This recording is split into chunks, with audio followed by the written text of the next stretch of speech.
Get along, little donkeys, it's your misfortune and mine. Yippee-ki-yi-yo, get along, little donkeys. You know that Wyoming will be our new home. Life on the Red Horse Ranch.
Here we are at the Red Horse Ranch. Alabama, foreman of the ranch, Tex Owens, Arizona, and all the rest of the outfit are down in the bunkhouse, resting from a hard day in the saddle. Sam Carter, owner of the Red Horse, has announced that his daughter, Rose Carter, will soon be home from school in the East, and the boys are all mighty happy.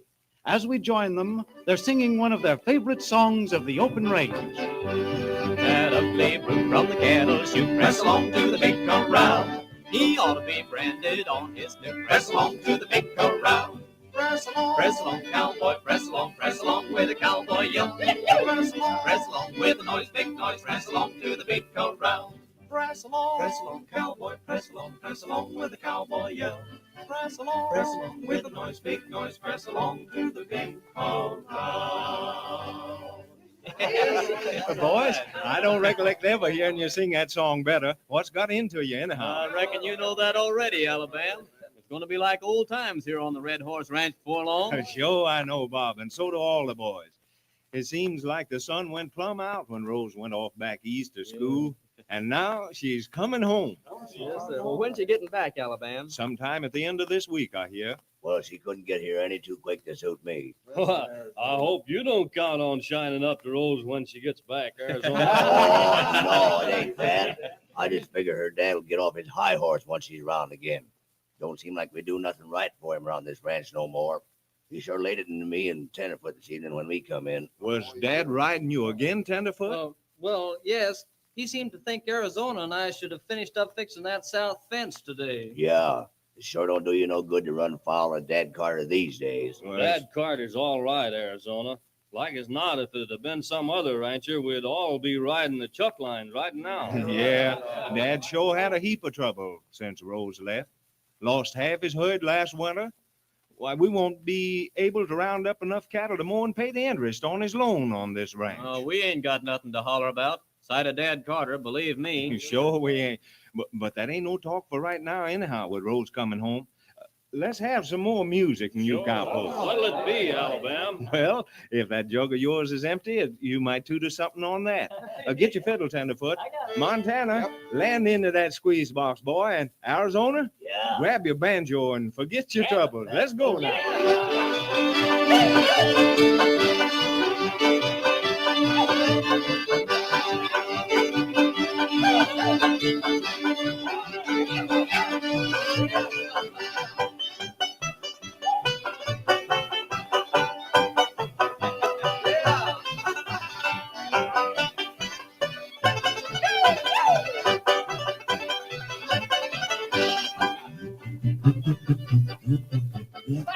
Yes, sir. Hold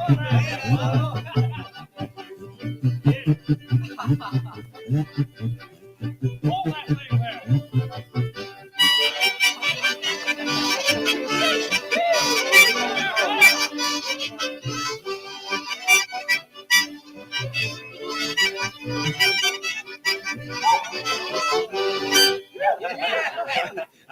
Arizona, if you worked half as hard as you play that fool banjo, the big boss wouldn't have no trouble with you. Oh, shucks.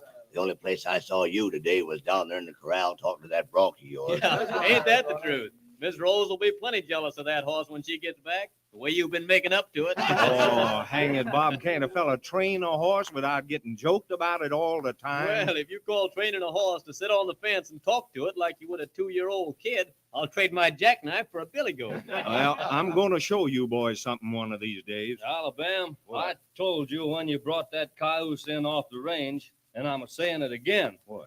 No man's ever going to ride him. I can tell a wild horse when I see one. I'll ride him when the time comes, and you can place your bets where you like. All I ask you is that you keep your hands off of him. You don't need to tell me that. I don't hanker for that bronc to hand me no souvenirs. Something tickling your ribs, Tex? Well, I just thought if you'd tell us when you was going to ride that roan, we could send Tenderfoot to town to get some more liniment. Well, you boys can do your laughing now, but someday you're going to find out. Better sing something for Alabama Tech just to calm him down a little. Why, sure. Well, I'll see just what I can do for him. Hey, shut that door. Was you raised in a barn? Good evening, Mr. Carter.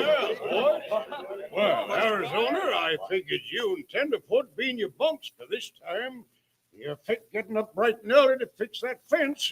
Come on in, Mr. Carter, and sit with us for a spell. We were just having a little music before hitting the hay. Was that you strumming on the guitar, Tex?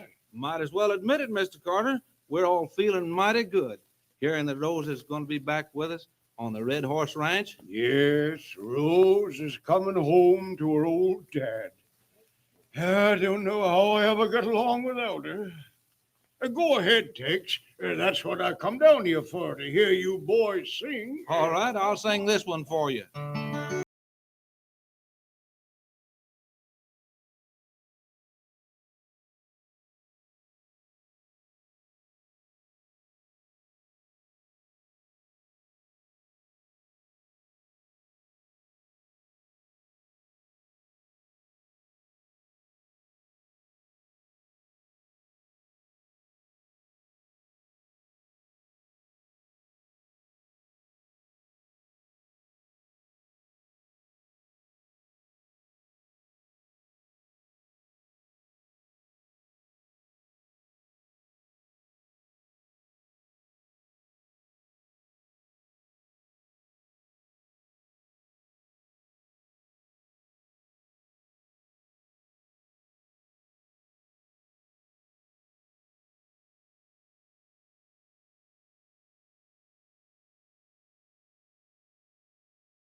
Thank you, Tex. Thank you. I ought to give you an extra month's pay for that. I would, too, if I knew where it was coming from. Old Tex eats enough to earn his pay, Dad. Well, it's going to be like old times with the Rose back. Yes, sir. And now, which one of you will volunteer to drive in the buckboard after when she comes? Oh, wait now. Now it sounds like we're going to have to draw straws or something. You can't all go. Well, it seems to me the foreman's the man that ought to do that, Dad. No. Wait a minute. You're taking an unfair advantage of the boys there, Alabama. I'll tell you, we'll make a little sport of this. We'll have a horse race to decide who'll go in after all. That's fair enough. That sounds good. Alabama, there's a chance for you to show us you can ride that roan out there. No, I figure there's still plenty of life in Old Ben. That roan's not ready to be rode yet. Well, the race is all won, far as I'm concerned. Me and Tiger will kick plenty of dust in your faces. Way back. Well, then it's all set. We lay off tomorrow morning.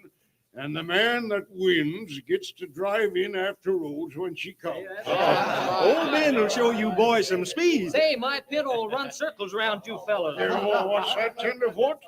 You and Arizona are going to be down there fixing that south fence tomorrow morning. Now, Mr. Carter, Tenderfoot should have a chance with the rest of us. No, he's doing what I said. Him and Arizona both. But as long as the rest of us are laying off, Oh, why- that's all right, Alabama. I don't reckon Rose would care about me coming after her. Sure she wouldn't. Well, now, let's all you fellas sing a song. Give me a right lively one. You always did like Hand Me Down My Walking Cane, didn't you, boss? Yes, the way you boys sing it. Start him off, Montana. Hand me down my walking cane. Hand me down my walking cane. Hand me down my walking cane. Oh, hand me down my walking cane. I'm gonna leave on the midnight train, 'cause all my sins are taken away. I got drunk and got in jail. Get on out there, boy. I got drunk and got in jail. Oh, I got drunk and got in jail. I had no one to hold my bail. All my sins were taken away. Hand me down my walking cane. Hand me down my walking cane. Oh, hand me down cane. I'm gonna leave my cane, 'cause all my sins are taken. Hand me down my walking cane. Thank you. Well, I'll be getting on back up to the house. It ain't gonna be lonely up there much longer. Well, we'll see you in the morning, Mr. Carter. Yes, have your ponies ready. It's gonna be quite a race. Good night, boys. Good night, Mr. Carter. Oh, before I go, boys, I want to ask you one thing. When Rose gets back, don't say nothing to her about the trouble, will you? Of course we won't, Mr. Carter. Yeah, I don't want nothing to worry her. Well, good night. Good night, sir. Carter. Dad sure is game. He looked mighty worried to me, though, Alabama. Boys, Dad Carter has got a hard pull ahead of him if he counts on keeping the Red Horse Ranch.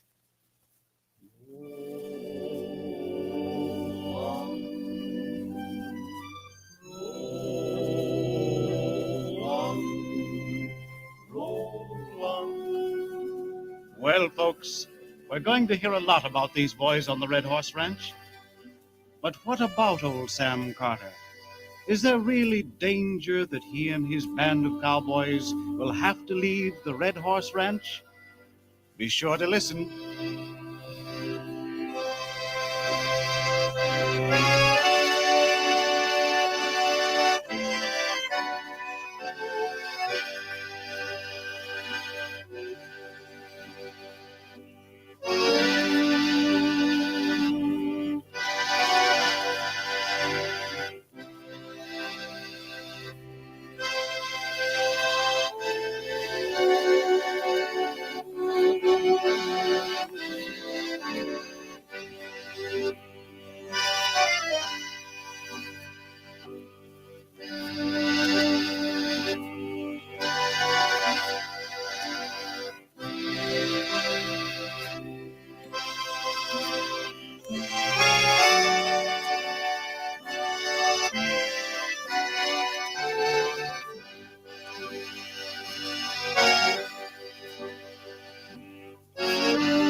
Yippee-ki-yi-yo, get along, little old geese, it's your misfortune and none of my own. Yippee-ki-yi-yo, get along, little donkeys. You know that Wyoming will be your new home. Life on the Red Horse Ranch.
Now to Red Horse Ranch.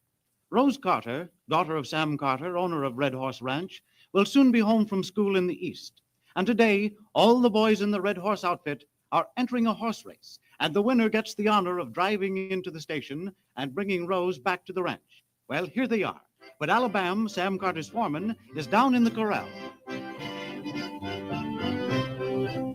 A ride and old paid and a lead and old man. I'm going to Montana for to throw the hooligan. They feed in the hollows and water in the trough. Their tails are all matted and their backs are all raw. Ride round the little doggies, ride around slow. For the fiery and stuffy are raring to go. Come on, Red. Come on. Just a little closer. Whoa, boy. Whoa, Red. I ain't going to hurt you. Steady, boy. Steady. Why, what's the matter with you, Red? Old Alabama ain't gonna hurt you any. Sorry, Alabama. I guess it was me the bronc was running from. I didn't see you coming up, Idaho. I didn't think that bronc could be running from me. Gosh, ain't he a beauty? You don't really count on riding that cayuse in the race, do you, Alabama? No, this pony's gonna be plumb used to me before I ever put a saddle blanket on him. I'm riding old Ben in the race. Well, I guess you've been around horses as much as I have, Alabama.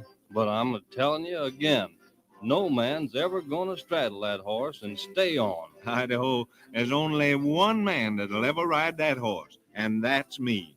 Well, I hope you don't break your neck finding out you're wrong. But listen, the boys is all up there waiting. Well, I guess I'll have to leave you, Red. I gotta get up there and win the chance to drive in after Miss Rose. Why, Alabama, Yeah? that's what I come down here to see you about. What do you mean? Well, I know Carter's getting a wallop out of having us race to see who drives in after Rose when she comes home, but Say, you ain't backing out, are you, Idaho? oh, it ain't that, Alabama. But, well, I know Rose means a lot to you, and she might like it if you was to meet her. You just say the word, and I won't mind holding my pony back in the race. Idaho, you old sourdough, I ought to make you ride night herd for a week just for that. Anyhow, what makes you think old Ben can't beat your pony? No, just as you say. Bob's in this race anyhow, and we've got him to contend with. Get it out of your head about me and Miss Rose. With her coming home from school back east, I ain't the man for her. Take some nice kid now, like Tenderfoot. Why, Oh, then- that ain't doing right by yourself, and you know it, Alabama. Forget it, Idaho. Let's go singing from morning till night. Ride round the little doggies, ride around slow. For the fiery stop me are raring to go. Say, Alabama. Yeah. We begun to think you got scared of this race. Not so as you could notice it, Bob. I figure old Ben's still got enough spirit to outrun any mount on the red horse. You needn't stop singing now just because I came up. Oh, we're just showing off to some of the crowd around here. News of this race sure got around in a hurry. Well, by golly, there's old Dan Higgins. Hi, Bob. Howdy, Alabama. Hello there. Say, you couldn't keep me away from a horse race. Well, good luck to you, feller. Thanks a I lot. reckon he's going to need it when he gets to eating my pony's dust. We'll see about that, Bob. But say, I got to get over there and tighten the cinches on old Ben. Tex, Yeah. as long as all this crowd's here, why don't you sing them that new song you wrote? Oh, you mean the Rustler's Warning? Yeah, that's the one. I think that. Well, I'll try it. Here it goes. I wanted to be a cowboy and roam the wild woolly west, to rope the longhorn cattle on the range beyond the crest. The day I left my father's door, the day I left my home, the day I left my friends to mourn this western land to roam. I joined a band of cowboys, and soon we hit the trail. The first job of cattle rustling, I was placed 5 years in jail. If you see brother before I do, tell him don't act like me. Tell him not to roam about with all bad company. When I am free, I'll be happy. No more rustling for me. I sell my pony and saddle. Mother and Dad I soon will see. When listen to me, I'm free. Leave bad company alone. They will teach you games and ruin your name if in this wide, wide world you roam. The day I left my father's door, day I left my home, day I left my friends to mourn this western land to roam. I sure don't see how you do it, Tex. Say, I'd ride all the way from Cheyenne to the Gulf to hear you sing. You'll be hearing him plenty when Dad Carter throws that big dance up at the house. Dance? I ain't heard nothing about that, Well, Bob. you'll hear soon enough. With Rose coming back home, Dad Carter's bound to throw some sort of a shindig. Oh, Bob, talking to Dad, is it true he may lose the Red Horse Ranch? Well, can't say, Dan. Carter keeps those things pretty well to himself. Say, Yeah, that's Dan, right. Yeah. if you really want to hear some playing, me and some of the boys got a French harp quartet that'll knock you loose from a limb. Huh, well, you might as well play it first, Tex. Well, all right. Come on, boys, and let's get it.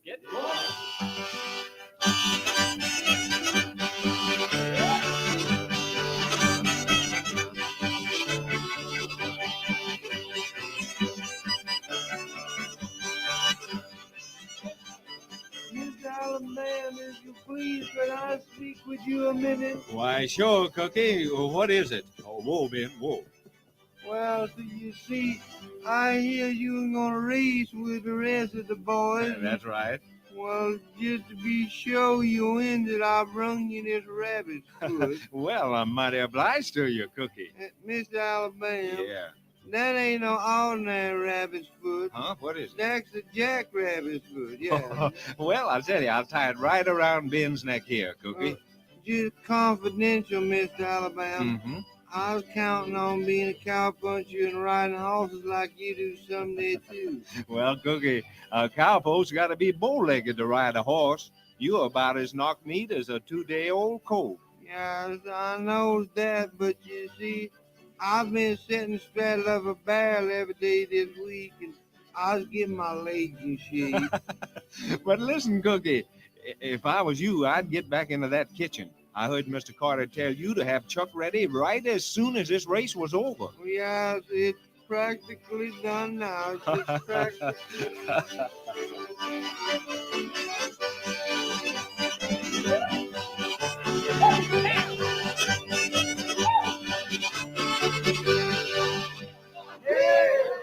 Well, Bob, Me and old Ben's all ready to go. Mr. Carter will be down from the house in just a minute. He's going to start us. Oh, yeah.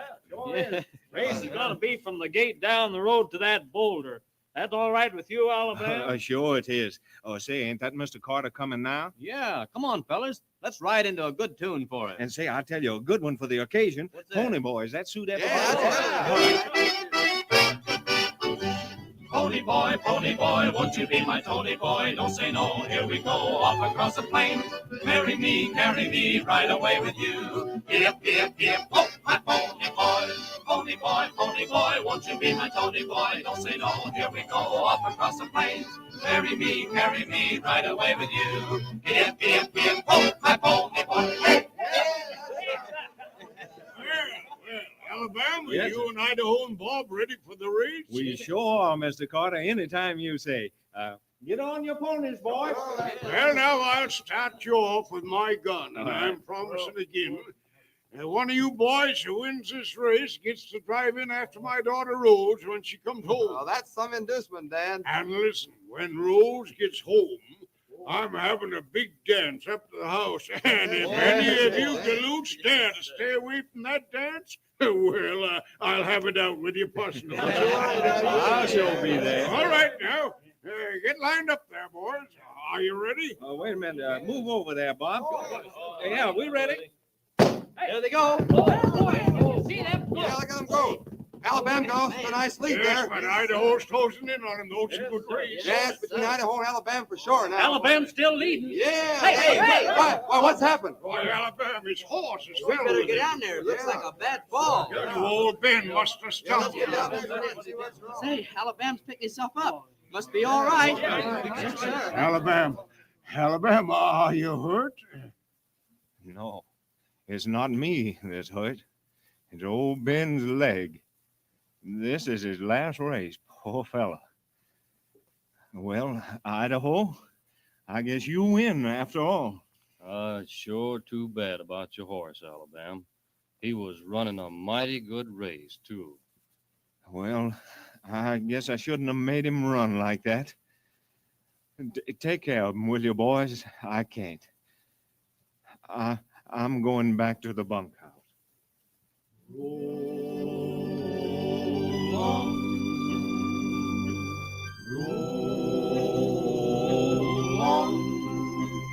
Roll on, little doggies, roll on, roll on.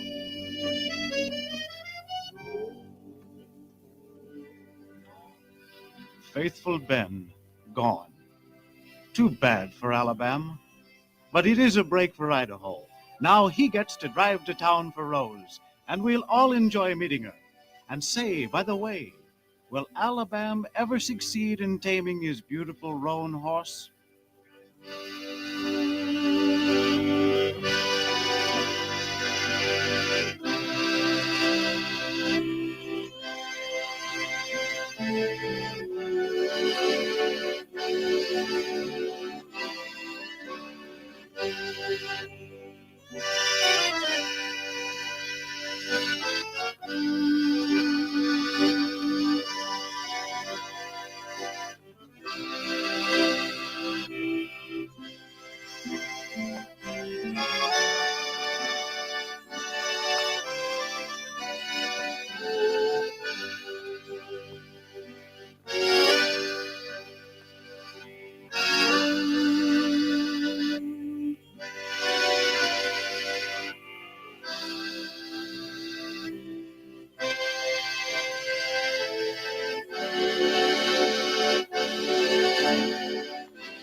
Yi-yi-yo, get along, little donkeys. You know that Wyoming will be your new home. Life on the Red Horse Ranch.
Now, from the files of the Texas Rangers come these stories based on fact. Only names, dates, and places are fictitious for obvious reasons. The events themselves are a matter of record.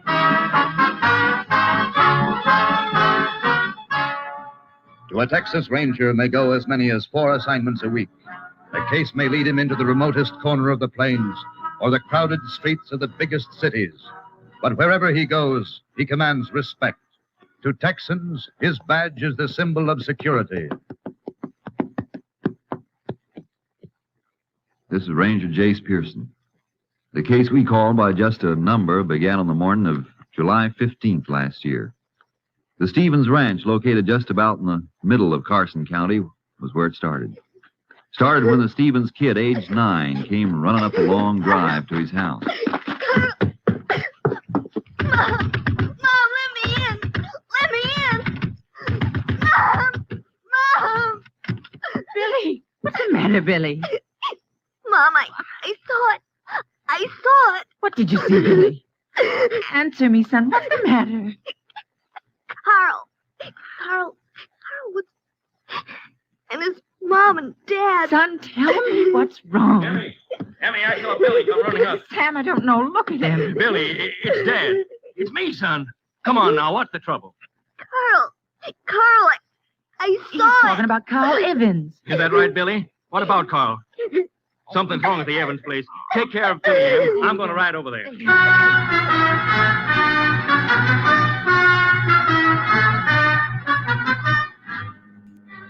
Sam Stevens saddled a horse and rode to the Evans Ranch, over 3 miles away.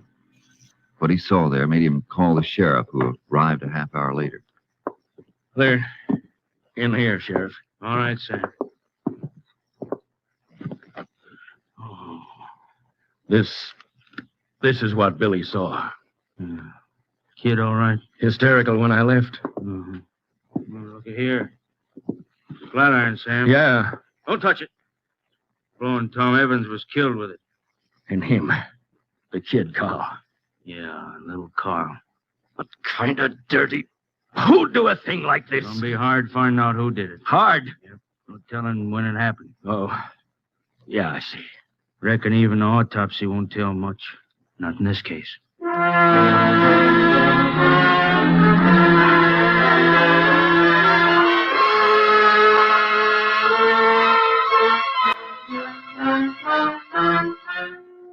Sheriff Larkins was right. The triple murder had been committed too long before. No way of telling how long. The sheriff got in touch with the Rangers, and I was assigned to the case. Together, Sheriff Larkins and I went over the Evans place. There's a room, Ranger Pearson. Okay, Sheriff, let's have a look. Place is just like me and Sam Stevens found it. Except in the bodies. Sure. Kind of a mess, isn't it? Was a lot worse. Any fingerprints, Sheriff? Nobody's touched anything, not even the phone. Been leaving the prints for you. Okay, I'll see what we can pick up. Meantime, Well, what are you looking at? Had any rain here lately? Rain? Nary a drop. Why? Look. Looks like a little clump of mud got kicked under the bed. Mean anything? Maybe. Funny shape. Kind of like it came from the instep of a man's boot. So? Let's go outside. Oh, sure. Only one way a piece of dirt could clump in a man's boot. If he walked in wet earth. Driest bone around here. So, chances are nobody around here had this piece of mud in his boot. It ain't likely. Now, wait a second. No. Different kind of earth here.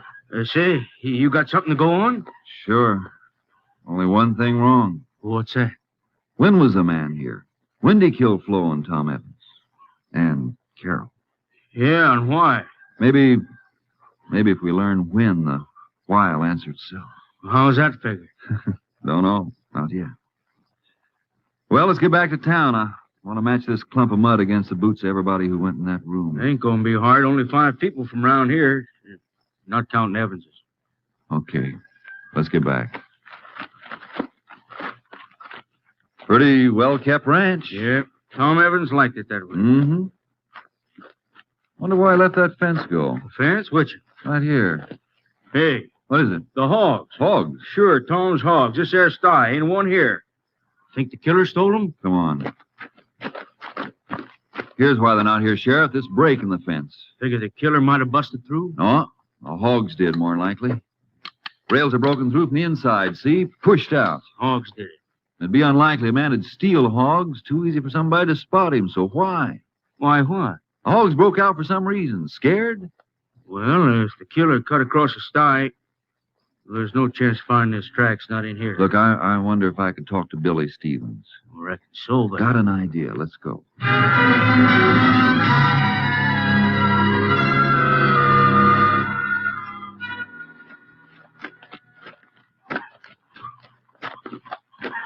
Hello, Billy. Huh? Nice pony, Billy. Yours? Oh, yeah, he's mine. He don't know you, mister. Oh, I'll fix that. Hello, boy. You got a name, Billy? Uh-huh. Jinx. Fixing for trouble, huh? Got a good mouth. Fine legs. Good boy, Jinx. He don't let everybody pet him. Oh, can't blame him for that. Oh, by the way, my name's Pearson, Billy. Jace Pearson. Howdy. Howdy. You come to see my dad? Well, matter of fact, Billy, I dropped by to see you. Me? Yep. Ever see one of these, Billy? Texas Ranger badge. That's right. You a ranger? Sure am. Gee. Billy, Yeah, Ranger Pearson? kinda need your help. Mine? Real bad like. But, sure. The other day, you went to see your friend. Carl Evans. Now, I want you to remember something, Billy. It'll be a big help to me if you can. I ain't gonna think. Oh, I ain't not about that, Billy. About the hogs. Hogs. Mm-hmm. Did you see the hogs? Mr. Evans' hogs? That's it? Sure. I saw them. In the sty, huh? No, they were loose. Running around loose. Sure. Sure. Running around making noise. And then I went up to the door. I knocked. Nobody answered. I went to the window. I looked in. And Fine. Guess we'll write down about the hogs in my notebook. And I'll put it in my report. With my name? With your name. You'll probably get a letter of thanks from the colonel. I will? Sure thing. Well, Billy, be seeing you. Hey, can I tell the kids I helped the ranger? You want to? Gee, you betcha. Okay. You tell them I couldn't have done without you.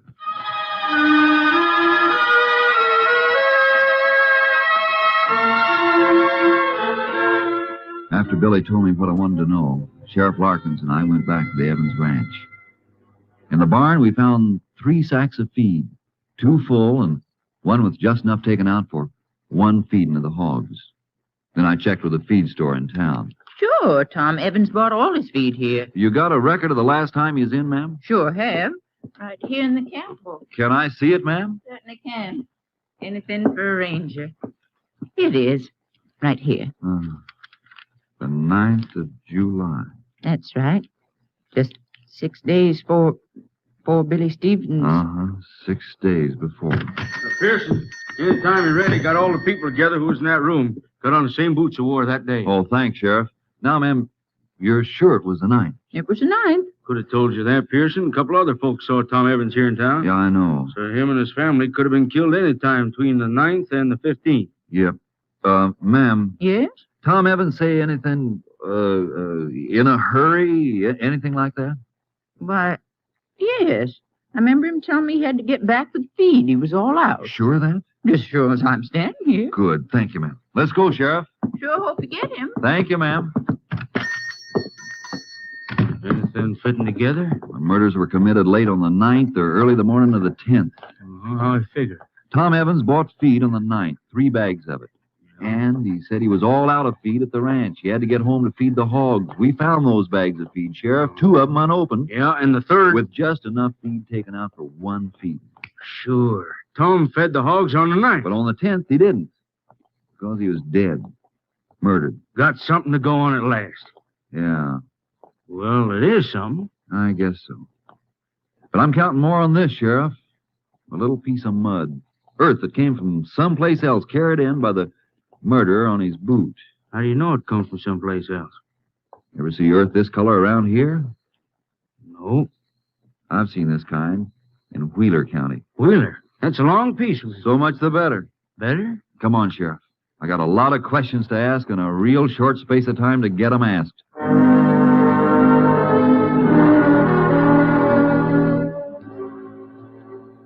Mud, hogs. Didn't sound or look like much. Meantime, the killer might have made tracks for any place in Texas. He might have headed for the border into Mexico or got himself lost in the lonely stretches of New Mexico or in the big cities of Oklahoma. He had a whole week's start. Meantime, I reported back to my company captain, Clay Travis. He wasn't enthusiastic. There's not much to go on, Jace. Oh, little enough, but working on a shoestring's better than nothing. How's the shoestring look? Never gets any longer. Anyway, Cap, Evans was in town on the 9th, and he went to the bank, drew out $100. Couldn't find that money on his ranch. Robbery? Yeah. The way I figured, the killer was surprised, grabbed this. A flat iron. Uh-huh. And that iron's been gone over by the lab, and the only thing on it was blood. The Evans's. Couldn't pick up a clean print any place in the murder room either. You ever figure it mightn't have been a stranger? Sure. But I'm laying my money on that piece of mud. Oh, say a report on it came from the Austin lab. You want to look at it? Sure do. Okay. There it is. Hey, you were right about Wheeler County. Mm-hmm. Well, looks like we're narrowing down a little. This particular sample found in southwest Wheeler County. It still covers a good piece of territory. Yeah. But there are just so many ranches in that section. Ranches? Oh, well, you figure your man might have worked on one, then? Could be. The way I look at it, he wandered down into Carson County, into town, might have seen Evans with the money, tailed into the ranch. Without being seen by anyone? That's my point, Cap. This time of year, there's a lot of folks passing through, looking for work. Ever pay much attention to one of them? Yeah, lots of time. You're paid to do it. Other folks aren't. Not unless he acts up to attract attention. So you got no description? Might get one in Wheeler County. I'm going to check every ranch there and send in samples of earth from every one of them. Be seeing you. How are you going? I'll take the radio car. Keep in touch that way. And I'd like to take this flat iron with me, if it's okay with you. Yeah, it's okay with me. Oh, better take a horse trailer, too. Something tells me when I find our man, it'll be someplace only a horse can get to.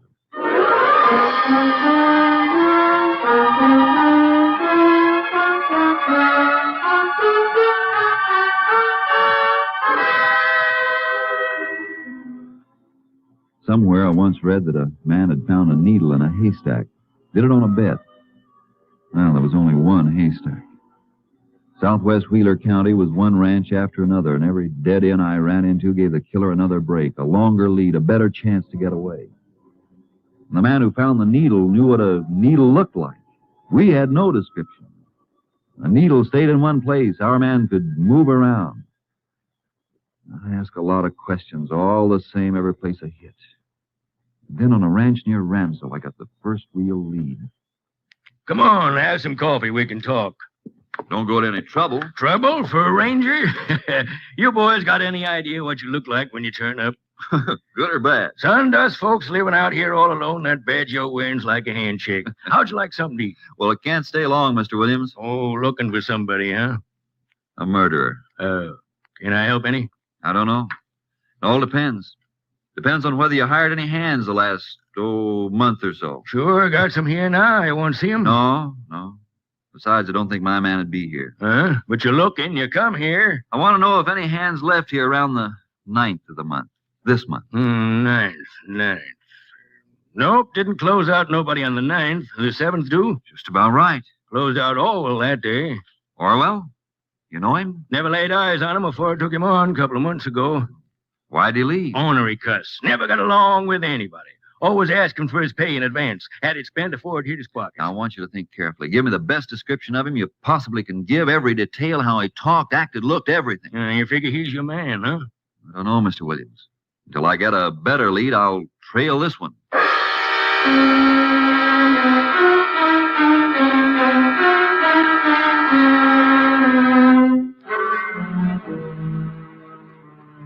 Williams gave me Orwell's description. I sent it into company headquarters along with a sample of earth from the Williams ranch. Then I kept checking. Yeah, here and there, Orwell had been seen. Got in a poker game, lost some money, picked up a few dollars doing odd jobs, but always moving westward toward Carson County and the scene of the murders. Meantime, I put in a call for Captain Travis through our Amarillo radio, KTXE. He was out, but an hour later he came through. Unit 3 to Unit 10. Unit 3 to Unit 10. Unit 10 to Unit 3. Unit 10 in Gray County, outside of Lafers. Anything for Unit 10? Just learned samples of earth from Williams Ranch and murder scene established identical. Your description of suspect sent out on all points bulletin, but suspect may be across border by now. Unit 10 believes suspect still in state. Why Unit 10? When suspect left Williams Ranch, he had his pay. Didn't keep it long. Evidence indicates suspect a drifter. Probably thinks he's safe by now and won't move fast. Highway patrols and ranger units near borders alerted. Suspect's previous travel habits indicate he stays to back trails. Which direction you moving, Unit 10? Unit 10 moving west toward Carson County. We'll keep Unit 3 informed. Unit 10, 10-4.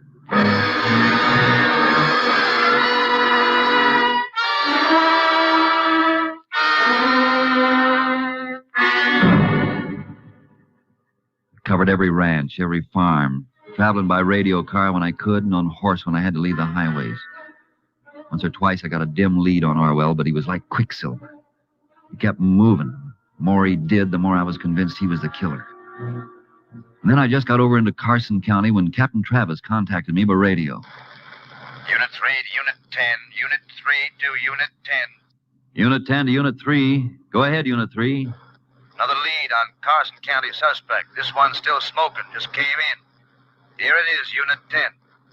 A man answering suspect's description reported the scene near Pelly Ranch up near Amarillo. We'll investigate.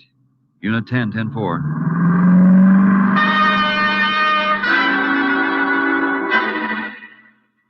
I covered the 60-odd miles to the Pelly Ranch near Amarillo in something less than an hour.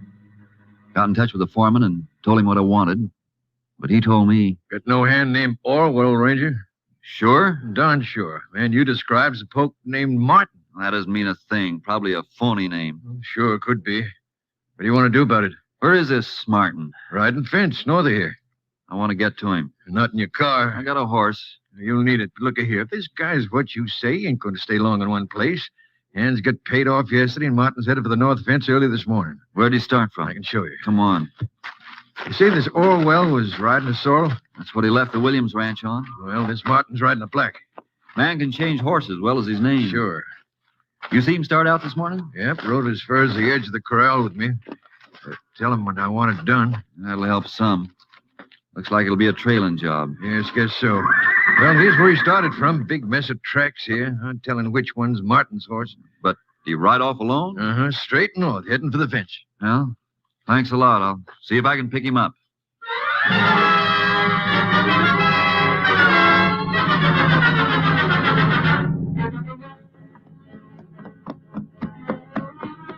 I rode for 2 hours, cutting back and forth in an arc trying to pick up the trail. And then I got a break.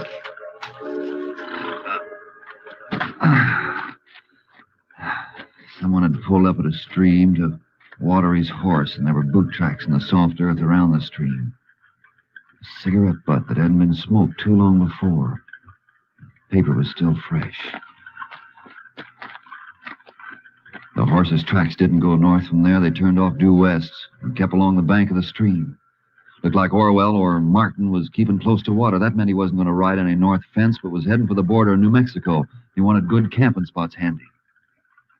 Well, it looked like Martin was my man. But I didn't know for sure.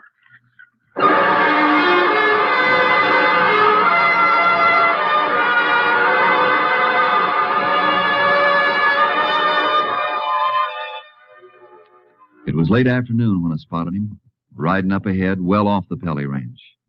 I put my badge away and my guns under my shirt and caught up with him. Who's there? Howdy. Howdy. Yeah, been trying to find you. What for, mister? Boss sent me out. Boss. Sure, back at Pelly's. Looking for me? Yeah, looking for you. Why? What for? Seems like there's a big break in the north fence. Stock's getting through. That all? Well, you're a long way from the north fence, and it seems to me you're riding the wrong way. Seems to me it's none of your business, mister.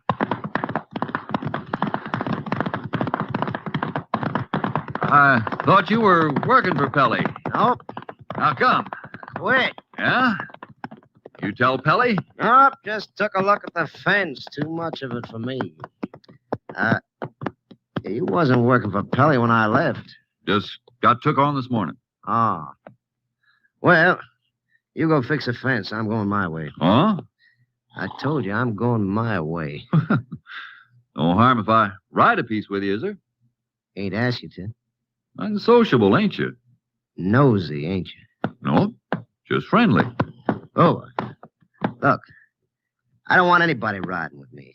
Now get on your way. We're going to have trouble. Now, funny, I keep looking at you thinking I've seen you before. Well, you ain't. Could have swore I saw you in Carson County. Never was there. Seems like I saw you. You must have worked there. Never was there, I said. Okay. A man can make a mistake, can't he? Now get on your way. Something funny, mister? Yeah, just thinking. Boss sends me out to find you, and here you are dusting off. Here I am feeling the same way. I ain't anxious to work either. No? How come? I thought you was just took on. Yeah, but changed my mind. I got enough money. Oh? You? Sure. Ran into a little crap game. Kind of ran in luck. That's so? Yeah. Couldn't make a wrong throw. Kept bobbing 7s, 11s, one right after the other. A man gets in luck, he can make a kill. Yeah, 500. Yeah, I guess you don't feel much like working. Thought maybe I'd hit for New Mexico. Maybe go as far as California. I thought so myself. Yeah, okay, you want to ride with me? Okay by me. Well, kind of like good company myself. Especially when I got to camp out.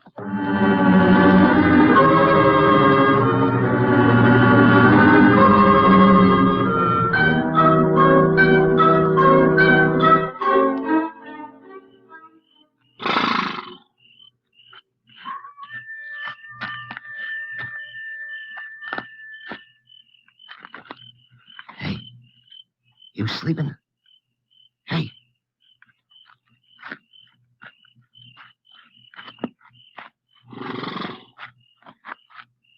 Some you want my saddlebags, Martin? What?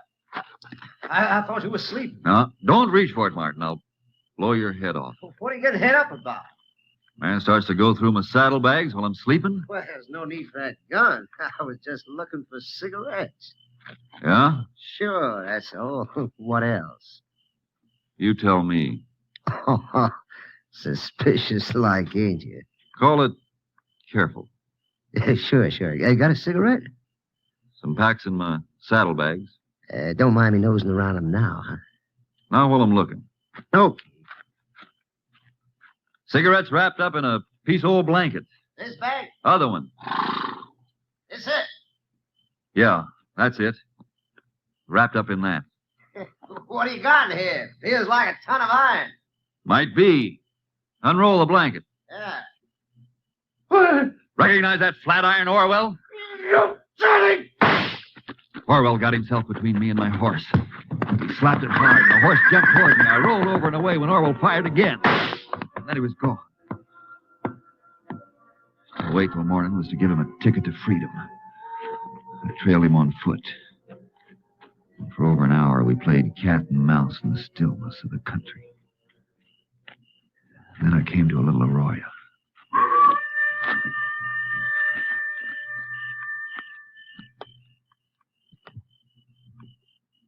Orwell! You're not going to get away, Orwell! Come out with your hands in the air, Orwell. Hear me? Okay, I'm coming in after you.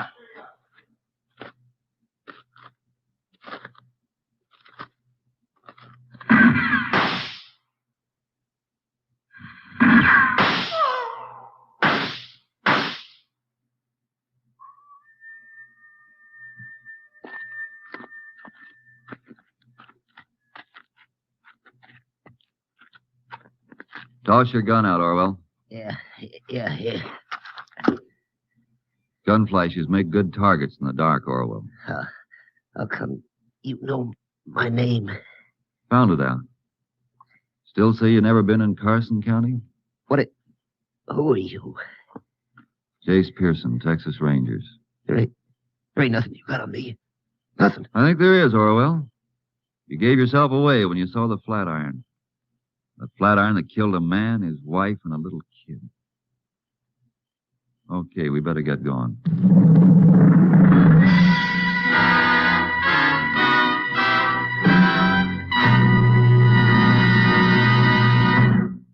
The case was closed when Orwell broke down and confessed. Not long after, he went to the electric chair at Huntsville.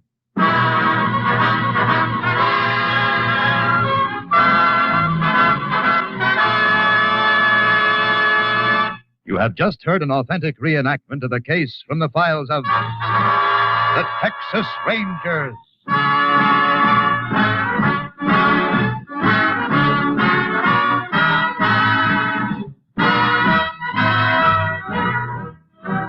Tonight's script was written by Russell Hughes and produced by Stacy Keach. Next week, the National Broadcasting Company will bring you another case from the records of the oldest law enforcement body in North America, the Texas Rangers.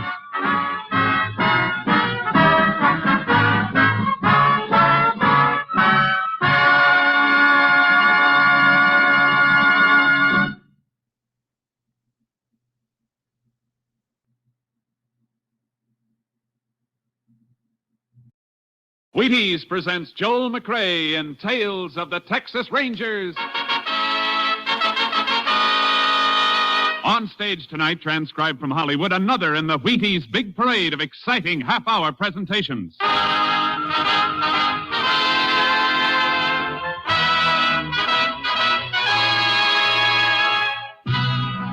Tales of the Texas Rangers, starring Joel McRae as Ranger Pearson. Texas, more than 260,000 square miles, and 50 men who make up the most famous and oldest law enforcement body in North America.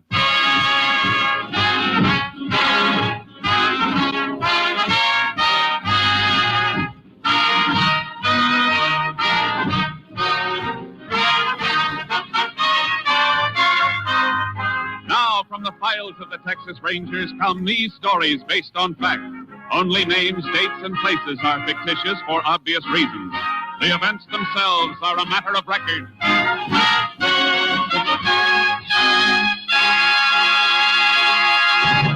Case for tonight, the White Elephant.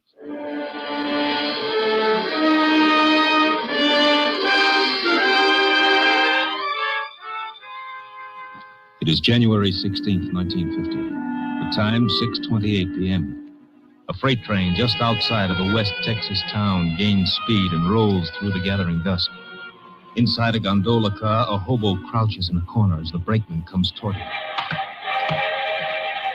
All right, Bo, this is where you get off. Now, listen, pal, just let me get to the next town. I said this is where you get off.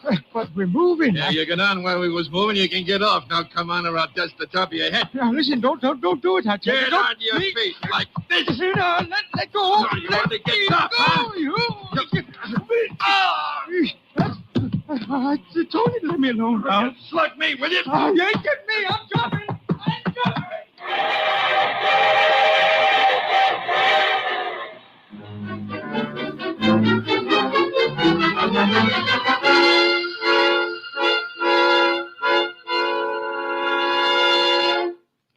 Tales of the Texas Rangers will continue in just a moment. You take a nice, ripe, plump kernel of wheat, and you roll it out flat, and you toast it a little. And what have you got? A Wheatie. Do that over and over and over again. Do that enough times, And pretty soon you have a whole bowl full of Wheaties, and you can sit down to breakfast. Now, of course, you and I know not many people go to all that work to get their breakfast Wheaties. They just tip up that big Wheaties box and let those crisp little flakes tumble into the bowl. And you know what? When you do that, you get the very same 100% whole wheat goodness and energy that you'd get if you rolled out your own Wheaties flakes kernel by kernel. And the best tip I can give you is to tip the Wheaties into your own bowl first thing in the morning and see how Wheaties at 7 can help at 11.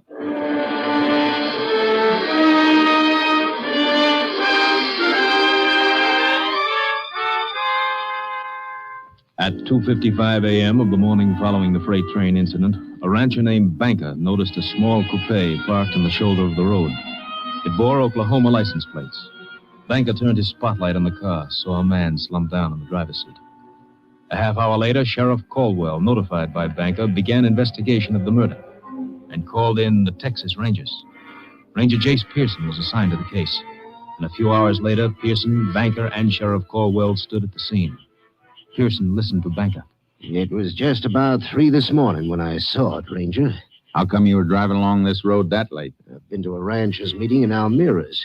I was going to spend the night there and changed my mind. Uh-huh. Did you take this road when you left for Almira's? Yes, sir. What time? Yesterday morning, about 7:30. And then this car came here sometime between 7:30 yesterday morning and 3 this morning. I guess so. You never saw the dead man before, huh? It's the first time I laid eyes on him. All right, Mr. Banker. You can go. If you need me, I'll be home. No identification on the body at all, huh, Sheriff? Nothing in the pockets. Picked clean as a whistle. Anybody else been around the car? Nope. Deputy kept his eyes on it. Car's facing west. Going west when it was stopped. Tire tracks on the shoulder tell that. Mm-hmm. Blood on the seat. Yep. 38 bullet done it. 38? Might be a police special. Banker got one? Banker, but... Just asking, for now. You see, You see something? Look here, Sheriff. Huh? Set of tracks leading up to the car. Ordinary shoes, not boots. Heel marks are too broad for boots. Yeah, looks like it. Look at this one. Sole print with a hole in it. Now look. The prints lead from that way, north, up to the car. A little scuffle, and the prints turn back north. Mm-hmm. In other words, Sheriff, somebody walked up to the car, stood there, then turned and went back north. Oh, and here's something else. Grease. Looks like grease. Smeared on the car door. Same side footprints are on. Grease might be from the car. Oh, looks too stiff and heavy for that. Yeah. What about it coming from a freight train, Jace? Why? Well, there's tracks about a mile north of here. Freights use a siding to pull on when passengers got to pass. Maybe it all ties in, Sheriff. A shoe with a hole in it, grease, freight siding. Yeah, might be worth going after. First, I'm going to check it over inch by inch. Meantime, you get hold of a freight schedule. I'll meet you at your office.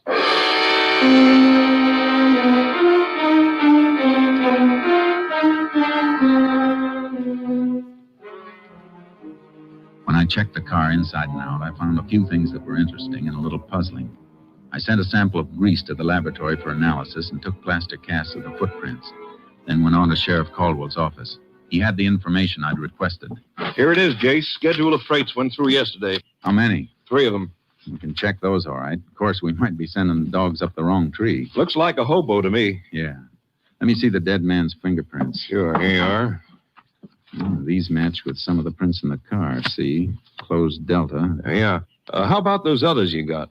Picked these up on the door that had the grease on it, smeared all over. A couple clear enough to use, only... Only what, Jace? You know, there wasn't a single print on the steering wheel. Seems like the dead man's prints ought to be on it. Gloves? I didn't find any gloves on him, nor in the car. Yeah. By the way, I got a call out if any hobo picked up or seen on those trains. Good. Now, I found these tucked under the sun visor in front of the driver's seat. Gasoline receipts made out to Carl Thompson. Oh, that'll save a lot of checking. We'll forward the dead man's prints anyway. That steering wheel bothers me. Excuse me, Jace. Sheriff Caldwell. Oh, yeah. Good. Hold him. We'll be there as soon as we can make it. Something else, Jace. brakeman of one of those freights we've been checking has a story. Some hobo slugged him and jumped. Okay, let's go.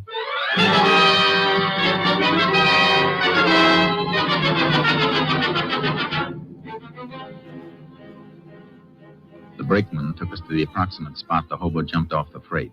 Sheriff Caldwell and I picked up the trail and followed it by horse. We hoped to apprehend the suspect before he could reach a town and lose himself and us. After 6 hours, we stopped.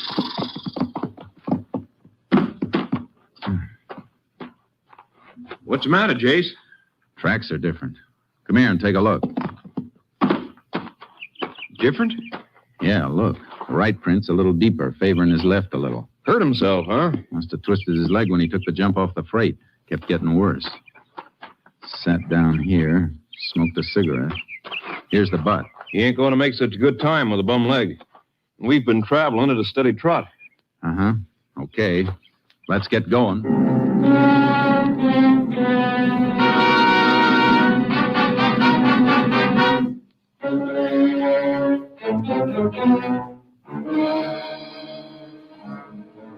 The suspect's trail showed increased favoring of his left leg. His progress became slower. More and more often he stopped to rest, and the trail became fresher and fresher. Evidence in a deserted shack showed suspect had rested there for quite a while. We picked up the trail again. We're getting close, Sheriff. How do you know? Noticed something just now. Take a look at these prints. Same as the ones we've been following. Not quite. Hole in the right shoe. It's not that. I'm talking about this anthill he crushed. Well, what about it? Quite a few of the prints had anthills in them, crushed and rebuilt. So? Ants start working on a new hill when the old one's been tramped down. This one's so fresh they haven't had time to rebuild. Hey, that's right. He can't be far off. So we better leave the horses tied up here, Sheriff, and start moving on foot.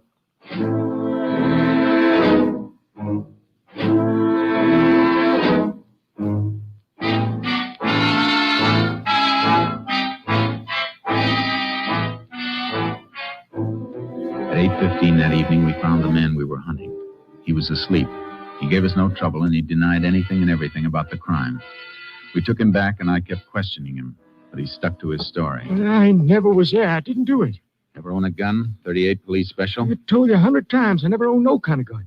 How'd you take all that skin off your arm? Dunno. Fell, maybe. You got that while you were running away. When you jumped off the freight, after you slugged the brakeman. No.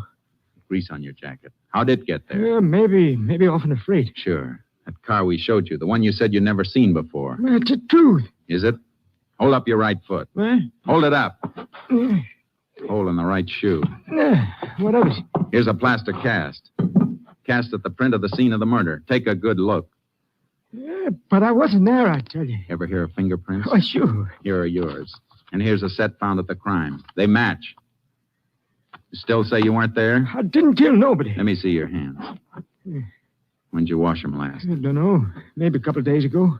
You know we can tell if you fired a gun. I never had no gun. Did you rob the man in the car? No. Look at me. You were there, weren't you? We can prove it. Well, all right, I was there. But I didn't kill him. Why'd you lie? Well, I was scared. If you're innocent, you don't have to be scared. Look, Ranger, I got a couple of bag wraps. That all? Hey, sure. We can check that, too. All right. I got a couple of wraps for pinching stuff. Nothing big. Now, look. Tell me exactly what you did. Well, I come in off a freight. I was walking across when I seen the car. I figured it was funny, something funny. Why? Well, car parked like that. Then I walked over, seen the fella in there. He was dead. I beat it, hopped the freight. That all?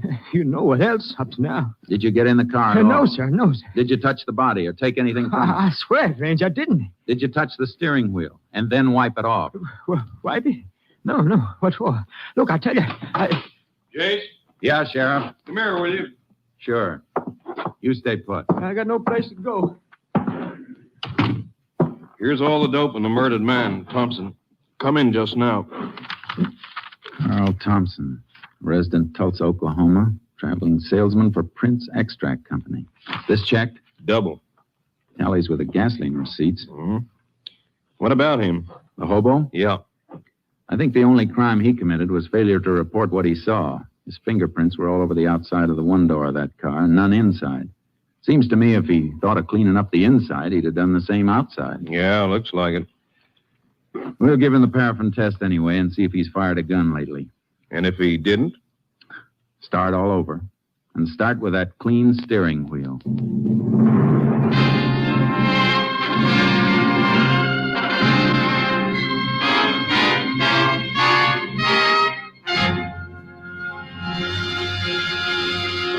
In just a moment, we continue with Tales of the Texas Rangers, starring Joel McRae as Ranger Jace Pearson. I guess nobody gets much of a taste treat out of taking their calcium and iron and phosphorus or their vitamins straight. But you simply have to have all those things to keep feeling good. And you should have them first thing in the morning, too, because morning's the time you do most of your big day's work. That's when you really need the energy. You see, morning is the time when you really should... Wait a minute, Frank. Why don't you just tell them this? See how Wheaties at 7 can help at 11. Why, you took the words right out of my mouth, of course. Wheaties at 7. Because Wheaties have all those vitamins and minerals. That's how Wheaties give you the zip it takes to feel eager and ready for anything all morning long. Whether you drive a truck or plow a field or if you're just plain busy with a multitude of household duties. And Wheaties do you another big favor. Wheaties wrap all those vitamins up in a wonderful, sunny, toasty, nut-like flavor that fairly hollers, give me some more. Wheaties are crisp. They're munchy. You know, fun to chew on. Tastes as good going down as they make you feel when they get there. So do this, will you? Not for me, but for yourself. Hurry on down to the Wheaties tomorrow morning and just see for yourself how Wheaties at 7 can help at 11.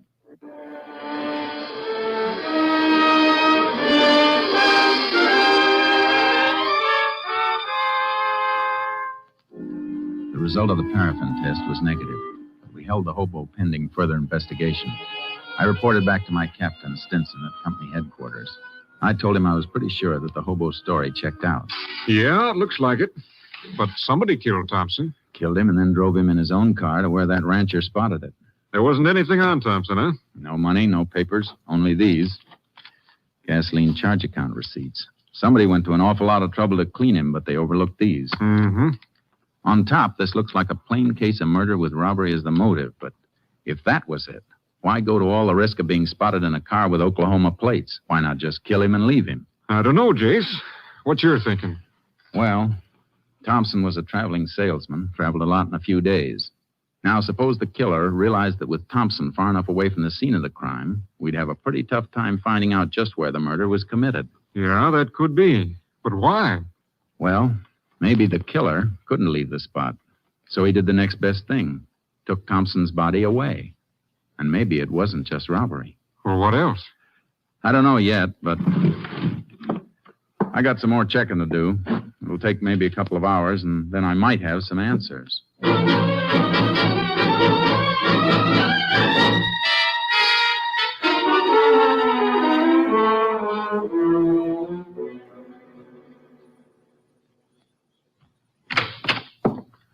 Well, a couple hours on the nose, Jace.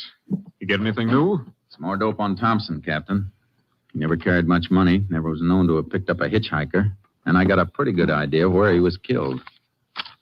These gasoline receipts tell a fair story. Yeah? How? Well, this one, for example, dated the 15th day before he was killed, made out in Bannon. He got 16 gallons of gas there. Oh, did you ever think somebody else might have been using his credit card? Yeah, but Thompson traveled that route pretty often. Chances are he was well known at the service stations. Yeah, that's right. Okay, go on. I ran a mileage test on his car. He got about 17 miles a gallon. Now, his tank holds 16. I did a little figuring. Just about enough gas was used to get him from Bannon to where his body was found. But he could have been killed anywhere between Bannon and where he was found dead. Sure, I know that. But it still looks like my next stop is Bannon.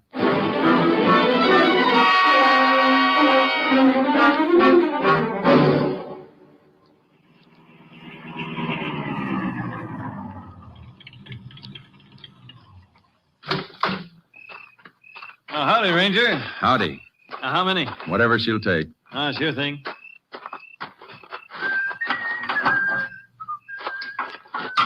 You the owner here? Yes, sir. How long? Oh, a couple of years. You work alone? Nights, yeah. Take a look at this, will you? Oh, one of my receipts. Credit card stuff. You know this Carl Thompson? Yeah, see him every, 4 or 5 months. When did you see Thompson last? The evening he bought that gas. Why, anything wrong, Ranger? Was Thompson alone that evening? Yeah. I never remember him ever having anybody along. What else do you remember about that evening? Oh, one of the worst sleet storms we ever had. Hit like It'd be tough for him to drive then, huh? Oh, sure. Hey, he was asking about some place to stay. You never stayed in Bannon before? I don't know. Leastways, he didn't know much about the places. I told him to try the hotel. He said it was full up. He said the motels were jam-packed. The lousy weather. You know where he went? Well, said he was going to try and find a place along the highway. Why, anything wrong? Plenty. Here's for the gas. I might come back and ask you some more questions. Thanks.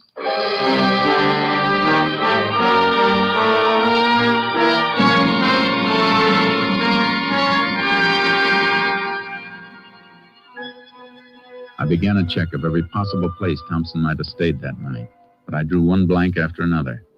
Then I got a lead at a motel on the outskirts of Bannon. Sure, Ranger. I remember that night. Sleet was an inch thick. We was full up here, but I sent him to a place down the highway, the Star Motel. Been closed and up for sale for quite a spell, but I heard it was opened up again.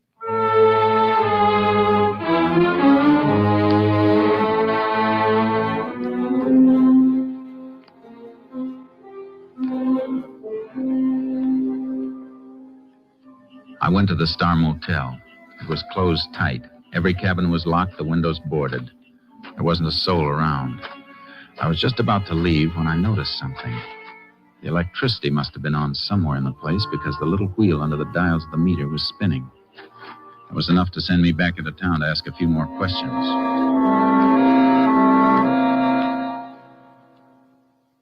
Now, let me see, Ranger. Star Motels. Yes, sir. Here's what we want right here. Uh-huh. Are these all the electricity bills? Yes, sir. Let me see. Up to 3 months ago, the bills were just for meter installation, minimum service charge. That's right, Ranger. But for the last 3 months, $475, $389, $560. Kind of funny, isn't it? The place is closed, but for the last 3 months, the bills have averaged over $4 a month. Didn't that seem peculiar to you? Well, Ranger, we just... Sure, I know. Now, can you give me the name of the person to whom these bills were sent? Get it for you right away.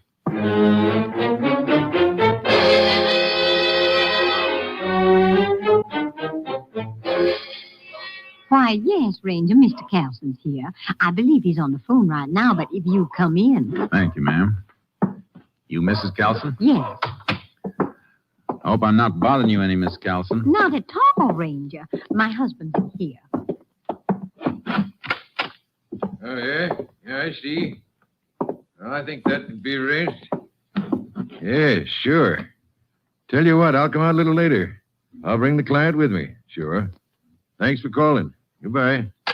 And this is Ranger Pearson. Oh, hello. Sorry to barge in like this, Mr. Carlson, but I got a few questions. Questions? Sure. What about? You own the Star Motel, don't you? Yes, I do. Star Motel. That white elephant. White elephant? Yeah, I've been trying to get rid of it for 2 years. Why? Well, like Bessie said, it ain't been worth a hoot since the new highway went in 2 years ago. Only half the traffic that used to pass it.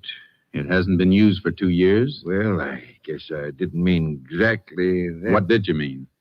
I tried to keep it going for a year after the highway went through, but couldn't rent enough rooms. Wasn't worth trying to save. You got the keys to it? Keys? Sure. Is something wrong, Ranger? Might be, ma'am. Can you take me through the motel, Mr. Carlson? Anytime. Right now, suit you? Couldn't be better. Let's go.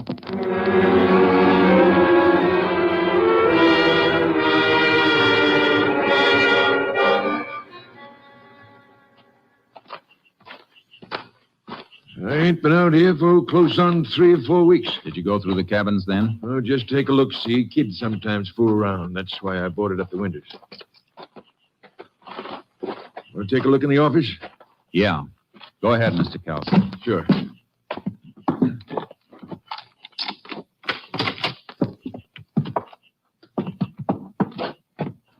Nothing in here, Ranger? Nope, there's not. Anything in particular you're looking for? Yeah. You have this floor washed lately? Oh, heck no. Ain't no use paying for something like that. It's been washed recently. Huh? But why? How do you know? Scrubbing wood with hot water always raises the grain, and hot water isn't as good as cold to wash out blood stains. Blood? Blood? Reach! Both of you! What's the matter Hands with away you? from the guns, Ranger. Both of you. Sit down. Go on. Come on. What the devil is this? Who are you fellas? My guess is a couple of men I want for murder, Mr. Kelson. Murder? Just check the telephone wire. Everything okay? Yeah, push that guy. Me? Why? I never carry a gun. Well, we'll just make sure. Yeah, he's clean. All right, now strip the Ranger's gun belt. Wait a minute. You got the drop on me. Maybe I'd have to be a fool to draw. But if you don't want me to be a fool, don't touch these guns. You try and take them off me, and I'll go down using them, and I might get lucky. All right, Locke. Let him alone. He's too smart to start anything. Go get the panel truck out and start loading our stuff fast. Well, what about them? We can lock them in. Fix their car so they can't get out of here for a while after we leave. If they try to come out while we're still here, we'll blast whatever door or window they try to come through. Get that, Ranger? I get it. Okay. I'll be outside, Chuck. So your name's Chuck, huh? Good as any. What are you and that other fellow doing in my place? Go ahead, Chuck. Tell him. Some other time, friend. Now you two listen. Because I ain't going to say this twice. Try to bust out before you hear us drive off, and you'll get it good. Now stay put. Oh, they got us locked in. Yeah. Oh, don't go near that window. You heard what he said. Little crack in the boarding. I'm just taking a look. What are they doing? Come here and take a look for yourself. Oh, I should have watched the place more. I never knew anyone was using it. Been used plenty. Look what they're taking out. Furs. All kinds of stuff. It's beginning to make sense. Closed down motel made a nice storage bin for stolen and smuggled goods till they could run it to the markets. Oh, they'll get away. You said there was a murder. Take it easy, Mr. Carlson. We'll get them. Oh, they'll be across the border in a half an hour before we could even reach a phone. Maybe you better take a chance and get shot down in cold blood? No. But we'll get them all right. Know why, Mr. Carlson? Why? Because you'll help.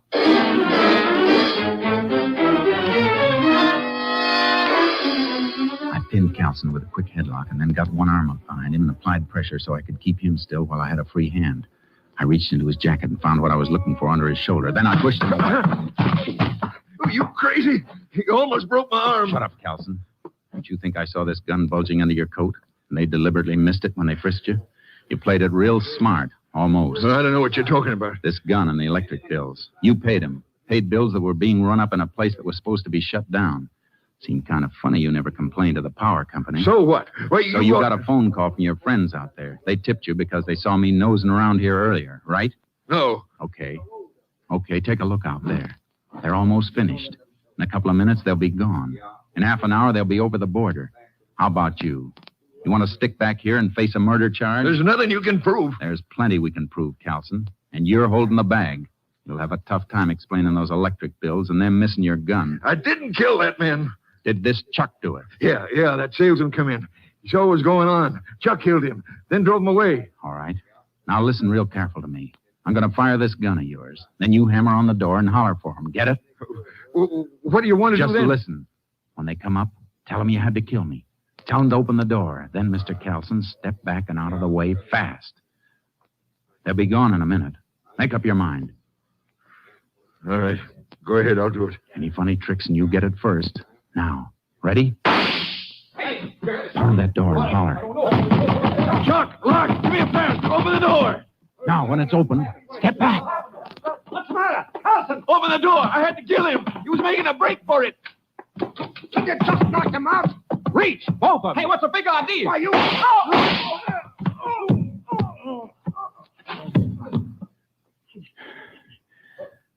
We'll come back for him later, Carlson. Meantime, let's you and me get back to town. I got you a deal for this White Elephant Motel. You can trade it for a jail cell.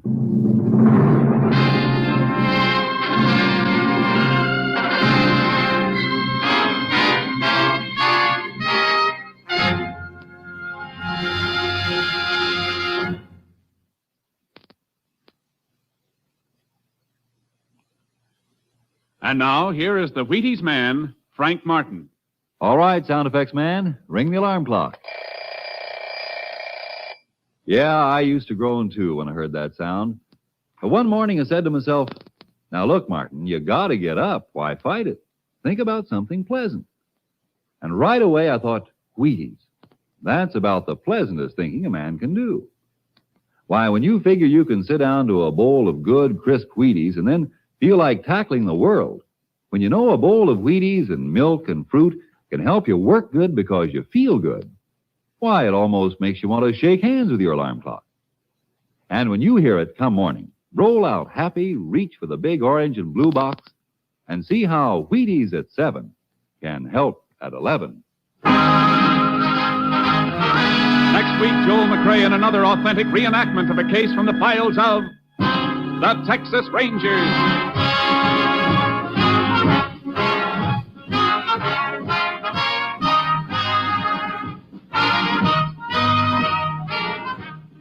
Joel McCrea will soon be seen starring in the Universal International Technicolor production Saddle Tramp. Tonight's cast included Tony Barrett, Paul McVeigh, Lou Krugman, Jeff Corey, Robert Bruce, Byron Kane, and Jeanette Nolan. This story was transcribed and adapted by Russell Hughes. The program was produced and directed by Stacy Keach. And this is Hal Gibney speaking.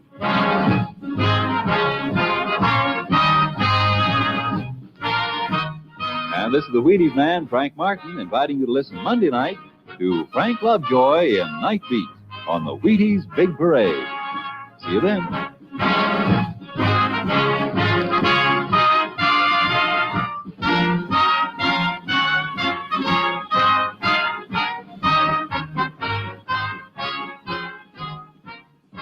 Listen tomorrow for the Summer Symphony. Now it's Basin Street time on NBC.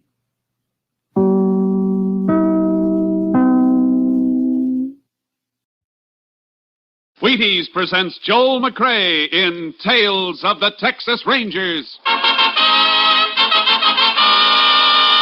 On stage tonight, transcribed from Hollywood, another in the Wheaties Big Parade of exciting half-hour presentations.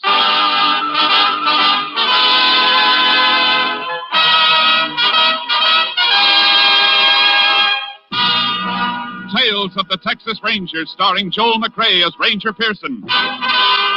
Texas, more than 260,000 square miles, and 50 men who make up the most famous and oldest law enforcement body in North America.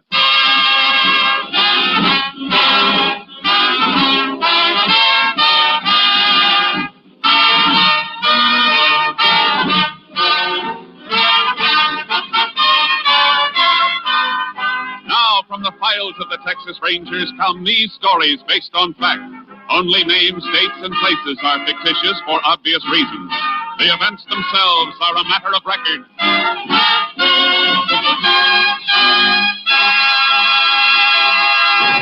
Case for tonight, Apache Peak.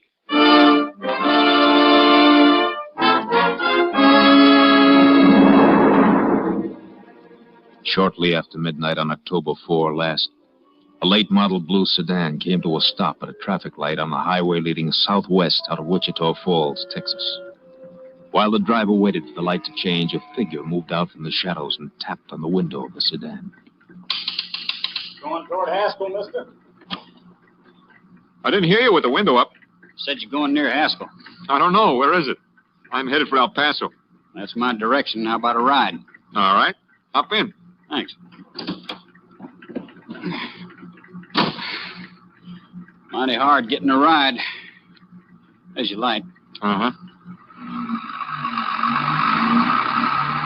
How far is Haskell? About 80 miles. But I'm going past there up near Apache Peak. Ain't far from El Paso. Oh, good. Keep me from falling asleep at the wheel. I gotta be in El Paso in the morning. Business appointment. You from the east? New York. I guess the accent sticks out, huh? Reckon so. What kind of business you in? Salesman. Airplane parts. You get tired, I can drive a spell. Hey, that's a thought. As soon as I start to feel sleepy. Sure. Give you a chance to rest up. Good.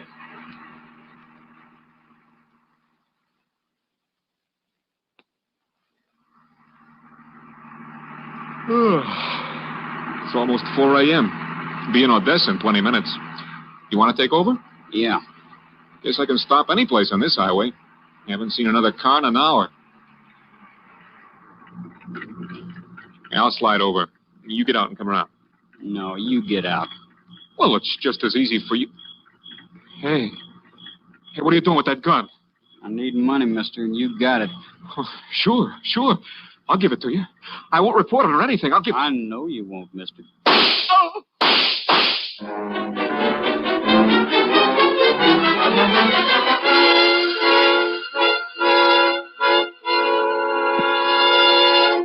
Tales of the Texas Rangers will continue in just a moment. Tonight, as special guest, Wheaties champion Robert Feller. Well, by golly, it's always fun to meet a Wheaties champion, especially when he's as nice a guy as Bob Feller of the Cleveland Indians. Hello, Bob. Hi, Ed. Are you seeing many baseball games these days? Oh, you bet, Robert. You eating many Wheaties these days? What a question. Well, I've been eating Wheaties for breakfast almost every morning for pretty close to 20 years. And still going strong, huh? Wheaties are mighty tough to get tired of. I guess Wheaties and milk and fruit will still be my favorite breakfast when I'm too old to climb out of the dugout. Well, that won't be happening for a lot of years yet. Thanks for stopping in, Bob Feller, a real Wheaties champ. You know, gentlemen of the audience, this man Feller has a wife and youngsters even as you and I. His paycheck depends in part on healthy energy, just as ours does. Got my point? We need 'em too. Wheaties, breakfast of champions. Get yours. And now, back to our story with Joel McCrae as Ranger Pearson.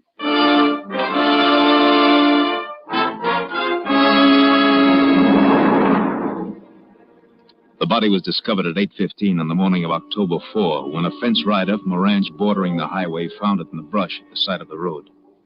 He reported the discovery to the nearest sheriff, and the sheriff relayed the report to the Texas Rangers. Ranger Jace Pearson was assigned to the case. There's the body, Jace, under that sheet. Where was he found, Sheriff? Oh, about 11 miles east. Must have been dumped out of a car. Shot 3 times. 1 through the neck and 2 through the chest. 38 caliber? Yeah. Coroner got 2 of the slugs. Any identification on him? Wasn't a thing, Jace. Whoever done it even stole the clothes off of him. Except in his shirt and shorts and necktie. And a pack of cigarettes from his shirt pocket. It's all there on the table. Laundry mark on the shirt, that might help. Coroner say how long he's been dead? Oh, since 4 or 5 o'clock this morning. These cigarettes, were they on him? Yeah. Why? They helped any? Maybe a whole lot. Look at this. New York state tax stamp. Can you make something out of that? Only that 1 pack of cigarettes wouldn't have lasted him from New York to Texas. Probably bought a carton or 2 to start out on the trip. So his home might be in New York. I reckon an awful lot of folks buy a carton of smokes in New York, Chase. Yeah, but it's a place to start checking that laundry mark on the shirt. It'll be a help if we know who this man is. I'll send these things into the lab, and they can send a wire photo of the mark to New York. The coroner has some pictures of the body. We'll put them on the wire, too. You got a deputy to get the stuff to my headquarters? Sure thing. I'll call him. Good. And we can get out and check the scene.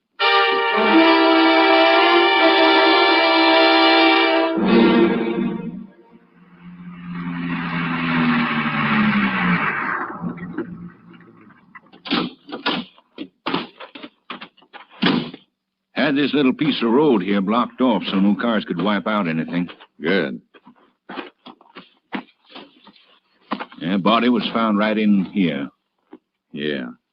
Dragged in from the road. Back of the heel scraped along there. Clothing caught on the mesquite here. And what you picking off there? Little fibers of cloth snagged on here. Lab men get through with these and may be able to tell us what kind of duds they came from. Let's take a look at the road. Fresh set of tire tracks here on the shoulder, James. Yeah, I noticed them. Impression's deeper here. That's where they stopped. Look at the marks around it. Body was dragged out of the driver's side. That makes a difference? Means the dead man must have been driving. So there's a good chance it was his own car. I reckon that adds up. But how about the other fella? Could be the same old story, Sheriff. A hitchhiker. Man'd have to be a fool to take a hitchhiker through this country at night. Yeah, a fool. The trouble with fools is most of them are nice people. And they don't rate being killed. I'm going to play a hunch. Make some work for the highway patrol. Captain Stimson's out on investigation. I may be able to reach him in his car. Unit 10 to Unit 3. Unit 10 to Unit 3. Unit 3 to Unit 10. Go ahead. Unit 10 requests all points bulletin alerting highway patrol and ranger units to stop and check all cars carrying New York state plates. The exhibits you sent over have arrived, Unit 10. You're not just going on that cigarette tax stamp, are you? No, Captain. Murder scene check indicates victim was driving car he was dumped from. Might have been his own. Worth trying, I guess. How soon can we expect report from New York police on laundry mark? That'll take time, Unit 10.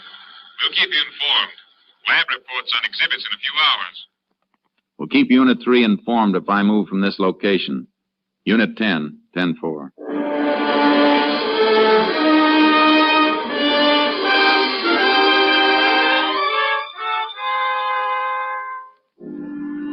After the 10-4 sign-off, I took the sheriff back to his office. And that's when the hardest part of all hunting began, the waiting. The only thing we knew for certain about the murder car was that it was heading west on the road to Pecos and El Paso.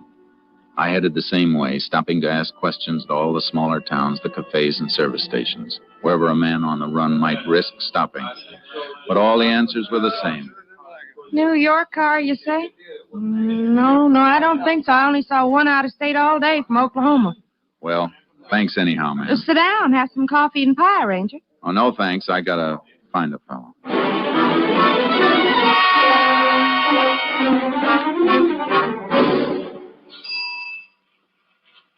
No, I'd sure remember it if a New York car stopped here for gas. Ain't seen one in a week. Well, thanks. Ranger. Yeah? The kid runs the pumps a little while I'm eating. Maybe he saw something. I'll call him out if you want to wait till I catch this fellow's windshield. I'll wait. Oh, well, gee, I just remembered. The kid didn't sell nothing today. Well, thanks anyhow.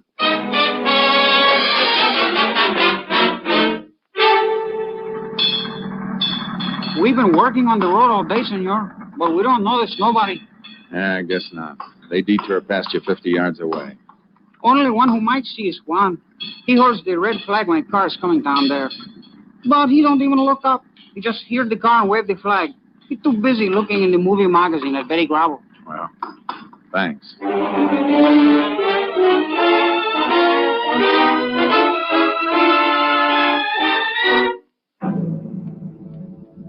By nightfall, I was just outside of Pecos. I pulled into a grove near an auto court, a place I'd stopped before. Let my horse Charcoal get down from the trailer. Barely got him unloaded when another ranger car pulled in.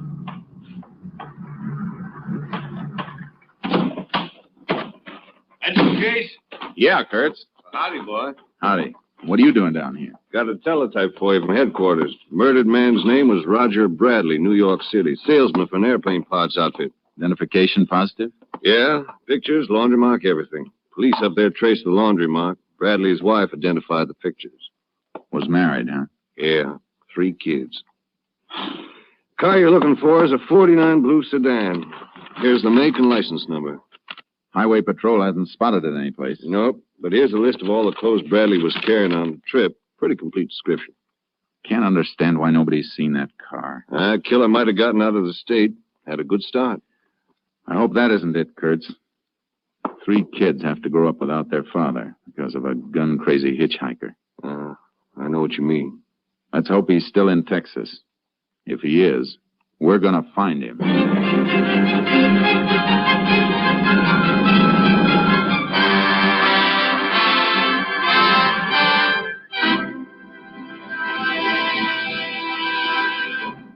In just a moment, we continue with Tales of the Texas Rangers, starring Joel McCrea as Ranger Jace Pearson.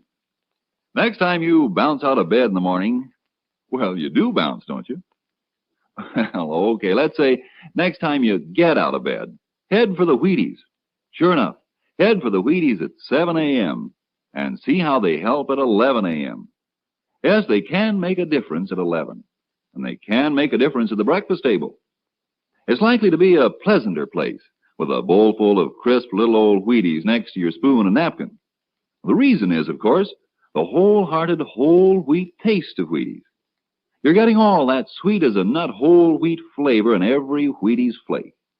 Pour on the milk, put on the fruit, and dig right in to one of the finest openings any morning ever had.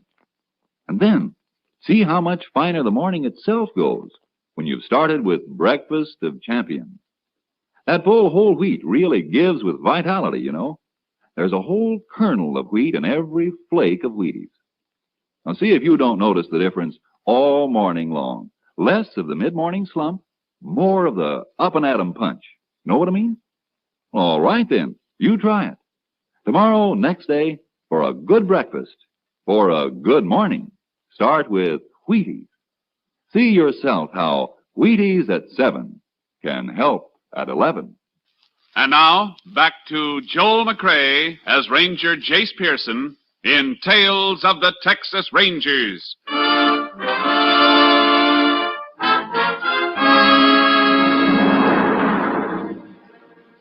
For the next 5 days, Ranger Kurtz and I worked our way west, but we couldn't get a lead. Then on the afternoon of October 10th, 6 days after the killing, we stopped and unloaded our horses at Eagle Flat in Hudspeth County. Blacksmith's place is open? Yeah, horses can drink from his trough. Hey, look at that poke leaning against the fence there. They sure do get dutied up for Saturday night in Eagle Flat. Yeah. Kurtz. Matter, Jace? That suit. No poke ordered that through a mail catalog. Yeah, he looks like one of the suits described on the teletype. Yeah. Let's find out. Howdy. Well, howdy, Ranger. You live around here? Work the Longbow Ranch up near Tabernacle Mountain. Mighty nice suit you got there. Kind of fancy. Yeah, ain't it a dinger? From New York, label says. New York, huh?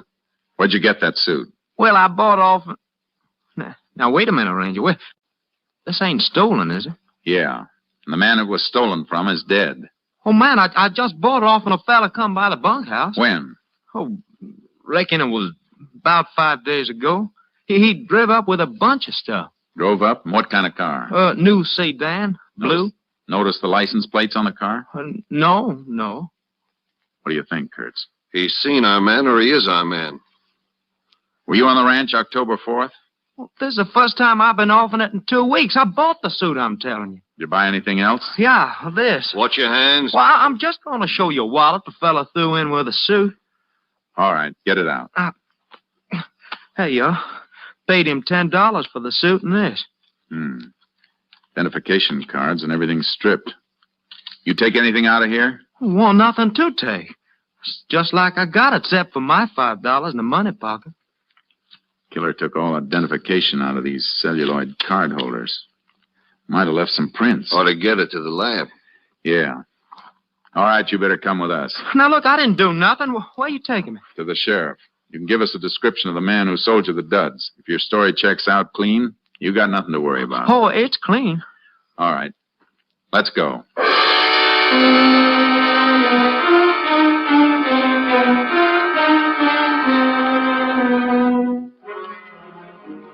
We checked the poke's story at the Longbow Ranch. He was telling the truth, all right. At least we had a description of the man we were after now. About 20 years old, dark, 5'7", about 140 pounds. Kurtz and I unloaded our horses. Which way we riding, Jace? Come on, boy. Head north, into the hills. Road peters out past this ranch, though. Nothing but a trail. We might have turned back to the highway. Alarm was out by the time he passed here. If he went back to a main highway, the car would have been spotted. He's ditched it up here someplace. Well, let's ride. Get up there, Charco. Get up there, boy. Yeah.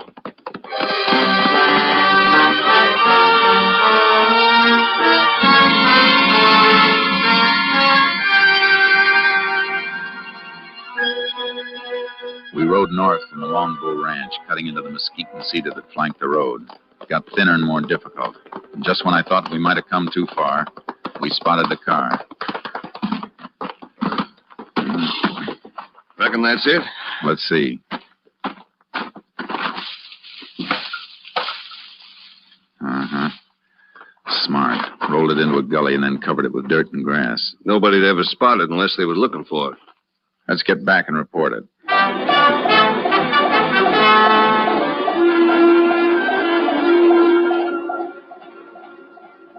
Unit 10 to KTXP. Unit 10 to KTXP. KTXP to Unit 10. Go ahead, Unit 10. Unit 10 located blue sedan registered to Roger Bradley, New York City. All right, Unit 10. KTXP just got report of fingerprints on celluloid card holders of wallets sent in. One set definitely those of murder victim Roger Bradley. Another set identified as being those of Lenny Tripper. Please repeat, Lenny Tripper. Lenny Tripper. Any line on him? Wanted by Army for desertion 3 months ago. Description checks. Last known address, lived with father and mother in cabin near Apache Peak. Car was found north of Longbow Ranch. Apache Peak's about 10 miles further in. We'll investigate. Unit 10, 10-4.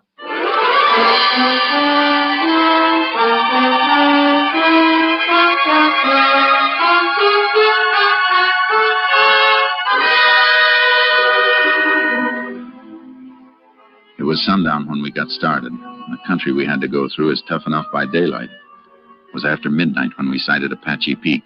There was still a light on in the cabin nested down in the foothills. Whoa, boy. Easy. Keep kind of late hours up here, don't they? Too late. Better tie the horses to that mesquite. We'll slip up and look in. Yeah. Come on, boy. Chase. Something moving over there. See it?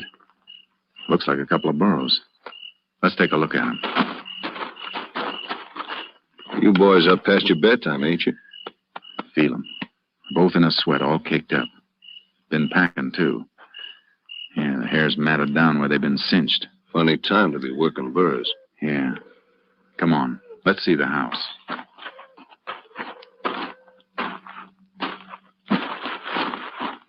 Look through the window. Man eating. Not our boy, though. Too old.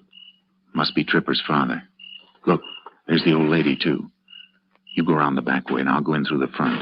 Wait till you hear me knock and get in. Right.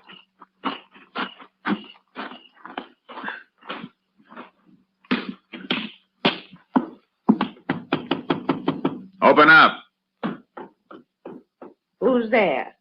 Texas Ranger. What do you want? Lenny Tripper. He ain't here. Mind if I come in and make sure? Let him in. Come on. Oh, what? Just another ranger at the back, Mrs. Tripper. You want to let him in, too? Go ahead, man. Don't mind if I finish eating, do you? No, go right ahead. This your regular mealtime? I eat when I want to. Nothing out back, Chase. Where's your boy, Mr. Tripper? You're the ranger. You find him. We ain't seen him in a year since he joined the army. You haven't seen him in the last 3 months, either. Since he deserted from the army. You heard what she said. Get me a smoke more. If you want to help your boy, you better help us. All right. I'll help him. He's in Mexico. Been there more than a month. Mexico, huh? Thanks. Mind if I have one of those cigarettes, Mr. Tripper? Yeah, I mind. Reckon you can buy your own? Oh, I just got a hankering for one of those. Can't always get a cigarette like that. What do you mean, Ranger? A New York tax stamp on the pack, Tripper. Those cigarettes were stolen from a murdered man 6 days ago. Murdered man? Shut up! What were you doing with those burros outside? They've been packing. I was bringing some stuff down.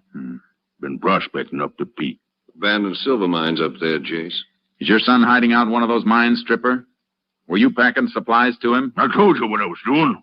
That boy's wanted for murder, and if you're smart, you'll take us to him and tell him to surrender. Do what they say, Pa. Do what they say. Shut up! Leave her alone. I didn't know about the murder. He just said the army was after him. Come on, Kurtz. We better go up after him. Oh, don't hurt Go ahead, Ranger. Don't hurt Go after him.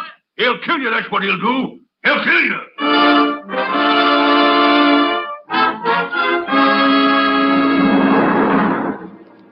We had to go up on foot. It was too treacherous for the horses, and trailing over that rocky ground in the darkness slowed us to the crawling speed of an overfed snake.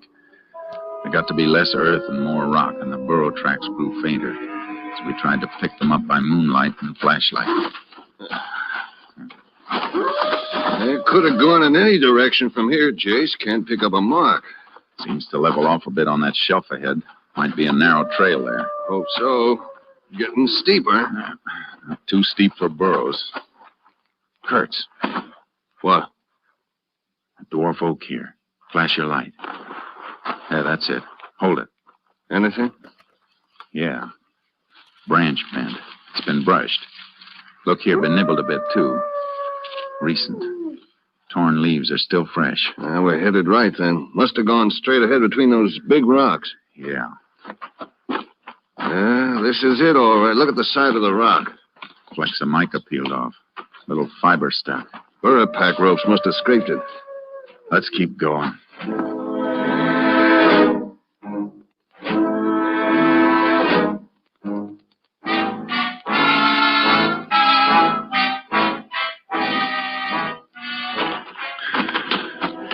We finally reached the summit where the oaks and cedars fought for whatever slight grip their roots could get on the earth between the rocks. Dawn found us on a high shelf facing a rise that led to the open mouth of an abandoned silver mine. Trail leads straight enough now. Yeah. He's there, Jace. Yeah, but 20 feet back in. He could pick us off and we'd never even get to see him. Stay down and keep the hole covered. What are you going to do? Just call him out. Tripper! Lenny, Tripper! He ain't going to answer, Jace. You can't get out, Tripper. Stay down, Jace. Oh, he's got a rifle as well as that .38 he killed Bradley with. You gonna come out, Tripper? Why don't you come in, Ranger? If we'd only packed a stick of dynamite, he'd come out soon enough or be buried in there. Maybe the idea of dynamite would be enough. Go over down the shelf and let him see you just once on the way. Not long enough to draw a bead. Maybe we can bluff him. Why don't you go down and let me... It's my idea. I'll stay. Go ahead. Be careful, Jace. You missed him, Tripper. I won't miss the next one. You're not gonna get another shot. He went down to our burrows to get some dynamite. We're gonna seal you in there, Tripper. You better come out. How do I know you ain't gonna kill me on sight? I won't if you do what I tell you. Leave your rifle in there and come out with your hands clasped behind your head. Put your rifle up on a rock where I can see it, and it's a deal. All right, Tripper. Now come out.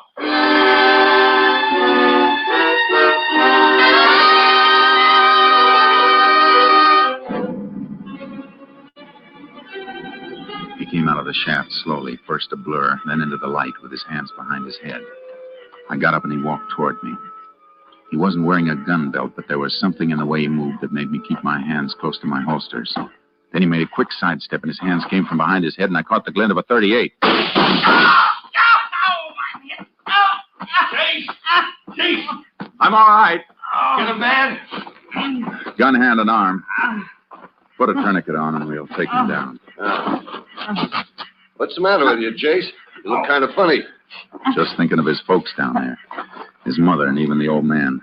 Just trying to help him because he belongs to them in spite of everything he's done. Now, folks are like that. We got to bring him in and break their hearts. Yeah. Makes you wonder why he ever wanted to wear a badge. Until you remember the man he killed and the 3 kids who'll have to grow up without him.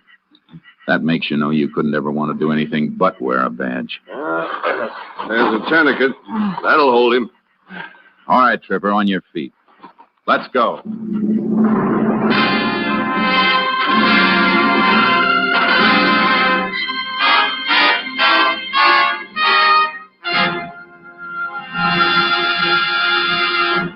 A ballistic check of the .38 that Lenny Tripper carried showed it to be the murder weapon used in the slaying of Roger Bradley.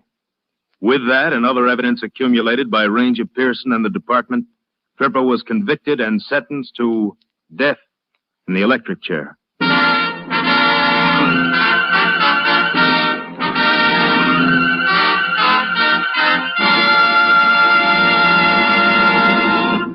Well, Joel, you did a fine job of clearing up that case.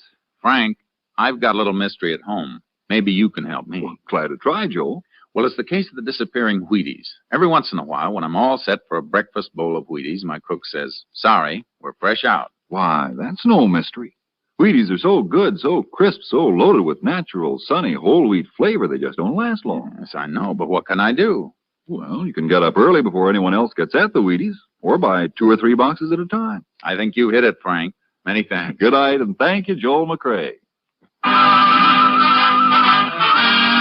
Next week, Joel McCrae in another authentic reenactment of a case from the files of the Texas Rangers.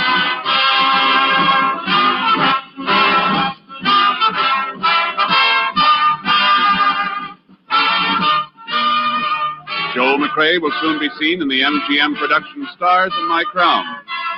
Tonight's cast included Tony Barrett, Bill Johnstone, Sam Edwards, Paul Duboff, Byron Kane, and Virginia Gregg. And this is the Wheaties man, Frank Martin, inviting you to listen on Monday to Frank Lovejoy and Night Beat on the Wheaties Big Parade. See you then.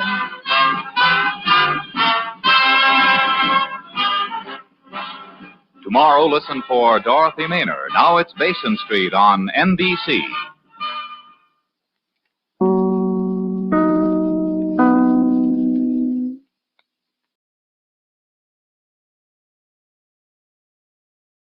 Wheaties presents Joel McCrae in Tales of the Texas Rangers. On stage tonight, transcribed from Hollywood, another in the Wheaties Big Parade of exciting half-hour presentations.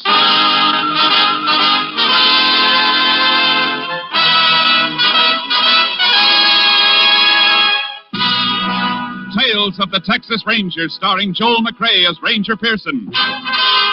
Texas, more than 260,000 square miles, and 50 men who make up the most famous and oldest law enforcement body in North America.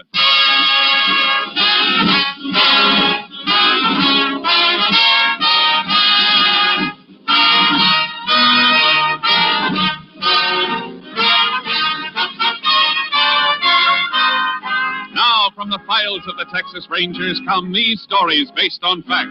Only names, dates, and places are fictitious for obvious reasons. The events themselves are a matter of record.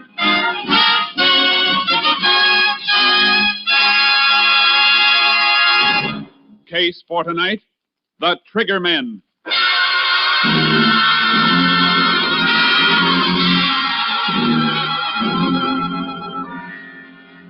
At 9 o'clock on the evening of May 27, 1947, Jasper Leach, operator of an independent service station in Ada, Oklahoma, was preparing to shut down for the night.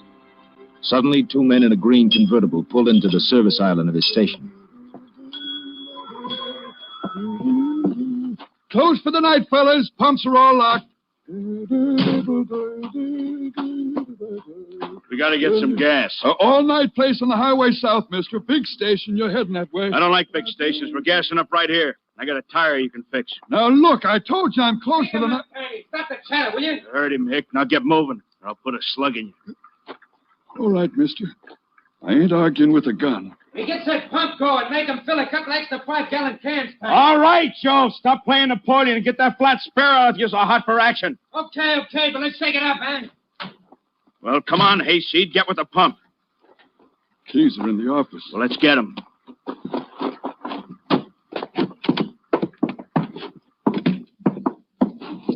And while we're in here, you might as well open the safe. I don't know the combination.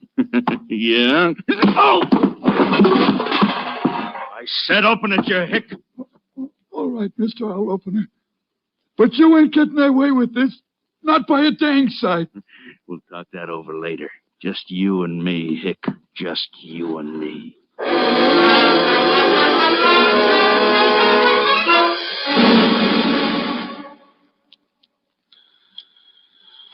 KTX-8, all units. KTX-8, all units.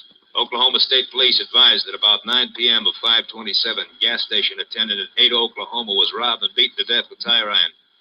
Subjects tentatively identified as number 1, Joe Gordon, average size, eyes blue, hair blonde, complexion fair. Number 2, Tiny Gordon, 6'3", peculiar walk, pigeon-toed, same coloring as brother. Subjects now believed to be in Texas en route to Mexican border. Wanted 6 states and FBI for murder, bank robbery, narcotics, other charges. Use caution, these men are dangerous. KDXA Austin.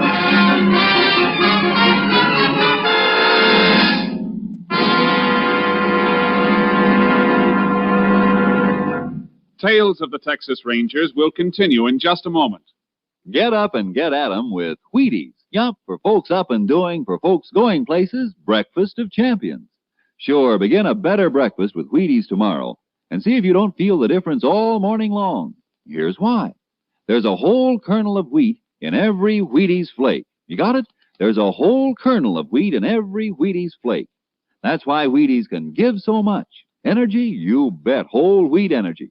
Vitamins and minerals? You bet. And protein, too. That's why Wheaties at 7 can make a difference at 11. There's energy in them thar flakes. You try 'em tomorrow morning. Make yours Wheaties.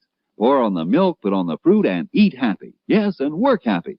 Tomorrow, see for yourself how Wheaties at 7 can help at 11. Breakfast of champions. Breakfast for you.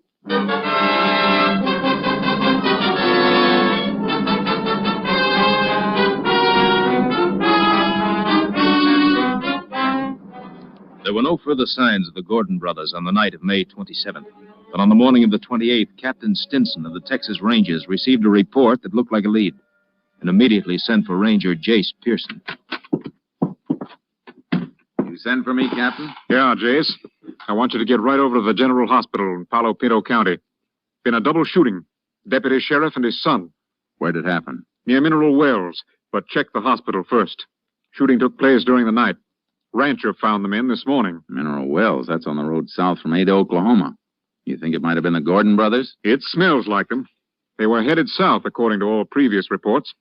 I figure they're making their run for the border, and they'll kill anybody who tries to stop them. Sure looks that way. The deputy never saw who gunned him, Jace. If he can talk, get all the information you can. And if it looks like the Gordons, stay with it all the way. We don't want them to get across the border. I understand. Judging by their past movements, they steal cars and dump them for new ones at regular intervals before they get too hot. So don't pin too much on any car descriptions. I won't. I'll see you later. Oh, Jace. Yeah? You get anything hot, report it by phone. If I have anything for you, I'll have the radio dispatcher tell you to call in. The men we're after might have a shortwave set. Right, Captain. One thing more, Jace. This department hasn't lost a man in a long time. Let's keep it that way. Yeah.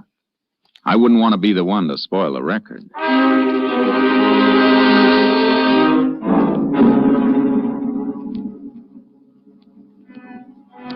I checked my car out and headed for Palo Pinto County.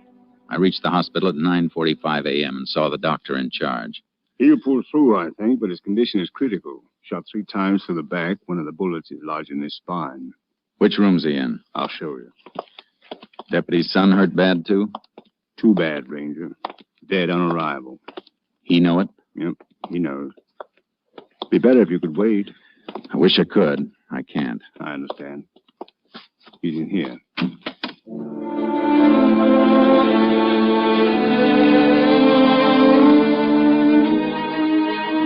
The deputy was lying on his stomach, a dazed look on his face like he was remembering something over and over, but still couldn't believe it.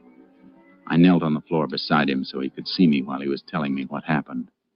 You see, my boy built himself one of them hot rod cars out of an old chassis and spare parts. You know youngsters. Yeah. I broke down on him last night. Fooled with it and couldn't get it to start. Called up home about midnight. Tell me and his ma why he was out so late. Sure. I drove out in my car and meet him where he called from, up at Salesville. We both fooled around with his car some, but wasn't fixing to go at all. Here. You sip a little water through this glass straw. Better? Thank you. You couldn't get the car started. Yeah. So finally I told the kid to come on home. And we'd get it taken care of today. Reckon that don't matter none now. What happened on the way home? We passed the carpet place. Big place. He raises silkworms. Here, let me fix that pillow for you a bit. Thank you. Worms feed off on the leaves of the mulberry trees. We was passing the grove, Carver's mulberries. I spotted a fire, little campfire, like deep in the grove, almost out of sight. I see. Thought I'd better stop and have a look. The kid, he wanted to get out of the car with me. I don't know why I let him, but I had no way of knowing. No, of course, you couldn't know. We walked in. I guess they heard us coming. One of them kicked at the fire. I saw his shadow. That's all. I yelled at him to stand where they was, and they started blasting. Go on. I turned, pushed the kid down. Something hit me in the back. I went out. When I came to, my kid was lying there, just a couple of feet from me. 15 years old. All right. Don't try to talk anymore. Get him for me, Ranger. Please get him. Me and my kid.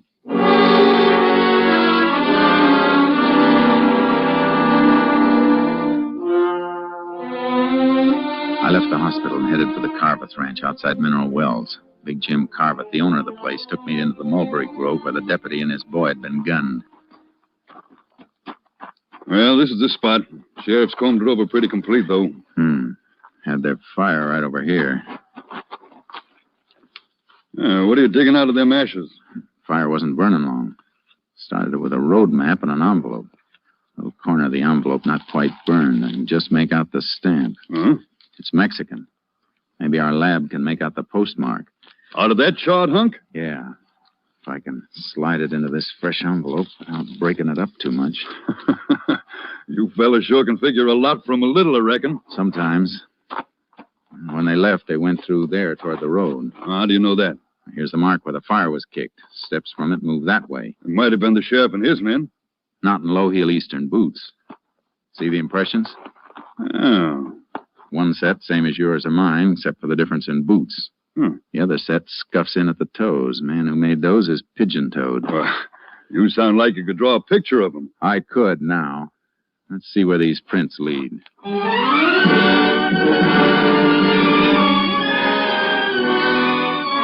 They led to the road, or almost to the road. Just at the edge of the grove were tire markings where a car had been backed into the mulberries to screen it from sight. Yeah, this is it, all right. Can see where it scraped the branches. Did more than scrape them. End of this one's been torn off. The part that got torn off isn't on the ground. Low branch, too. Oh, that means something? From the tire marks and the height of the branch, it means the baggage compartment of the car was open and then closed down on the end of the branch. See, it snapped off when the car moved. You sound like that's worth knowing. It might be worth plenty. The highway patrol turns up an abandoned car with a piece of mulberry branch caught on it.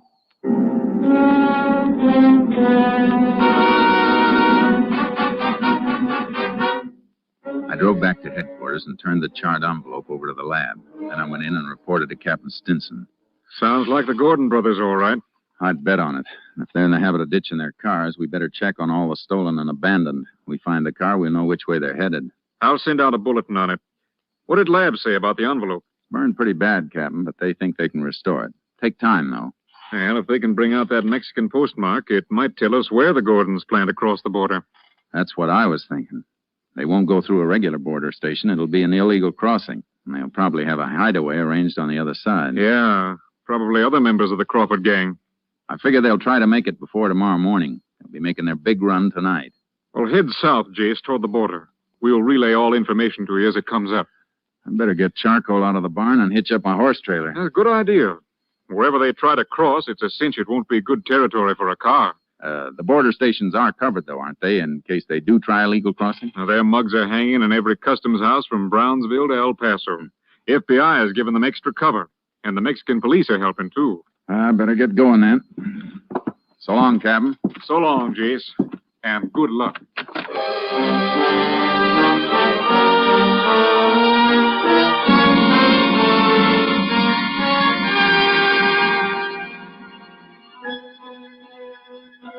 I loaded charcoal into the horse trailer and headed south, aiming for the center of the border near Valverde County so I could change my direction fast either way.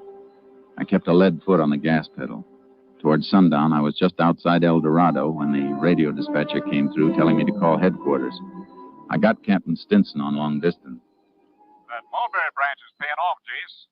Abandoned car with a piece of it caught in the trunk has just been found in Fort Stockton, Pecos County. How long ago? Less than 15 minutes. And the motor was still warm. Highway Patrol is throwing up roadblocks at all points, south and west. They can't be far out of Stockton. Must be planning to try a border crossing in Presidio or Brewster County then.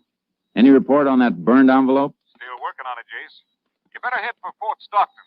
If they do get past our block, they're within 90 miles of the border. I'll do my best, Captain. So long.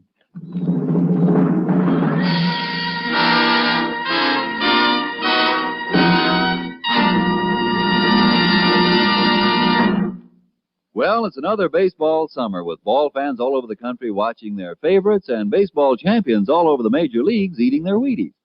Yup, and do they eat their Wheaties? The Philadelphia Phillies, Ashburn and Ennis, the Cleveland Indians, Lemon and Boudreaux, Stan Musial of the St. Louis Cards, George Kell of the Detroit Tigers, Pee Wee Reese of the Dodgers. They're all getting their Wheaties, breakfast of champions.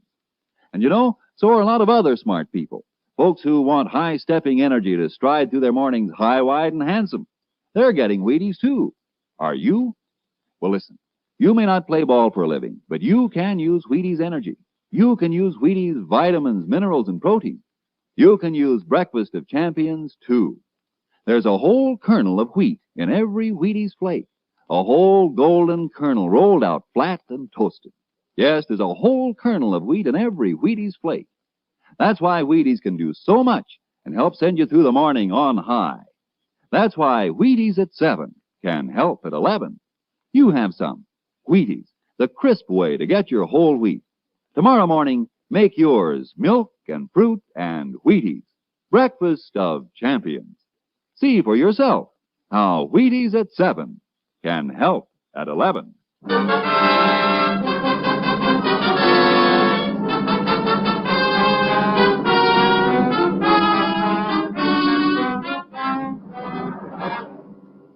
I started for the roadblock area in Pecos County, but I never got there. I was still 50 miles away when headquarters radioed me to contact them by phone. Had a feeling the news wasn't going to be good, and it wasn't. We can forget about Pecos County, Jace. The Gordons broke through our roadblock. Where? Back road near Hovey. They turned a Tommy gun on the highway patrol and the sheriff's car. Kill anybody? 2, and 2 more badly wounded. The men were just found when they didn't answer a radio call. Happened 2 hours ago. Then the Gordons could be at the border by now. The wildest part of it, Jace. And you'll have to guess what... Just a second. I didn't hear from it. Okay, thanks. Here it is, Jace. Lab report on the burned envelope. Where was it mailed from? Fakirs, right across the Rio Grande from the Santiago Mountains. That country's murder. Worse for them than for us. River swollen by spring rains. They'll need a boat to cross. County sheriff can beat through the mountains with posses. 10 miles each side. I'll get as close as I can by car, and then Charcoal and I'll ride in. The posse will corner them. We'll have them. You're the closest ranger unit, Jace. But those men are dangerous. You want to wait for some help? No time for waiting. Now's the time for getting them. You'll hear from me.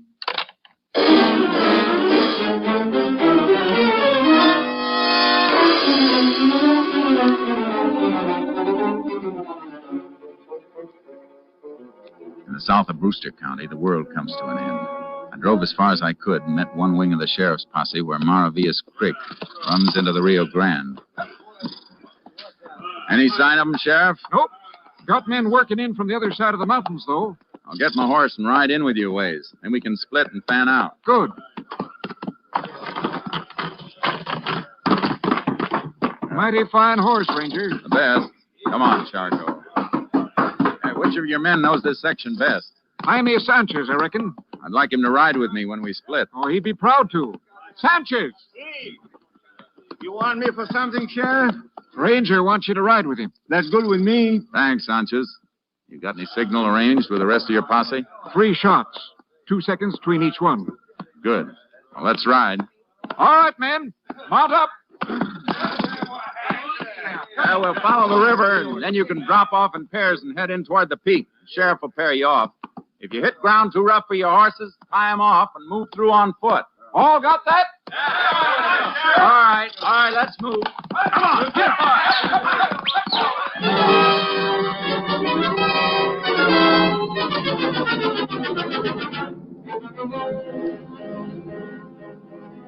We moved along the river, closing the circle and hoping that Joe and Tiny Gordon were inside of it. The country got rougher, and no horse could have taken it without the light of the moon. Posse paired off and thinned out. Finally, the sheriff and his last deputy turned off, and Sanchez and I went on alone. How far are we from Boquilla, Sanchez? About 5 miles, senor, and it will be right across the Rio. We better turn toward the peak, then. We can't go in very far in the horses. Maybe we should leave them right here. Easier to find again. You're probably right. Whoa, boy. Oh. Tie him off over here. See?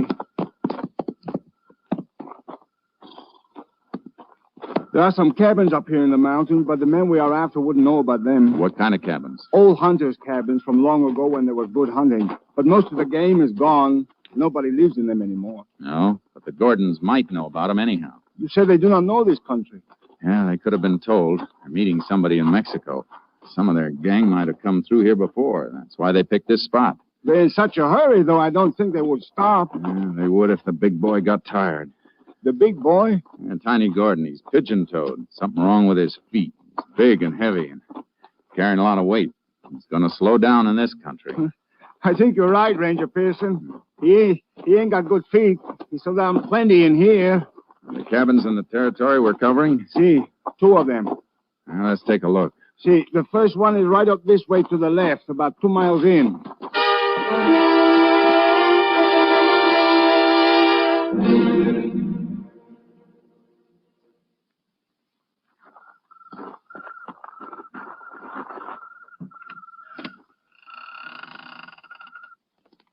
Doesn't seem to be anybody in there. No.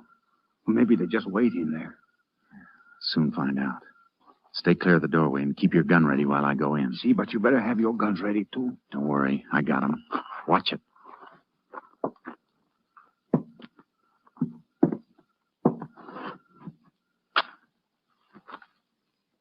Nobody here. Come in. Lamp here. I'll light it. Something wrong with the lamp, senor? No, but I don't think I'll light it after all. Use your flashlight instead. See? There. Feel the glass. The lamp chimney. It's warm, senor. Used less than half an hour ago. Could any of the posse have reached here before us? I don't see how. They all turn in further back. I mean the group working in from the other side. No, they came all the way from Hot Springs, further than where we start. That's where the sheriff's deputy went to get them. Flash your light around a little. See? Wait, turned on that chair again. See? Look. Dust wiped off it. Somebody sitting there not long ago. A scraped spot on the floor. Sat with his legs straight out. That scraping was done by his heels. See, you have a good eye. I think I'll sit down there and stretch my legs. My heels reach those marks? No, not quite so far. But why do you do that? Because I'm 6 feet tall. The man that sat in that chair is taller. Tiny Gordon is 6'3". Come on.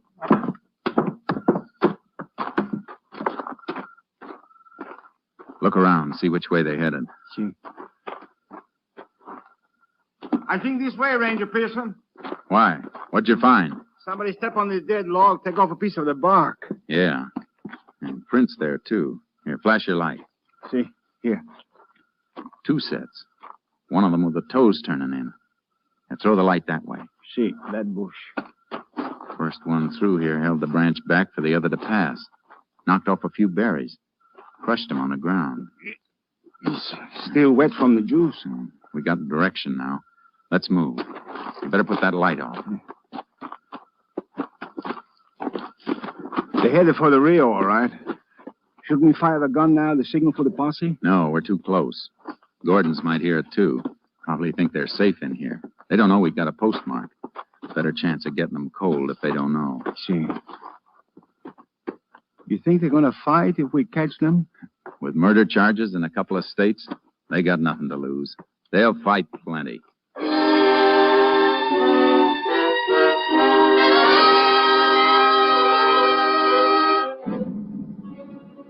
They left a trail all the way, easy to follow even by moonlight. It got fresher as we moved along and saw more and more spots where Tiny Gordon had stopped to rest, and the pace spots where Joe Gordon had moved around restlessly waiting for him.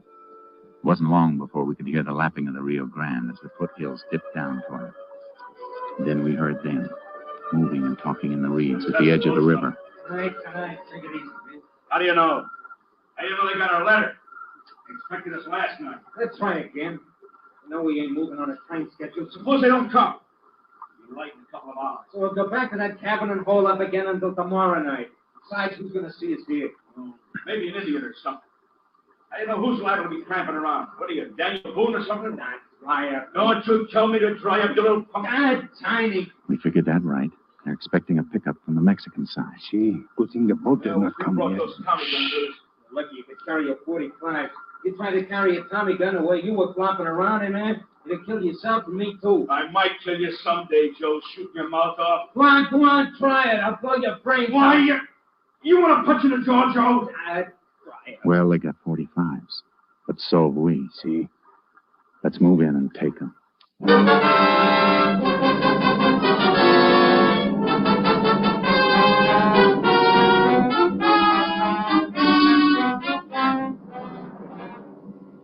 We slipped down to the edge of the reeds.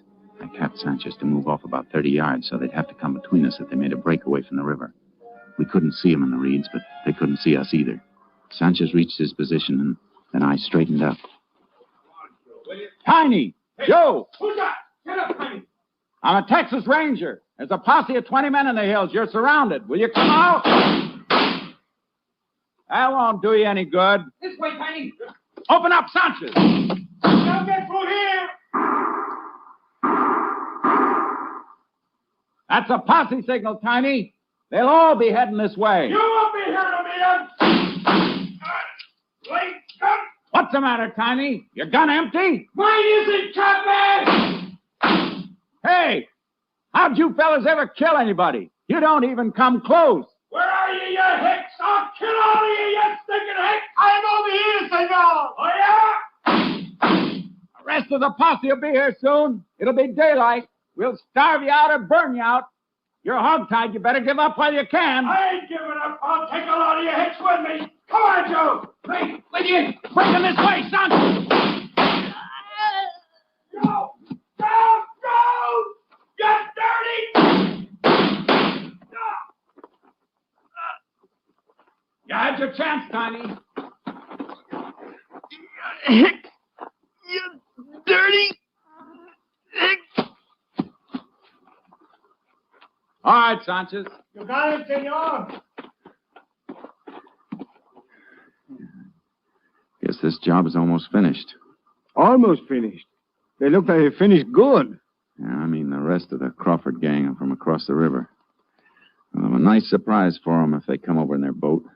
Posse will be here soon, and we may be able to take them by surprise. Easier than these two, senor.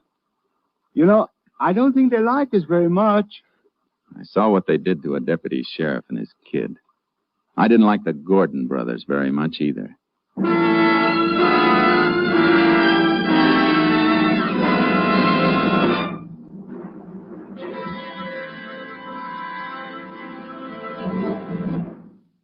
Two hours later, other members of the Crawford gang were surprised and captured without resistance when they crossed the Rio Grande to keep their rendezvous with the Gordon brothers. They were turned over to federal authorities to stand trial for their crimes.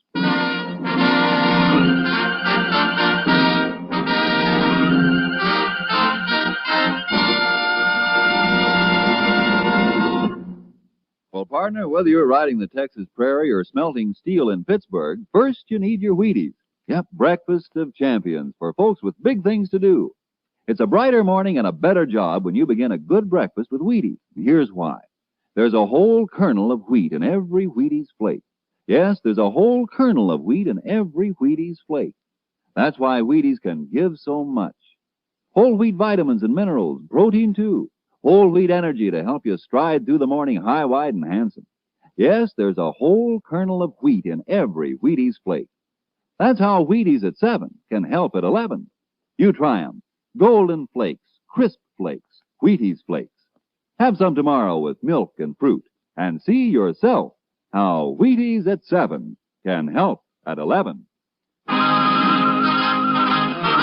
Next week, Joel McRae in another authentic reenactment of a case from the files of the Texas Rangers.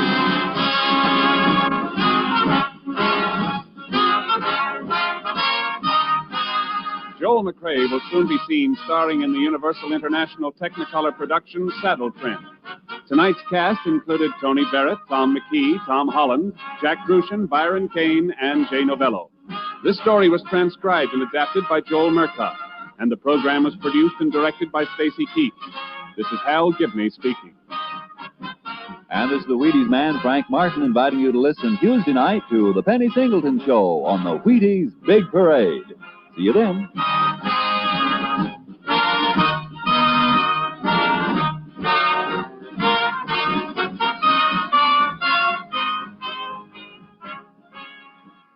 Tomorrow, Rose Bampton sings with the Summer Symphony on...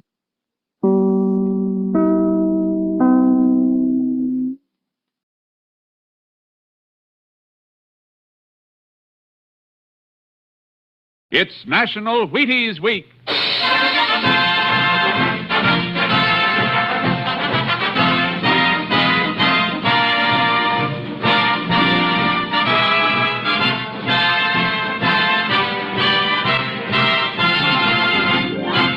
Yes, it's National Wheaties Week, and Wheaties present Joel McRae in Tales of the Texas Rangers.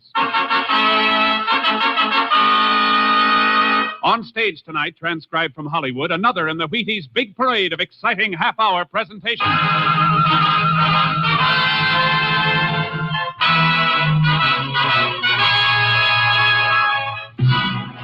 Tales of the Texas Rangers, starring Joel McRae as Ranger Pearson. Texas, more than 260,000 square miles, and 50 men who make up the oldest and most famous law enforcement body in North America.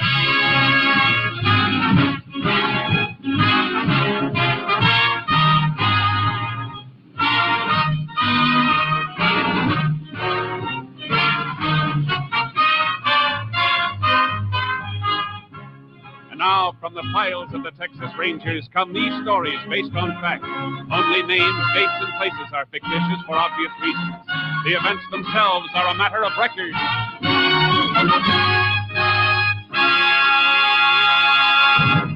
Case for tonight, Quicksilver.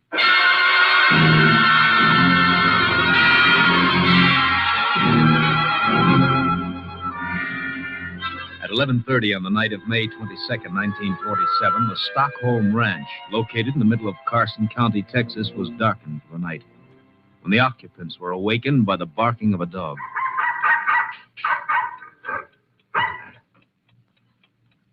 Jim, wake up. What's the matter, Flo? You hear Jeep bark? Oh, kinda. I was half asleep. It's funny. He barked and then shut up real fast. He might have took off after something. He'd have kept on barking then. It sounded like he was... Be quiet a second. See? Don't hear him anymore. Yeah. What are you going to do? Gonna take a look, see. It ain't like Jeep to bark at nothing, then shut up. Jim. What's the matter? Jim, somebody came in the house. Oh, you probably just heard the kid tossing in his sleep. No, I got a funny feeling. All right, I'll put on a light and have a look. I'm coming along. I want to go and see if anything...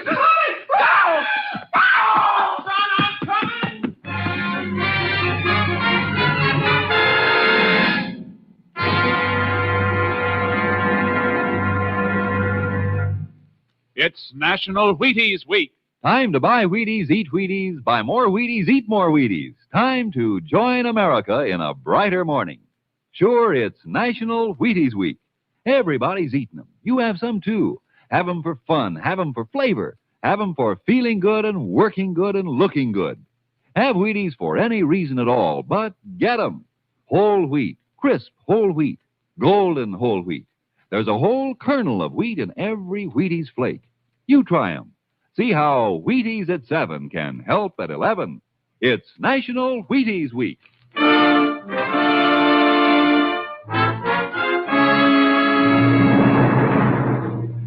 On May 29, 1947, the bodies of Jim and Flo Stockholm and their 10-year-old son, Carl, were discovered by a playmate of Carl's. Sheriff Larkins notified the Texas Rangers, and Ranger Jace Pearson was assigned to the case. Place is just like it was, Jace, excepting for the bodies. Kind of a mess, isn't it, Sheriff? Yeah. All three of them in their night clothes, you said. Uh-huh. This here is Jim and Flo's bedroom. I see. Bedclothes mussed up. Whoever did the killing woke him up. Likely the dog woke him. Oh, yeah. Jeep, you said. Found him dead a piece from the house. Clubbed over the head. Uh-huh. Okay, let's say Flo and Jim Stockholm were awakened by the dog. Jim would get up and see what was the matter. Flo went with him probably to see if the kid Carl was okay. They didn't get no further than this room here, right outside the bedroom. Yeah, all three of them. Funny Jim Stockholm didn't have a gun. Yeah, if he thought somebody was in a house or prowling around outside, he'd have grabbed his gun. Unless something stopped him. What are you thinking about, Jace? Just that the killer might have got in Carl's room. That's right over here. Uh-huh. Maybe Carl spotted the killer, hollered, and that'd make both Jim and Flo jump fast. Yeah. Jim wouldn't think of grabbing his gun. This window here has been jimmied up. You see that? Yeah. I guess you're right. Killer coming this way. Kid saw him, yelled. Tried to get out. Got as far as the room out here. Uh-huh. There's what they were killed with, Jason. Flat iron. An old-fashioned flat iron. Yeah, used as a doorstop. Killer grabbed it and used it. Wonder why he didn't shoot. How far away is the next ranch, Sheriff? 6 miles at least. Why? I'm just figuring maybe the killer didn't want to risk the noise of shots. Must have picked up the flat iron. Why, he killed the little kid, too. Didn't want anybody to be able to identify him. Yeah, likely. Well, what now, Jace? I'd like to fine-comb this house for fingerprints. Meantime, I got a few things I'd like you to find out in town.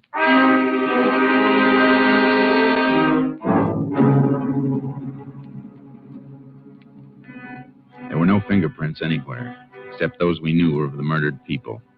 The motive for the crime was robbery. Jim Stockholm kept fairly large sums of money on hand to pay cash for whatever he bought. We didn't find a penny in the house. The whole thing looked hopeless, like the sheriff said when he came back to the Stockholm ranch. Yeah, the coroner can't give us much, Jace. Ain't no way of telling how long they've been dead. If we could find out what day the murders were committed, we'd have something. Not much, but something. Yeah, but how? How are you going to find that out? Nobody saw the Stockholms before they were killed? For sure. Jim went into town on the 22nd week ago. Out here, if nobody sees his neighbor for a week, ain't nothing thought about it. So the murders could have been committed any time between the 22nd and the day the bodies were discovered. That's the way it sizes up, Jace. Killer's got at least a week to make tracks for, well, Texas is big. Uh-huh. Sheriff, that fence there, near the corral. Well, that's a hog pen. It's... Hey, the hogs are gone. Yeah, busted through. Come on. I never noticed it before. Never thought about looking for the hogs. Who would? Well, look here, Sheriff, where the fence is busted through. Look at these. Here. Hog bristles. Lots of them. Caught on the broken part of the rail. Hogs broke out and pushed through here. Yeah, but look at here, Jace. What's it got to do with what we're after? What made these hogs go wild and break out? It's my guess they got awful hungry. Sure. And went looking for something to eat. Come on. We're going to the barn and take a look at the hog feed. Then we're going into town.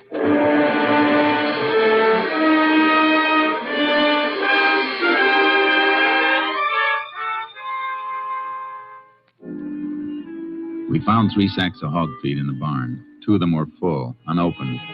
The third had just about enough mash taken out for 1 feeding. Sheriff Larkins and I went into town. Then the sheriff asked a few questions I wanted answered, and I checked at the feed store.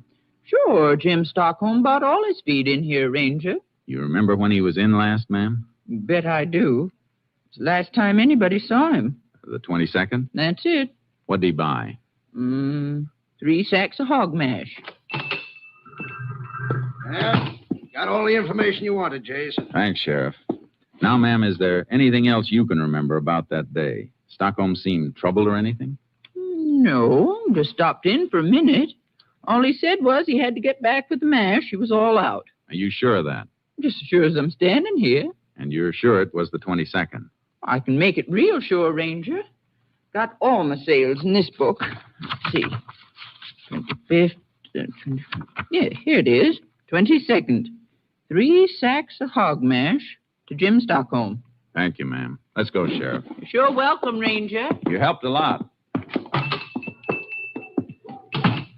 What have you got, Jace? The Stockholms were killed on the 22nd. How do you know? Jim Stockholm bought these 3 sacks of feed on the 22nd. He said he was all out at the ranch. He had to get home and feed the hogs. We found 2 of the bags unopened. Yeah, and a third with only about enough mash out of it to give the hogs 1 meal. Which means he fed the hogs on the 22nd, but he didn't the next day or the next. Because he was dead. That's it. Now we got a lot of checking to do, and it's all going to hinge around the 22nd.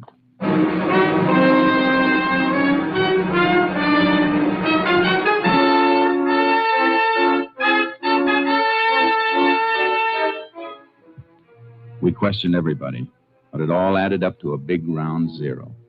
Everybody knew Jim Stockholm and liked him. He didn't have an enemy. Everyone we questioned could account for his time on the 22nd. Nobody'd seen a stranger in town. So I played a hunch.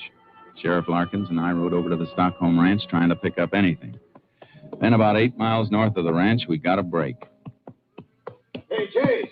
Jace! Yeah, Sheriff? Here, will you? What do you got, Sheriff? I don't know. It looks like ashes. Empty bean can there, too. Uh-huh. Looks like somebody cooked himself a meal here. Horses' tracks around here, too. 1 horse. Yeah. Looks like they might be about a week old. Might not mean a thing, Jace. Could be anybody's horse. Sure could, but nobody in town saw a stranger. Little town like that, people notice a stranger right away. But if a man came riding from this direction, chances are nobody'd see him. Still could be anybody. I know. Well, I'm going to take a real close look. Okay, I'll cover this part. Good. Sheriff, come here. Get something? I think so. Look. Tied his horse to this mesquite. See? The horse stood here, a piece of mesquite broken off. Oh, and here's something else. Take a look. Dirt. Just ordinary earth. Take a good look. Well, it's different from the earth around here. It sure is. Different color and different texture. Sheriff, I got a hunch this dirt scraped off a boot when he got back in the saddle. Scraped off by a stirrup. Here's a bigger hunk of it. Yeah, reddish color. You ever see dirt like this around here? No. That hunk's got a funny shape. Packed in against the instep of a boot, it'd take this shape. You had any rain around here lately? Dry as a bone. There's only one way earth packs up in an instep if it's wet. The man who left this couldn't have come far. Come on. Let's see if we can find a couple of his footprints.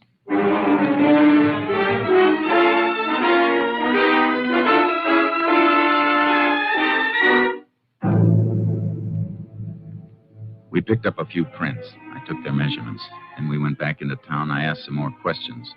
Meantime, I sent the earth samples to the lab for analysis. And by the time I got back to my headquarters, Captain Stinson had the report. Looks like this earth came from southwest Wheeler County, Jace. At least the lab thinks so. Wheeler County southwest. Well, it kind of fits, Captain. Fits what? That part of Wheeler County is not far from Stockholm Ranch. No, it isn't. Just about as far as it'd take wet earth to dry out and get hard enough to scrape off a man's boot. Yeah, I see. What else you got? A few horsehairs I picked off the mesquite bush. Looks like the fellow was riding a sorrel. And something else. Plaster casts of his boot prints. Mm-hmm. It's a pretty big boot. Big man. Maybe 6'2" or 3. You're right. But there are no fingerprints. There's no real evidence. This fellow whose boot prints you got, he might have been anybody. Might never have gone near the Stockholm ranch. Yeah, I know that, Captain. You didn't pick up any of his boot prints around the house, did you? No, place was pretty messed up. A lot of people got there before I did. Yeah, that's one break a criminal always gets.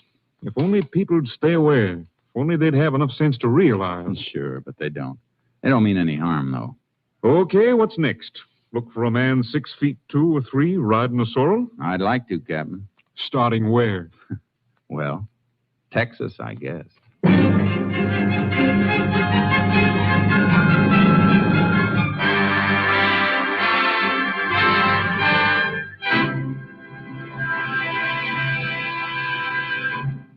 It's National Wheaties Week. Yup. And in celebration of National Wheaties Week, when everybody eats Wheaties, even trombone players, here's that well-known radio musician, Abe Lincoln. Honest, his name really is Abe Lincoln. And here he is, stepping out from behind the scenes to say, "Get your Wheaties." Oh, come on, Abe. You didn't come out from your trombone to say just that. No, but that's the idea. Folks, the Wheaties Big Parade has been bringing you some pretty solid entertainment this summer. I can say it because I've worked along with all the other fellows helping put this entertainment on the air. And now it's National Wheaties Week, and we hope that every one of you who's enjoyed these programs will go out and get your Wheaties. The backstage folks like me, the people whose voices you usually never hear, we'd sure like it if we thought you'd enjoy our programs enough to go out and get some Wheaties. If you like the Texas Rangers, buy a box of Wheaties on Monday, will you? Thanks, and good night, Abe. Remember, it's National Wheaties Week.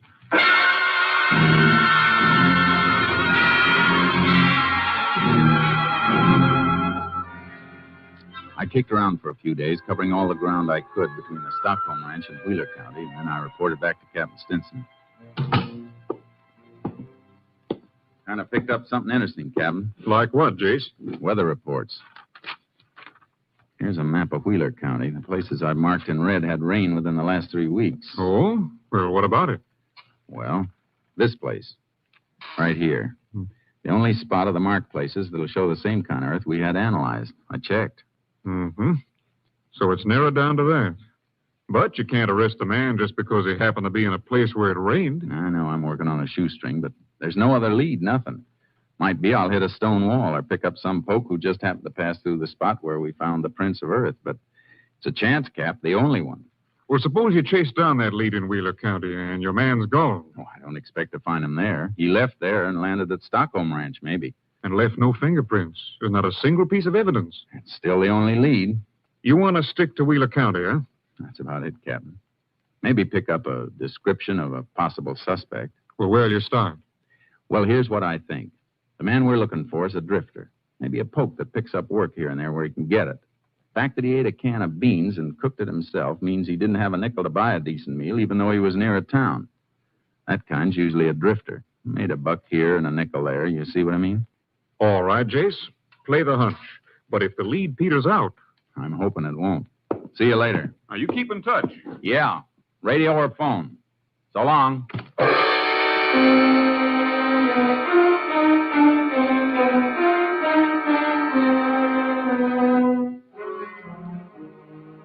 A little while later, I was in Wheeler County, southwest. I checked one ranch after another, some big, some small. What I wanted to know was, had anyone seen a man about 6'2" or 3, a man who owned a sorrel and didn't have steady work? I once read where a man found a needle in a haystack. Did it on a bet. Well, my needle could be in any haystack. Then on the Claude Edwards Ranch near Ramsdell, I ran into something. Sure, I remember a poke about like that, Ranger. Big fella. Had himself a sorrel. Did he work for you, Mr. Edwards? Couple of days. Drifted in looking for something to do. I don't usually have work for more than my own hand, but this fella come in just about when I needed somebody else, and... What was his name? Orwell. Yeah, that was it, Orwell. Now, when was he here? Oh, let me see now. That'll be around the 19th, 20th. And when did he leave? He do something, Ranger? I don't know, Mr. Edwards, but I'd sure like to hear everything you know about him. Well, he worked for a couple of days, then come in asking for his pay. That was maybe the 22nd. Are you sure? Pretty darn sure. It's awful important. All right, I'm sure. We had a spell of rain about then. I had him mend the roof. He didn't like it none. Did he say where he was going? Anything at all? Didn't say, and I didn't ask. Just handed him his pay. Saw him in town later, dropping it in a card game. Then he lit out. All right. Now I want the best description of him you can possibly give me. Everything you can remember. What he looked like, how he talked, acted. I'll try, Ranger. But how you going about finding him? By now, he might be clear into Mexico. Any place. I'm going to do my best, Mr. Edwards. And I'm not sure that's going to be enough.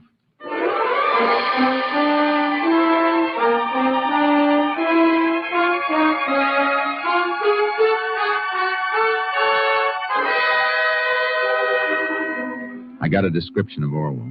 6'2", dark hair, rode a sorrel, tight-lipped and not too easy to get along with, black mustache. Funny how little that people notice things unless it's something they really want to see. What description we had was sent out. 50 false leads came through, 100. But every once in a while, one came through that matched something else. Captain Stinson and I talked it over. Well, maybe it is something, Jace. Look. 100 different leads, but there's one that shows up every so often. This one. Same description. Drifter, gambles a lot, had a dozen different jobs. There's something else, Jace. Now look at the pattern here. Yeah, I am. This one keeps moving southwest, always away. The others jump around. The last report came from San Carlo 2 days ago. Mm-hmm. I'd like to mosey into San Carlo and see if I can pick up anything from there. I figure this Orwell's moving slow. He's counting on being safe by now. What if you find him? There's still not much evidence. We'd have to get a confession out of him. Nothing we've got will stick in a court. I got an idea about that. Let me try it, Captain.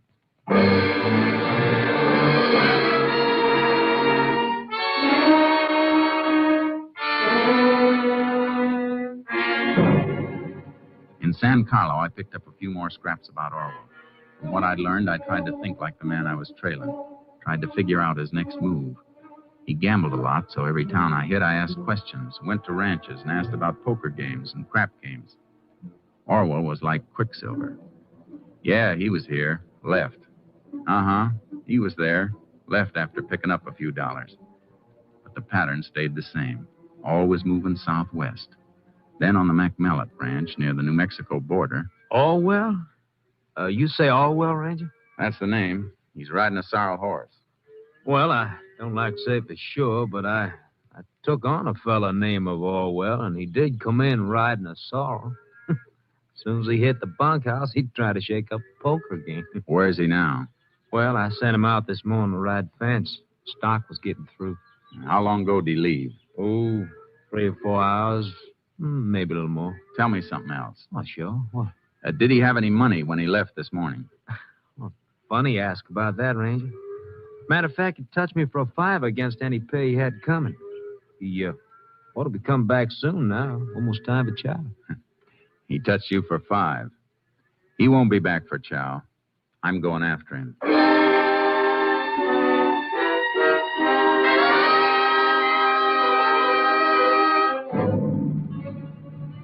I followed the fence rider's trail. It was well into the afternoon when I spotted a rider up ahead.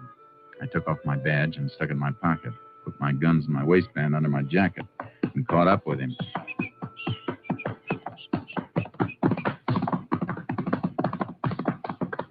Whoa, boy, whoa. Howdy. Who are you? Name's Pearson. You're Orwell, huh? Yeah, why? Boss sent me out to look for you. Boss? Oh, whoa. Yeah, foreman back at Mellett's ranch. What for? Well, we got to get back to the north fence. You wasn't working there when I left. Just got took on. I guess we better get back to the north fence. Boss says it's important. That's so. Say, come to think of it, you're not even on the ranch anymore. I hit the boundary fence a piece back. All right, I got news for you, mister. I ain't riding fence. Now you take off. You see about that north fence. Huh? You mean you're quitting? Right the first time, mister. Now, so long. Hey, hold it a minute. You're downright unsociable. Oh, boy, whoa. You're downright nosy. Me? I didn't mean to be. Say, you mind if I ride a piece with you? Yeah, I do. Well, I'd kind of like company. Thought you was just took on at the Mellett's place. Seems to me you're riding wrong, mister. Ah, I got no hankering for work either. Not with 500 in my jeans. 500? A poke like you with 500? Got lucky in a crap game night before last. Then why'd you take the job? Oh, man can always use a couple more bucks. Well, I guess I'll be riding on. Hey, wait. Huh? Okay. I kind of like company myself. You want to ride a piece with me? It's okay.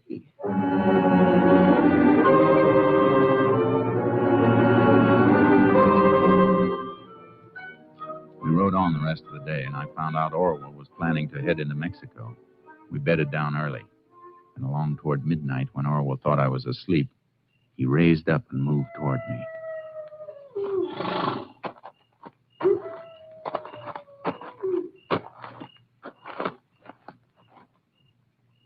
Hey, Pearson.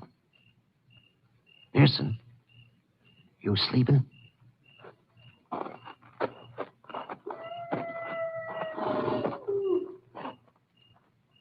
Something you want, my saddlebag, Orwell? I thought you were sleeping. No. Don't reach for it, Orwell. I'll blow your head off. What are you getting this head up about? Man starts to go through my saddlebags when I'm sleeping. I get touchy. I'm just looking for cigarettes.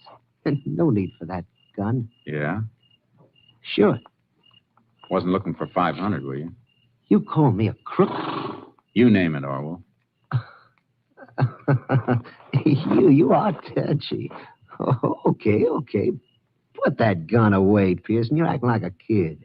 I tell you, I was just looking for cigarettes. Sure. Guess I did maybe bust a strap. Okay, bring that saddlebag. Cigarettes are in it. Yeah, sure. Left or right one? Right.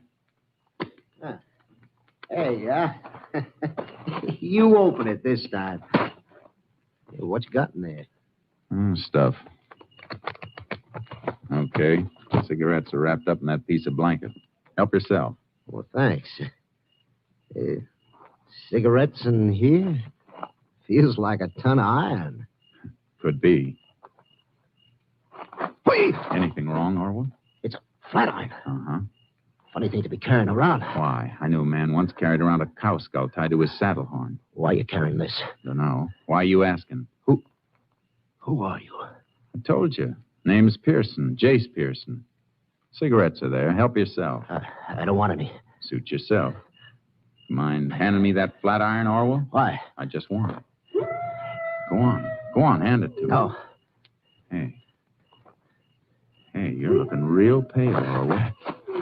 You're not scared of coyotes, are you? Shut up. Iron makes a good nutcracker. Maybe I carry it for that. Shut up, I said. Go on, Orwell. Hand me the flat iron. Pick it up. It's not so heavy. It's heavy enough. Man could pick it up like this, lift it up over his head and bring it down hard like... Why not? Why, you... No. Orwell, stand still. Don't run. Hold it, Orwell. I'm warning you. Hold it.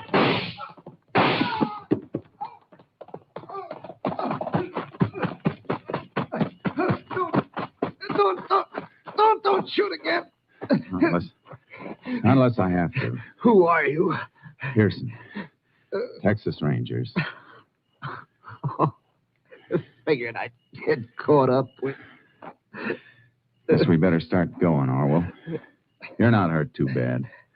Shooting by moonlight kind of spoils a man's aim. Come on, let's go.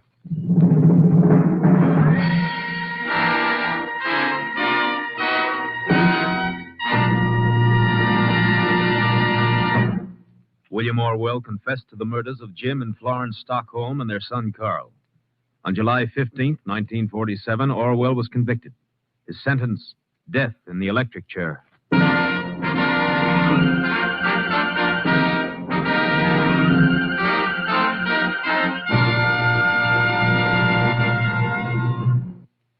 Joel McRae, your Texas Ranger, has asked me to ask you to have some Wheaties. Yes, have some Wheaties because it's National Wheaties Week. The week when everybody goes out and buys a box and enjoys a dish of America's famous whole wheat flakes. Start early in National Wheaties Week so you'll have time to buy them and eat them and buy some more and eat some more. Wheaties, that is. And while you're enjoying them, partner, you're getting wide-awake energy, whole wheat energy. There's a whole kernel of wheat in every Wheaties flake. Begin a better breakfast with Wheaties, and see if you don't find yourself striding high, wide, and handsome right through the morning. Rangers can ride better, salesmen can sell better, plumbers can plumb better with a better breakfast. Milk and fruit and Wheaties. Get yours. Breakfast of Champions. It's National Wheaties Week. Next week, Joel McRae in another authentic reenactment of a case from the files of the Texas Rangers.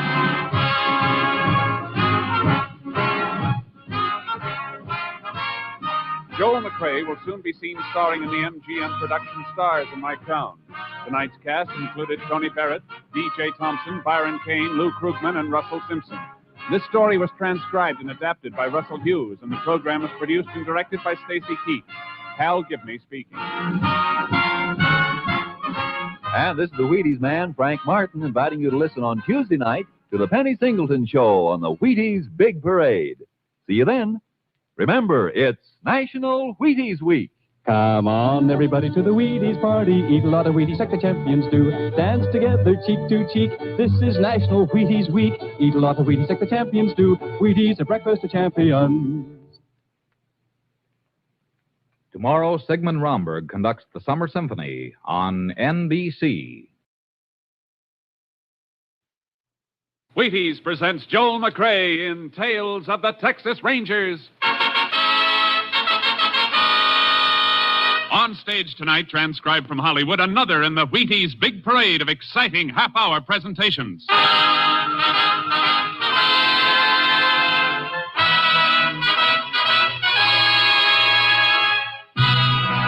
Tales of the Texas Rangers, starring Joel McRae as Ranger Pearson. Texas, more than 260,000 square miles, and 50 men who make up the most famous and oldest law enforcement body in North America.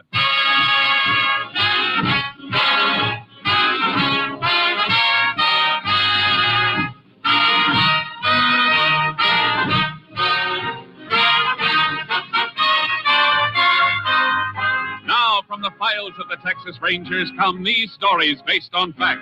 Only names, dates, and places are fictitious for obvious reasons. The events themselves are a matter of record.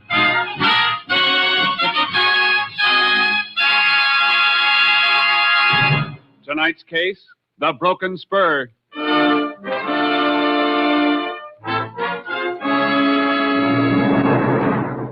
Saturday night, June 5th, 1948. The time, 10 p.m. On a small ranch 10 miles south of Cranston, Irwin County, Texas, Milton Thomas was counting a large sum of money, preparatory to locking it up for the night. As he was counting, his dog Rags appeared to be nervous. Thomas tried to quiet him. Rags, stop that. You're making me count wrong. 50, 100... What in Sam Hill's the matter with you tonight? Now stop it. Quiet, Rags. Down. Who's there? Casey. What do you want, Casey? I want to talk to you. Seems to me it's awful late at night to be knocking at people's doors. Now, if it's about that All right, get back in the room. That gun, what are you trying to do? Get your dog back or I'll... Get back or you'll get the same thing. Get away from that dog. Give me that money. No, I won't. You asked for it. No, don't take it. Shut up. Let go of my legs. No. I said let go. No. All right, then.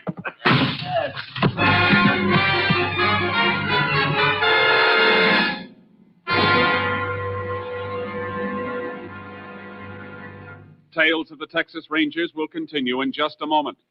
If you've got a job to do tomorrow, partner, get your Wheaties. Sure, Breakfast of Champions is for you, just like it's for Ralph Kiner, pride of the Pittsburgh Pirates. You may not play ball for a living, but whatever your job is tomorrow, you can do it better on a better breakfast. And it's a better breakfast you're starting with Wheaties. There's a whole kernel of wheat in every Wheaties flake. Yes, whole wheat, good, sound, whole wheat. Plump and ripe and bursting with vitamins and minerals and protein for your vitality, your energy, your working power. So tumble the Wheaties out of the package, pour on the milk, put on the fruit, pick up the spoon, and smile. You're eating good to be feeling good. Breakfast of Champions for people who are going places. Are you ready? Try 'em. See how Wheaties at 7 can help at 11.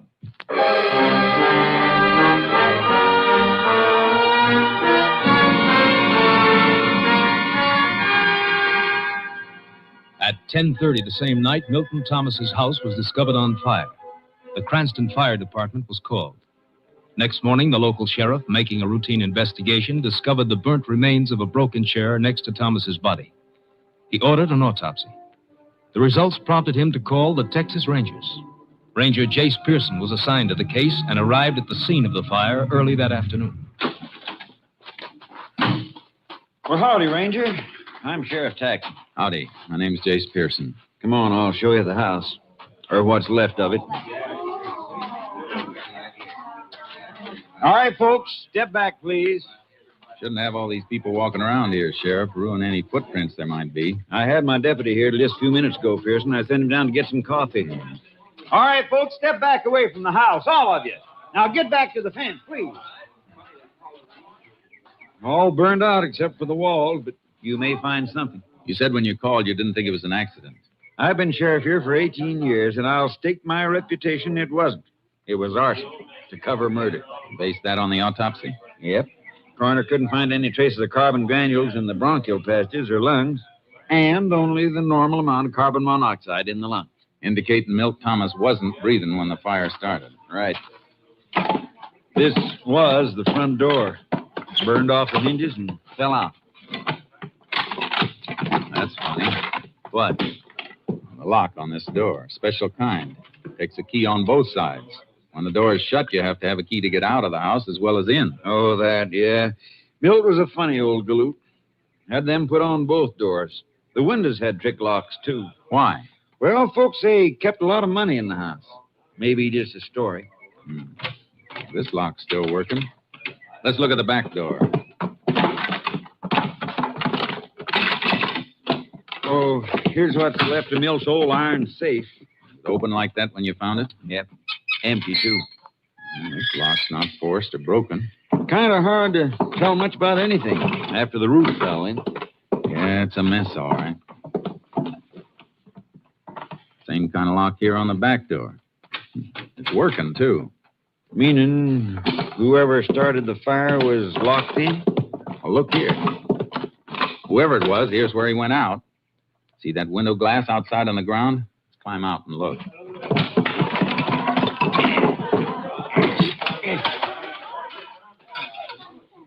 See? The heat didn't break it. It's not crazed. It was knocked out from inside. And do you think the killer was trapped inside? Could have been, after he set fire to the place. How about footprints, Sheriff? Oh, there's thousands of them. Volunteer firemen tramping around all during the fire. Wait, here's something. Looks like a spur rowel. That's exactly what it is. Broken off a spur. Right below where the window was. Maybe busted off by a man jumping out the window with his tail feathers on fire? Maybe. I don't envy you none, Pearson. How come? Well, as a clue, the spur rowel's probably mighty important. But what, Sheriff? I was just thinking. There probably ain't over 10 million spurs in the state of Texas with rowels just like the one you got there in your hand. Well, your figure may be a little high, Sheriff, but I get your point. Hey, Jack. Yeah, what do you think you're doing, Jack? What's the matter, Sheriff? You know darn well what's the matter. I told you to keep back. I was just looking around. Well, stop kicking around those ashes. And the rest of you. That's evidence you're tramping on. We didn't mean no harm. Now listen, all of you. It's the last time I'm going to tell you. How'd you like it if we thought one of you was the criminal, coming back to the scene of the crime and deliberately trying to destroy evidence? Oh. Okay, then, get back or get off the property altogether. Books say that's generally not true, Sheriff. Huh? About the criminal in the scene of the crime. Happens only once in 1,000 times. Oh, I know it. I just want to throw a scare into him. I see. Oh, by the way, who was that fellow you were talking to? Him? His name's Casey. Jack Casey.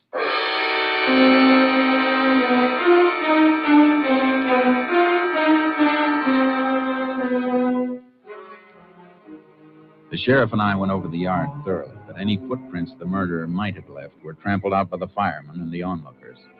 Finally, some distance from the house, I found the place I was looking for. Sheriff, Huh? Come over here. What is it? Look, here's where he took off from. Hoof prints. Dug out in an awful hurry, too. And his horse tethered to this tree. Seems to me any man who had legitimate business at the house would have tied up closer. Yeah, that's logical. Well, look here. Horse chewed on the tree. Might be a cribber. We find our man, we'll likely find a horse that chews on his feed bin. See, these tracks head west toward Snake Creek. You got a horse, Sheriff? I can get one. Good. I'll get mine out of the trailer. We're going to follow those hoof prints.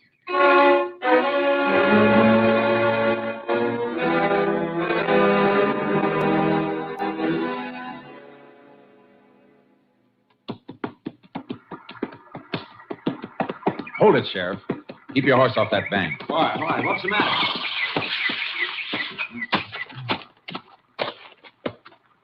Boot prints. Good, fresh ones. Oh, I thought for a minute you'd seen a moccasin. This stream's full of cotton mouths. I'll take my kit and make some plaster molds of these prints. He dismounted here and led his horse across. Yeah, probably afraid of slipping on those flat, mossy rocks. Small foot, about size 7 or 8, I'd say. Odd track pattern, too. Not likely he was toting a heavy load. Probably a fat man. Fat? Yeah, look at his tracks. Deep, even in the dry places. I make tracks as deep as those, way over 200, but I ain't exactly fat. No, you're not fat, Sheriff. But what size boot do you wear? 11 and a half.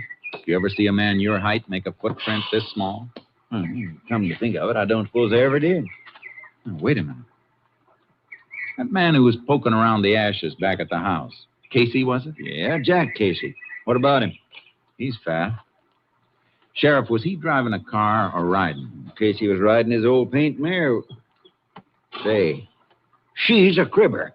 Then I'm going to need a warrant. As soon as I get this mold, I'm heading for town. Sheriff, either the books are wrong, or this Casey is 1 in 1,000.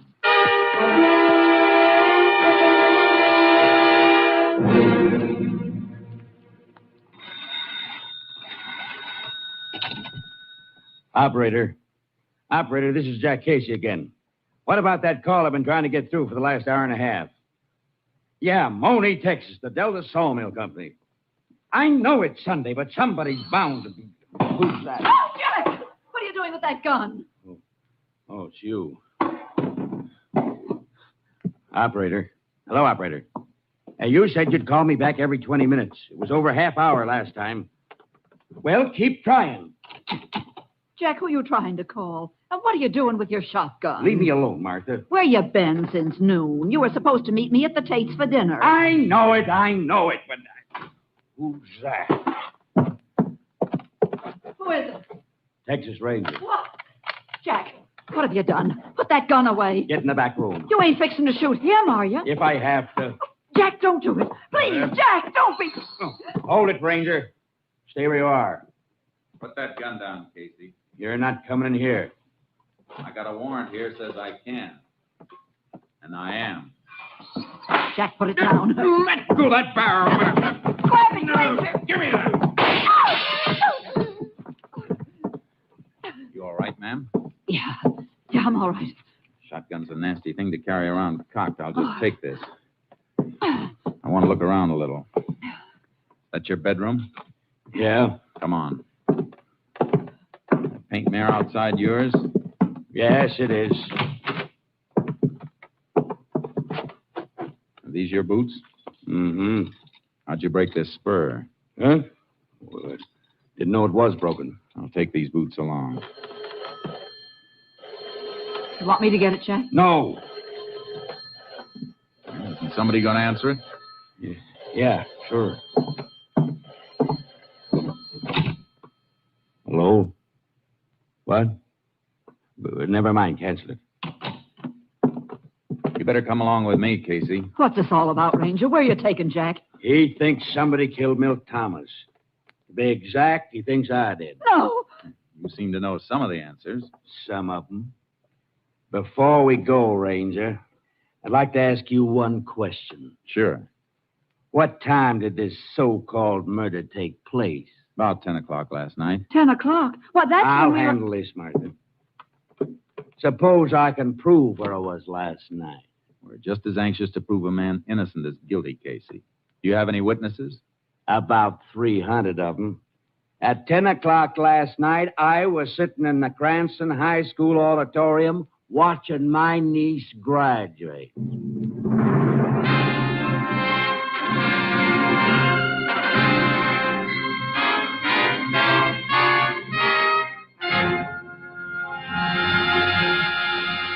In just a moment, we continue with Tales of the Texas Rangers starring Joel McRae as Ranger Jace Pearson.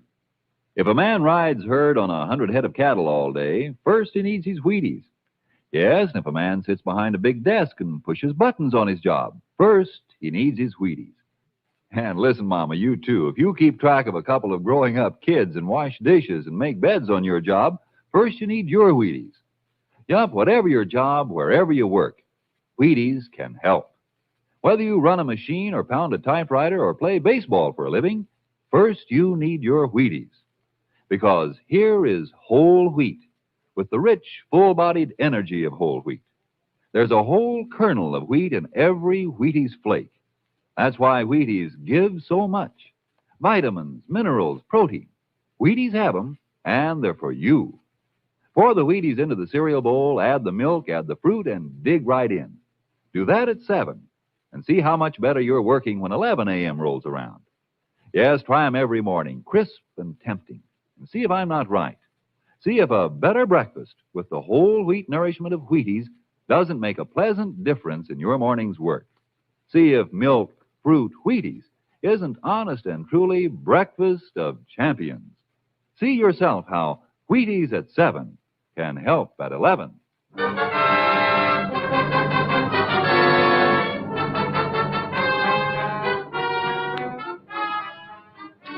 Casey stuck to the alibi that he'd been at the graduation the night before, but I already had enough evidence to take him in.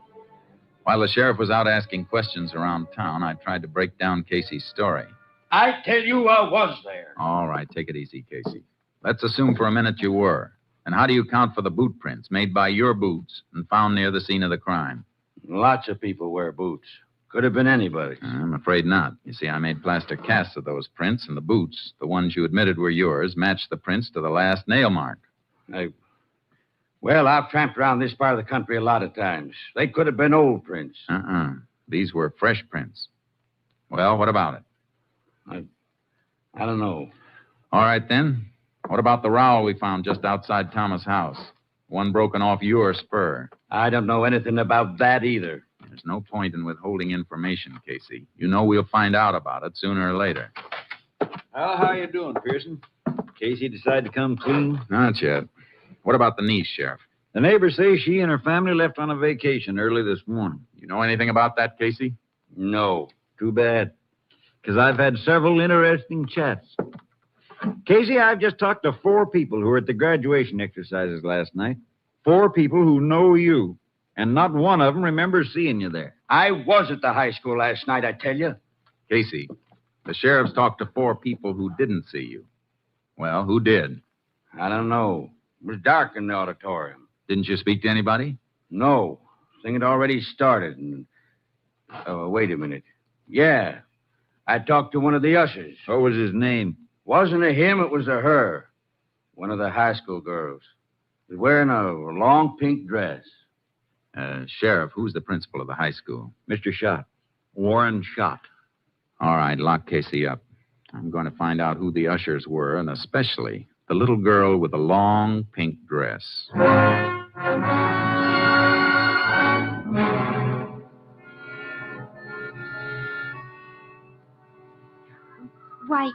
Why, yes, sir.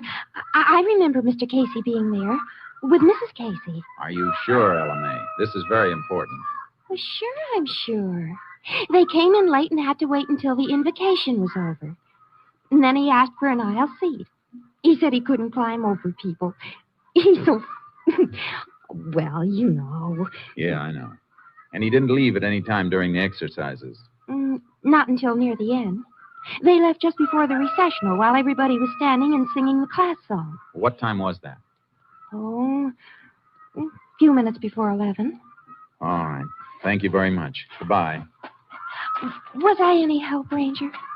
Yes, LMA. You were a big help.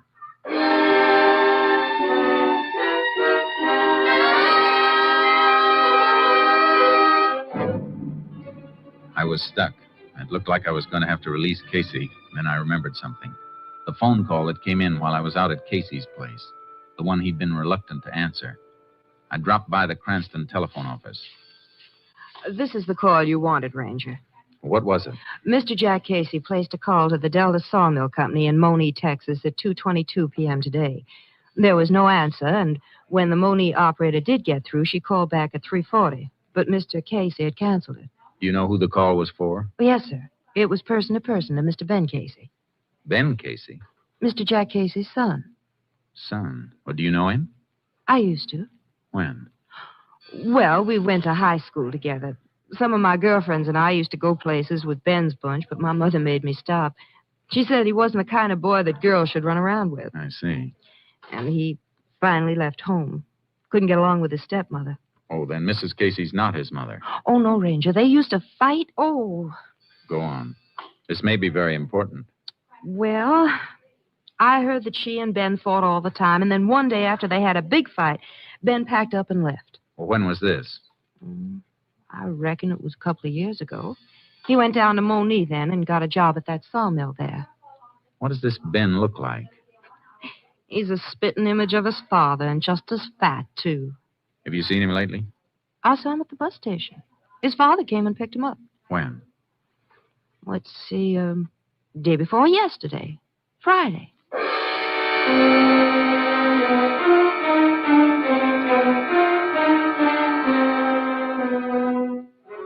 There was no doubt now why Jack Casey wasn't talking. He was protecting his own son. I put a call through to Mrs. Casey and met her at the sheriff's office. I ain't saying this because he ain't my flesh and blood, Ranger, but Ben's bad through and through. I might have knowed he was the one killed Milt Thomas. Mrs. Casey, tell me about Ben. He came in Friday, didn't he? Yeah. Come in on the bus and stayed over Saturday. He wanted to borrow money. He's always broke. Gambles. That's right, Pearson. Picked him up a couple of times for gambling. Go on, Miss Casey. Well, like I say, he wanted to borrow $50 from Jack, but Jack didn't have it. He just paid off a note to Milt Thomas, and he was kind of strapped. Oh, your husband owed Thomas money? Yes, but it was the last payment. Jack was joking about how Thomas always wanted cash money, didn't trust checks. Did Ben hear him say this? He sure did, Sheriff. And then he sucked around all day Saturday until we was getting ready to go to the commencement that night. And just before we left, he said he was going to use Jack's horse to go for a ride. At night? Yeah, seems strange to me, too. And then he asked could he borrow a pair of Jack's boots. He was wearing flat heel shoes. They wear the same size? Oh, have, ever since I can remember. Well, anyway, we went on to the graduation. And when we got home, the mare was in the barn, still saddled, all sweaty. Looked like she'd been run almost to death. And Jack's boots were tossed on the floor, and Ben was gone. All right, Miss Casey. That's all for now, and thanks. You're welcome. Come on, Sheriff. We're going on a little trip.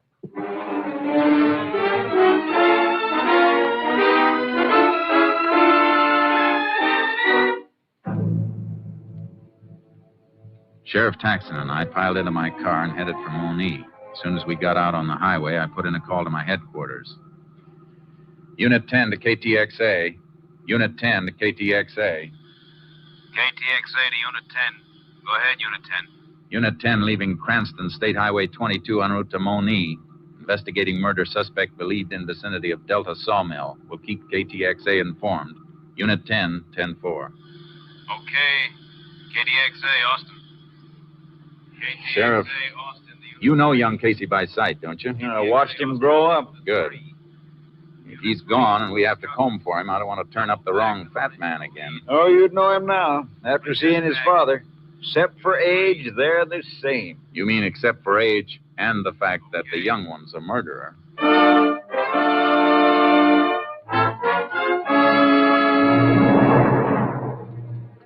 When we reached the sawmill, the moon was up. A full moon. There was a light burning through the window of one shack at the edge of the camp. We pulled up there and got out of the car and went in.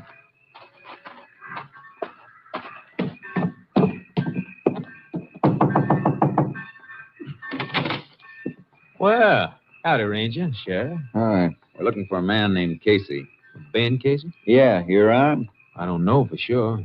Sleeps in the big bunkhouse down the line. Which bunk? I'll show you if you like. Fine. Sheriff, maybe you better take a look through the mess hall. A fat boy like him might be fixing a late snack. If you don't find him, come up and meet me. And if you do find him, call me before you try and take him. Right. Bunkhouse is this way. No light in the place. Well, some of the boys was going into town for a moonlight dance. Don't know if Ben went with them or not. Has he been packing any money that you know of? Well, yeah, come to think of it, he had quite a bit. Said he hit it lucky in a dice game that... Well, he did get it in the dice game, didn't he? If he did, the other fella never got a chance to roll him. Oh? Here we are.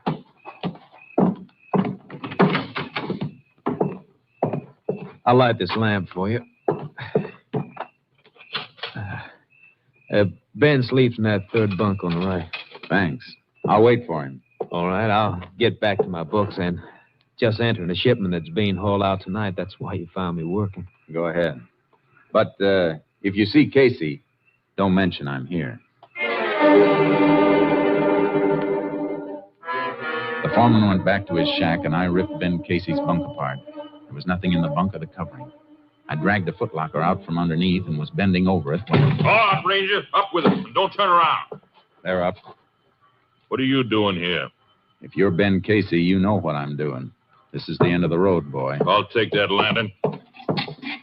I'd be careful with that, Ben. Remember what happened the last time you dropped a lantern? You're pretty smart, ain't you, mister? But I'm smart, too. Here's a present for you.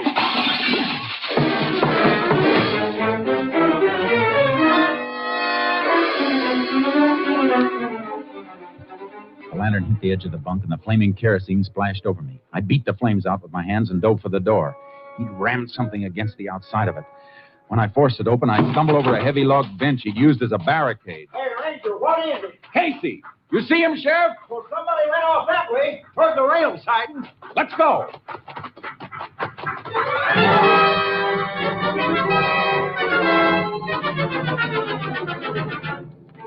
We spotted him swinging up the side of a flat car as the train hit the main line and started to roll. We grabbed onto one of the last cars and scrambled to the top and started to work our way forward. There he is. About 5 cars ahead. I can't see him. Kerosene scorched my eyes. He'll see us, all right, and shoot. Drop flat.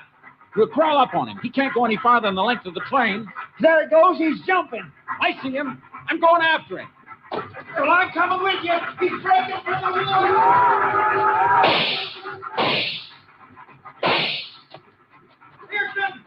Pearson, you all right? Where are you? Get down, Sheriff. Drop.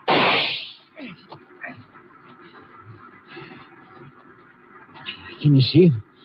No, but he's close. About 10 yards in, not moving. Keep low. We're silhouetted good against this clearing. What you doing, Pearson? Taking off my jacket. See if you can find a stick about 5 feet long. Well, here's a dead branch. This do you? Fine. Give it to me. What you fixing to do? I'm going to put this branch through my coat sleeves like this. Here. When I tell you, hold it up. I get it. Something for him to shoot at. Huh? Right. I'll fire at his gun flash. All right, Casey. Come on with your hands up. This is your last chance, Casey. Okay, Sheriff. Lift the coat. You got him. Come on. Don't shoot, Ranger. Don't kill me. Oh, please give me a chance. Like you gave Milt Thomas? It was a short train ride, Casey, but I got a hunch you'll get a longer one soon. Come on.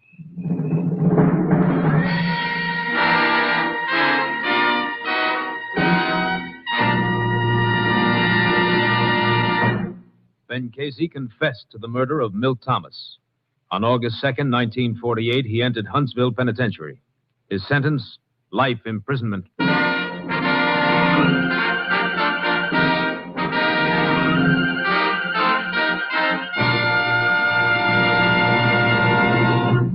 Joe McRae, that was a great show tonight. Wheaties and I are proud of you. Thank you, Frank. I like to please the customers. Well, now, so do I. Take Wheaties, for instance. Frank, are you going to say that Wheaties taste good? Well, yes, I was going to touch on that. And are you going to say that Wheaties are good for people? Yes, I was going to say just that. Anything else? Well, no, I guess that just about covers it, Joel, except... Except telling people to get some. That's it. How'd you know? Well, that's easy, Frank. I'm a Wheaties eater myself. You hear that, folks? You, too, can be a Wheaties eater as early as tomorrow morning. Breakfast of champions, you know. Get some. Next week, Joel McCrea in another authentic reenactment of a case from the files of the Texas Rangers. This story was transcribed and adapted by David Bruce and was produced and directed by Stacy Keach. Hal Gibney speaking. And this is the Wheaties man, Frank Martin, inviting you to listen Monday night to Frank Lovejoy and Night Beat on the Wheaties Big Parade. See you then.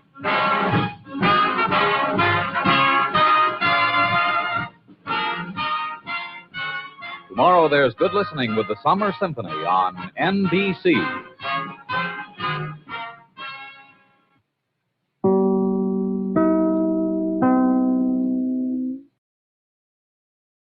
It's National Wheaties Week.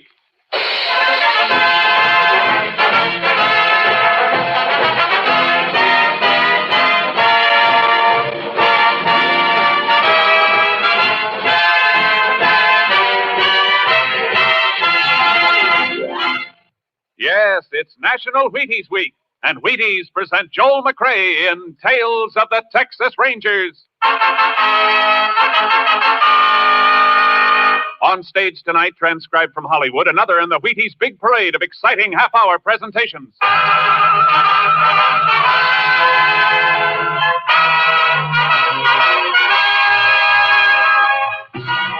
Tales of the Texas Rangers, starring Joel McCrea as Ranger Pearson. Texas, more than 260,000 square miles. And 50 men who make up the most famous and oldest law enforcement body in North America.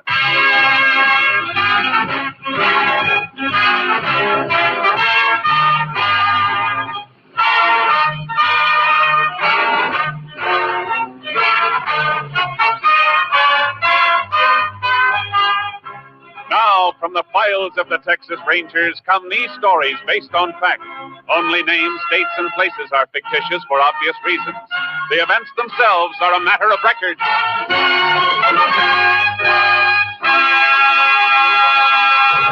Tonight's case, Fool's Gold.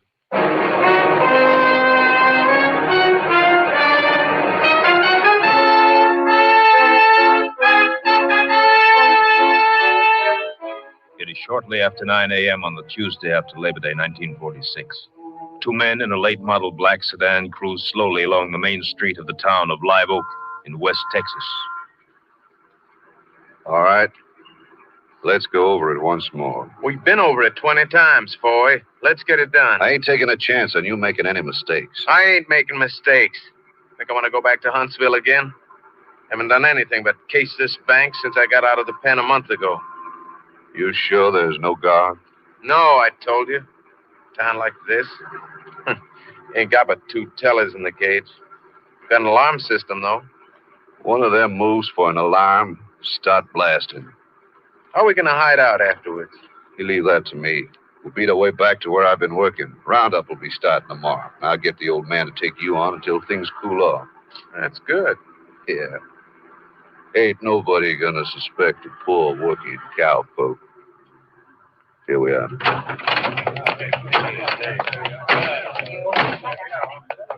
You keep me covered while I cash the check. Yeah. Bet they ain't never cashed a check like that before. Shut up.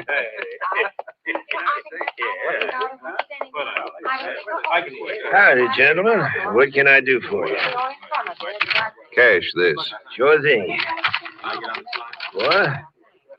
Pass over $5,000. Come on, and don't move funny or I'll blast you. Robbers!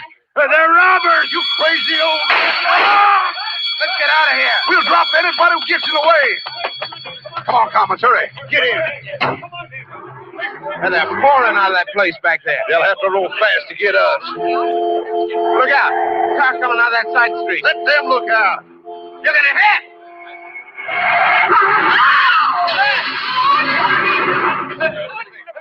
Look at that poor child. There's blood all over him. Look at Please. Gotta get out. Gotta get away. Hey, driver of the sedan is alive. He's still alive. Look at that poor little boy. Your head's cut bad, mister. You better get away from me. Get away from me. Look out, he's got a gun.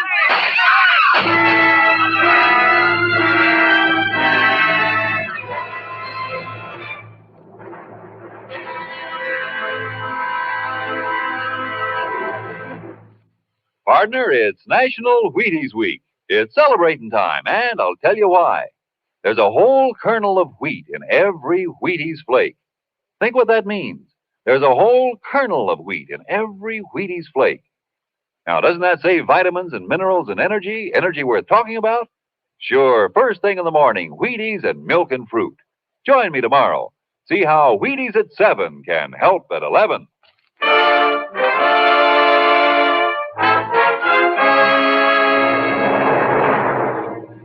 Texas Highway Patrol threw a guard around the wrecked cars and notified the Texas Rangers of the attempted bank holdup and the fatal crash. Ranger Jace Pearson was assigned to the case.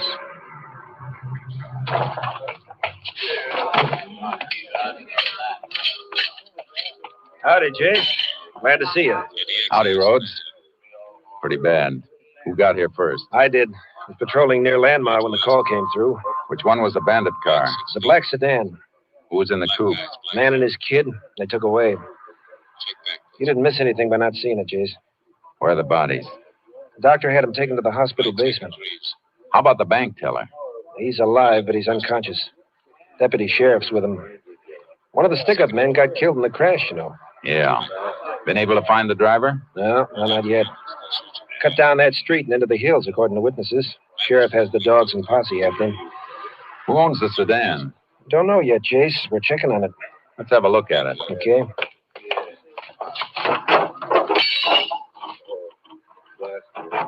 Blood on both sides, steering wheel, too.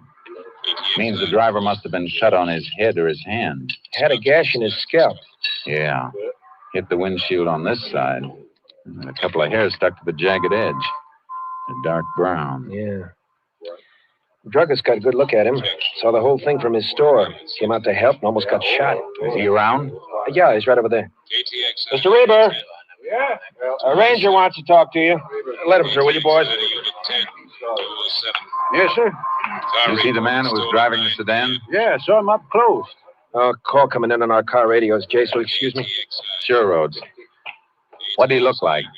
6 feet, maybe. Built solid. Boots, jeans, and work shirt. Of course, that could fit 1,000 men, but this one had a couple of gold teeth right in the middle of his mouth. Gold teeth, huh? Anything else? Nope, except for a bad cut on his head. Bad enough to need stitching? Sure was. Got a flash on the sedan, Jace. It was stolen during the night or early this morning over in Rankin. I thought so.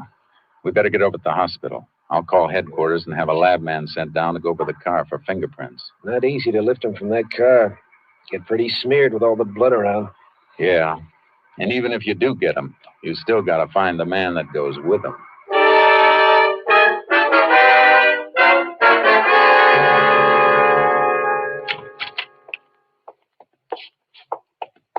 Here's the body, gentlemen.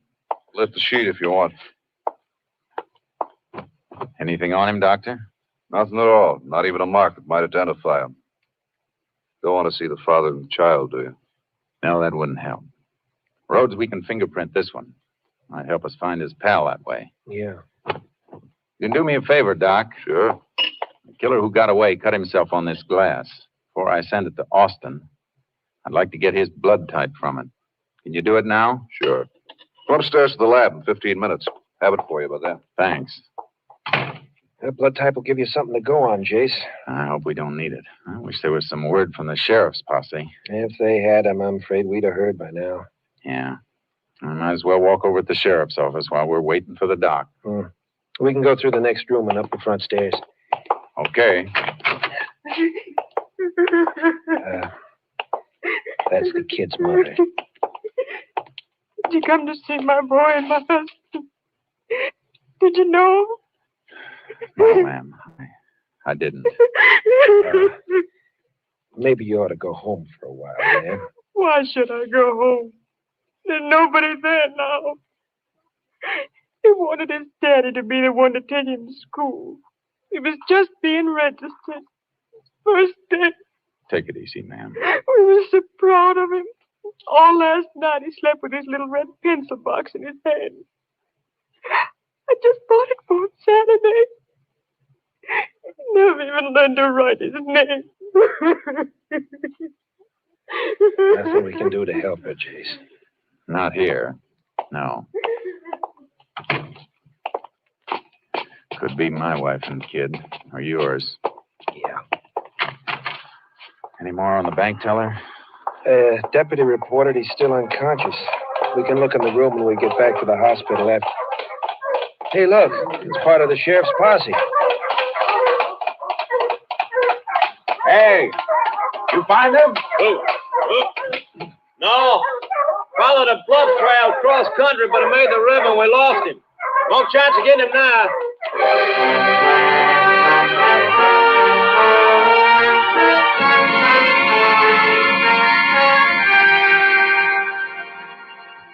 The fingerprint crew from the lab flew in and went to work on the car in the hands of the dead bandit.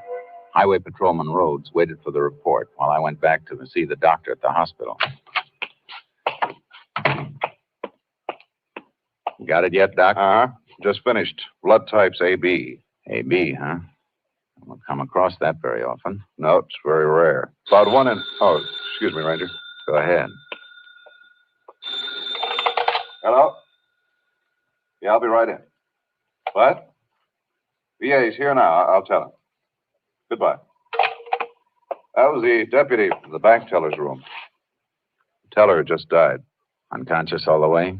Nope, came to for just a second before he passed on. Did he say anything? Nothing you don't already know, Ranger. The man who shot him had gold teeth. It was night before the fingerprint crew found anything.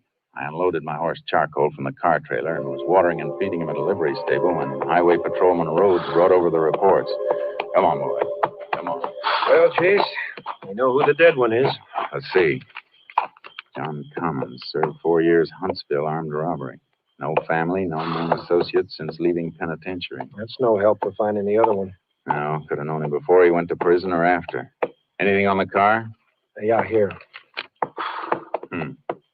Lots of prints, but no clear ones, except a full thumb impression on the cap of the gas tank. Haven't got anything on that print yet, though. Whoever it is, he has no record in Texas. He will have. FBI may have something on him. I'm not going to wait around here, though. I don't like it either. But which way can you go? Both ways. Car was stolen in Rankin. That's west. I'll head back that way. You take the highway east. You got a plan? Something will keep us busy while we're waiting for a report on that thumbprint. Check every doctor along the way and see if any of them have stitched a head wound for a man with gold teeth. For a good part of the night and half the next day, I covered the towns and the back roads between towns, country doctors and emergency hospitals. None of them had seen the man I was after. Then finally, KTXI in San Angelo came through. KTXI calling Unit 10. KTXI calling Unit 10. Unit 10 to KTXI. Go ahead, KTXI. Have report for Unit 10 on thumbprint found on gas cap of stolen car. Subject known as Robert Tromer. Believed to be in or near Santa Rita. May be working there. Occupation, automobile mechanic. Unit 10 presently located Regan County, 40 miles from Santa Rita. Will continue investigation. Unit 10, 10-4.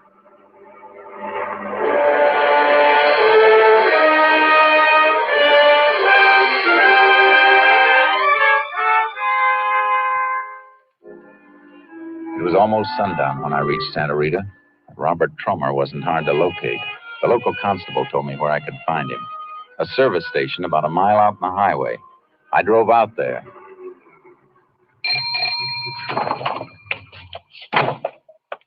Howdy, Ranger. Howdy. Your name, Tromer? Yeah? You can turn off that water and dry off your hands.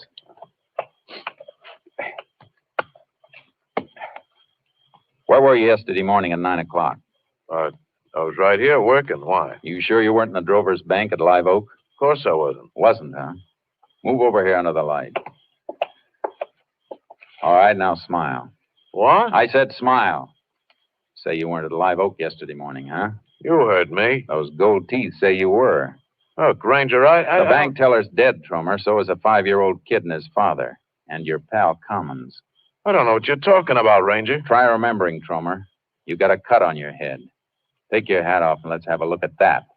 Sure, I'll take my hat off. Well, you're looking, Ranger. You see any cut?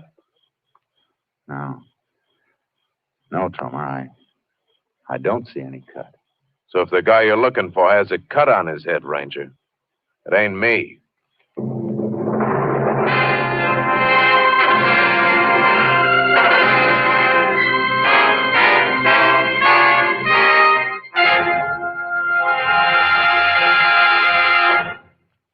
Happy National Wheaties Week, everybody.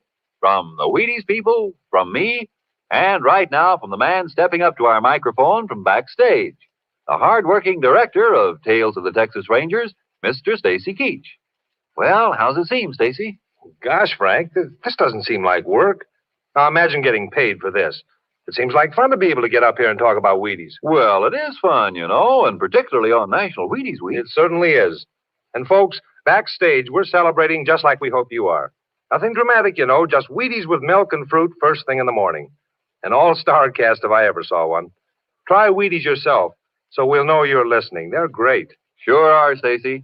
And thanks for talking for us on National Wheaties Week. I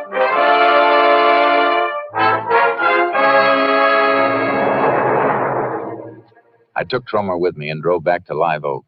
There was no cut on his head, but he fitted everything else. His print matched the one on the gas cap. I stopped at the hospital, and Tromer consented to have his blood type taken. When the doc gets through testing that, he'll only tell you what I told you before. My blood type is O. Come in. You sent for me, Ranger? Yeah, Mr. Raber.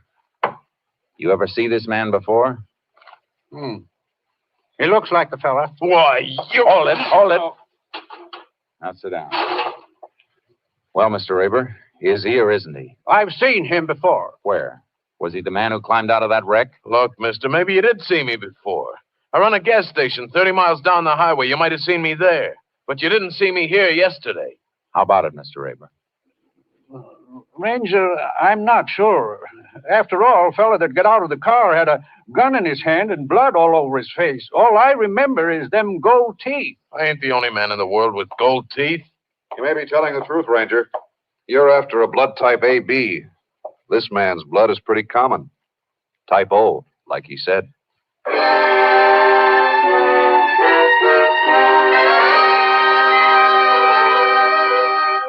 The case against Tromer was falling apart in my hands. I only had one thing left, his fingerprint, tying him with the stolen sedan.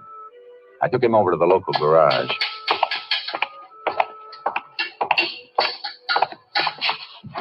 Recognize this car, Tromer? Your thumbprint was right on this tank cap. So I gassed the car up at the station, maybe. That's how my thumb... Hey, let me see that cap. Well? I sold a tank cap like this yesterday morning. Had to pry his old cap off with a chisel. Look, here you can see the marks. Car wasn't hit on this side. Keep talking. Well, this guy came in for gas early, 6 a.m. I was just opening up. His tank cap was the kind that locks, and he didn't have the key. Said he lost his key.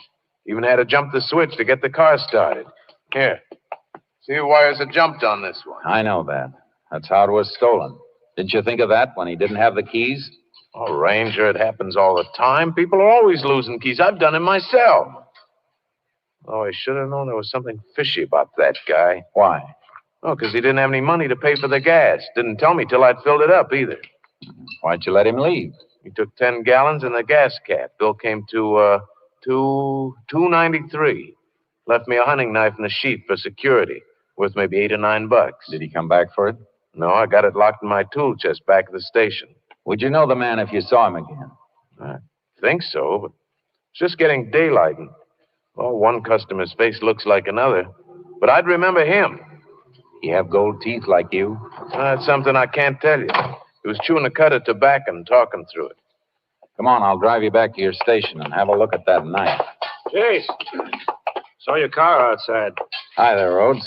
I checked a lot of doctors on the East Highway. None of them did the kind of stitch job we're looking for. I may have a lead. Get in your car and tag after me.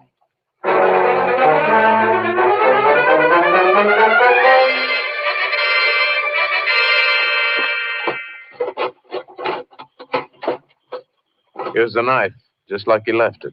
Fresh honed and clean as a whistle. No prints on that blade. Rhodes, take a look at this sheath. Design burned in the leather. Yeah. They engrave them pretty fancy sometimes. This isn't an electric engraving job. It's not good enough. Owner burned this in himself. Probably used a hot wire. That drawing looks like a buffalo head, Jace. But it isn't. No. Smaller drawings around it look like trees, like some scene he was burning out while he... Yeah, Jace, there's something like that you see way off from the highway. State 23, west of Rankin. That's it, Rhodes. Buffalo Mesa. Let's get up that way and see if we can find a doc who stitched a head cut.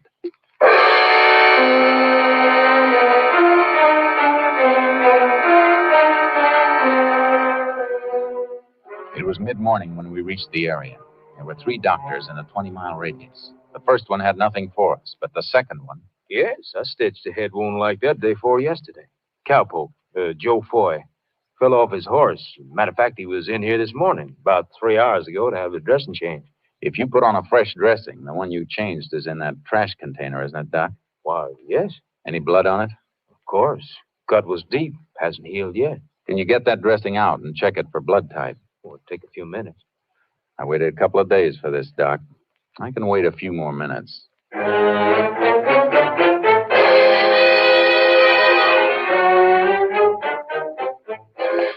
Here you are, Ranger. Unusual classification, type AB. That's it, Chase. Yeah. You know where this Joe Foy works, Doc? Why, Ben Kinner's place. Left at the crossroads and 6 miles out. Right near Buffalo Mesa. Thanks, Doc. Come on, Rhodes. Right. Oh, Doc. Yeah? Foy has a couple of gold teeth, doesn't he? Gold teeth? Why, no, Ranger. He doesn't have gold teeth.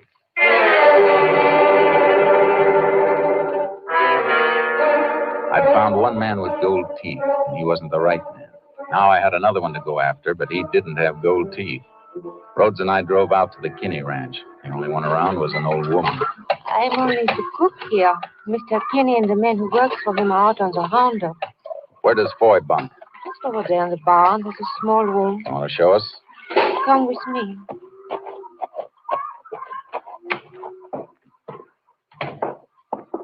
This his bunk? Yeah. Hey, Jace, look. Carved in the edge of the bunk. Yeah, Buffalo Mesa. That looks just like the one on the sheet. Better have a look through this footlocker. Likely he'd have his gun with him, isn't it, Jace? Just making sure. Hey. What is it? Oh, carton of chewing tobacco. Hey, that fits. Fellow at the service station said our man was chewing when he stopped there. Yeah, and I've seen this brand of chew before. If my memory isn't lying, there's something else that fits. You shouldn't tear open Mr. Foy's thing. I just want to see one of these plugs. Here's the answer, Rhodes. Yeah, the plugs are wrapped in gold foil. Yeah. If I tear off a square of the foil and put it over my front teeth like this, I look like I have gold teeth. And every witness who saw Foy was throwing us off the trail instead of helping him. I wonder how he thought of it. Probably got the idea on his way to Live Oak when he saw Trummer at the gas station. I'm going to take charcoal out of the trailer and ride out to the range. I'll get a horse from the corral. And... Oh, thanks, Rhodes. But you better stick here. If Foy spots me coming, he might make a run for the ranch and grab a car or a pickup truck. You stay here and see that he doesn't get to him.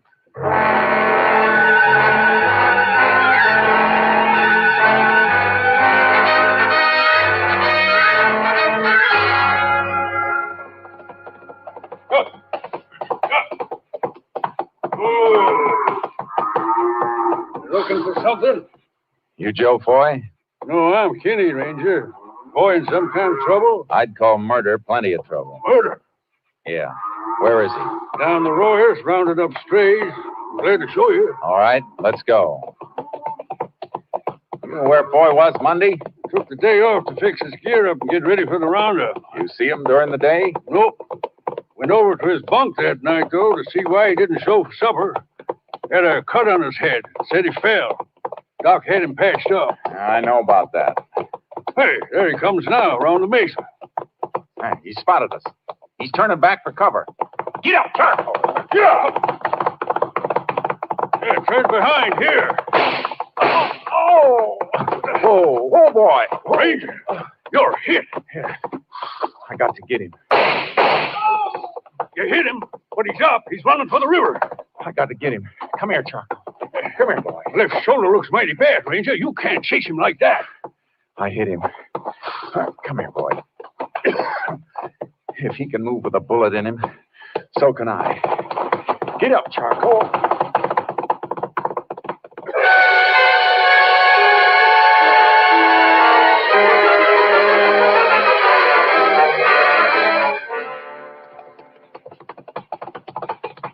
Whoa, boy.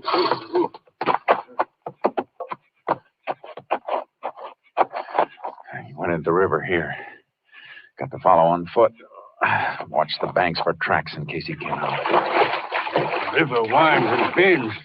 Can't see far ahead with the willows hanging over it. I'll see him when I get to him. I'm going to bring you in, boy. Next slug will kill you, Ranger. You better kill me, boy, or you'll never leave another dead kid in the street. He ain't far ahead, Ranger. Not as far as he'd like to be. Hear him moving. Yeah. Stop. Listen. He ain't waiting anymore. He stepped out of the stream, or he's waiting in ambush. You better stay behind me, Kenny.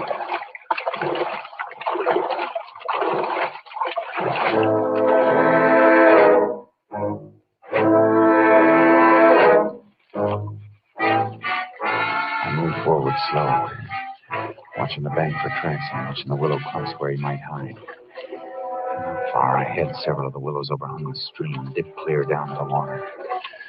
Leaves floated downstream from it, and one of them was a clear red blood spot. Look out, Ranger!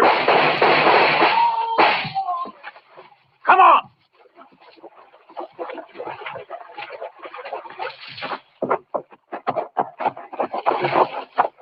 Don't look like he's going to need the electric chair, Ranger.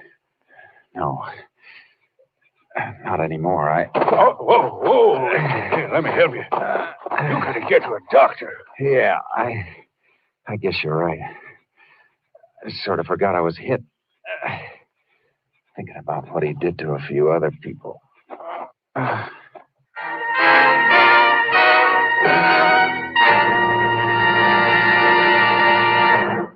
The body of Joseph Foy was definitely identified as that of the killer and hit-and-run driver. A ballistic check showed that his gun was the weapon used in the murder of the bank clerk.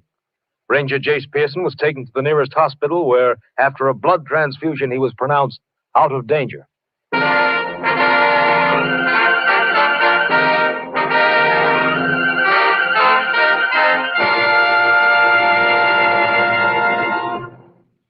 Are you with us out there? Are you celebrating? Well, it's National Wheaties Week, you know. And here's our star, Mr. Joel McRae, following up another great performance tonight with a few words meant for you personally. Joel? I'm enjoying being a Texas Ranger, and I hope you're enjoying it too. As a matter of fact, I sincerely hope you've enjoyed it enough to go out and buy a box of Wheaties on Monday. If you do, that's the way we'll know. Your purchase of one box of Wheaties. Will you do that? I think you'll like them. Good night. Thank you, Joel McRae. And how was that for a sporting proposition, folks? If you like our show, there's a way to let us know. Just see your grocer about those Wheaties tomorrow. Remember, there's a whole kernel of wheat in every Wheaties flake. And goodness knows how many flakes there are in a box. Yes, there's a whole kernel of wheat in every Wheaties flake. And you know the value of whole wheat. Necessary vitamins, minerals too, and whole wheat energy worth talking about. Go ahead. Have Wheaties to start breakfast tomorrow. Wheaties with milk and the fruit you like. Breakfast of champions? Well, I should say so. Try them and see how Wheaties at 7 can help at 11. Come on, it's National Wheaties Week. Come on, everybody, to the Wheaties party. Eat a lot of Wheaties like the champions do. Dance together, cheek to cheek. This is National Wheaties Week. Eat a lot of Wheaties like the champions do. Wheaties, a breakfast of champions. Next week, Joel McCrea in another authentic reenactment of a case from the files of the Texas Rangers.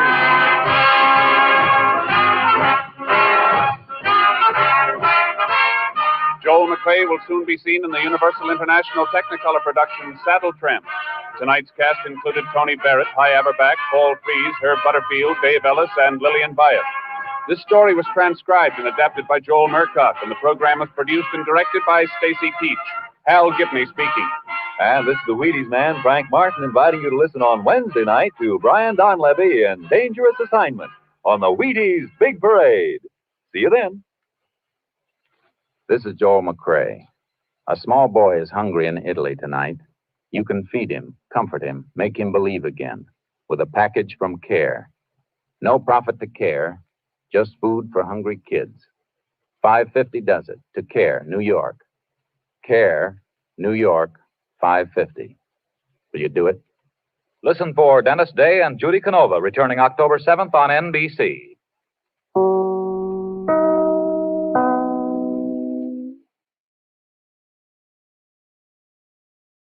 It's National Wheaties Week.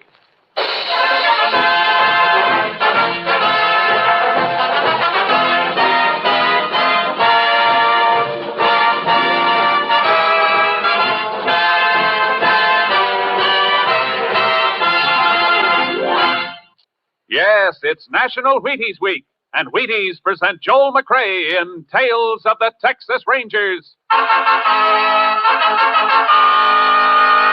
On stage tonight, transcribed from Hollywood, another in the Wheaties Big Parade of exciting half-hour presentations.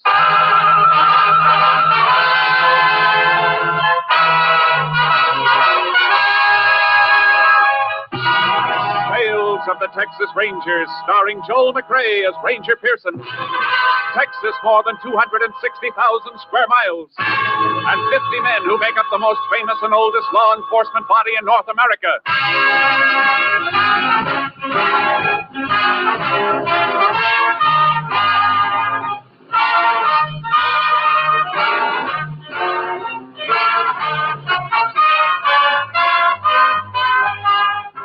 Now, from the files of the Texas Rangers come these stories based on fact.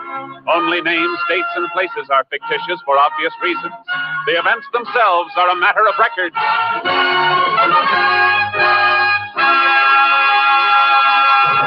Tonight's case, the open range.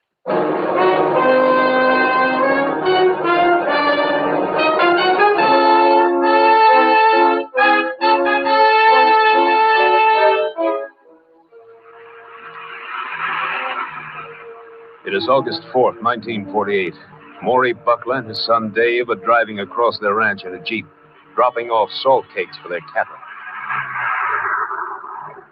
How's the last stop, Pa? Here. Well, drop this one here.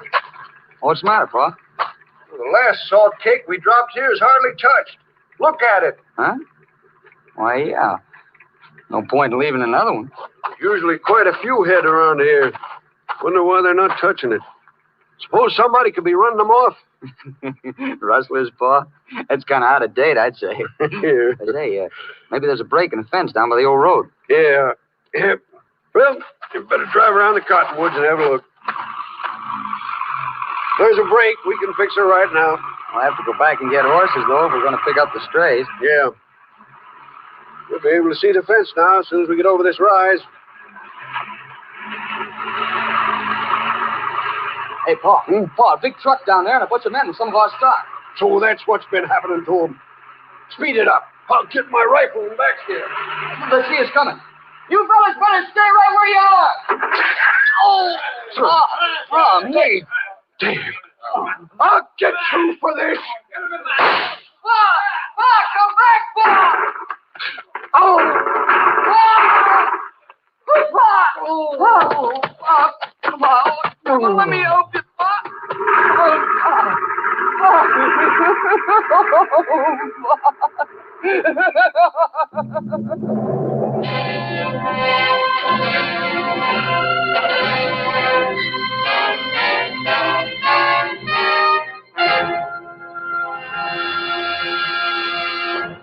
Tales files of the Texas Rangers will continue in just a moment.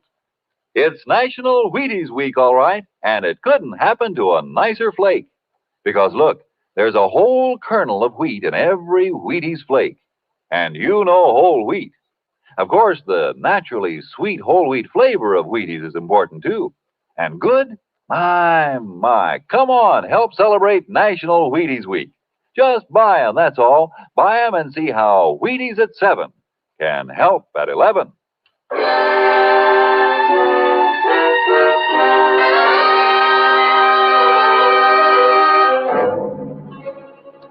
Dave Buckler managed to drag his father to the Jeep and drive to the nearest hospital, but the father was dead on arrival.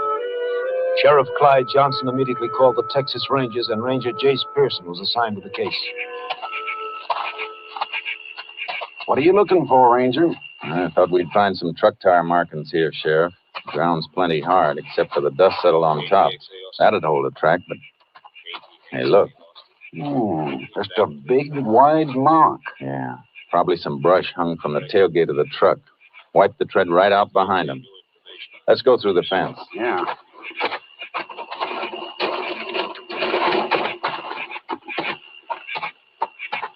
Must have been operating right about here. Yeah. Plenty of cattle tracks, but no boot prints. Wiped out their tracks like they did with the truck. Smart. Probably dragged branches behind them. You can see where they were here, though. Tobacco crumbs and paper where they ground out their cigarettes. Yeah. Looks like 15 or 20 head they run off from the marks. Mm-hmm. All right, let's go back to the car for a second. How do the Bucklers brand their herd? Oh, just a simple letter L. Buckler's wife's name was Lou. Do you know if their brand has been registered? I don't believe it ever was, Ranger. Why? I've got to make a radio call to KTXA in Austin. Unit 10 to KTXA. Unit 10 to KTXA. KTXA to Unit 10. Go ahead, Unit 10. Unit 10 requests headquarters to ask all commission houses to be on lookout for marketing of any cattle carrying letter L brand or any altered brand that might have been made to cover letter L. Will do, Unit 10. May be part of stock stolen from Buckler Ranch on 8-4. Notify Unit 10 if any lead turns up. Unit 10, 10-4. We'll keep Unit 10 informed. KTXA Austin. Good idea, that call. Might get a lead. Yeah. When we get through here, I want to go into the hospital and see Dave Buckler. He might just be able to describe the... Hey, wait. What do you got? Old cigarette lying right here near this bush. And scorched. Somebody started to light it but didn't finish. Yeah. That matchbook lying in the bush.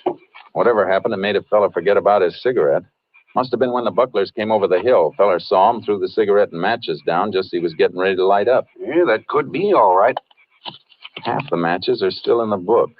Ones that are missing are all torn off from the left side of the book. So? So the man who had this book of matches is left-handed. Let's get into the hospital.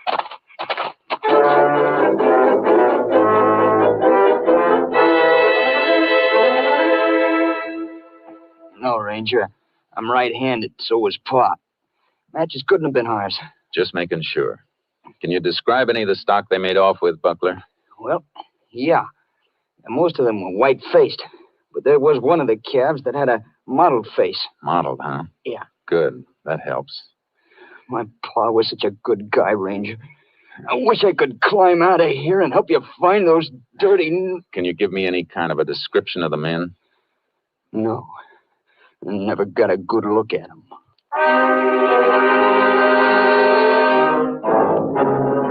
A couple of days went by, then a week. There was no sign of the Buckler cattle with the L brand. I went back to headquarters to see Captain Stinson. No sign of those cattle, huh? Not ahead, Captain. Well, they might be afraid to unload them so soon after a killing. That means they'd have to vend or alter the brands and put them out to graze. I don't think they'd want to be too close to them for fear of being spotted. Neither do I, Jace. That's why I've got an idea. Ever think of trying Camp Hood? No, but I should have. It's a perfect spot for them. 35 square miles of free grazing land. Yeah. Ever since the Army deactivated the camp, a lot of ranchers have been using it. Our last check showed 15,000 head there, all kinds of brands, fattening up until the owners cut them out for marketing. Sure. And Buckler's cattle with altered brands covering that L could be waiting there for the thief to come back and get him whenever he wants. Yeah, that's what I thought. That's a lot of territory and a lot of cattle for one man to cover. I'm going to have Bud Kurtz come in and go with you. Kurtz? Fine. The commission houses are still on the alert. We got them stopped on the selling end. Now it's up to you to find those cattle. They're the only key to the killer.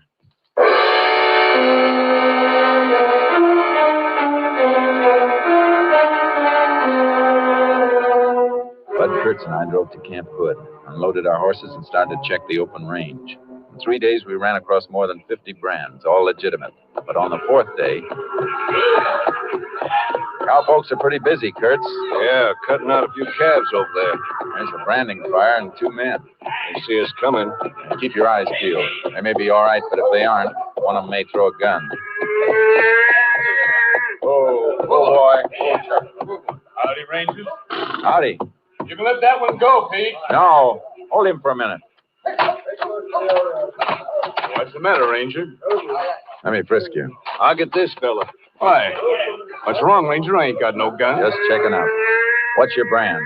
Nothing on this fella, Jay. Well, there's the iron right there. J in the center of a box, huh? Yeah. My name's Jack Stern. Got a ranch up in Box Canyon.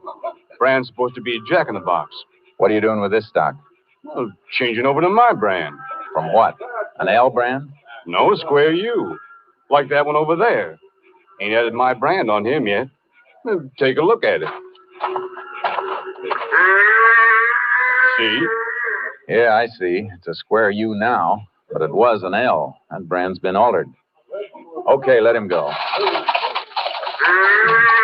Find something, Jace? Yeah. Where'd you get this stock? I bought them last night. Anything wrong? They were stolen a week ago. I got a bill of sale for them, Ranger. Fellow who had them was cutting them out yesterday. Said he was taking some steers to market, but he wanted to sell the calves for $60 a head, so he wouldn't have to keep coming all the way back from Rollo to get them. Came from Rollo, huh? That's what he said. But here's the bill of sale. Name was Vic Morath. Ranger, you must be making a mistake. Maybe. How many calves did he sell you? 8 of them. Boys bought these 2 in here, and they're getting the others now. Good. Is there a mottled face in the bunch, Stern? Yeah, there is. Guess that settles it, Jace. This is Buckler's stock. Yeah. We better drive him out and have a van pick him up. Lab can examine the brands. Now, what about my money? Your claim's against the man who sold them to you, Vic Morath from Rollo. If that was his right name. If he moved steers out too, Jace, they should be turning up at a commission house in a day or so. Yeah. In the meantime, Stern, I'll have to hold you and your boys in custody for possession of stolen property. Ain't it enough that I lost $480? Maybe it'll teach you not to pay cash for cattle until you've checked on them. I didn't pay cash. I gave Morath a check. A check? You mean he took a check from you? Yeah. Hey, maybe I can stop payment. You won't have to. We'll do it for you. Where's your bank? Ranchers and Merchants Trust in Abilene. President knows me. His name's Chalmers. All right, Stern. Kurt, you bring him and his boys into town with the stock. I'll meet you there. I got to get to a phone and call that bank.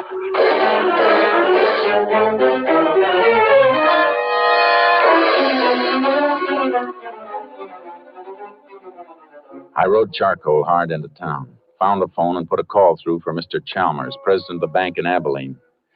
But I was too late. I'm sorry, Ranger Pearson, but Mr. Morath cashed that check shortly after we opened this morning. Did you ask Morath for identification? Yes, but he didn't have any on him.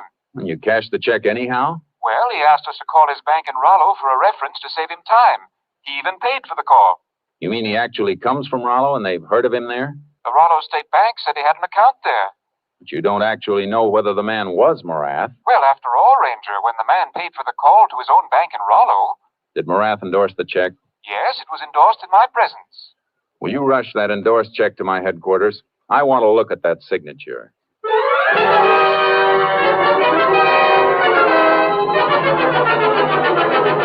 When the check came through, Kurtz and I left for Rollo, Texas. At Rollo, we went directly to Morath's bank. Vic Morath? Why, yeah, I know him. This his signature? I'd have to compare it with his signature card. Just a moment. M-A-M-A-S-M-A-U. Ah, yeah, here we are.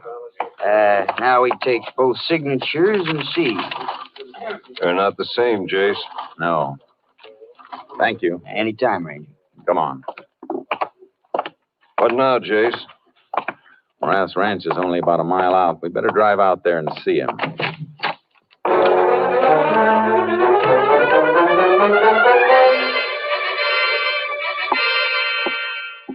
Sure you won't have a drink, Rangers? No, thanks. Oh, so somebody's been using my name, huh? Looks that way. You know who it might be? No, but it's a cinch it wouldn't be a friend. Forgery is a mighty low trick. I figure it may have happened 100 times before, Mr. Morath, but this is the first time we caught it. I'm mighty glad you did. I don't like my name being mixed up with thieving and killing. Of course, you'd never see the checks. They'd go right back to the man who made them out after they were cashed. Anybody ever forged your name to a check that went through your own bank? I know. If anybody had and I knew it, I'd have taken a bullwhip to him. No help here, Jace. No. Well, thanks for your cooperation, Mr. Morath. We can find our way out. So long, Mr. Morath. You sure you won't take one of these before you go? I'm having another. No, thanks.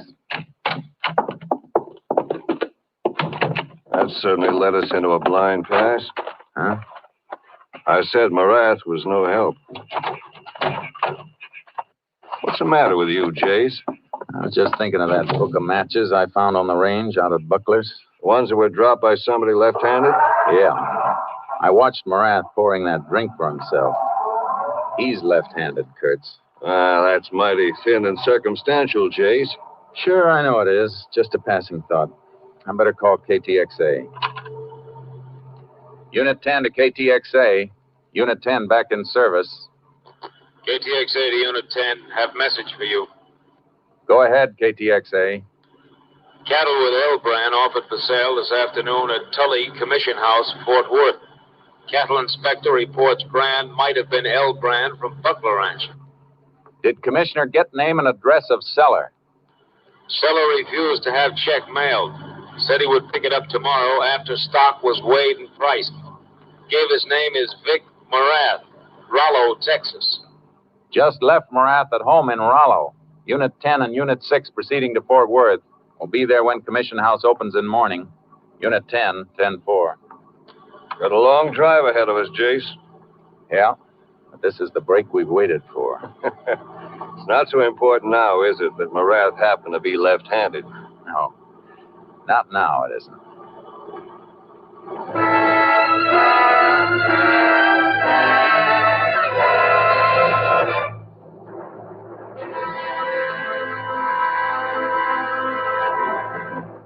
In just a moment, we continue with Tales of the Texas Rangers, starring Joel McRae as Ranger Jace Pearson. It's National Wheaties Week everywhere, even backstage in our studio here tonight. Sure it is. We're all buying and eating Wheaties this week. And here's living proof, the man who dramatizes Tales of the Texas Rangers, Mr. Joel Murcott. Am I right, Joel? Are you getting your Wheaties? I sure am, Frank. And not only that, I've got Wheaties written into the breakfast script for Mrs. Murcott and our 4 kids, too. Seems like eating Wheaties is little enough to do for them when they do so much for us. Folks, I hope you feel that way, but even if you don't, try Wheaties once. Just to show us you like our shows. What do you say? After all, National Wheaties Week only comes once a year. Thank you, Joel Murcott.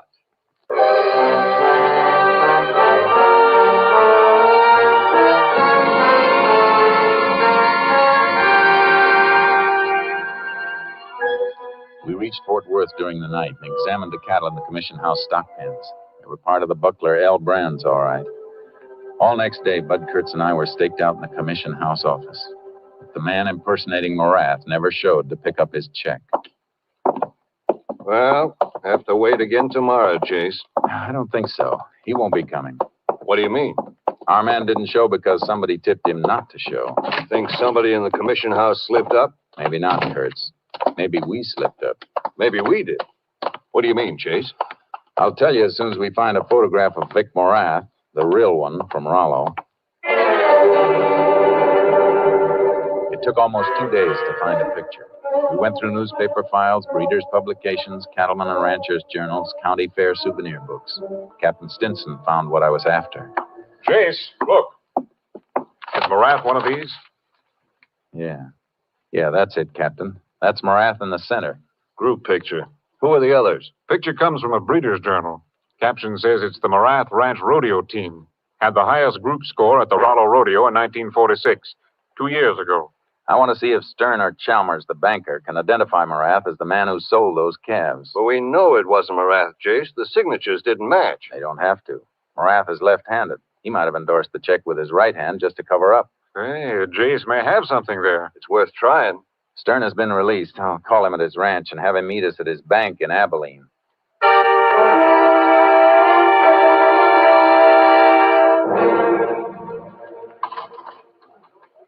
How about it, Stern? Is this the man, the bare-headed one in the center? No. No, Ranger. I never saw him before. How about you, Chalmers? Is this the man who presented the check?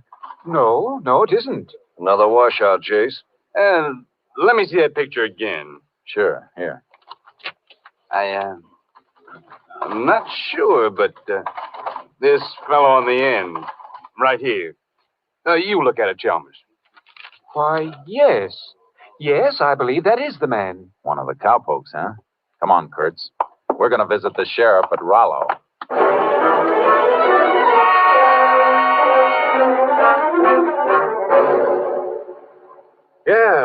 Yeah, I know that feller. Quit working for Morath about a year ago. Bought himself a little ranch not far from Morath, over near Comanche Gulch. Cowpoke has to be pretty thrifty to buy a ranch. What's his name? Buzz Black. Better get over to Comanche Gulch, Jace. Yeah.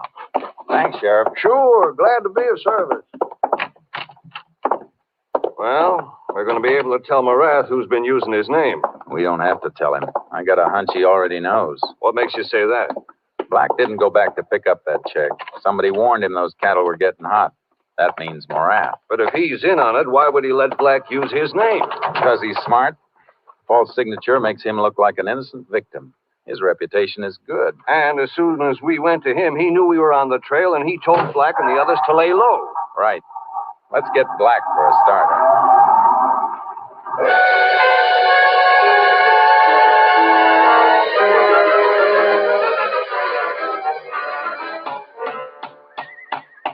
All right, Black, off your hands. What? Oh, you scared me, Ranger. Drop that hammer. Oh, sure. I don't know what this is all about, but It's about an old man who was shot to death while you were running off some of his cattle with an L brand. Me? Oh, you're crazy. I never... We got 3 people who can identify you. Man who bought the calves, banker who cashed a check, and the commissioner who bought the steers in Fort Worth. All right. So what? I found the cattle out at Camp Hood. You don't find cattle with a brand on them. They weren't Mavericks. You better talk, Black. I'll talk when I see a lawyer. You wait that long and the wrath will run out, and you'll be facing it alone.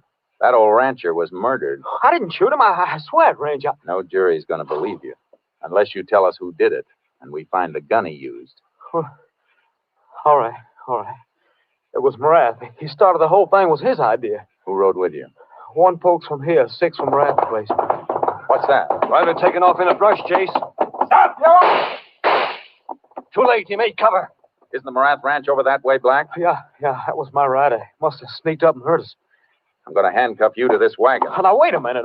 We'll be back for you later. Come on, Kurtz. They'll know we're coming now, and they'll scatter, Jace. You better call headquarters for more units.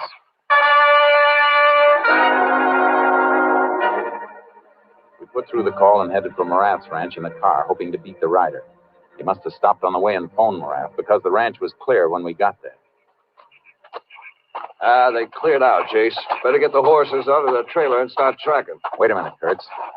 Look at this driveway. Funny marks. Yeah. Brush trailing behind a truck to wipe out the tracks. I've seen that before. And this is fresh. A branch caught in the edge of that mesquite when they turned into the road and snapped it. The brake is new. That means they're heading for the highway. Probably all riding together in the truck. It'll be an arsenal on wheels. Come on. Units we called for can set up roadblocks and converge on them.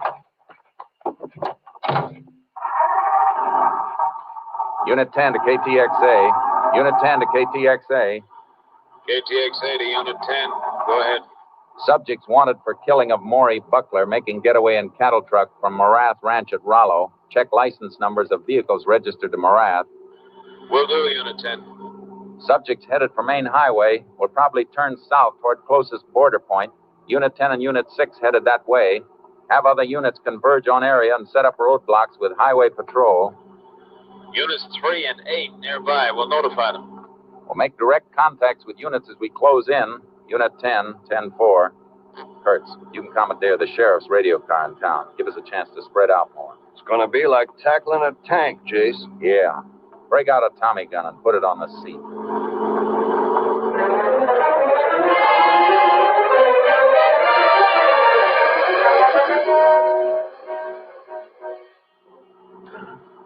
We moved in from all points. There were no side roads that weren't covered by our units. Morath and his men were locked in our ring. I kept my foot heavy on the gas pedal. Then far ahead, as I approached the intersection of State 12, I saw the truck dip over a rise. Unit 10 to Unit 3. Unit 10 to Unit 3. Unit 3, go ahead, Unit 10. Subject's truck less than a mile ahead of Unit 10, nearing intersection point your area. Ready for them, Unit 10. Unit 6 to Unit 10. Go ahead, Unit 6. Unit 6 now on main highway south of intersection.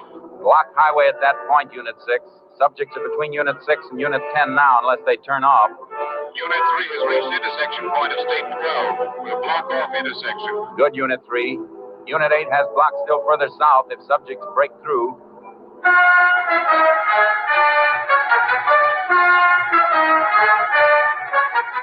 I drew closer to the speeding truck as it topped a rise and headed down toward the intersection of the state highway. I could see the sheriff's car Kurtz had borrowed blocking the road and Unit 3's car in the center of the turnoff. The truck skidded and started to make a turn and come back toward me. I swung my car across the road, grabbed the Tommy gun, and jumped out.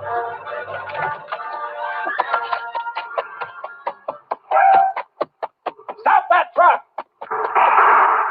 All right, let him have it! No more shooting, Rangers. No more. We'll come out. All of you still alive, come out with your hands up. You all right, Chase? Yeah. How about you, Clint? I'm okay. All right, you men. Get over there and keep your hands up. I got him covered, Jace. One dead in the back there and a couple wounded. Hey, where's Barat? Around the other side of the cab, dead. He came out shooting and I nailed him. Ah, there he is. Better break that rifle out of his grip. Ballistics can tell if it's the one that killed Buckler. He'll be the one, all right. Or he wouldn't have tried so hard to keep us from getting him.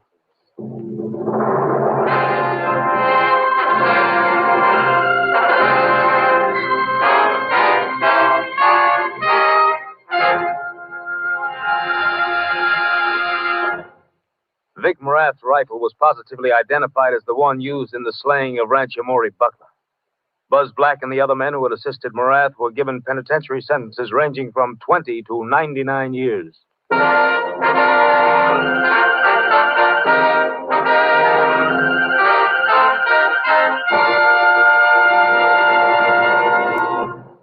And now, here's the Wheaties man, Frank Martin.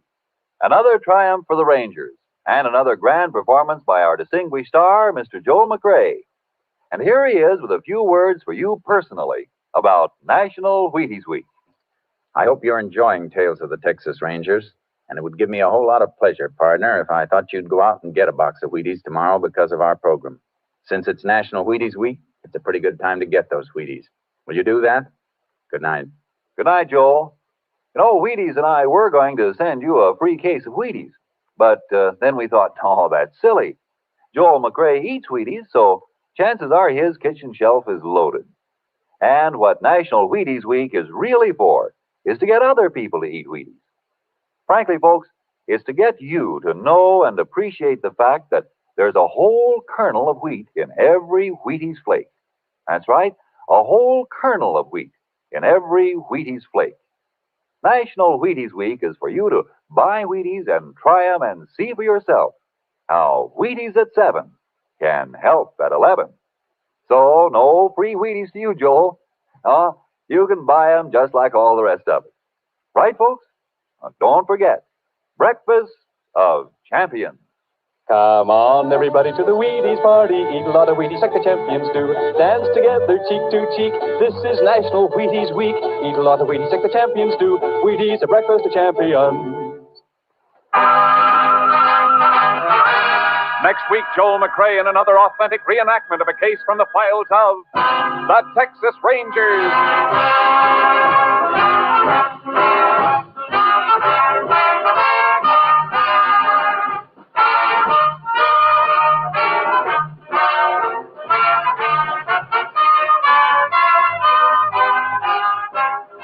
McRae will soon be seen starring in the Universal International Technicolor production Saddle Trent. Tonight's cast included Tony Barrett, Tom Tully, Bert Holland, Joe Duvall, Byron Kane, Paul Dubuff, and Bob Cole. This story was transcribed and adapted by Joel Murcott, and the program was produced and directed by Stacy Keach. Hal Gibney speaking.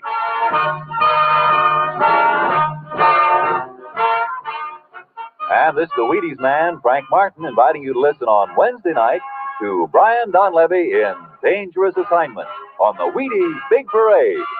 See you then. And remember, it's National Wheaties Week. Tomorrow, Sam Spade cuts a caper and Robert Merrill sings on NBC.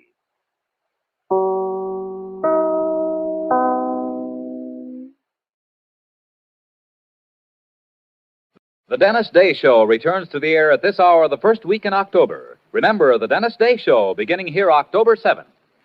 Presenting Joel McRae in Tales of the Texas Rangers. On stage tonight, transcribed from Hollywood, another in NBC's parade of exciting half-hour presentations.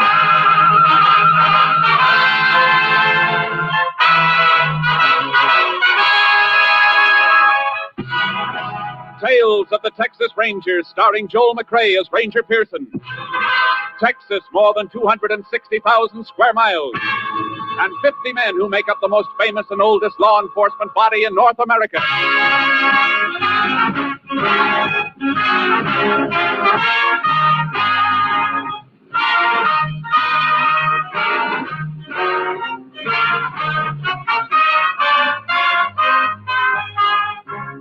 Now, from the files of the Texas Rangers come these stories based on fact. Only names, dates, and places are fictitious for obvious reasons. The events themselves are a matter of record.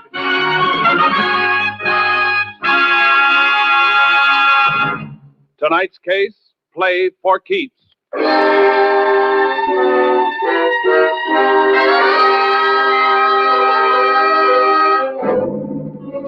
At 5 minutes past midnight on December 12th, several years ago, Sheriff Bob Smithers of Bradshaw County, Texas, staged a raid on a gambling establishment located on a country road. But there were no patrons in the house, and the sheriff's face grew dark red as he and the local constable failed to find any evidence. There's nothing in the upstairs room either, Sheriff. You're sure of that, huh, Jim? Not even a deck of cards. See, Sheriff, like I told you, I quit the racket. Yet this is the fourth time this year you rousted me out of bed. I know you're operating, Walton, and I'm going to get you for it. You're not going to milk the citizens of this county, not while I'm sheriff. Look, Sheriff, this happens to be my house. Warrant or no warrant, you finished your business here. How about getting out? I guess we might as well go, Sheriff. No, Jim. We're going to stay a minute. I want to talk to Walton, and you. About what? I was sure of this raid tonight, Jim. Dead sure. Just like I've been sure the last 3 times, because only you and me ever knew about them. I didn't tell nobody but you, Jim. You, the constable. Sounds like he's accusing you of tipping me off, Dunn. I know he tipped you, Walton. You better watch what you're saying, Bob. All that talk about law and order and wanting to uphold him. Let me see your wallet, Jim. Take it out and let me see it. Now, wait a minute, Sheriff. You shut up. Come on, Jim. I want to see if you're carrying the kind of money an honest man gets for being a peace officer. What I carry on me is my own business. Why, you cheap 2-bit snake. Nothing cheap about a few hundred once in a while. Be smart, Sheriff. Get a few for yourself. Why don't you listen to him, Sheriff? He's talking sense. Come on, both of you. I'm taking you in. You can't make anything stick. Maybe not. But I'm going to make this county too hot for both of you. I'm going to run you out of it. Keep your hands off me, Sheriff. You're under arrest. Grab him, Walton. I got it. Now, just hold him, fool, while I get his gun. I got it. There. Now. Done you killed him. No, you killed him. You grabbed his gun and killed him. He was after you, Walton. I got a gun of my own, and I'm the constable. You set me up for a frame? Not necessarily, Walton. It's up to you. His body could be moved out of here. What's your play? What do you want? No more chicken mash. 50% of your take. And you can go right on operating. With him dead, you crazy fool? You're forgetting something, Walton. I'm top dog now. And investigating this murder will be my job until a new sheriff is appointed. but I don't think I'm going to be able to solve it.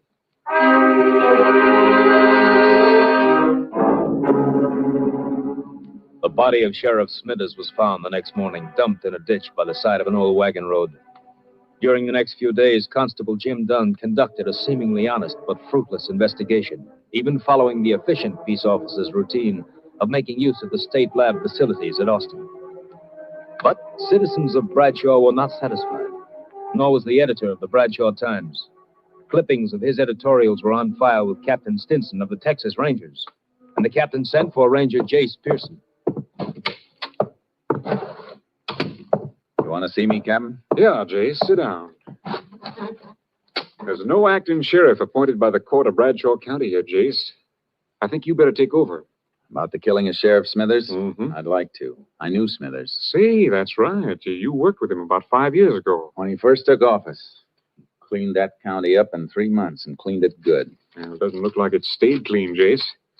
Not according to this editorial clipping from the Bradshaw Times. I've read it. It's going to be a tough one, Jace. No clue to the killer, and the trail has had a couple of days to cool off. Well, then I better get going before it gets any cooler. You'll hear from me. Jace? Yeah, Captain? I just want to remind you, whoever did it doesn't hesitate to kill a man wearing a badge.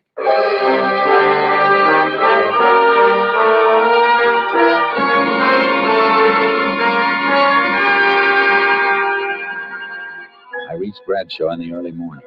The town was waking up, and the Bradshaw Times was turning out its bi-weekly edition. I went in to see the editor, Frank Carlin. So you read my editorials, huh? Well, I'm glad to know somebody's reading. Yeah, you got readers, all right. People been clipping them out and mailing them into our headquarters.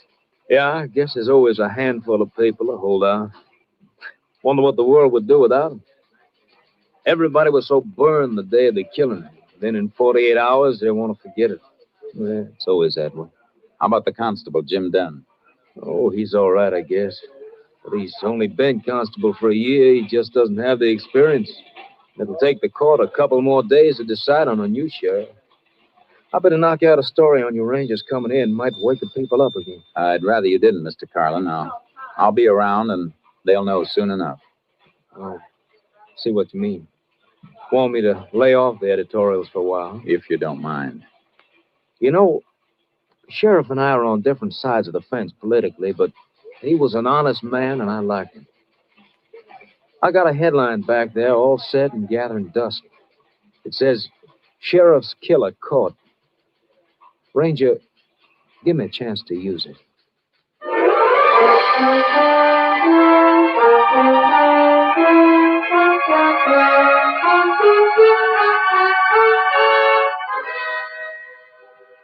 I found a place to park my horse trailer and put charcoal in a pasture.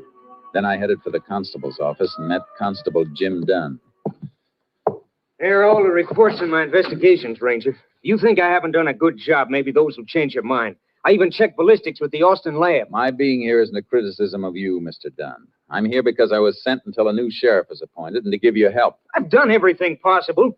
I've questioned almost 100 people. I've checked alibis on more than a dozen possible suspects. It's all there. Yeah. Everything's here. Everything except the murderer.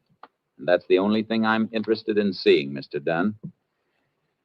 A little cooperation between us might clean it up. I'm sorry I blew, Ranger. It's been getting under my skin.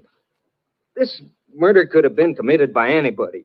Some bum from a hobo jungle, some drunk, anybody. We can't arrest anybody. We've got to arrest somebody. Somebody definite.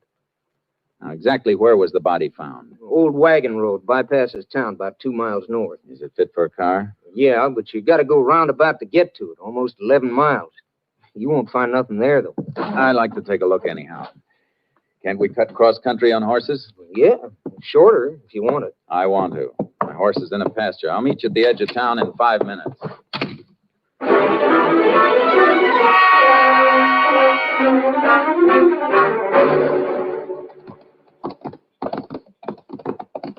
The body was found just a little further on. You can see the road now.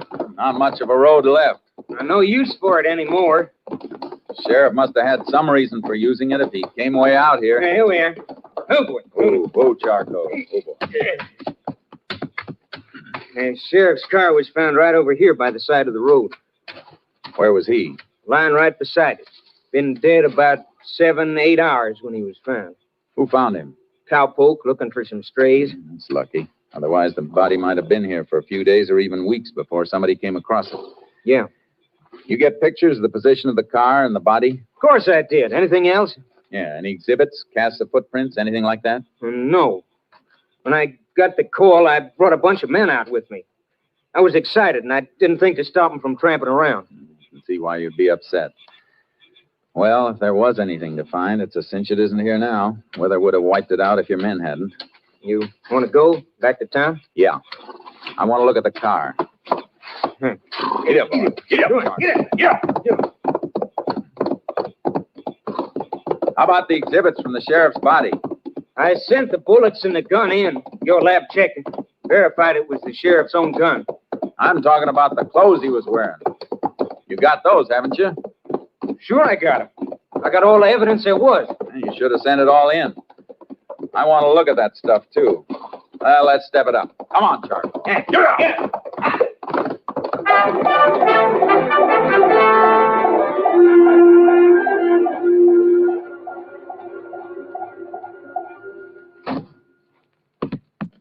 There's everything, all tagged. Everything the sheriff was wearing when he was killed. I see.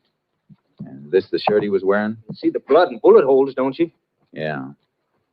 How come your lab didn't find any prints on the gun when I sent it in? Didn't even have the sheriff's own prints. It was wiped clean. Well, this is kind of odd. What? Well, the sheriff was shot twice, and they dug one slug out of him. The other one passed clean through. Yeah, according to the coroner's report, one slug hit his collarbone. That stopped it. Yeah, that's what I mean. The course of the bullets. Both shots fired into the left side, just above the kidney. But the one that came through came out the right side of his shirt collar here, right through his neck. What about it? It's a funny course for a bullet to take, unless the man who fired the gun was lying down and fired up at the sheriff. Yeah, that's what I figured, too. They must have had a fight for the gun. He got it, but the sheriff knocked him down and... No, that isn't the way it happened. How do you know? Because the sheriff wouldn't half turn his back on a man who'd just taken his gun. Besides, these powder burns show the gun was being held right against the shirt when it was fired. What do you think happened then? Well, the sheriff must have been in some position where he was bent over forward, which he wouldn't be unless somebody was holding him in that position. Here, stand in front of me for a minute. Now, you're back toward me. What are you going to do? Slip one hand under your arms and then up behind your head in a half Nelson and twist your other arm behind you in an arm lock. Then bend you over forward like this. The sheriff was held like I'm holding you now. The bullets were pumped into him. See what I mean? That's just a guess. It's a guess I'm going to back up. And if the sheriff was held in a half Nelson and an arm lock, it tells us something else. That there were 2 men in on the murder, unless the killer had 3 hands and used the third one to fire the gun. That's pretty smart figuring, Ranger.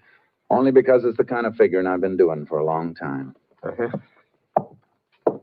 These the photos that were taken at the scene? Yeah, the sheriff's body in the car. The car, the body moved any before these were taken? Nope. Car was right there, with the sheriff flat on his face beside it. And less than 2 feet away from it. His right side toward the car. Yeah. The bullet that passed through the sheriff came out on his right side. That means it should have hit the car. But there's no mark. I don't see that helps us any. It helps plenty, Dunn. It tells us the sheriff wasn't killed out there. He was killed someplace else and brought out there.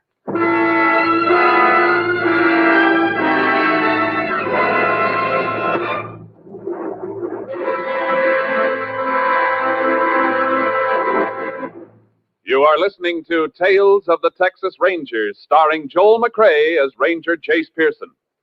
Now we continue with tonight's case, Play for Keeps, an authentic story from the files of the Texas Rangers.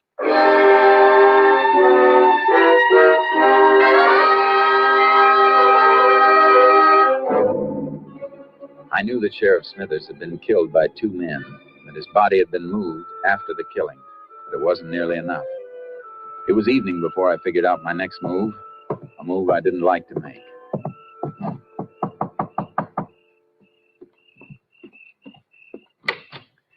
Evening, ma'am. Remember me? Why, it's Jace Pearson, isn't it? Yes, ma'am. Been a long time, Mrs. Smithers. Oh, come in, Jace. Come in. I suppose you know about Bob. Yes, ma'am. And that's why I'm down here. I came by to pay my respects. Funny thing. First time Bob brought you through that door, I never reckoned you might be back someday, looking for a man who killed him. I wish it could have been for another reason, ma'am. But Bob kept things working so well here, there seldom was any reason for a ranger to come visiting in Bradshaw County. I know how you fellas keep working along. Can I offer you a bite to eat? Please, Jace. That'd be real fine, Miss Smithers. I knew it might help her and me if she could keep a little busy with her hands doing woman things in the kitchen. And I tried to eat, but kept remembering the man who'd sat across this same table from me 5 years before. Big, honest, stubborn, and unafraid. It's mighty nice of you to stop by, Jace. Bob would have been happy to see you sitting here again. He always said a man with a good appetite was right with the world. Ma'am, I guess Jim Dunn has already asked you, but do you have any ideas about who might have killed Bob? Oh, no. Everything went so well for a few years. All I know is the last year or so, Bob was upset about gambling. He after anybody in particular? A man named Walton, Lou Walton, has a big house on the South Road out of town. Bob always says it was a gambling house, but he could never catch Walton. You mean he raided the place? A couple of times. Last time was the night he was killed. Dunn didn't tell me about that. Bob was killed after he left there. Walton's, I mean. Dunn said they didn't find anything, so Bob started back for town. But he never got home. Mrs. Smithers, I have to ask a favor. A favor I don't like to ask. I want to help Jace every way I can. I want your permission to have Bob's body exhumed for further examination. Is it necessary? I'm not satisfied with the examination that was made here. All right, Jace. I'd like to have a more thorough examination made for headquarters. I'm sending them the clothes Bob was wearing for lab check, and I don't want anybody to know about it for now. All right. You're going to get him, aren't you, Jace? I'm going to try awful hard, ma'am.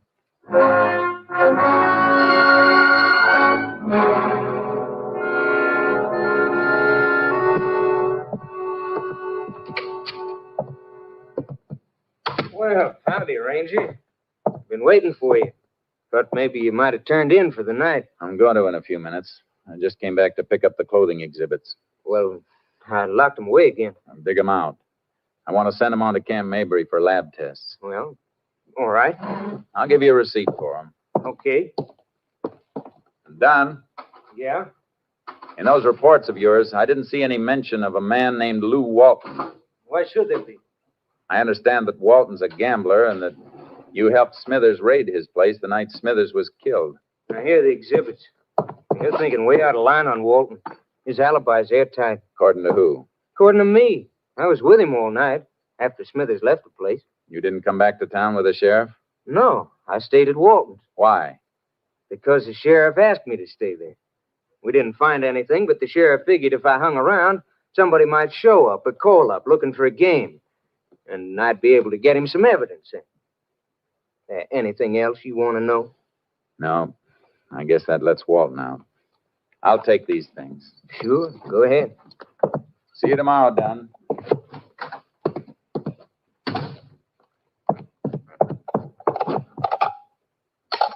Number, please. Oak Hill, 243. Moment, please.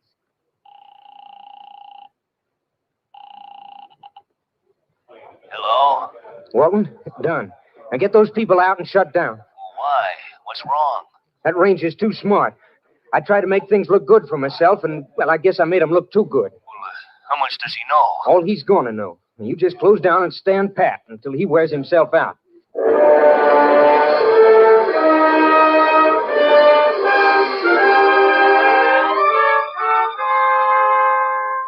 sheriff's body was dug up and the examiner's report sent on to Austin. Headquarters also had the exhibits I'd gotten from Dunn. By late afternoon of the next day, Captain Stinson telephoned me long distance. Got a complete report from the lab, Jace. Go ahead, Captain. You were right about the position of the body when the shots were fired. Autopsy report shows the organs were pierced in a manner that would be possible only if the sheriff were bent over forward. Good. Anything else? Yeah, that shirt you sent up. Lab thinks Smithers was killed indoors. Why? Some lint stuck to the blood and held when it dried. Analysis indicates it comes from a fabric used in expensive carpeting, violet color. Thanks, Captain. That may be enough to wind this up.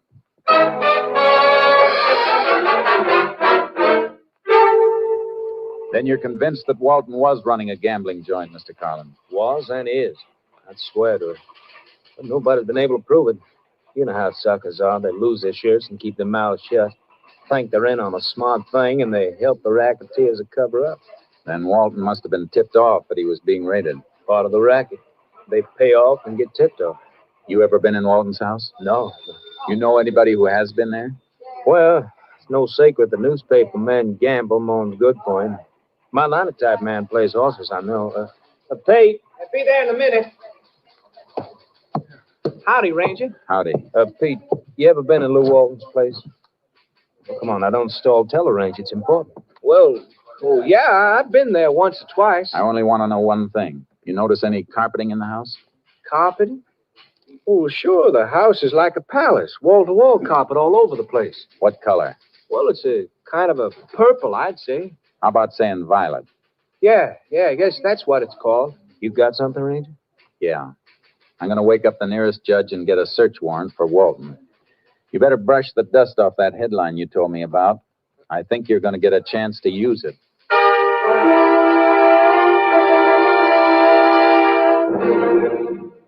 I was wondering when you get around to me, Ranger. Seems like everybody who wears a badge just loves to poke his nose into my life. I wouldn't worry about your nose, Walton. If you want to be smart, watch out for your mouth. I didn't mean anything, Ranger. Just that a man ought to have a little privacy. And you love the death cells at Huntsville. They're real private. Well, I always cooperated. The constable, Jim Dunn, he'll tell you that. I bet he would. Nice carpeting you got here. I like the color. Yeah, let me get you a drink or something, Ranger. All good stuff. I don't have anything but the best. You know the old saying, the best is none too good. Walton, there's been a strong cleaning fluid used on a piece of this rug. And one spot faded just a little. Well, I spilled some wine. I had a party one night. The night the Sheriff Smithers was here last? No, before that. Oh, that's right. I forgot. Nobody was here the night Smithers came. No, nobody. The constable, he stayed. Stayed most of the night after the sheriff left. Yeah, so he told me. Let me show you the rest of the house. Upstairs. No, thanks. I just want to look at the walls in this room. Sure pretty. You know, at Huntsville, they don't have pretty walls like these. Just cold concrete and steel bars. What do you keep talking about Huntsville? I'll tell you as soon as I stand up on this chair and rip off this new piece of wallpaper. Don't. You have no right to. Just looking for this small bullet hole, papered over. Of course, you know that one bullet went right through the sheriff. The hole was repapered because a heavy picture fell. The nail made the hole. 38 caliber nail?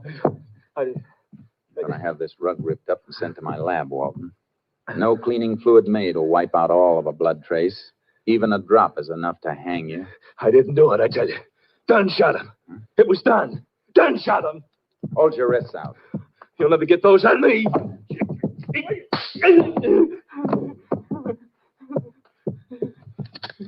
bet wrong this time, gambler. Now get up. I'm taking you in.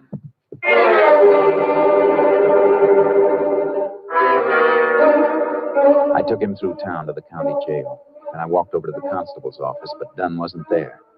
I had to find him quick before he knew I had Walton. I headed back for the jail, and as I turned into the street, I saw something move in the shadows. There was another car, not far from mine, the constable's car, and Dunn was getting into it.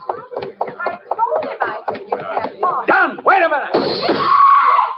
Oh, get out of the way, people! Get back, please!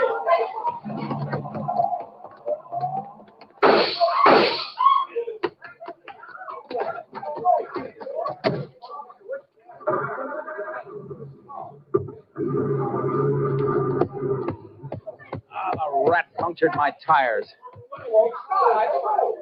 Unit 10 to KTXA. Unit 10 to KTXA. KTXA to Unit 10. Go ahead, Unit 10. Unit 10 convinced Constable Jim Dunn is subject sought in killing of Sheriff Smithers, Bradshaw County. Attempting getaway headed north on State Highway 19 from Bradshaw. Alert Highway Patrol and all units for complete roadblock of area. Order no further radio communication. Subject in Constable's marked car equipped with shortwave receiver. Will do, Unit 10. Unit 10's car out of commission. Will attempt to commandeer another car for pursuit. Unit 10, 10-4. KTXA, Austin. Step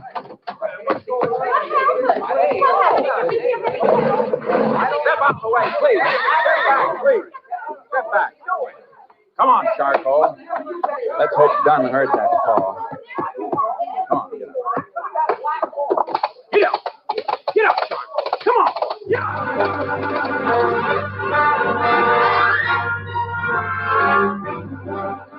I had to gamble. The last part of my call had been a plant I wanted Dunn to hear. He'd know he couldn't get more than 15 or 20 miles before he was blocked unless he took some back road. And I'd seen him take a north turn out of town toward the wagon road he'd dumped the sheriff's body on. It was 11 miles for him by car, 2 miles cross-country for me. I raked charcoal all the way, reached the road, and rope-dragged a couple of dead logs across it. We finished just in time. I heard the whine of a car coming over the rise in the rough road as the first glimmer of the headlights stabbed the darkness. I tied charcoal back in the trees and dropped in the brush to wait. This is the end of the road, Don. Don't try backing up. Now you haven't got any tires. I'm giving you a chance to surrender, Don. You keep your chances, Ranger. You missed, Don. Now I'm coming around the car to get you. You want to shoot it out? Let's go. No. Wait a minute. No, Ranger. You don't shoot. Don't shoot. I'll drop my gun. Here. See? I ain't armed. Come here. I ain't armed. Neither was Smithers when you lifted his gun and killed him with it. Good thing for Texas all constables aren't like you. Come on. Walton's waiting for you at the jail. Looks like you'll be partners again at Huntsville.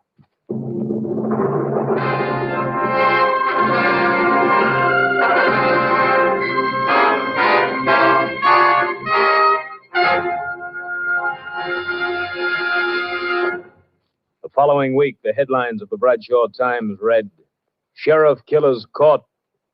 Though Jim Dunn protested his innocence, Lou Walton's confession and evidence submitted by the Rangers convinced the court of Dunn's guilt. Both were sentenced to life imprisonment at Huntsville.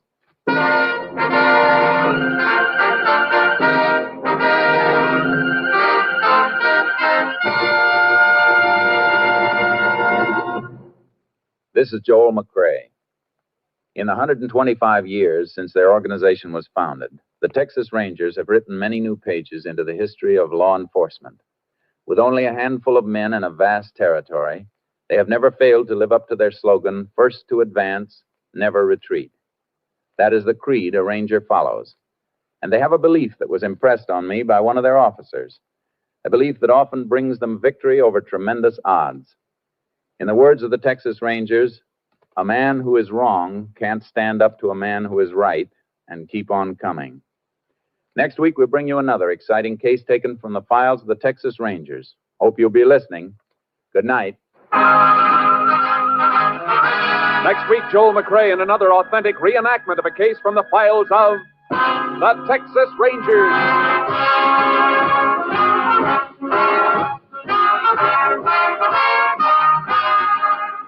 Joel McCrae is currently seen starring in the MGM production Stars in My Crown. This story was transcribed and adapted by Joel Murcott, and the program was produced and directed by Stacy Keach. This is Hal Gibney speaking.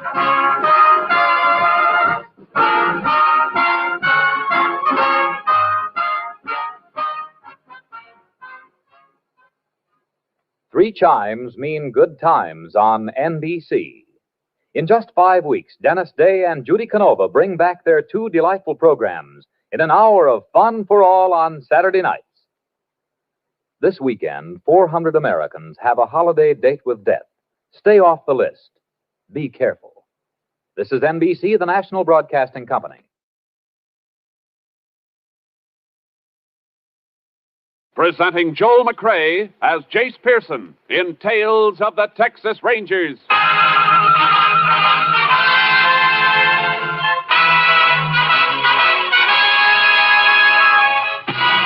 Tales of the Texas Rangers, authentic stories from their official files. Texas, more than 260,000 square miles, and 50 men who make up the most famous and oldest law enforcement body in North America.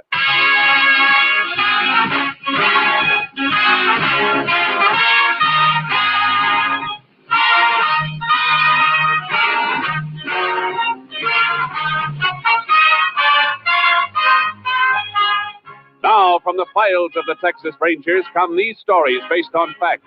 Only names, dates, and places are fictitious for obvious reasons. The events themselves are a matter of record.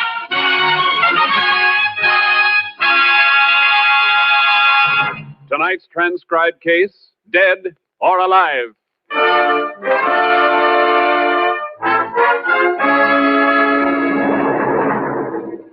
At exactly 9:13 a.m. on Wednesday, April 16th, 1947, the French freighter Grand Camp, carrying a highly explosive cargo of ammonium nitrate fertilizer, blew up in the harbor at Texas City, Texas. It was the first in a chain of explosions as chemical plants, tin smelters, and oil refineries disappeared in blasts and flame. Shortly after 1 a.m. the next morning, the major chain reaction was set off. The explosions rocking the city of Galveston 10 miles across the bay, where excited crowds gathered in the streets watching the raging, flame-pierced sky. X-ray, X-ray. Texas City death toll, 300. Hundreds more missing. Scores of bodies unidentified. Paper, mister. Yeah, give me one. Here. Read about it. Unidentified death toll, still mounting. Where are the names, Vance? Where's the list of the dead? They only got a few of them identified. Well, is Ralph's name there? Wait a minute. No, he's probably all right. A working square like him would be. But he worked at one of the refineries. They're burning. Stop blubbering. Want to attract attention to me? No, Vance, no, but he is my brother. I gotta worry about him, too, don't I? Yeah. Come on, over here, into this doorway. Look at that blaze over there across the bay. What a spot to clean up. Money, jewelry must be laying around the streets. Just wait. Vance, you're crazy. There'll be police there, Rangers. You're in enough trouble now. Yeah, Lily, you're right. But I'm getting out of it now, for good. And that place over there is going to do it. Maybe your brother Ralph is one of the dead they haven't identified. You got to go there, baby. If he is, you'll have to identify him. Oh. If he is there, in with the ones they don't know. There's nothing you can do to help him. But you can help me. Vance, what do you mean? Well, if you find him there, baby, you can identify the body and say it's mine. Vance. You want me in the clear, don't you, baby? They won't be chasing after me if they think I'm dead, don't you see? But my own brother. What are you asking me to do? I'm asking you to do as you're told. If you want to walk out on me, go ahead. But if you don't, you're going to want me to keep on running for the rest of my life? Well, let them get me and send me to Huntsville for 10 to 20? Oh, I don't want anything to happen to you, Vance. You know that. Well, then show me, baby. Show me. You can't help Ralph if he's over there, but you can help me, don't you see? I'll get out of here tonight, and I'll let you know when to meet me. Maybe at that resort place we passed near Lake Blue Water. It'll be free, baby. You and me. Free from there on. But how? What'll we do for money? That'll be taken care of, too. There's a safe in Landstone. I've been itching to get at it for a long time. One last box job, baby, and enough to see us through. Now, go ahead right now. And remember, if you find your brother, he ain't Ralph Brenner, he's me, Vance Young. Then come back, pack up, and stay put till you hear from me. From then on, it's gravy. Nobody ever arrests a dead man.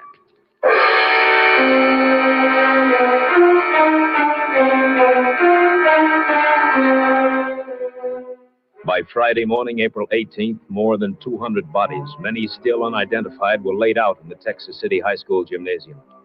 Texas Rangers, including Ranger Jace Pearson, were on hand to help distraught relatives make identification.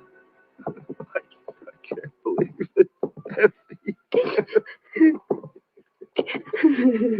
You're sure your husband isn't in any of the other places where bodies are being held? No, Ranger. He may be all right. Lots of men have been so busy helping others, he may be one of those. Oh, it only isn't here. Let's hope he isn't.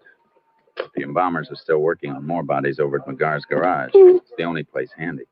Keep your hopes up, but don't hope too much for a while. I'll be all right. Might as well start looking through this next row now. They're pretty bad cases. Recognize anything on this one? No.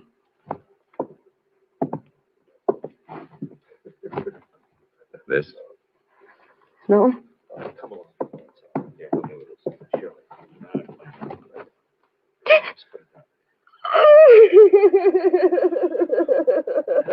I'm sorry. I'm very sorry, ma'am. Are you sure? That ring on his finger.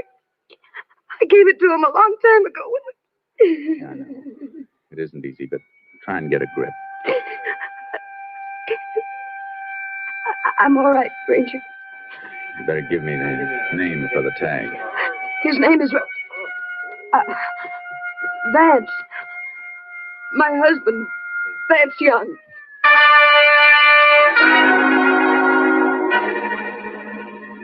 Vance Young.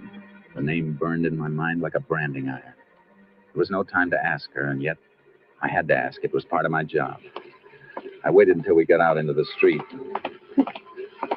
There's some information I have to get from you, Mrs. Young, about your husband. All right. Did he have a criminal record? Yes. Did you know we were looking for him? For a string of safecrackers? How does that matter now? He's dead, isn't he? Yes, I'm sorry, Mrs. Young. You'll find some men at the desks in that building across the way. They'll help you with funeral arrangements. All right. Thank you very much. Vance Young. Jace! Hey, Jace! Huh?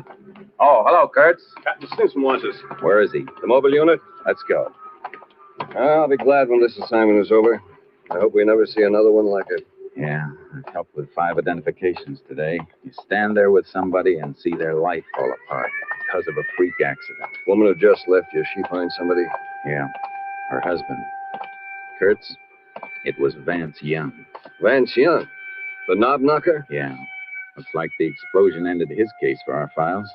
Don't you think we better check the body for prints and marks? He got it too badly. She identified him by a ring. Unidentified bodies give a knob knocker like Young a big chance to disappear. I thought of that, too. Except for one thing. That woman's grief was real. She wasn't faking it.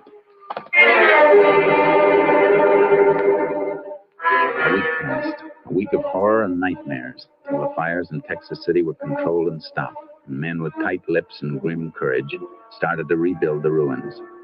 Most of us Rangers went back to regular duty in our regular areas. Then one day, while Bud Kurtz and I had just finished a routine job and were driving back to headquarters, a call came through via short wave. KTXA to Unit 10. KTXA to Unit 10. Unit 10 to KTXA. Go ahead, KTXA. Unit 10, proceed immediately to Landstone, Texas, Arthur County. Safe of mercantile store burglarized there at 4 a.m. today. Crime reported by owner when store opened at 9:30 a.m. this date. Any lead on responsible subject? Subject unidentified, but known to be one man working alone, according to information given by watchman. Watchman was overpowered, being treated at Landstone Emergency Hospital. Units 10 and 6 proceeding to Landstone. We'll keep KTXA informed. Unit 10, 10-4. Assignment authority, Captain Stinson. KTXA Austin. Landstone, about 40 miles, Jace. Yeah. Knob knocking job, huh? Yeah. At least, though, there's one safe specialist we can eliminate right from scratch on this one. Who? Vance Young. Oh, yeah, I almost forgot about him. Dead men don't rob safes, do they?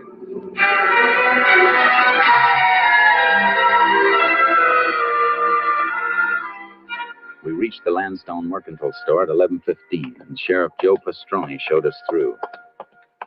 These back rooms are used for storage. He came in through the back, went through that door over there to the general office. That's where the safe is. How'd he get into the building? Forced the watchman to let him in. The watchman patrols this whole area, door shaker. Has keys to get into all the stores if he sees anything that looks funny. And then he must have met the safecracker outside. Yeah, I guess so. Watchman was pretty dazed this morning. The doc is patching him up at the hospital. Deputy will drive him back here as soon as his head's fixed. Now, as you can see, been over everything for fingerprints. You find any? Sure, hundreds. They probably all belong to employees of the store. Best bet is to check the prints on the safe first. Already did that. Only 2 sets. Owner of the store and the bookkeeper. Well, that won't tell us anything, Jace, unless one of them robbed the store. It isn't likely. Better have a look at the safe now, Sheriff. Sure thing. Our last office back here. What make is the safe, Sheriff? It's a Will's Atlas, new model. That's a tough box, Jace. Steel and wrought iron plates and more alarm wires than a marionette show. Yeah, but a good safe cracker could divert the alarm circuit without tripping it. And the box is a cinch because he's got the wire holes to start working on. Here we are.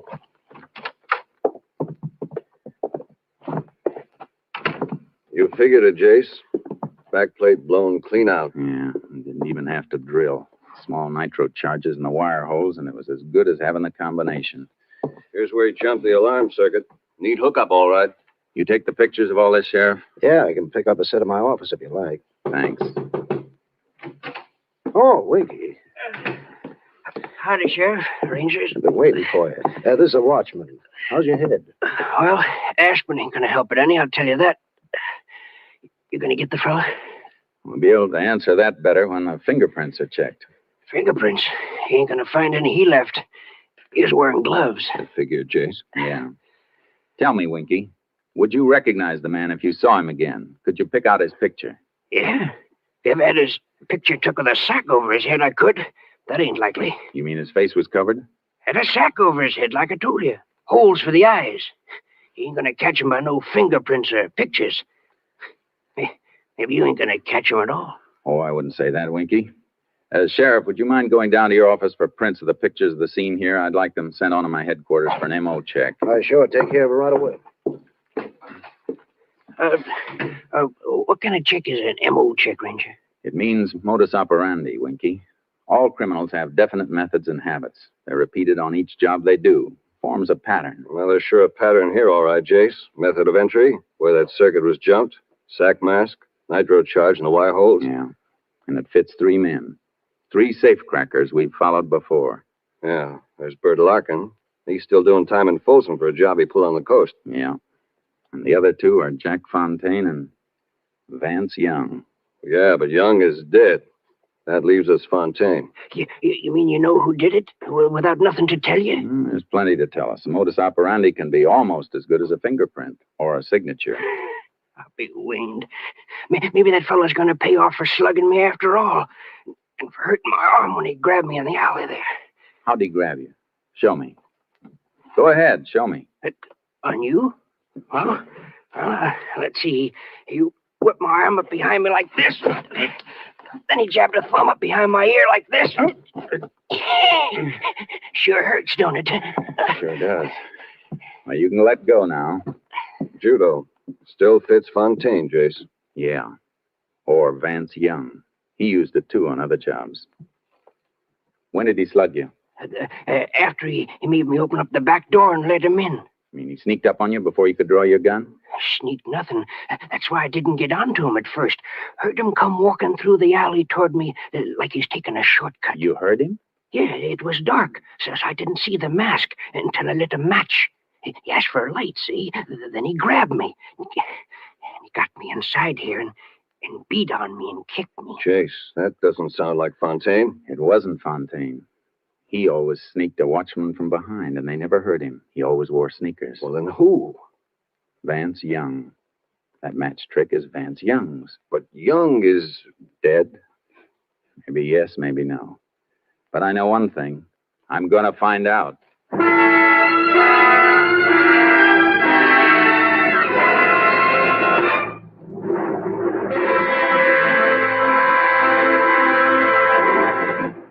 You are listening to Tales of the Texas Rangers, starring Joel McRae as Ranger Jace Pearson.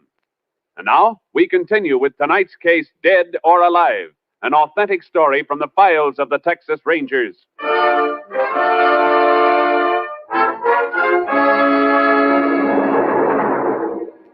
headed for Texas City and Galveston. Kurtz and I had no way to move until we knew for certain whether Vance Young was dead or alive. As we drove, I put through a request for headquarters to dig up some information. We were still on the road when KTXA came up with the answers. KTXA to Unit 10. KTXA to Unit 10. Unit 10 to KTXA. Go ahead, KTXA. Have information you requested. Woman who identified body of Vance Young in Texas City gave name as Lillian Young, residing at 410 Harbor Lane, Galveston. Deceased was wearing ring used in identification. Has subject Lillian Young claimed ring? No claim has been filed yet. Ring still being held at property claims in Texas City. Unit 10 also requested check on place where body identified as Vance Young was originally found. Body was among those recovered from debris of Amalgamated Refinery Plant 7. Unit 10 believes identification may have been falsified. Possibility Vance Young still alive. Units 10 and 6 continuing investigation. May be tied in with robbery in Landstone, Texas. Proceed. Keep KTXA informed. Authority, Captain Stinson. Unit 10, 10-4. KTXA, Austin. You get that address, Kurtz? Yeah. 410 Harbor Lane, Galveston. If we're right, she may have cleared out by now, but we've got to try it. What do you want me to do? I'll drop you at Texas City. Get that ring and check every living person who worked at Amalgamated. See if any of them remember that ring and the man who wore it. Right. I better call KTXA again and have that marriage record traced. Find out when and where that woman married Young. What her maiden name was, everything we can get. Be in Texas City in a couple of minutes. I can start the check from there and bring the information to you. Where'll we meet? The Harbor Lane address in Galveston.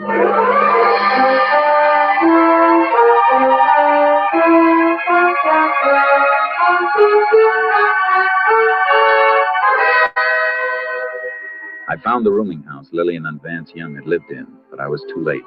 Lillian Young had checked out the day before. The landlord showed me the room.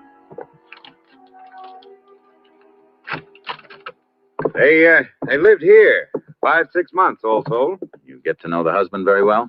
I tell you the truth, Ranger, I hardly ever saw him. Only time he ever left the place was at night. His wife said his eyes got hurt in the war or something. The sunlight bothered him. When did you see him last? When they moved out? No, he wasn't with her then. Last I saw him was, he went out about a week ago. Night of the big blast over at Texas City. Cracked the wall plaster here. Are you sure you didn't see him after that? Oh, I'm positive. I don't think he ever did come back. Didn't even hear no talking from the room. Just her. Crying an awful lot. I see. She decided to leave kind of sudden? Oh, like a jackrabbit hearing a hound dog. Left for work yesterday morning, came steaming back about an hour later. Give me the keys, pack up, and left. Came back from work. You know where she worked? Yeah. She was a waitress. The Bayshore Diner. Bayshore Diner. Thanks.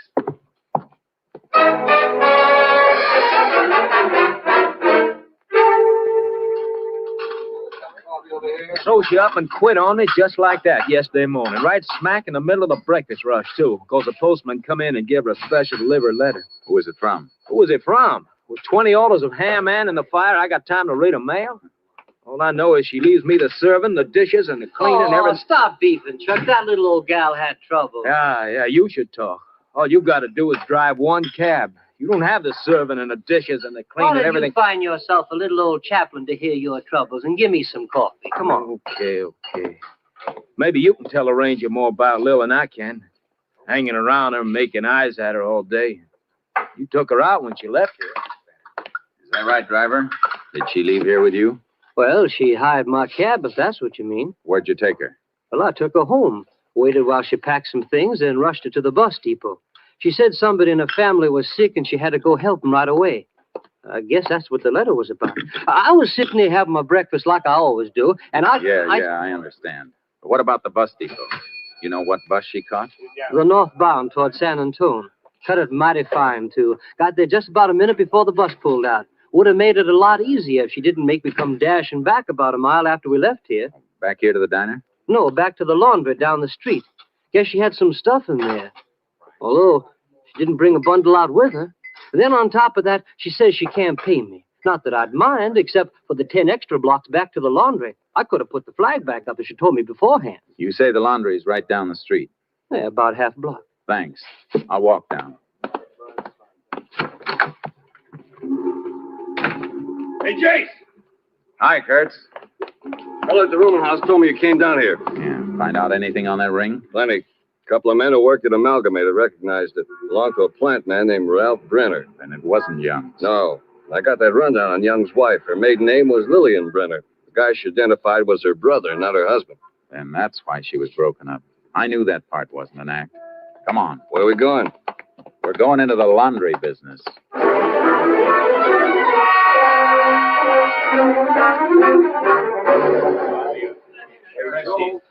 Yeah, she was real upset because the things wasn't ready, but you know how it was, Ranger. We was almost 10 days behind because of Texas City. They was even using our delivery trucks for emergency over there. Some of our men left the job to help out. Yeah, sure. But what did she leave here? Waitress uniforms? Oh, land, no. Diner up there has a regular uniform service. All she ever left here was men's shirts. Probably Vance's shirts, Jace. Yeah. Real good shirts, too, Ranger. The kind you don't have to starch at all. And real fancy colors, too. Dude wouldn't want to be found dead in some of them. Did she say she'd be back to pick them up? Oh, no. She asked me to send them to her, COD. Said she needed the money she had on her for traveling. Shirts like that, you'd think her and a man was living off the top of the hog, but... Sure. But did she give you an address? Oh, yeah, I got it right here in this book. Right here. She wrote it down herself. General delivery, Lake Blue Water.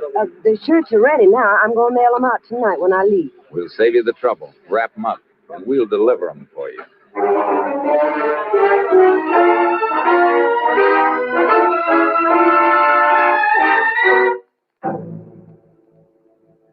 Kurtz and I headed for Lake Blue Water, towing our horses in a trailer, ready to follow Vance Young no matter which way he moved.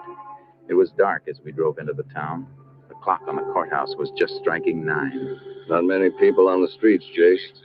Looks like everything's closed up for the night except for the movie and the drugstore. Better find a place and turn in. Yeah, I think we ought to drive out of town and camp someplace off the lakeshore. Walk the horses out for a while. I thought we were going to plant that laundry bundle at the post office in the morning, watch for a pickup. We are. Well, why not pasture the horses at the edge of town, find accommodations right here? If we stay in town overnight, it may start some talk. Talk drifts. We don't want to tip our hands. I guess you're right. Well, let's get out to the lake and find a campsite. Funny thing about Young's wife remembering his shirts. Guess it's force of habit for a woman. Strong thing, Habit. His safe-cracking habits told us he was still alive. And now maybe her habits are going to make him wish he was dead again.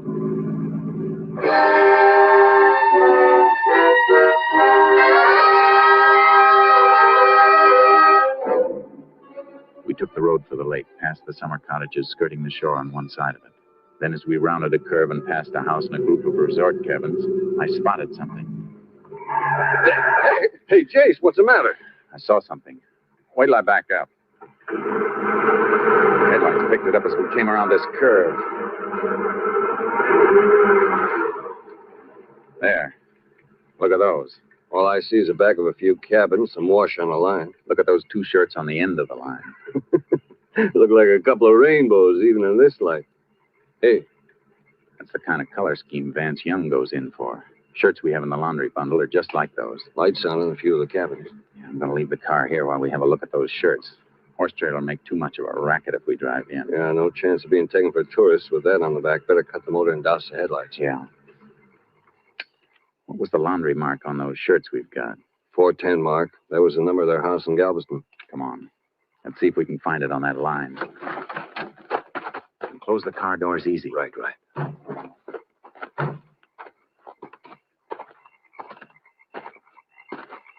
Take one of them down so we can get a better look at it. What's the matter?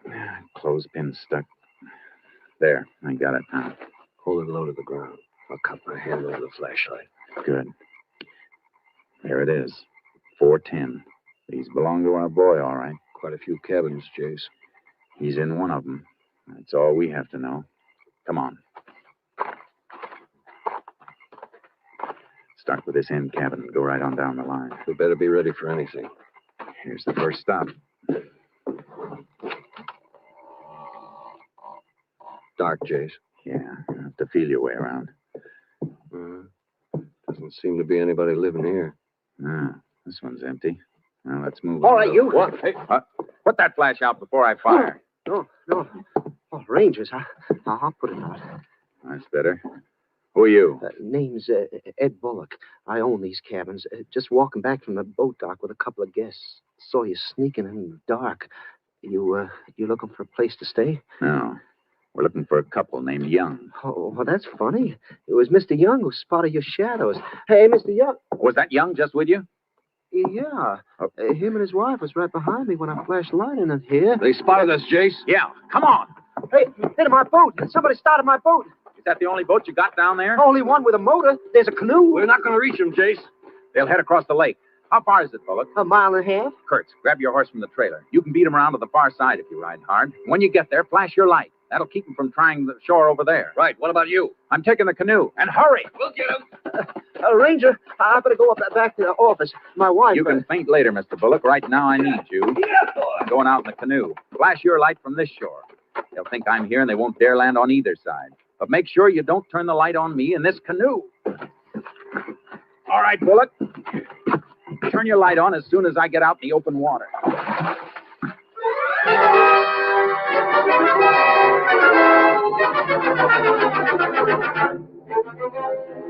I paddled the canoe toward the center of the lake. Kurtz beat the Youngs around to the opposite shore, and I could still hear their motor when I saw the beam of Kurt's light. The Youngs saw it, too. The beam wasn't strong enough to reach them. I heard the boat in a turn, and the motor came back toward me for a moment. Then it went dead on the dark water. What'd you stop the motor for, Van? Shut up. They're waiting for us on each shore.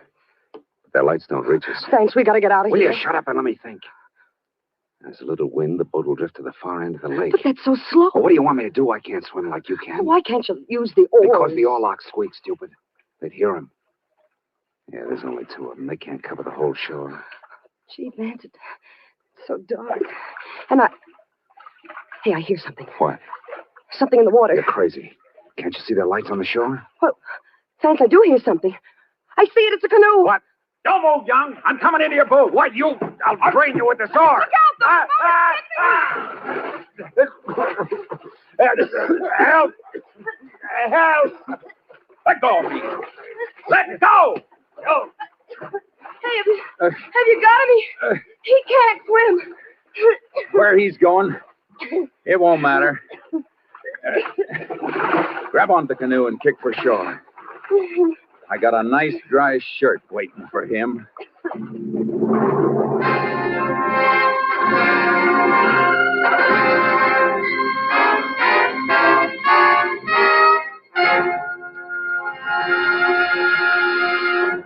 Convicted of robbing a safe in the mercantile store, Vance Young, on the basis of his previous record, was sentenced to life imprisonment at Huntsville.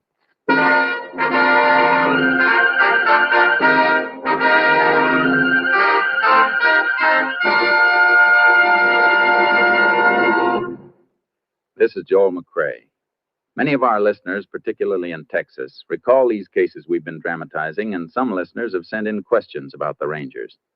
Yes, it's true. There are only 50 Texas Rangers. And to show you how busy these Rangers are, from 1946 to 1948, the Rangers handled nearly 17,000 cases.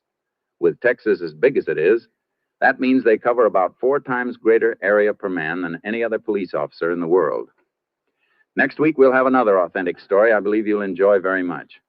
Like the others, it's based on their official files, adding further glory to the Rangers. Hope you'll be listening. Good night. Next week, Joel McCrae in another authentic reenactment of a case from the files of the Texas Rangers. Joel McCrae is currently seen starring in the MGM production Stars in My Crown. This story was transcribed and adapted by Joel Murcott, and the program was produced and directed by Stacy Keach. This is Hal Gibney speaking. 3 chimes mean good times on NBC. Your Saturday hour of fun begins in 4 weeks. You will hear Judy Canova and this young man. Hello, everybody. This is Dennis Day. On October 7th, I'll be starting a new season on the air. There'll be fun for all, lots of music and laughs. So join us for our opening show, October 7th, over your favorite NBC station. Yes, beginning October 7th, hear Dennis Day, then Judy Canova in an hour of fun on NBC. 3 chimes mean good times on NBC.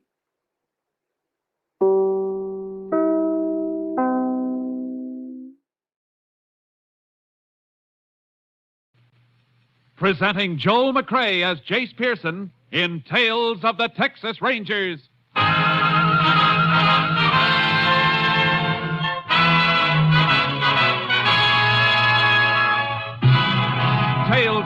Texas Rangers, authentic stories from their official files. Texas, more than 260,000 square miles. And 50 men who make up the most famous and oldest law enforcement body in North America.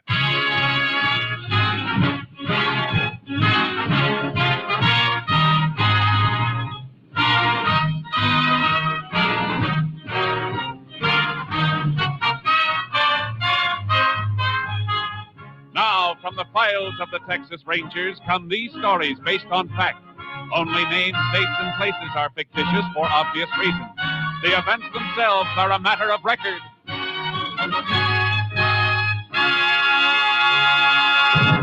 Tonight's transcribed case, Candyman.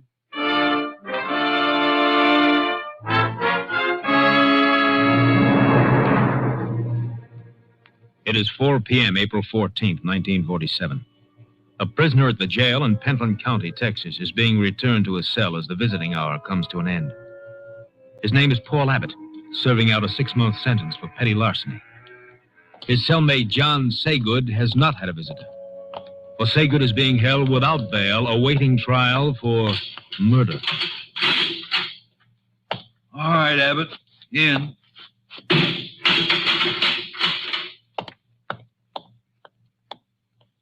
Your wife bring what I told you to get for me? Yeah, I got it, Johnny. Candy and the razor blades. You know we're not supposed to have razor blades. Yeah. If they find them on me, they might put me in jail. What are you so nervous about with your lousy 6-month flat bit? I'm facing the chair. My nerves are still better than yours. Look, Saygood, I only got a month and a half to go. I don't want to get in no trouble. Lay off, will Are you telling me what I should do, you cheap heister? Oh, Johnny, let go of my arm. You're hurting me. No kidding. Really? Gee, kid, I'm sorry. Maybe I played too rough, and you're my pal. Model prisoner like you with only a few weeks to go never gets searched after a visit. And you're so good to me. Have a piece of candy, pal. I don't want any. Okay. You know, while you've been out visiting, I've been thinking. I'm going to let you and your wife do me another favor. A big favor. Look, I got to be careful what I ask her. I can't upset her now. You know that. Oh, that's right. The baby's due soon, ain't it, Papa? Wouldn't want the kid to start out without an old man, would you? What do you mean, Johnny? I wanted to see if your wife could get these razor blades in. Now, next time she comes, tell her to bring me a hacksaw and a gun. No, Johnny. You don't want to see me go to the chair, do you? Now, if you do, I could take one of these blades to your throat. No, Johnny. Keep your voice down. All right, Johnny. All right. I'll do it. You'll do it. Now, don't kid me. I can hear the wheels turning in that square head of yours. Next time the screw takes you out of here, you'll spill your guts. I won't, Johnny, I swear. I know you won't. And I'll tell you why. Because if you rat on me, somebody will slip a shiv into you. In jail or out. Now, remember that. Remember it if you ever want to see that kid. You don't realize what you're asking me to do. I ain't asking, I'm telling. If you decide to get brave with your own neck, remember I can have your wife taken care of, too. You wouldn't do that. All right, shut up. Here comes the screw. What's the yelping about? What's going on in here? We was just arguing, that's all. About what? Baseball. How many games Gehrig played for the Yanks? Is that right, Abbott? Ain't that right, Abbott? Yeah, that's right. Baseball.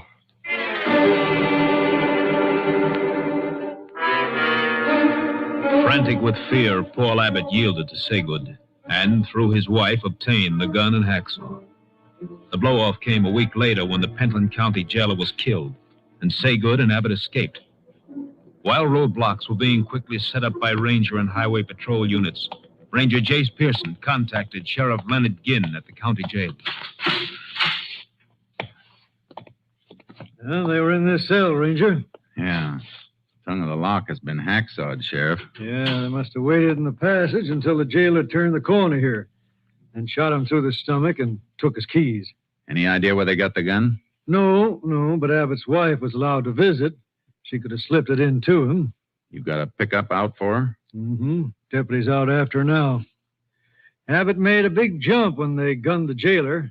From petty larceny to jailbreak and murder. I don't know. A murderer like Saygood, he had a reason to crash out. But a first-timer like Abbott with only 4 weeks to go, he doesn't figure to make a break. Well, just the same, Abbott's gone with Saygood. We may find out why when we bring in his wife. Sometimes a man goes places he doesn't want to go with a gun in his back.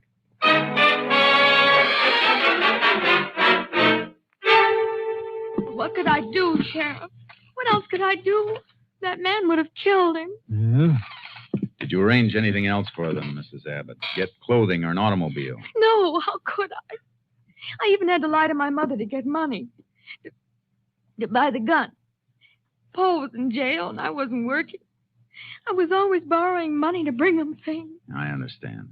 The one behind the bars doesn't do all the suffering. I'd have done anything for Paul. But I had to take the food out of my mouth to buy things for that other man. And it isn't me alone. I'll be having my baby soon. Why did Paul go with him? Why? I don't think he went willingly, Mrs. Abbott. I'm afraid he went at the point of that gun you brought in. Oh. I begin to agree with that, Ranger. You told us you brought Saygood a lot of candy. Yes. More than $1's worth every week. There's a real sweet tooth, Jace.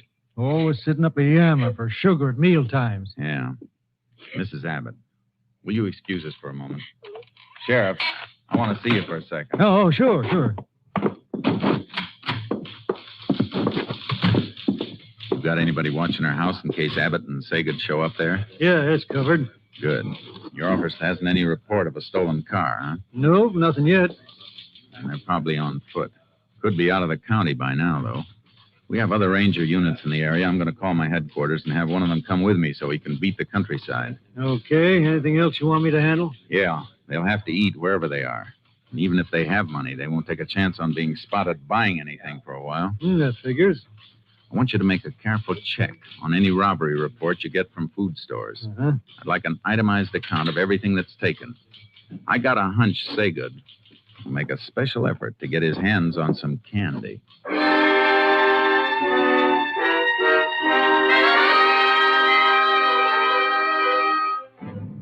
All that day, nothing turned up in the roadblock.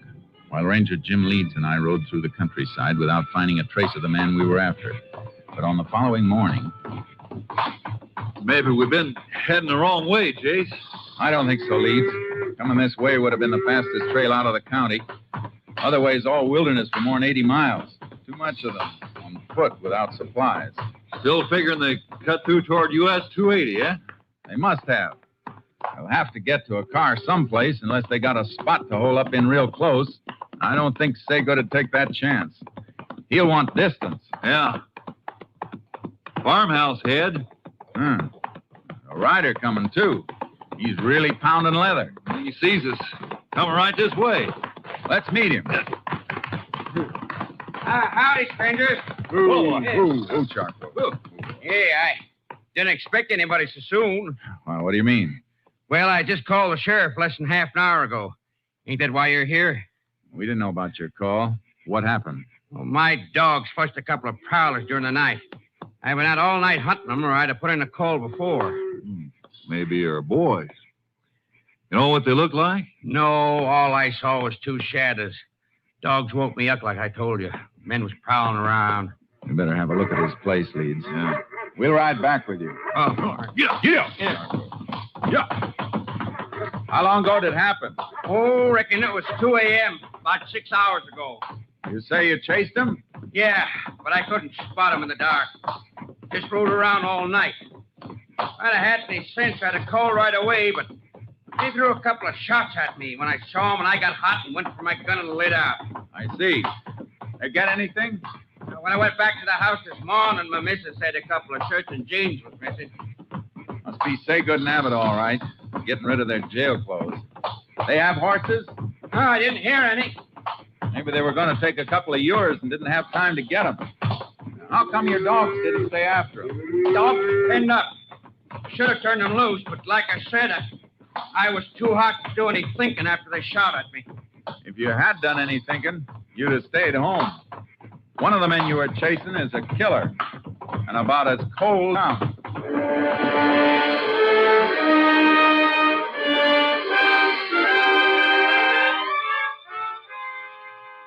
We picked up their trail near the farmhouse. And about 4 miles out, we found the ashes of a fire and chicken bones and feathers. And in the brush near the same spot, a bundle of prison clothes. From there, the trail led straight to the U.S. highway.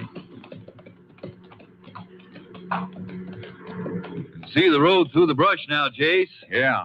Let's hope we spot a highway patrol car before we... Now, what's the matter? Something off the road in that patch of Douglas fir.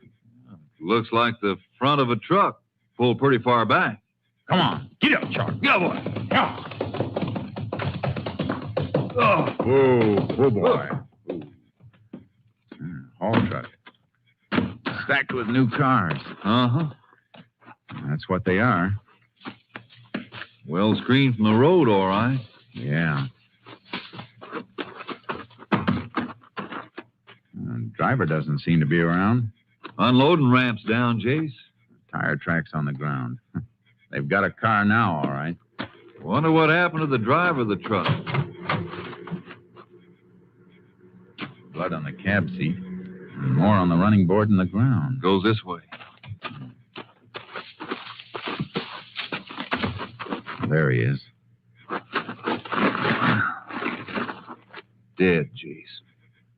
Probably tried to go for help and couldn't make it. Yeah. Wound looks like Saygood's trademark. Shot through the stomach.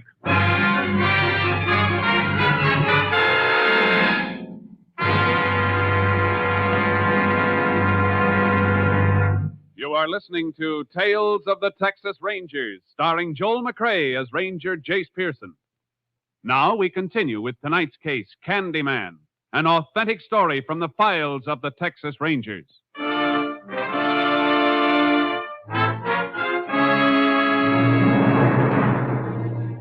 I left the horses with Leeds at the nearest town. He did some checking while I got a lift back to Pentland to pick up the car and horse trailer. Then I drove back to meet Leeds where I'd left him. Come on, boy. Get in the trailer. Move, boy. Ready to roll, Jace. Yeah, we'll roll as soon as we can figure out which way. You check on those gas stations? Highway patrol went all the way down the line. No station serviced the car we're looking for. No pump locks were broken during the night. They must have driven as far as they wanted to go and ditched the car. Somewhere within about 100 miles from here. How do you figure that? Well, new cars coming off the assembly line only get a few gallons of gas put in them. If they didn't take on more gas, they got as far as they could on what was in the tank. That makes sense. We'll head west. Saygood's had trouble in Oklahoma and Louisiana, according to his record, so he'd go to New Mexico, where he's clean. He left the state. Yeah? Guess it's our best shot.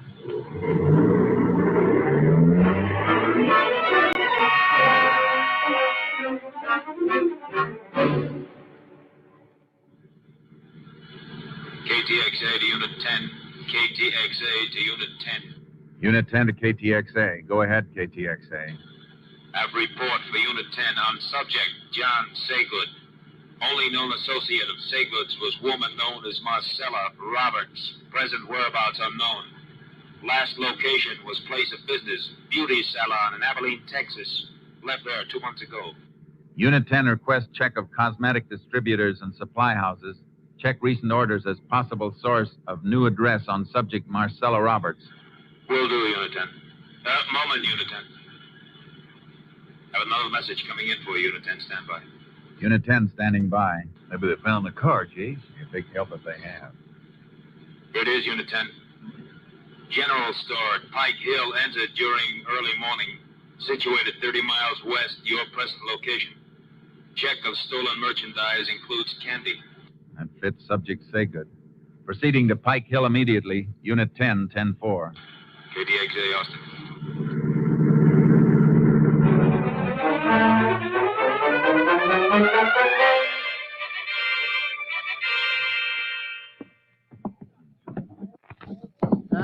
Sleep in a room right back of the store here, Ranger, when I hear this noise. I got up and lit the light, and it was just before daybreak. You see anybody? No. I opened the door into the store, and then the dang cat popped into my room and started purring and rubbing against my leg. So I just figured she knocked something over, so I went on back to bed. I see. Didn't know anybody'd broken in until I got up this morning and found the door glass busted. Must have slept through that, though.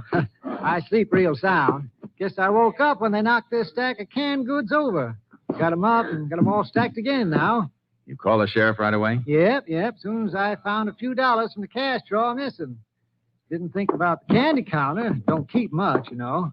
Till a couple of kids come in later on wanting some peppermint lifesavers. And I saw a whole box of them was gone and some chocolate bars. Guess that's when the sheriff got in touch with us then. And we'll rope off this showcase and have somebody from our lab come in to check it for fingerprints so we can be sure it was the man we were after. Not much doubt about it, Jace. Nothing like being sure.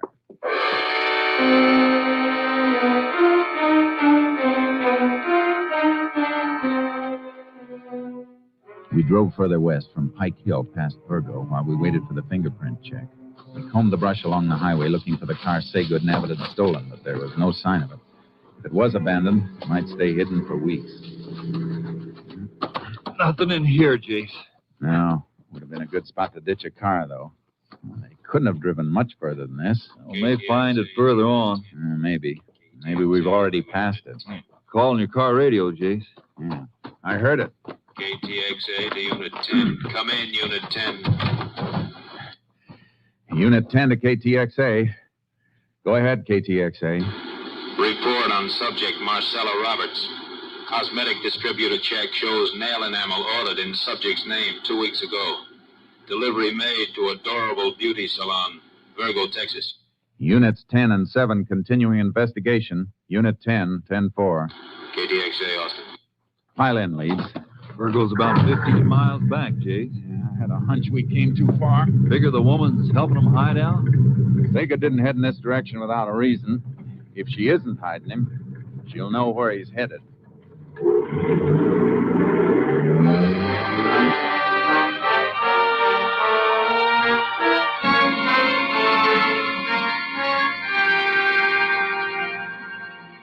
Marcella Roberts wasn't at work, nor was she at her home when we got there, but she came home about an hour later. We left our car out of sight. She didn't see us until she came up the steps to the private entrance on the porch. Miss Roberts? What? Oh, Ranger. I didn't see you. Thought you might be able to help us. You know a man named John Saygood? I used to know him. Long time ago. You seen him lately? Well, how could I? I heard that he was in jail. The paper boy must have been neglecting you lately. He's out. We're looking for him. All right, Ranger. I'll tell you what I know. He probably headed for Oklahoma City. Told me once that he could always hide out there if he got in any trouble. And he should have carried a compass because he headed the wrong way. He broke into a store at Pike Hill before sunup this morning, and he was still moving in this direction when he left there. Well, I haven't seen him. Good. And you won't mind if we take a look through your apartment. If you've got any objection, one of us can wait here while the other gets a warrant. All right, you can come in. I only hesitated because the place is a mess. Sure. But we won't tell the neighbors. Come on, let's go.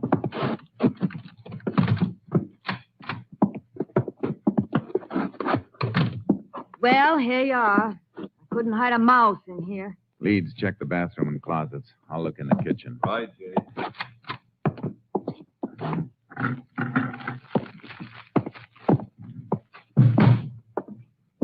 Nobody here, Chase, that's for sure. No, not now. But there was somebody here. What do you mean? I mean, if you were a better housekeeper, you might make a better liar. You could have swept up these candy wrappers on the floor. Is there a law against eating candy? I eat it all the time. So does Saygood. You happen to have a 30-day diet tacked up on your kitchen wall. Your figure says you've been following it pretty close. You can't prove anything with that. Maybe not. But there's something else. 2 different brands of cigarettes in this ashtray. And one brand doesn't have any lipstick on them. I had a boyfriend visit me. I'm going to check every store in this town and find out if you bought a load of groceries today. And if you did, you better be able to show them or prove where they went. Ranger, You're concealing and aiding a murderer. You can serve a lot of time for that, Marcella. Enough to rub off those good looks before you get out. I don't want to go to jail. But you don't know Johnny. He'd kill me. Where is he? Well, I took him and the other fellow up the back road to the Sierra Diablo foothills. Said he'd hide out there and come back in a week. After I raised some money for him to get out of the country. You lead us out to where you left him. And don't bother about raising that money. He isn't going to be needing it.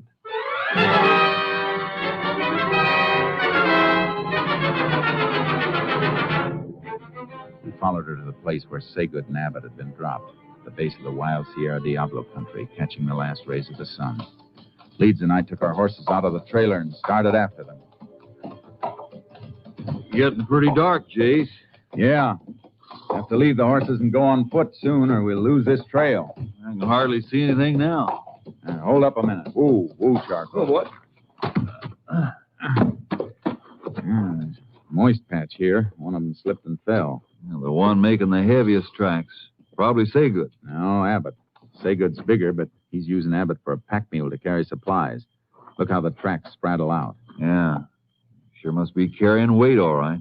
Headed right for that rocky ground ahead. We won't find any more prints as clear as these. Want to tie the horses off here? No, I think we better lead them. They can walk this ground, and we may need them coming out. Now, let's keep going.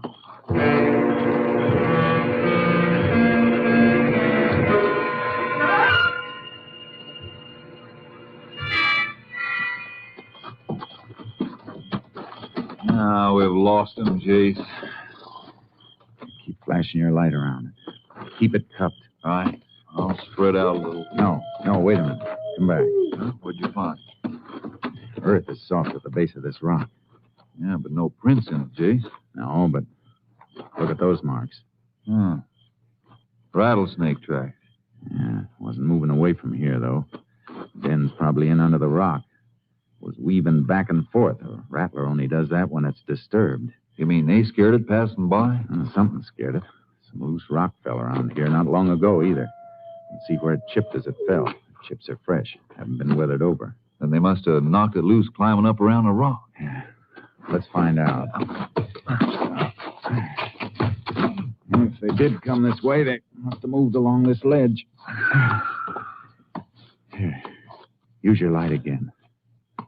You're right, Jace. Look at this. Yeah. Piece of broken shoelace. Snapped while they were climbing. And they sat there and tied the rest of it. See where his back rubbed dirt off the rock behind him. Yeah. And they made straight for that plateau. Gives Saygood a clear view of anything coming up by day. Gonna leave the horses here and go on? No. Climb down and get them. We'll circle the rocks and take the long way up. Give Saygood a chance to fall asleep. We may be able to take him alive.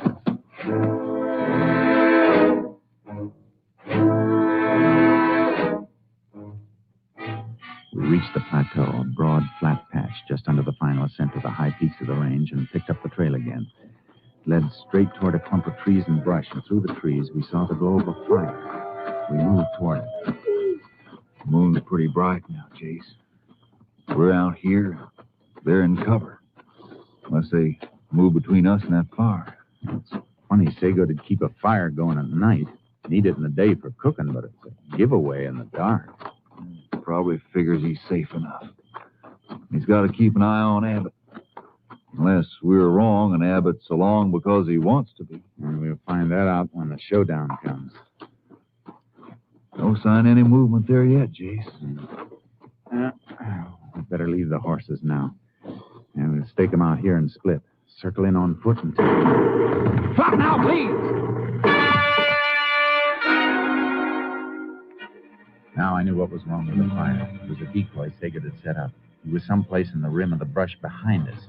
I twisted around looking for a flash of his gun if he fired again. Let it up, Rangers. Let me get a good shot. I'll put one right to your belly. You didn't expect to get away, did you, Saygood? You ain't got me yet. We can wait. You'll never get out of here unless we take you out. We got 4 guns. You're 1, Saygood. Don't forget the extra joker I dealt myself. Talk up, Abbott. Oh, Johnny, my arm. I still got Abbott, little Papa. And if one of you got a bullet mark for me, remember it's got to go through him first. Keep him talking, Jace. Maybe I can crawl around. No. He's trigger happy. If he heard a sound, he'd put a bullet in Abbott's back. What do you say, Rangers? You want to see this punk die? Now remember, I got nothing to lose by gunning it. What do you want, Saygood? I'll make you a deal. We don't make deals. You'll make this one, or Abbott's dead. He's not calling, Ranger. He'll kill me. I got a wife and a kid down. Ain't that touching, Rangers? Now you gotta play ball with me. What's your deal? Back off. Way off so I can see you go. And leave us your horses. And remember, Abbott will be in front of me when we come out to get him. Jeez, we can let him come out, and then we can... Sure, I know. All right, Saygood. You got a deal.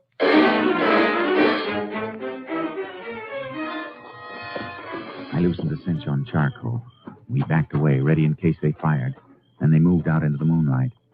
Saygood kept Abbott between us and got him up on Leeds' horse. Then he started to mount charcoal. Hold on, Ranger. Shake him, Charcoal. Shake him, boy.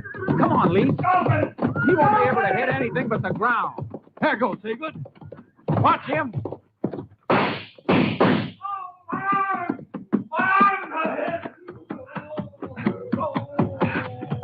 You all right, Abbott?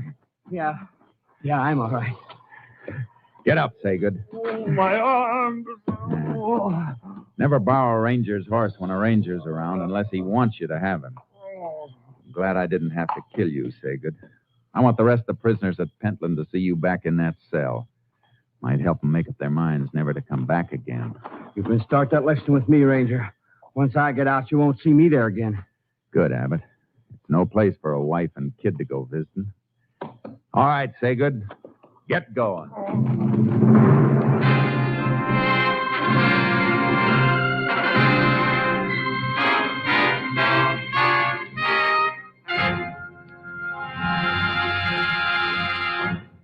John Saygood was brought to trial and found guilty on 3 counts of murder. His sentence, death in the electric chair.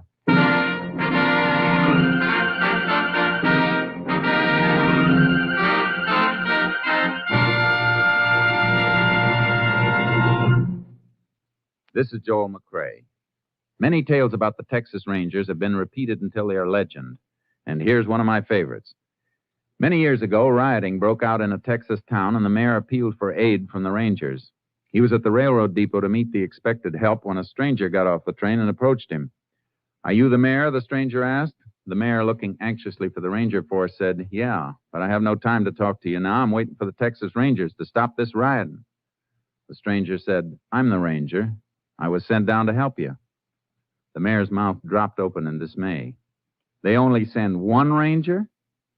Puzzled by the question, the ranger said, "Yeah. You only got one riot, haven't you?" Don't forget our date, same time next week, folks. See you then.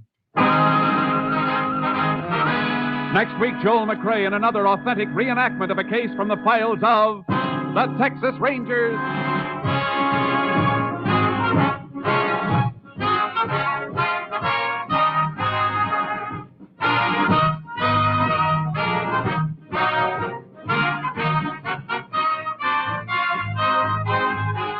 Joel McCrae is currently seen starring in the Universal International Technicolor production Saddle Tramp. Tonight's cast included Tony Barrett, Frank Martin, Reed Hadley, Wilms Herbert, Dick Ryan, and Lorene Tuttle. This story was transcribed and adapted by Joel Murcott, and the program was produced and directed by Stacy Keach. This is Hal Gibney speaking.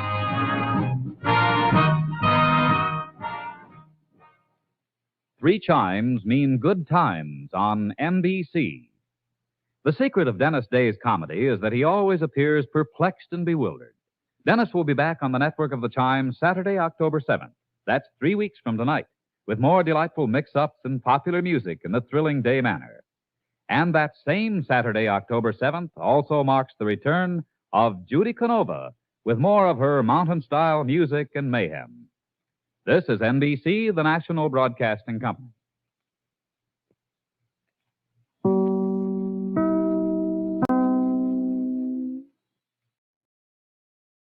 Presenting Joel McCrae as Jace Pearson in Tales of the Texas Rangers.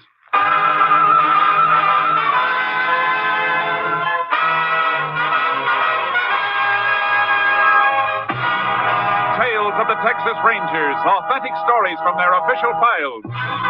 Texas, more than 260,000 square miles. And 50 men who make up the most famous and oldest law enforcement body in North America.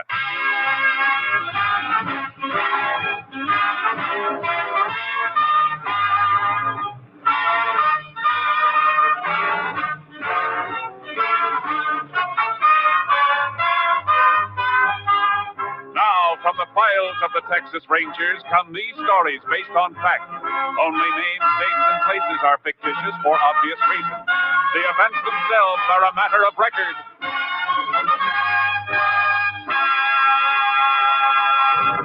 Case for tonight, clean up.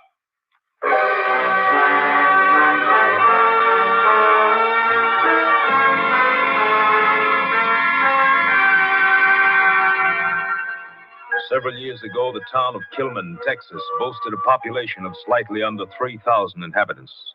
Until a wildcat gusher started a fabulous new oil boom. In a matter of months, the population rose to 12,000 as drillers, roughnecks, and other field personnel poured in.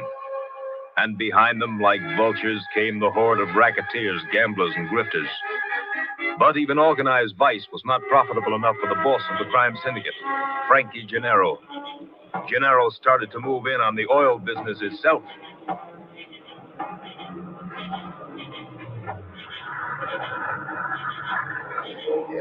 Sure Paul is alone, Studs? Yeah, Frankie. In the shack with a light. What have we been getting from him? Herb's got the figures. Yeah, he's got 4 wells in production. We've been getting 200 barrels a day. So what's his beef? He's still getting plenty? He choked the wells down. Says he won't pay off anymore. Yeah, we'll see about that. You better come in too, Herb. Yeah, okay, Frankie. Don't knock, open it. Hey, what's the idea busting in here? No idea, Paul. I hear you've had some kind of a misunderstanding with my boys. There's no misunderstanding, Gennaro. You're just not getting any more oil from my wells. I'm not taking any more threats from you or your tin-horn friends. Watch what you're saying, Paul. I'll say what I want. I'll not only say it to you, I'll say it to the law. Your mouth's got a loose trigger, Paul.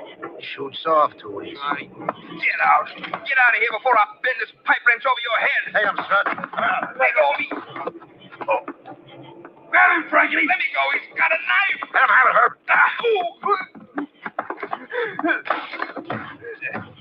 Oh.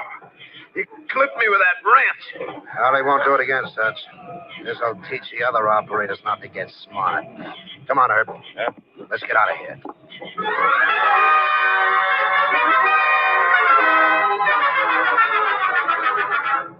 The death of Joe Powell sealed the lips of other frightened oil operators, and they said nothing as Frankie Gennaro continued to exact tribute from the smaller private companies. But Powell's murder aroused special interest of the Texas Rangers. Captain Stinson sent for Ranger Jace Pearson. You know what's been happening in Kilman since the oil boom started, Jace? Yeah, I've heard. I've got rangers in the town, of course. Good men. But they're too well known. We're being blocked all the way by people who won't talk or who are afraid to talk. I've never worked the Kilman district. I'm not known there. Well, that's why I sent for you. I want Kilman cleaned up, starting with Joe Powell's murder. But a man wearing a badge won't stand a chance. You want me to work without one? That's right, Jace. But not alone. We got a new man just transferred into the company, Steve Clark. You can work together. Good. You better brief me on the Powell murder. Well, all we've got is in the next room. Have a look. Here's some photographs taken at the murder scene. Stabbed in the back. A belt and shirt twisted, though. Powell must have put up a fight before he went down. He fought all right. Look at this wrench. Yeah. Blood stains and a few matted hairs on it. This the same wrench that was next to the body in the photos? The same one. Powell must have hit somebody with it before he was killed then. It looks that way. That means 2 or more men ganged up on him. He dropped one with a wrench, and then the other one stabbed him. That's the way I see it. Yeah, blood on the wrench been typed? Yeah. Here's a report from the lab at Austin. Typo, huh? Brown hair, Caucasian male. Micrometer measurements are there, too. And that's all we've got, Jace. How about a list of undesirables hanging out in Kilman? Oh, yeah, I got that, too. Here. Mostly petty crooks, gamblers, and muscle men. Our boys run a few out and new ones come in. There must be one man at the top, though. Usually is, but which one? A few possibilities on your list here. This one, Stutz Tracy? No, it's not big enough to be given the orders. Does he know you by sight? No, I just know a few of these names by reputation and photos. Now, here's another bad one. Herb Enfield. Yeah, heard about him, too. Plenty. Supposed to be a real vinegarone. Yeah, it's tougher than the back end of a shooting gallery. Yeah, only he's not smart enough to cover up for himself. The only other possible boss I can see is this one, Frankie Gennaro. Uh-huh. Got lots of arrests and a couple of indictments. No convictions. On the surface, his record's clean. He always has an alibi, and it always stands up. Well, I guess I better get started. Right. We'll go over to the barracks, and I'll introduce you to Steve Clark. You want to change your clothes anyhow. Yeah. Now, the first job's to locate key men. When we find out who's making the wheels turn, we can put our badges on again and move in with a force. Well, the whole company will be standing by. You better warn the rangers in town not to let on they know me. Well, they've been warned. You'll be treated just like a stranger. You have anything to report, contact me directly. But be careful. And you better leave your car outside the town and just meander in on horses. Cowpokes? Yeah, just a couple of wandering cowpokes.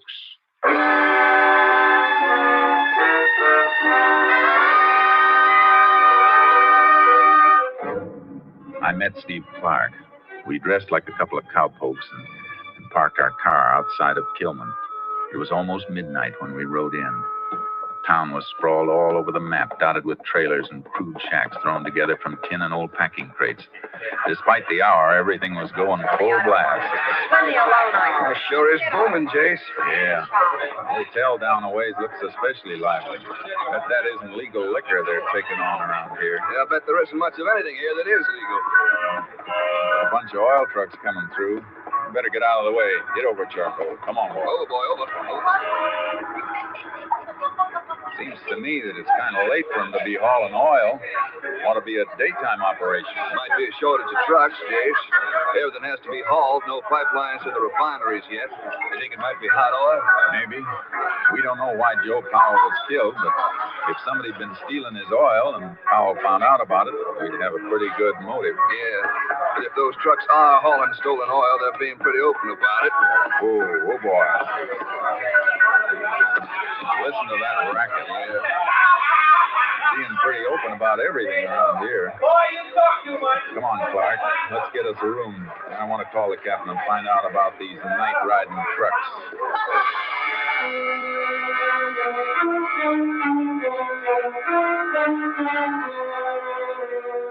Any plan we had about staying at the hotel was cut short by the desk clerk. There wasn't a room available in the town. We hung around for about an hour before we found a rancher who told us we could bunk down in the loft of his barn outside of the town. Cleaning that mess up isn't going to be easy, Jason. It's going to be even tougher than it looks, Clark. Notice what happened when the sheriff and one of the rangers they know walked in? Yeah, all the gambling stopped 5 minutes before they got there, and all the liquor disappeared. Whoever's running that place knew they were coming. No wonder our men haven't been able to get any place. We could have stopped that place from operating, Jace. We saw what was going on. That wouldn't do any good to show a badge and shut down one spot. We got to shut them all. But first, we got to hook them all together. Yeah, gets you right. Hey, look over there. Roadside phone booth by that gas station. You still going to call Captain Stinson? Yeah, it's a good spot. Station's closed. I'll take the horses back off the road and wait.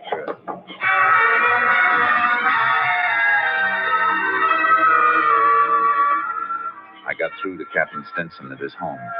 But what he had to say about the trucks wasn't encouraging. Yes, Jace, we've had reports on the trucks. They run every night. Have our men ever stopped any of them? Yes, but they seem to be all right, Jace. They have receipts for everything they're carrying, and the trucks are properly licensed. I still can't see why they're running at night. Neither can I, but there's no law against it. Hasn't the commission set a limit on the number of barrels each well can pump in a day? Yes, each well is allowed 300 barrels a day, as long as the present pressure holds. Have the operators been accounting for that much oil each day? Yes, the commission keeps a careful check. Operators report production of 300 a day. The trucking company receipts show haulage of 300 a day. And the figures at the refineries tally, too. It's a three-way check, Jace. I don't see how they could beat it. Well, I'm still convinced that Powell's death has something to do with hot oil. Well, I can't help you there, Jace. It's all in your lap. I'm hoping to match the hair the lab found on that wrench Powell used. But I need a motive to narrow down the field. 12,000 people in town make a lot of suspects. Well, do the best you can. I will. I'm sending you a list of names. Men we spotted running gambling games and selling liquor at the hotel. We'll have to let them run for a while till we move in with a big broom. We'll raise dust whenever you're ready. 3 days, I left Steve Clark wandering around town, spotting the rackets, while I rode through the oil field at night, striking up casual conversations with the pumpers wherever I saw one of the night-riding trucks load up and leave. Howdy. Well, howdy. A little bit off your trail, ain't you, cowpoke? Yeah. Just riding around, wishing some of this land was mine. Yeah. Hey, we all wish the same thing. I'm just going to have a donut, a little coffee. Want a cup? Yeah. If your friends on the truck didn't drink it all. Them fellas, they're always in too much of a hurry. Yeah, you can tie a horse to the derrick there. He'll be all right. Thanks. There you are. Thanks. Yeah, it's a funny hour for making oil pickups. What makes them haul so late? Oh, I don't know. They always take a full load? Uh-huh. 100 barrels a clip. That's a full tank truck. Them field storage tanks hold 1,000 barrels each, don't they? Uh-huh. Want a donut? No, thanks.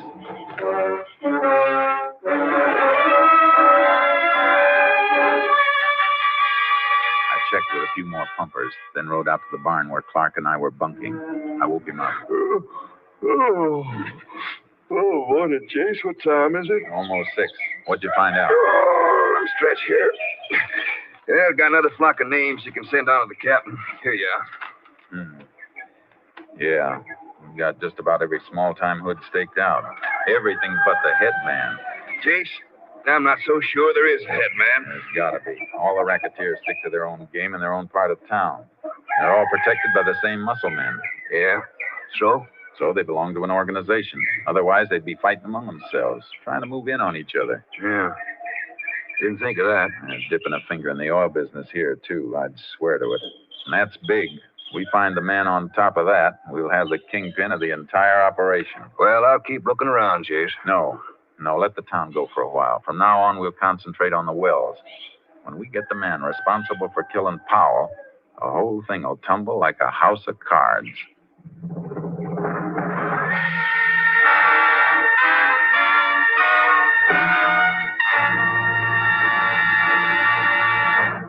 You are listening to Tales of the Texas Rangers, starring Joel McRae as Ranger Jace Pearson. Beginning 1 week from tomorrow, that's Sunday, October 8th, Tales of the Texas Rangers will be heard at a new time. Remember, our next show is Sunday, October 8th, 1 week from tomorrow. Now we continue with tonight's case, Cleanup, an authentic story from the files of the Texas Rangers.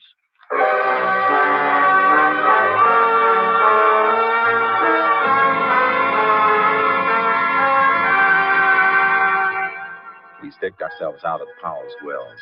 For 2 days, we kept check around the clock on every load of oil that was hauled away, watching from a distance. It was a dead-end watch. Yeah, it checks out, Chase. 4 wells, 300 barrels each per day, 1,200 barrel total. And that's what they've hauled away. Yeah, but since we've been here, nothing's been hauled from Powell's wells at night.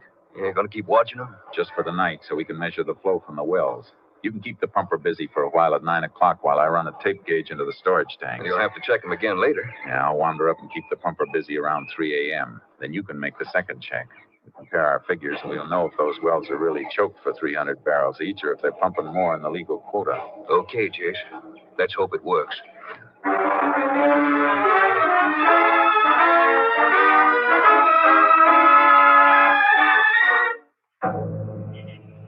We made the check, but we didn't have to do much figuring. The wells were on the nose. 300 barrels a day each, not a drop more. Well, that's it, Chase. And the refinery reports show that it's all going through. There's no hot oil to be accounted for. Well, it was a thought. Let's get the horses and turn in. Yeah. Guess Powell just happened to brush somebody the wrong way. Yeah. That oil angle would have helped plenty. Too bad. Hey, wait a minute. There's a car coming. Hey, yeah. He's turning up the road toward that rigging over there. Rigging isn't lit. Nobody's working there. It was a dry hole. Get low. Yeah. His lights will sweep this way when he turns.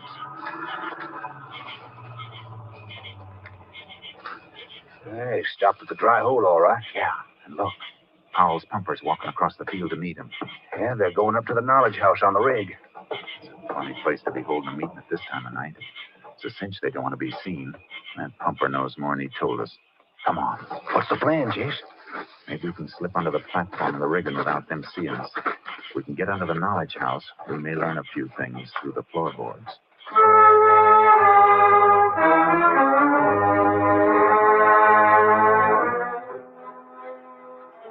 We crept through the muddy channel that drained into the slush pit and got under the knowledge house. We were hidden, but we could hear them. Trucks will start making pickups again tomorrow night. Yeah? Why not? Unless you think you're going to object. I can't do it. You know Powell changed the joke before Before his accident? Yeah. All right, sir. How can I give you any oil? Well, they're only pumping regular quotas. Have the chokes changed again, so they pump a little extra. I can't. Not without Miss Powell's okay. I'm working for her now. Maybe you didn't hear me. I said change the choke. Oh, I'm afraid, Stutz. Must be Stutz Tracy, Jace. Yeah. Well, don't look at me like that, Stutz. You know I'm on the spot. Listen, we've got the operators in this field lined up. We don't intend to have any trouble with a wise guy pumper. No, wait a minute, Stutz, wait a minute. What'd you have to hit me with? Just to make you think. That's only a sample. Maybe you'd like what Paul got. Oh, don't talk like that, Stutz. I'll do what you say. Just tell me what you want me to do. I've already told you. The trucks will roll tomorrow night. Yeah. Don't disappoint. Don't forget. Yeah. Tomorrow. He knows what happened to Paul, Jace. Let's grab him. No, stay down. He's not the head man. But I wonder why we haven't been seeing him around. Wish I could have gotten a look at his face. His voice sounded familiar. And you've seen mugshots of him in the photos we have. Hey, a fellow with the broken nose. That's right. Have you seen him around? Yeah, I think I have. Shh. Pumper's leaving. All right. How about it? You seen Stutz? Yeah, only this afternoon at the hotel. He was talking to Frankie Gennaro. That's the first time either of us has seen him since we've been here. I heard him talking to Gennaro. He said he'd been up to Big D. In Dallas? What was he up there for? Well, that wasn't mentioned. They didn't talk much. All I know is that Stutz just got back. He'd been gone 2 weeks. Come on. We can get out of here now. Gone 2 weeks, huh? In other words, since Powell got killed. Yeah, what do you make out of that, Jason? Maybe he doesn't know just something about Powell's murder. I got a hunch he was in on it. Powell clipped one of his attackers with that pipe wrench, remember?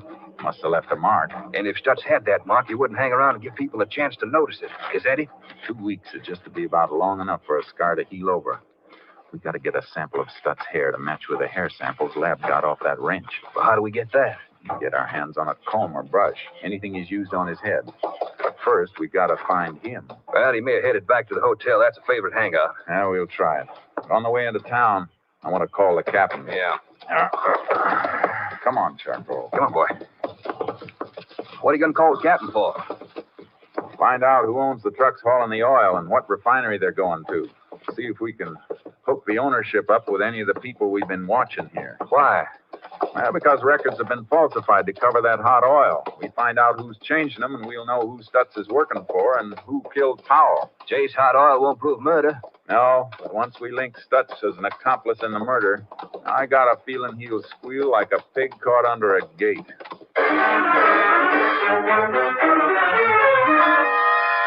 I made my call to Captain Stinson. He arranged to have the trucks followed and the ownership checked. Then Clark and I headed for the hotel where business was going on as usual. There he is, Jace, at the counter. Using it as a bar. Herb Enfield and Frankie Gennaro. There's a trio the warden of Huntsville would love to have. Well, maybe you'll get him later on. Well, what do we do? Just wait around until Stutz combs his hair? No. Look, on the stool beside him. What?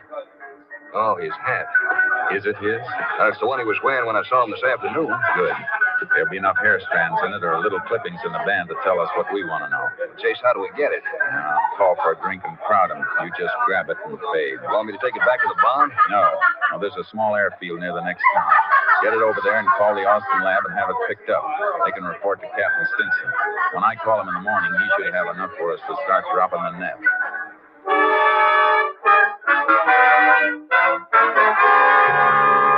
I've got the lab report, Jace. Stutz Tracy is the man Powell hit with that wrench, all right. Good. You get a line on the trucking company and the refinery? Yes, you like it. The trucking company is owned under an alias by Herb Enfield. Benfield and his wife. Good. And the refinery is owned by a woman. We checked on her, Jace. She's Frankie Gennaro's girlfriend. Oh, that does it. When are you coming in? The whole company's standing by right now, ready to roll. Well, then come ahead and throw up roadblocks on the way. An awful lot of people are going to want to leave here in a hurry.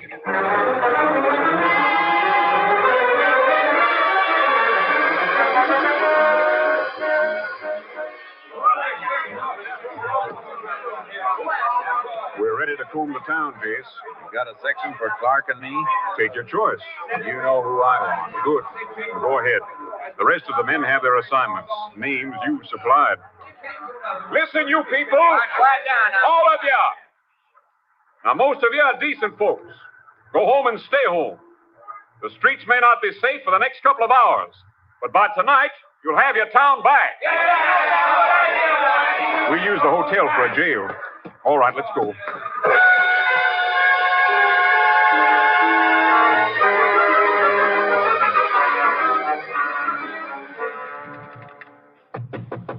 You men in there, you're surrounded. Come out with your hands up. All right, come on. Get moving.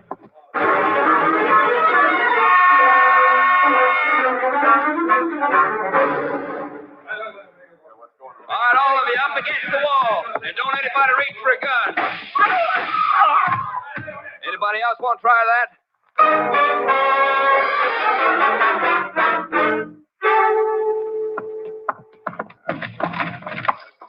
All right, Stutz, on your feet. What do you cowpokes want? We're not cowpokes. We're Texas Rangers. Rangers? But Get up. Get up. You're coming over to the hotel lobby. We'll tell you all about it.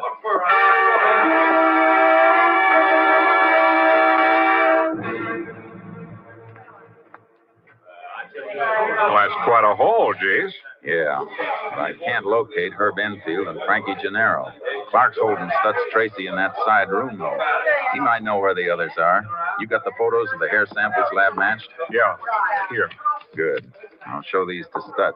They should convince him.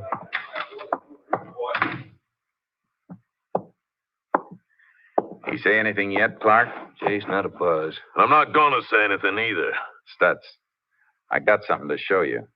Ever seen anything like this before? Take a look at this photograph. What is it?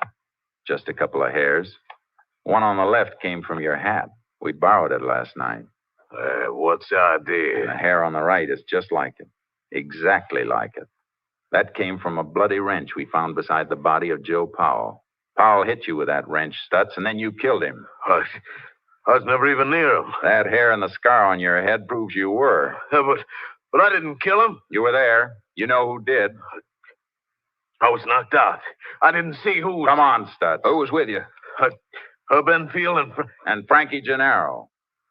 Yeah. Oh, he'll kill me.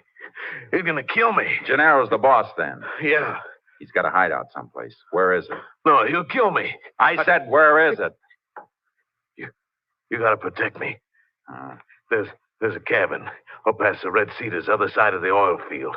That's where he's been living. You'll have a clear view of the road up there, Jace. We won't use the road. We'll ride up from behind.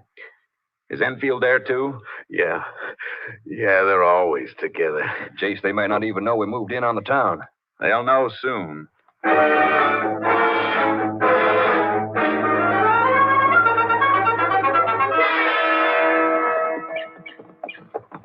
Yeah, there's the cabin, Jace. Pretty fancy. It ought to be. They've milked plenty out of this town. Yeah. Cow's running dry for 'em now, though. Hey, somebody around the side of the cabin there in a hammock. That's Gennaro. In a nice silk robe. He's in for a change of wardrobe he isn't going to like. He's getting up, Chase. He sees us. You looking for something? Yeah. You're wanted in town. That's Tracy send you for me? Huh? Oh, yeah. Yeah, he did. Enfield, too. Anything wrong in town? Huh? I don't think so. You see anything wrong, Clark? No. No, I thought everything was fine. Hey, Herb! Yeah, Frankie? Stutz wants us in town. Sent these fellows out to tell us. Oh? I've seen you two around before, haven't I? Hey, what's that on your shirt, cowpoke? Oh, that's just a Texas Ranger badge? Come on, both of you. You're going into town. You shady! You, fellas mind telling me what you think you've got on me? Well, let's start with the killing of Joe Powell. I can prove I was someplace else when Powell was killed. Herb and Stutz and I were playing cards with 3 other men all night long. Not this time, Gennaro. What do you mean? We've already proven where Stutz was, and he's made a full confession. There'll be no alibis this time. Don't move, Gennaro. Look out for Enfield! Wait a minute. We don't want to fight. Shouldn't fool around with a gun, Herb. A knife in the back is your specialty. Oh, my arm. Well, I'm glad to see you know that I didn't kill Powell. Sure, Gennaro. You're the boy with the brains. You don't do the work. You order it. That's something you can't prove. No? You don't think Herb is going to take all the blame, do you? You're not going to set me up, Gennaro. I want a lawyer. Yeah, I can understand that. I never saw a fellow who needed one more. All right, get moving. Take it easy.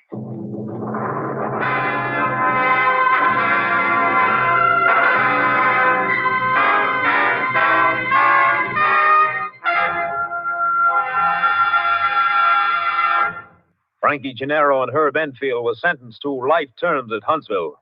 Stutz Tracy was given 50 years, and lesser offenders in the Kilman cleanup were given sentences of from 1 to 5 years. Those who were released without being charged left the town of Kilman quickly and quietly. The cleanup was complete.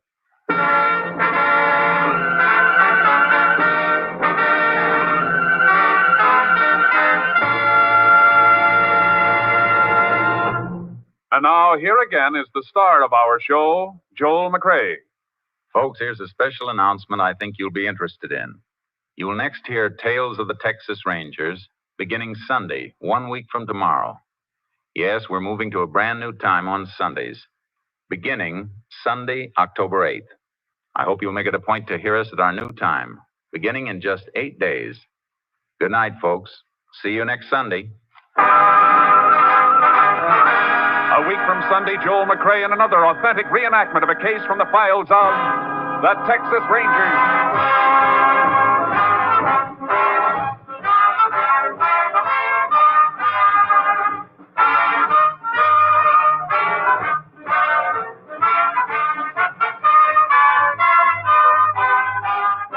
Joel McCrea is currently seen starring in the MGM production Stars in My Crown. Tonight's cast included Tony Barrett, Lou Krugman, Paul Frees, Tom McKee, Herb Ellis, and Byron Kane. This story was transcribed and adapted by Joel Murcott, and the program was produced and directed by Stacy Keach. This is Hal Gibney speaking, and reminding you to be with us again at our new time, 1 week from tomorrow, Sunday, October 8th.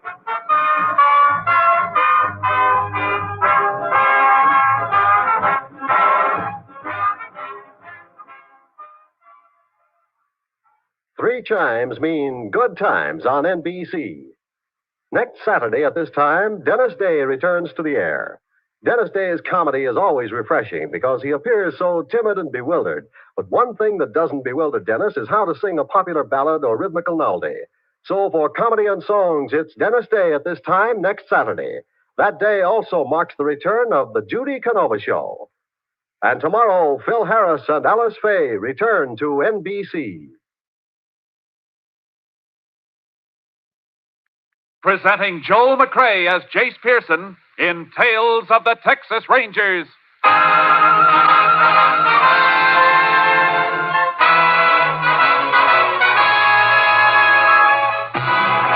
Tales of the Texas Rangers, authentic stories from their official files. Texas, more than 260,000 square miles. And 50 men who make up the most famous and oldest law enforcement body in North America.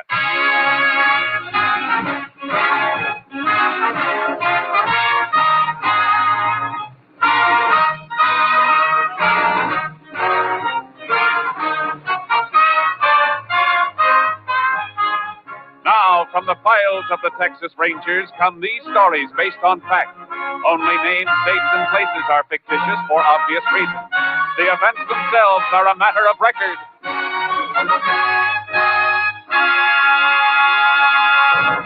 case for tonight, Living Death.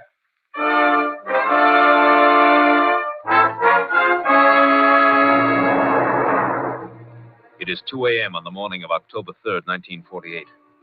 A man stands in the brush on the American side of the Rio Grande, watching another man wading rapidly across the river from the Mexican side. Come on, hurry up. Senor Green? Senor Green, where are you? Over here. Shut up. Oh. I almost fallen. Never mind.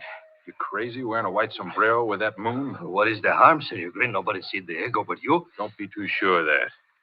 Somebody followed me down here. I don't know whether I shook him or not. The border patrol? No. Hijacker, maybe. You got the package? Oh, see. Right here. 20 ounces. Okay, here's your money. 200 an ounce. $4,000. Oh, gracias. Will be another shipment next week. Yeah, I know. I'll meet you here again on the 12th. Same time. And be a little more... All right, amigo. Someone does follow you?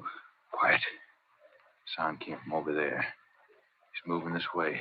You'll have to crawl through that clearing first, and the moon's right on it. You going to use a gun? What do you think I got it for? Keep quiet. There he is, coming into the moonlight. Yeah, and he doesn't see us. Just like a sitting duck. Oh! You hit him, senor? Yeah.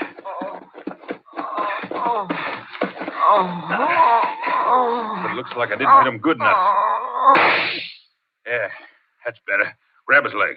Senor, Grab his leg and get him out of this clearing into the brush. The longer it takes to find him, the better. Senor Green, we shouldn't have met this place again. It will not be safe. All right, drop him here. No, we can't use this place again. It'll be too hot. I must get back across the river. Where do we meet next time? Next time, use our old crossing, near Lahitas. I'll get lost. Fast!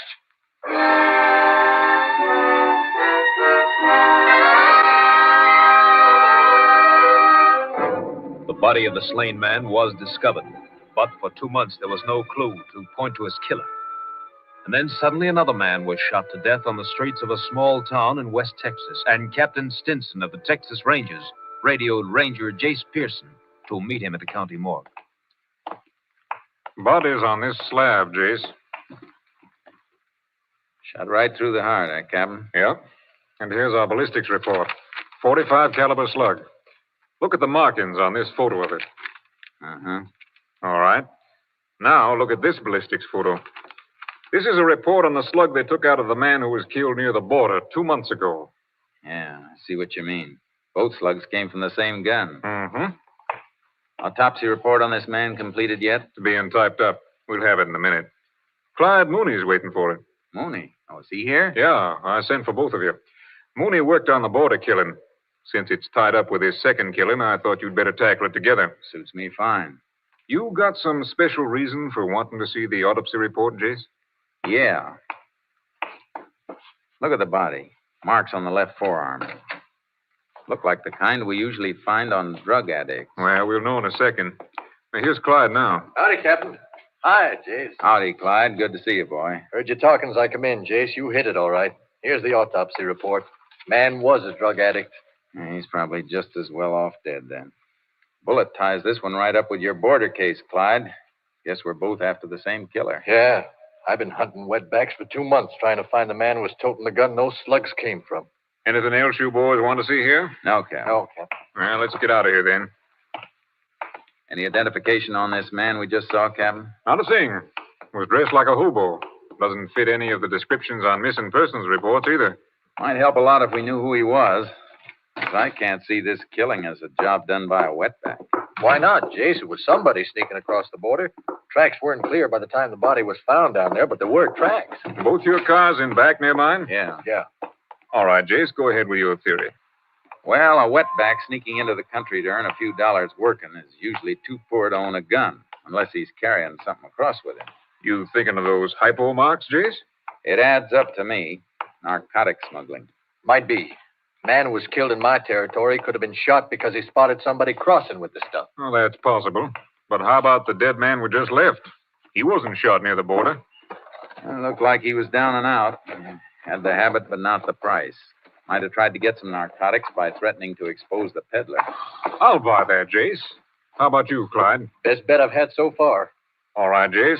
Where you planning on starting? Back along the border. What, my area? No, killing was made that spot too hot for them. They'll go back to some old crossing that's cooled off.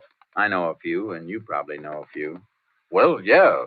Place west of Laredo. Then there's Devil's River. That's been quiet lately. Yeah, and the Castellon area and the Big Bend, up through Lajitas and Redford. It's a big border. Yeah, so the sooner we get started, the more of it we can cover. If you're dragging a double trailer, Jay, suppose I load my horse in with charcoal. We'll use one car. Good. Let's go.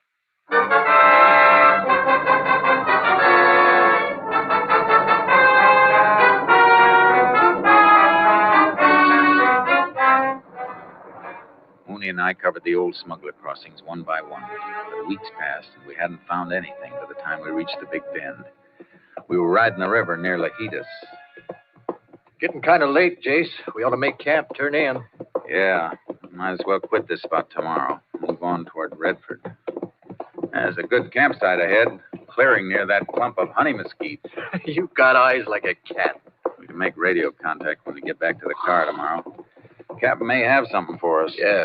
What was it he said he'd check on? Narcotic possession cases. Trying to pin down areas where the drug traffic seems to be the heaviest. Man who's smuggling narcotics must be picking up for a central distributor. Well, it could be just a small operator. No, small operator's business wouldn't warrant the risk of crossing the border. Whoever makes the pickup is working for a boss. Well, why couldn't he be the distributor making his own pickup? Big boy'd play it safe. Stick somebody else's neck out, not his own. Here we are. Ooh, charcoal. Ooh, boy. You want to get the bedrolls off, Jace? I'll strike a fire, get some chuck cooking. No, let's skip the fire and eat cold. Well, why? We're moving out of here tomorrow. I'd like to watch one more night. It's too quiet here. There haven't been reports of any trouble in this section in almost 3 years. We haven't even spotted a wetback trail. Okay, no fire. Might as well let the horses drink before we hobble them. Come on, Charcoal. Come on, boy. I want to rub Charcoal's legs down tonight. Leche Guia's been cutting him up. Yeah, I got a few nasty scratches myself. Attaboy. Drink up. You looking for something over there, Jace? Yeah. Let the horses go for a second. Come here, bring a flashlight. What is it? Slight depressions in this mud bank. Just barely saw 'em. Flash the light. Yeah. They were tracks, all right. Not much left, though. Something else here. Piece of paper half buried. Must have been stepped on. Brown. Looks like that brown stickum paper they use to seal packages. No. This is the kind of paper a bank uses to wrap money. Look. There are traces of blue on here from an ink stamp. Yeah, can you read it? No. Maybe the lab at Austin can. Anybody who tore a band from a packet of money in this spot must have been counting it. Yeah. This isn't exactly a business neighborhood. Let's stake out, boy. We found some kind of a crossing, and it may be the one we're looking for.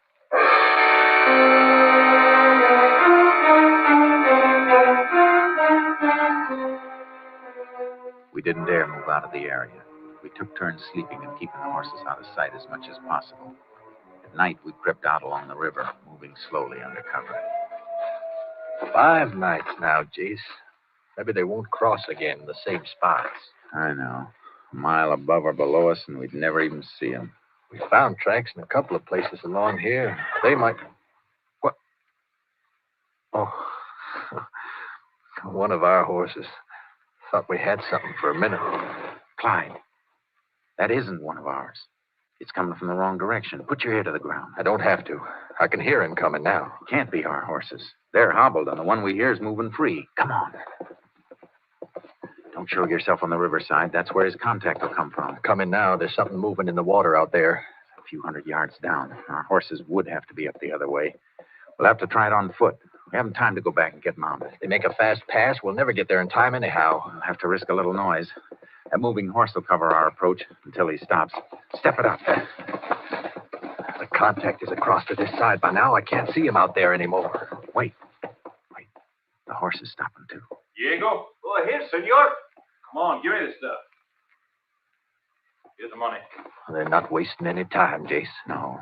Let's go. Stay where you are! Both of you! Keep going, Diego. Run! Get up, boy! I'll get the one in the river, Jace.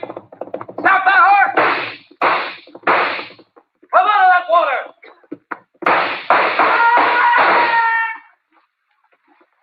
You get him, Clyde? He shot at close range, Jace. I had to kill him. We got to leave him get after that rider. Let's get to the horses. Right.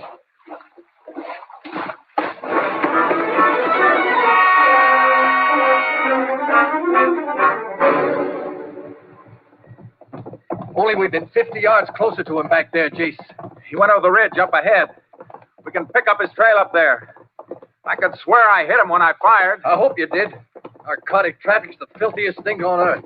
Oh, here's the ridge, Jace. Whoa, boy. Whoa, Charco. Boy. Yeah. Look where we have to track. Mesquite and greasewood.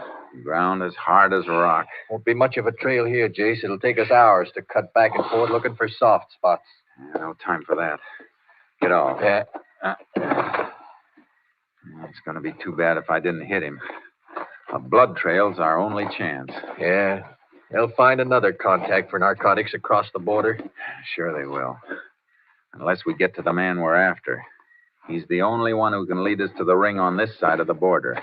And we've got to get to him before he gets rid of that package.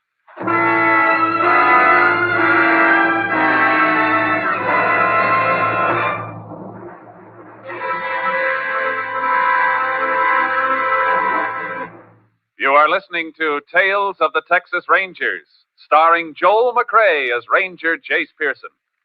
Today marks our first Sunday broadcast, and we sincerely hope that all our old friends who listen to us on Saturday night will be with us at this new Sunday time. Also, we extend a cordial welcome to our new listeners and hope that you'll be with us every Sunday at this time. Now we continue with tonight's case, Living Death, an authentic story from the files of the Texas Rangers.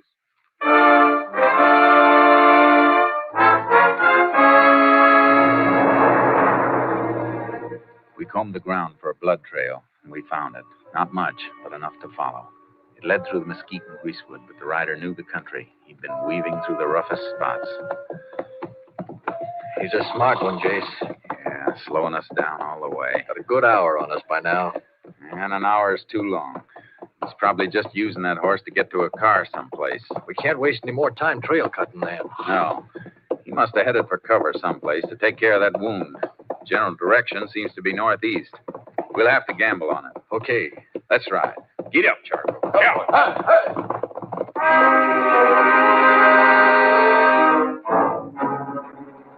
After 2 miles, we reached a road and picked up the trail again. We had horse tracks to follow now, and they led to a dilapidated barn near a rundown ranch house. He was here, all right, Clyde. Blood in the hay and this torn cloth. Ripped a piece off his shirt to make a bandage. He knew this spot and headed right for it. He must have been here before. Yeah, but we're still way behind him. Main road's only a mile or so from here. He's gotten to his car by now. The ranch house is dark. Let's wake him up. They might have seen something or heard something. Leave the horses here. Okay. This place sure has gone to seed, Jace. Yeah, it's a big house, falling apart. Fences sagging, no stock. Must have been a nice ranch once, though. It isn't anymore. Man gets his living from the earth. You'd think he'd take better care of it. Here's the house. Open up. Hey, wake up in there. Who is it? Texas Rangers, ma'am. We'd like to talk to you. Just a minute.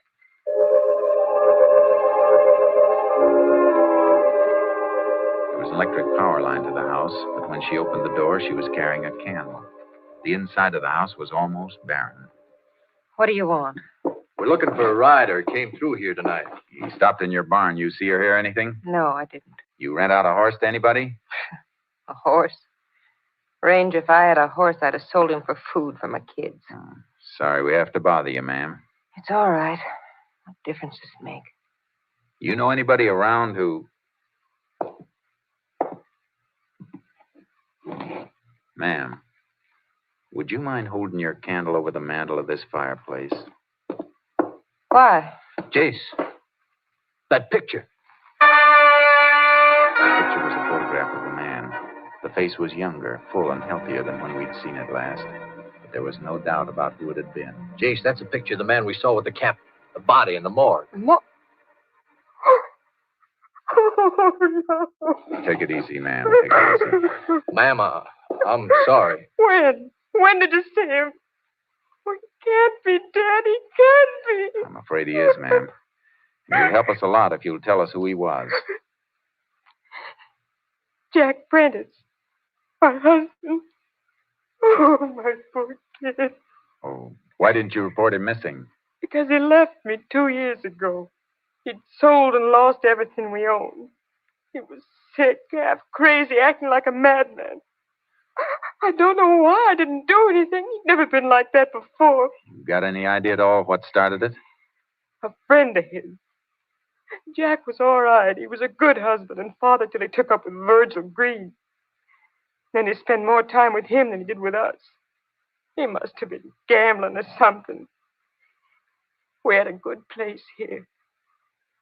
Then it was all gone. This isn't going to be easy to take, ma'am. Your husband wasn't a gambler. He was a drug addict. Oh, why didn't he tell me? I begged him to go to a doctor, but he wouldn't. When did you see him last? I told you 2 years ago. When Virgil Green left him, Jack left right after him. You seen this Virgil Green since then? No. You know where Green went after he left here? No, but it must have been Chino. I got a couple of letters from Jack came from there. And then he stopped writing. Not even a word to his kid. Ma'am, I hate to leave you like this, but we'll see if we can get you some help later on. Nothing can help anymore. Not for me. But I'd beg for my kid. You won't have to. You'll hear from us. Come on, Clyde. We gotta get the boy who gunned her husband, Jace. We gotta get more than one. We gotta get them all. The whole ring. Or there'll be 100 more like her husband, dying slower and worse than he did. You think this Virgil Green is the link? It must be. Fits the cards we've been playing. Jack Prentice couldn't raise money to buy from Green, threatened to expose him, and Green killed him. Then he killed a man near the border, too. Gotta try to pick up Green at Chino. He knew this place. It's a fair bet he's the man we've been chasing. Get up, Charcoal. Oh, boy. Taking him is going to be a pleasure. We can't take him. Not until we find out if he still has that package. We better knock on these ponies until we get to our car. Yeah. Get up, Charcoal. Yeah.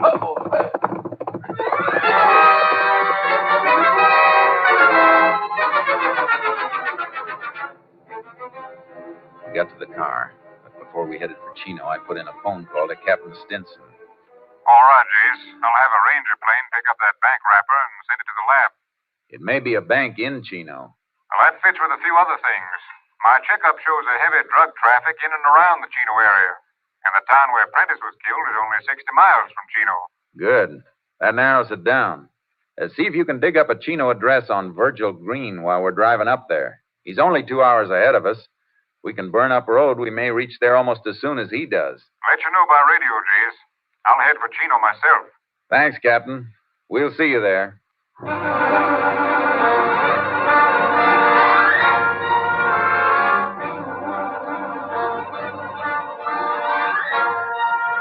were less than an hour out of Chino when our short wave came through with Green's address.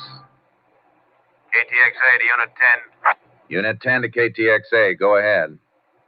Address of subject Virgil Green is Greendale Ranch, State Highway 39, 14 miles west of Chino. Got it. Any report from lab on bank money wrapper? Stamp on money wrapper restored by Austin Lab. Money and packet came from Chino State Bank, corner Main and Crockett in Chino. 10-4. Unit 10, clear. KTXA Austin. That's all we need, Jace. Yeah, if we can get Green in sight before he unloads that package.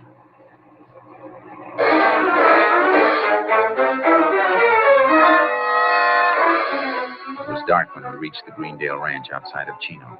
We'd made up time on Green's head start because we saw a car and horse trailer pull into the ranch just ahead of us. A man got out of the car and limped up to the house, and he was carrying a package. Walks like a man's been shot in the leg, Jace. Yeah. Don't turn in after him. Go on past the ranch. Okay. Where do you want to stop? Where we can watch the house and keep the car shielded. Well, there was some heavy brush on the other side of the road just across from Green's place. All right. Turn around and go back. Keep an eye on him from there.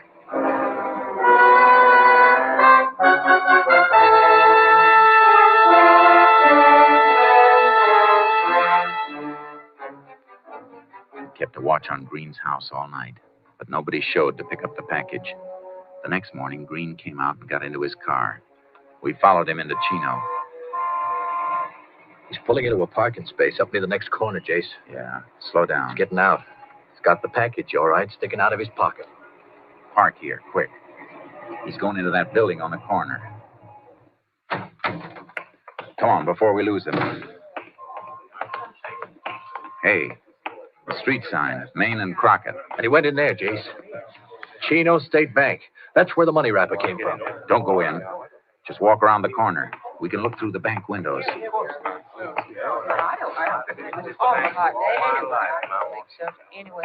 There he is, Jace. Last counter, the rear of the bank. Safe deposit boxes. Going through the rail into the vault. Must have a box he's going to plant the stuff in. We going to grab him? No, wait till he comes out. But he won't have it on him then. We got enough on him. We can pick him up any time. We got to stay with that package until we know who gets it next. Hey, he wasn't in there long. He's coming out. Yeah, the package isn't in his pocket now. All right, get out of sight. Yeah. He was in there just long enough to open up the box and drop it. Yeah, you've seen the package now.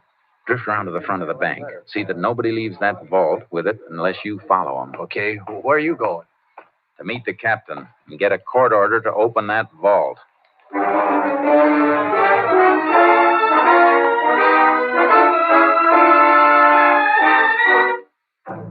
We got the order.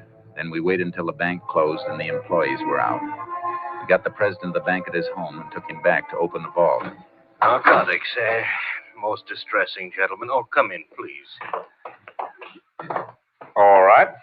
Which box is Green's? 421, right here. Want to open it for us? Why, of course. What? Say. It's empty. Now, couldn't you have made a mistake, Ranger? No. Clyde, are you sure that package wasn't taken out? Positive, Jace. I watched every single person went in or out till the bank closed. Our order covers the rest of these boxes, doesn't it, Captain? Yes. All right. Let's open them all.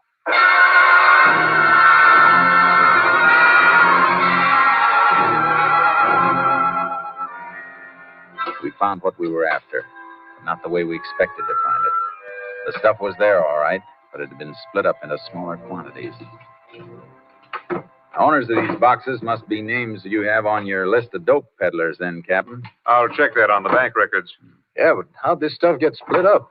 Green wasn't in here long enough to do it. No, he couldn't have done it. His key would only give him access to his own box. It'd have to be done by somebody with a set of duplicate keys. Somebody working here. Well, that's impossible. Only the head cashier and I have duplicate keys. Were you in the vault after the bank closed? No, sir. I haven't been in here all day. That's truth, Jace. I could see him through the window. And then the head cashier's our boy. He's the distributor. And a pretty clever distribution scheme, too. No direct contact, and he has access to the vault after the guard has left. If he's handled those packets, there'll be fingerprints on them. What's his name and where does he live? His name is August Weber. He's got a big ranch over near Estrella on Highway 39. And I know how he got it now. He said he was making money on investments. Investments? He meant a black market in human souls. Come on, Clyde. Let's get him and Virgil Green. We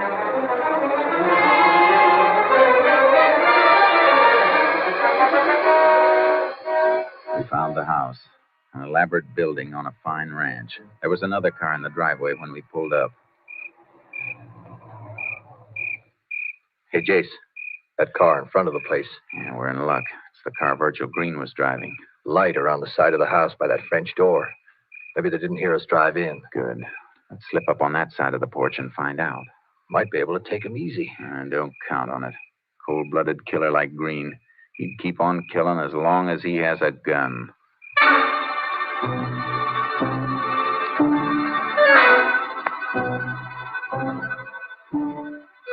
slipped up to the French door. It was locked, and we couldn't see through it. But their voices drifted out through an open window. Telling you, Weber, my leg's infected. I gotta see a doctor.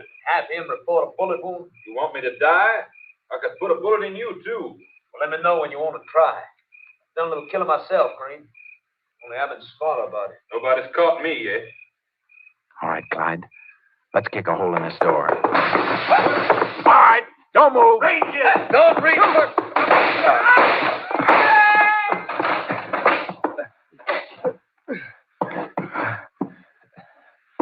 Clyde, you hurt bad? My side. You're hit too, Jace. Blood on your head. Just a nick. Come on. I'll get you to a hospital. How about them? Leave them for the coroner. They're both dead.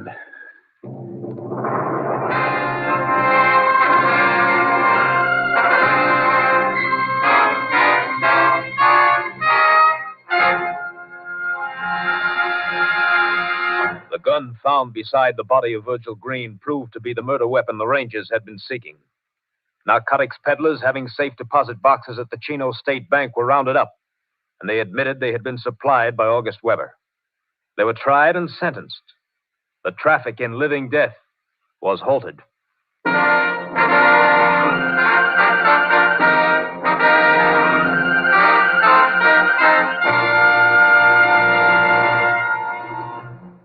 And here again is the star of our show, Joel McCrea. A friend of mine returned recently from a visit to Texas. While he was there, he'd seen a Texas Ranger, and he asked his host, a rancher, what the requirements were for a man who wanted to be a ranger. The host looked thoughtful for a moment and said, well, I'd say if a man could ride like a Mexican, trail like an Indian, shoot like a Tennessean, and fight like the devil, he might have a chance to get in. Well, I hope you'll be with us again next week. Same time, same station. Good night. Next week, Joel McCrea in another authentic reenactment of a case from the files of the Texas Rangers.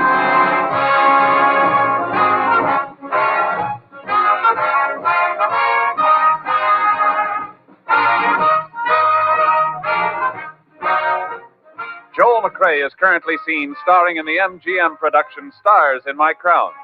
Tonight's cast included Tony Barrett, Barney Phillips, Larry Dopkin, Byron Kane, Ken Harvey, and Lillian Byas. This story was transcribed and adapted by Joel Murcott, and the program was produced and directed by Stacy Keach. This is Hal Gibney speaking.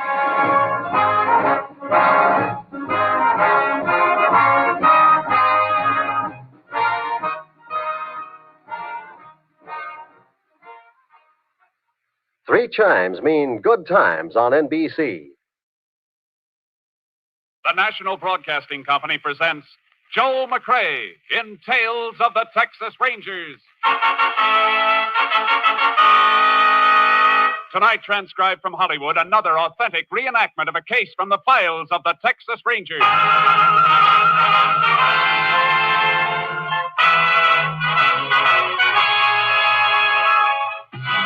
Tales of the Texas Rangers, starring Joel McCrea as Ranger Jace Pearson. Texas, more than 260,000 square miles, and 50 men who make up the most famous and oldest law enforcement body in North America.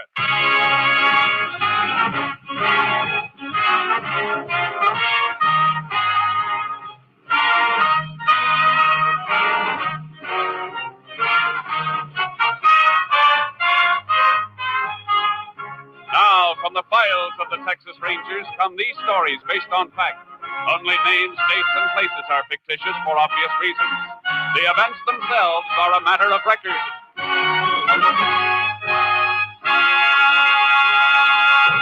Case for tonight, dead giveaway.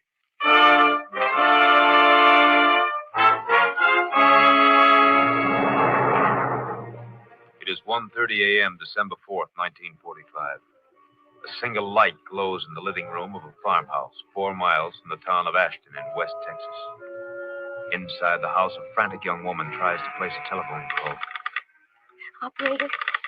Operator. Oh, please. Operator.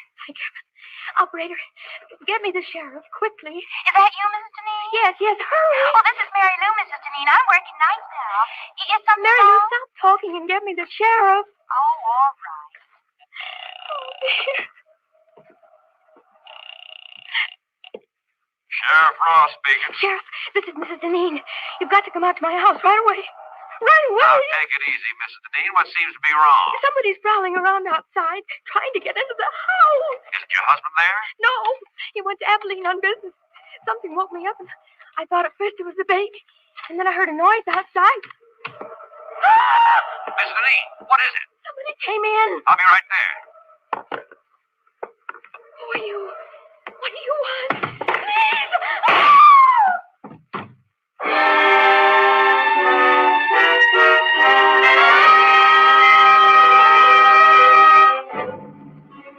It took Sheriff Ross less than 15 minutes to get to the Deneen farm. But Mrs. Deneen and her 4-month-old baby were dead when he arrived. The sheriff called for the assistance of the Texas Rangers. Ranger Jace Pearson was assigned. Jace Pearson? Yeah, Sheriff. You got here right quick. Yeah, I was over the next county when your call came through. Well, I hope you got a little sleep, because you won't get much now. Better come in out of this cold. How long ago did it happen? About a half hour ago, 1:30. Mrs. Deneen called me, woke me up at home, said somebody was trying to bust in. Right in here, Jace. Shot right through the chest, huh? Yeah. She leave the phone hanging off the hook like that? Reckon so. Whoever broke in, they broke in just before I hung up. Nothing's been touched, Jace. I know. I had a time getting past your deputies down the main road. The phone operator's been buzzing everybody. We don't want half the county barging in here messing things up, so I blocked them all. Good. Where's the baby? In there, the front bedroom. You can look if you want to, Jace. It's a little more than I can take twice. How old? Only 4 months, Jace. Little girl. Where'd he break in? Side door, I'll show you. Where's the husband? Abilene, on business. I called the chief of police there. He's going to check the hotels and notify him. Now, here's the door. It was wide open. That's how I got in to open the front door. Lock doesn't seem to be broken. Must have been picked. Deneens keep much money around the house? As little or as much as most folks, I guess. But I don't think any's missing. There's Miss Deneen's purse on the kitchen table. Killer couldn't have missed that. You check it? Yeah, about $40 in it. It hasn't been touched. Motive wasn't robbery then, Sheriff. No. There's no sign of any other motive. But there's got to be one, Jace. Yeah. The toughest motive of all. Because it's the easiest hidden. Hate. The kind of hate the devil wouldn't hold.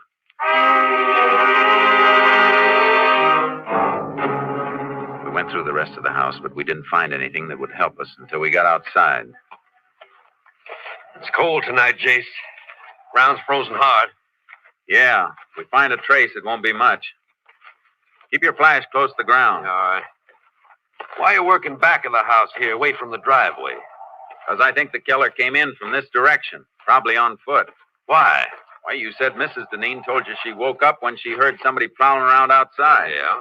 A horse or a car coming up the gravel road around front would have made even more noise. Woke her up sooner. Say, that's right. I heard your car coming from quite a ways off. That's why I was standing out in front to meet you when you drove up. Wait a minute. What is it, Jace? Piece of baling wire. Bent in the shape of a key. Well, that must be what he used to get in. Maybe. Or maybe that's what somebody wants us to think. Let's take another look at that door. Yeah. What makes you think the wire was planted there, Jace? I'll tell you better when we try it in the lock. It beats me why a killer'd leave something deliberately. That's what makes me think something's wrong. This wouldn't have been dropped so close to the house. And grab the door and hold it up high. You don't want to mess up any prints around the lock. Got it. Now, let's see how this wire fits. Yeah.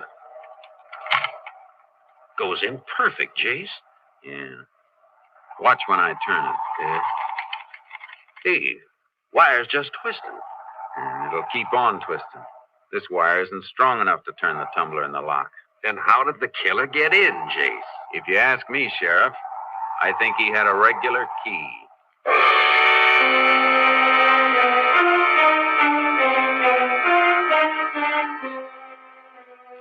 I put in a call for a fingerprint crew, and the sheriff called to have the bodies picked up for autopsy. Then we went outside and started trailing again. We found a few directional traces, but they petered out in the darkness. Can't see anything at night on this ground, Jace. Try cutting back and forth a little further. Yeah, all right. Man we're following was weaving, trying to throw us off. It just makes it tougher to track. He's got to be headed for someplace, some definite direction. We might as well establish which direction. Yeah. Guess there's nothing much we can do except this until we have some daylight. Save us an hour in the morning. Then we can track on horses without wasting time finding out which way to go.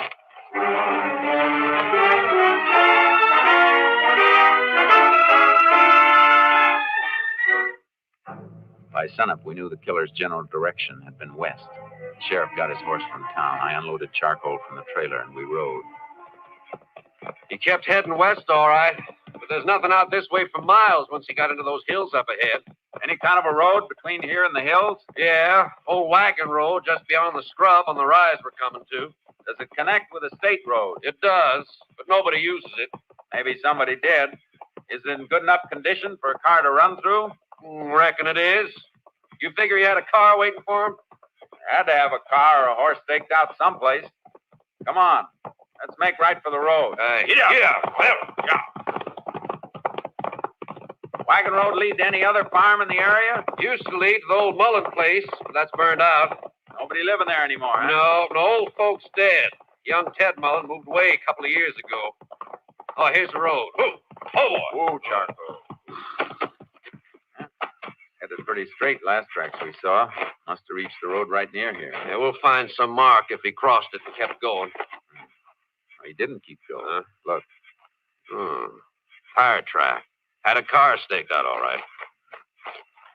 Turned the car around here to head back for the highway. Could have been somebody else waiting in the car for him. Maybe, but I don't think so. Yeah, look at the heel marks.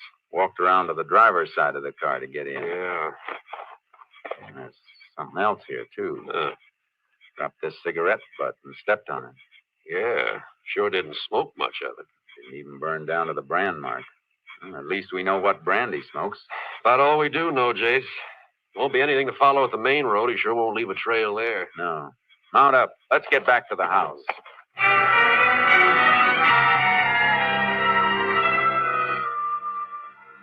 We rode back to Deneen's. As we came to the farm, we saw a couple of cars that hadn't been there when we left.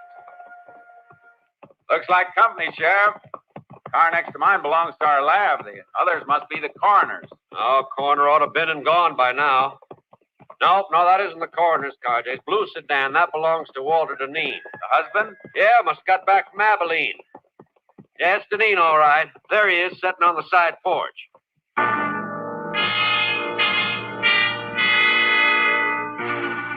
Walter Deneen sat with his face buried in his hands until we dismounted and walked up to him. The lab crew was in the house looking for latent prints. Howdy, Walter. Oh, howdy, Sheriff. Walter, I can't tell you how... Don't say anything, please. Ask me anything you like, but I don't want anybody else telling me how sorry they are. Better let me talk to him, Sheriff. Sure, Jason.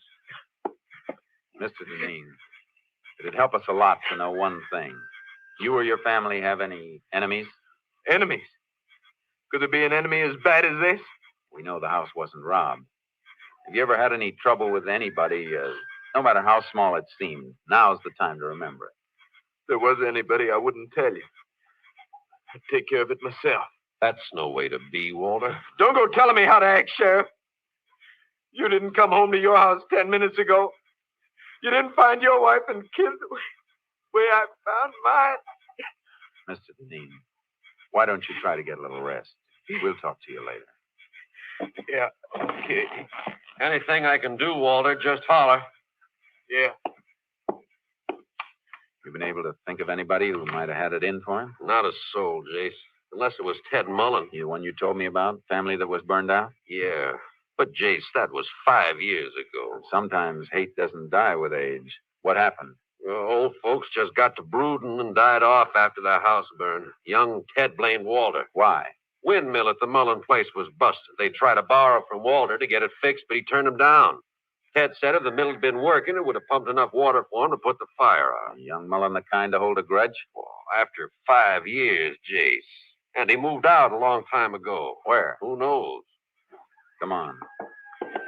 I'll call my headquarters by radio. Maybe they can get a line on Mullen. All right.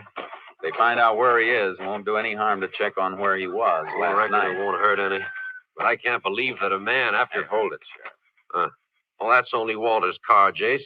What are you looking at? The sign of the tire tread. Look at him. Oh, that may be. It's the same design we saw in the dirt road where the killer picked up a car to make his getaway. But, Jace, that was hard ground. Could barely see the tread. And tires like that are standard on lots of cars. Yeah, I know. Just the same. I want to look this car over. Left his ignition keys in. You gonna start it? No, just want to take a look at the dash. He said he got back from Abilene 10 minutes ago, didn't he? That's what he said. Take a look at that temperature gauge. Let me see. Register's cold. Yeah.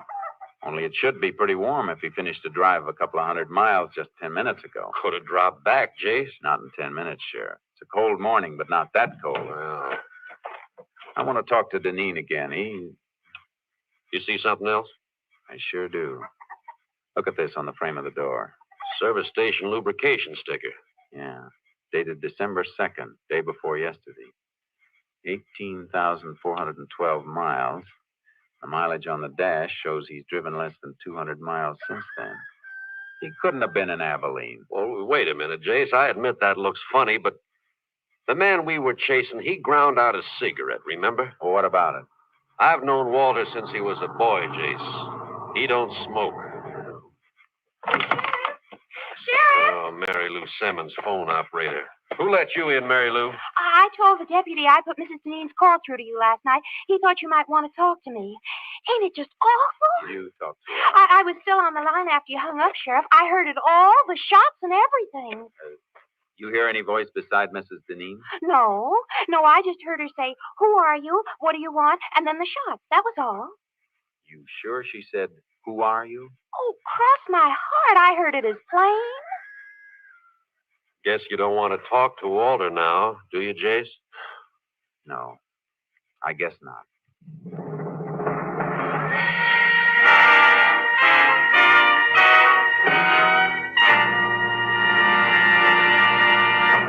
You are listening to Tales of the Texas Rangers, starring Joel McRae as Ranger Jace Pearson. And now we continue with tonight's case, Dead Giveaway, an authentic story from the files of the Texas Rangers. I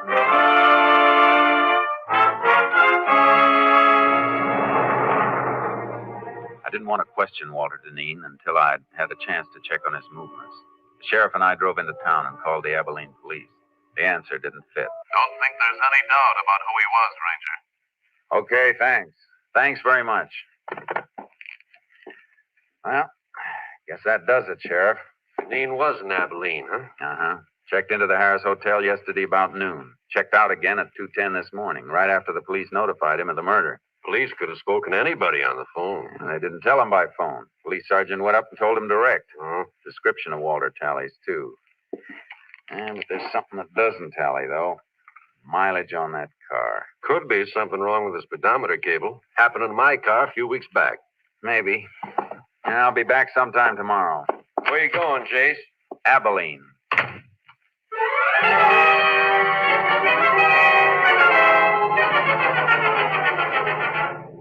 As soon as I hit the highway, I put in a shortwave call to headquarters, station KTXA.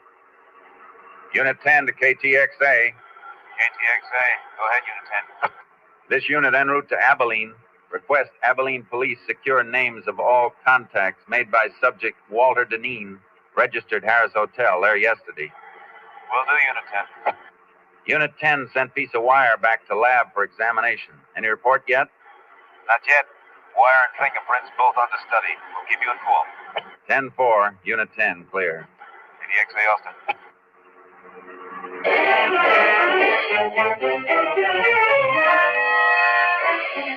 When I reached Abilene, I got a complete rundown on Walter Deneen's activities. It was too complete. Like he was making sure his time in the city would be accounted for. One of the people who'd seen him was his attorney. Why, yes, Ranger. Mr. Deneen spent several hours with me yesterday afternoon. We had dinner together last night. Went to the theater. What'd he come to see you about? Well, some investments. He's been doing a little speculating cotton. Good or bad? Well, it's client business, and I don't think I have the right to discuss it. I can find out by checking with the exchange. I'm just asking you to save time. All right. His losses have been rather heavy. More than he could afford? Much more. He carry much insurance on his wife and child? A normal amount, nothing large. All right, thanks. One more thing. Are you sure Deneen doesn't benefit financially by his wife's death? Oh, Ranger, he couldn't have gotten back to Ashton by 1:30 last night after we'd been out. That isn't what I asked. Well, Mrs. Deneen had a good bit of money in her own right. In case of her death, though, she had it tied up in trust for the child. But the child is dead, too. What happens now? Well, in that case, the entire estate will probably go to Mr. Deneen.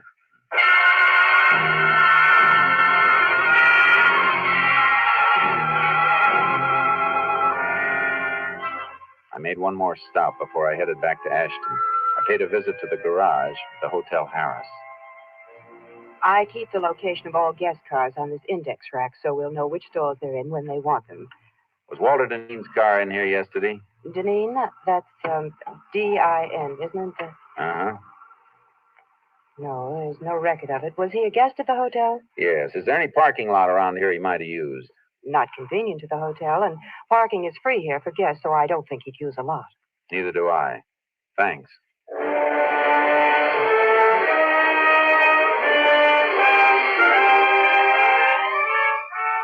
Before I left Abilene, I called my headquarters. They had a report. No strange prints had been found in Deneen's house. The wire key looked like a plant. I hung up and made another call to Sheriff Ross. I'm beginning to wonder about Walter myself, Chase. Why? He's been kind of curious about where you are. I told him you went to Abilene, just to see if we could draw him out. Good. How'd he react? Kind of nervous. Then he said something about flying up to Abilene and back.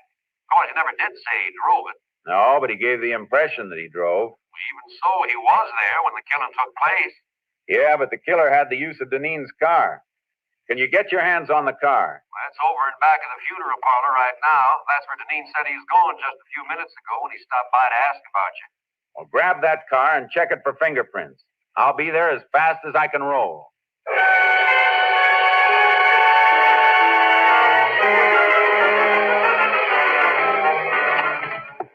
Oh, howdy, Jade. Car all worked over, Sheriff? Yeah, ought to have reports on the prints soon. Send them to Austin. Find any strangers? Quite a few of one set that weren't Deneen's. If they belong to a professional killer, there's a good chance he'll have a record. Where's Deneen? My deputies are out looking for him. Why?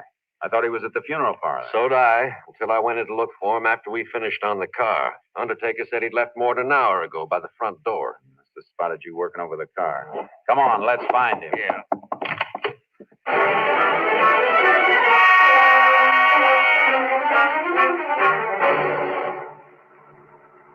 Not at the house, not any place in town. Where could he be if he hasn't run out? Trying to cover up for a couple of mistakes? He won't run, not yet. Why? Because his alibi is airtight. We can shake it, but unless we find the killer he hired, we can't shake it enough. He took a big gamble, and he's got too much at stake to run off. His wife's money? How'd you know about that? Just thinking back. Little late. Folks knew Mrs. Deneen's family left her well off. Walter married her not long after they passed on. A lot of people thought the money had something to do with it. Wish you'd remembered that sooner. Well, Jace, they seemed close. And then there's the baby. Baby was just something extra that got in Deneen's way. Oh. Never gotten any of the money. KTXA to Unit 10. Maybe a report on the prints. Unit 10. Go ahead, KTXA. Have report on prints lifted from car at Ashton, Texas. One set identified as belonging to Joe Crofton. Joe Crofton. Any line on his whereabouts? Finished serving parole 4 months ago. Last address known at the parole office was shack located western slope of Casket Mountain. 10-4. Unit 10, clear. KTXA Austin. Crofton must be the killer then, Jace. I'll bet on it. How far to Casket Mountain? About 20 miles, then turn south another 5. After that, well, we'll need horses if he's far up. Should have brought your horse along the trailer with charcoal. I can borrow one. Crofton's going to be tough to take. You sound like you know him. I wrote the ticket for his last trip to Huntsville 6 years ago. That was murder, too, but he copped out with a manslaughter plea. Better not take any chances, Jason. He starts shooting, we'll have to toss it back dead center. No. We got to take him alive. He'll talk to keep from burning once we get him. Yeah, I see. If Walter Deneen paid him to do the job, he's the only one who can break Deneen's alibi. That's right. So no matter what happens, we got to take him alive.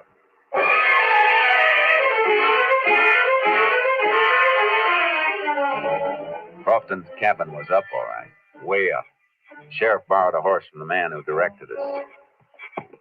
Quite a climb, Jace. Well, not so bad following this wash, though. Suppose he isn't there. I got a hunch he will be. I don't think Deneen had enough money to pay for this killing. He was almost broke. You mean he planned to pay off out of his wife's money when he got it? Yeah. Wonder how Walter arranged for him to get the car that night. Not much to arrange. Left it near the airport with the keys in it.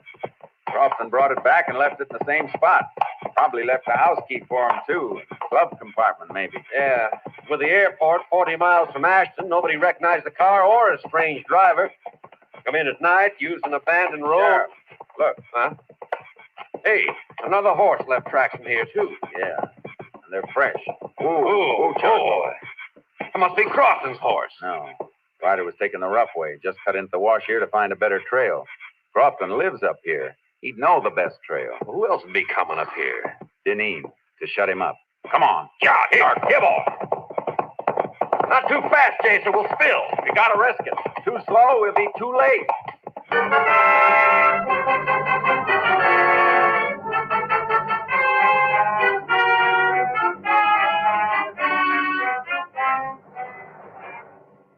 We reached the shack and crept up on it. There was no horse around and no sign of life. Tried to draw fire by showing ourselves, but none came. We had to go in. All right. Hold your gun ready, Sheriff. And don't come in till I call you. Right, Jace.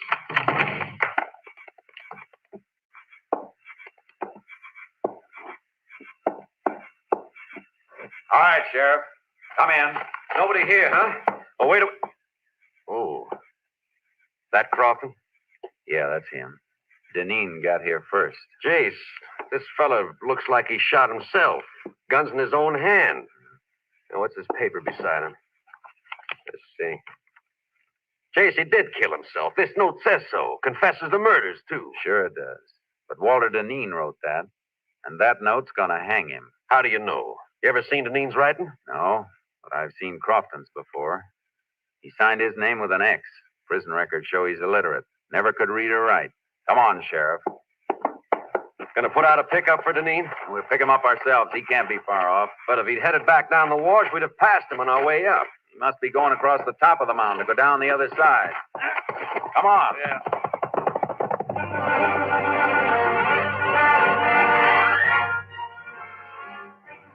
We raked our horses as fast as they could move. We spotted a rider ahead of us as he topped the slope. He heard us because he looked back, then whipped his mount and disappeared. He knows we're on him. Got about 300 yards. We'll get him. Keep pounding leather. Yeah. We're coming to the top now. Keep low in the saddle. Watch out for an ambush. There he is. Don't go down too fast, Sheriff. Your horse will tumble at the downgrade. Deneen was pressing too hard, Jay. He fell. Look. Yeah, he scrambled behind the rocks. Whoa, Charcoal. Come on, Sheriff. Oh, hit the dirt. Let your mouth go. Go on, Charcoal. Go on. He's down under that rock shelf. Perfect cover. Not too perfect. Bullets will ricochet back from that ledge behind him. See that dent in the ledge? Yeah. Draw your gun and we'll empty it on him. Hit right below the dent. Aye. All right. Let's hope for a billiard shot. Start firing. I'm hit! Stop it! I'm bleeding! Throw your gun out, Deneen. All right! Don't shoot anymore! Here it is! Okay, Sheriff. Let's take him.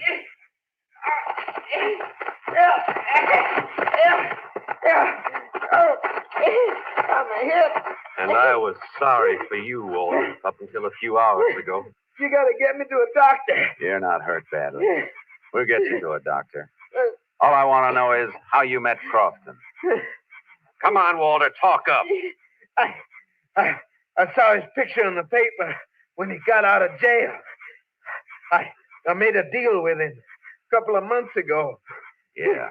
A deal to wipe out your own wife and kid. Oh.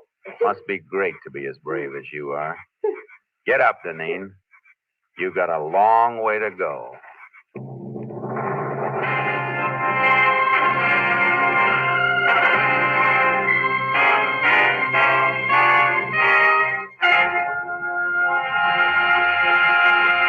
Walter Deneen confessed and made a plea for clemency. It was not granted.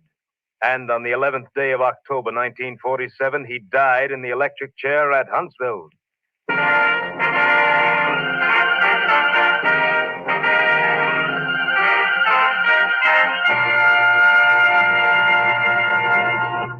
And now, here again is the star of our show, Joel McCrea, with another interesting anecdote about the Texas Rangers. When the Allies invaded Normandy in World War II, they got an idea as to how far the fame of the Texas Rangers had spread.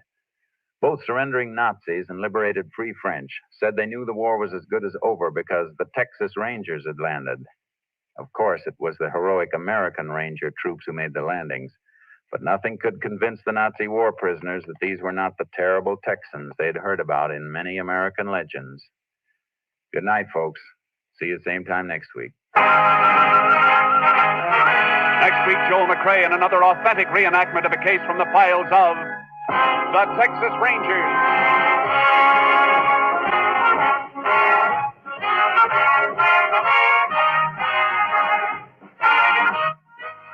Joel McCrea is currently seen starring in the Universal International Technicolor production Saddle Tramp. Tonight's cast included Tony Barrett, Lorene Tuttle, Mike Barrett, Hal March, and Paul Frees. This story was transcribed and adapted by Joel Murcott, and the program was produced and directed by Stacy Keith. This is Hal Gibney speaking.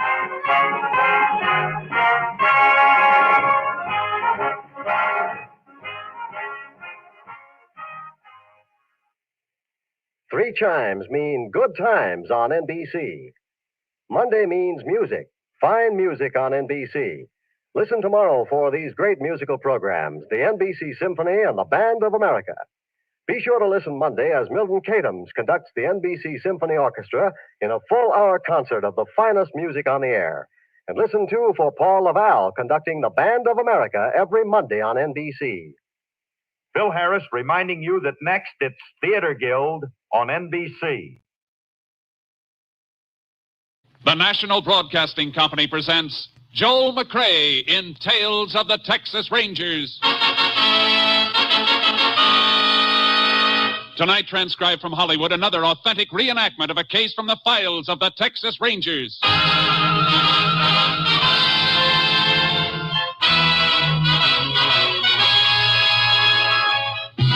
Tales of the Texas Rangers, starring Joel McCrea as Ranger Jace Pearson. Texas, more than 260,000 square miles. And 50 men who make up the most famous and oldest law enforcement body in North America.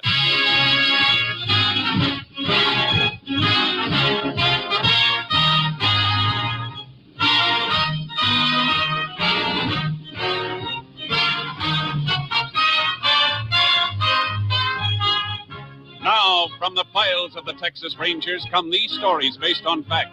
Only names, dates, and places are fictitious for obvious reasons. The events themselves are a matter of record.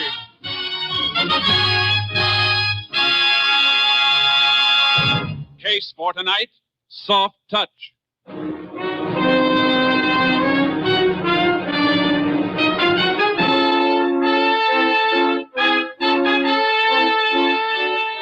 It is 11 a.m. on a Sunday in August 1949.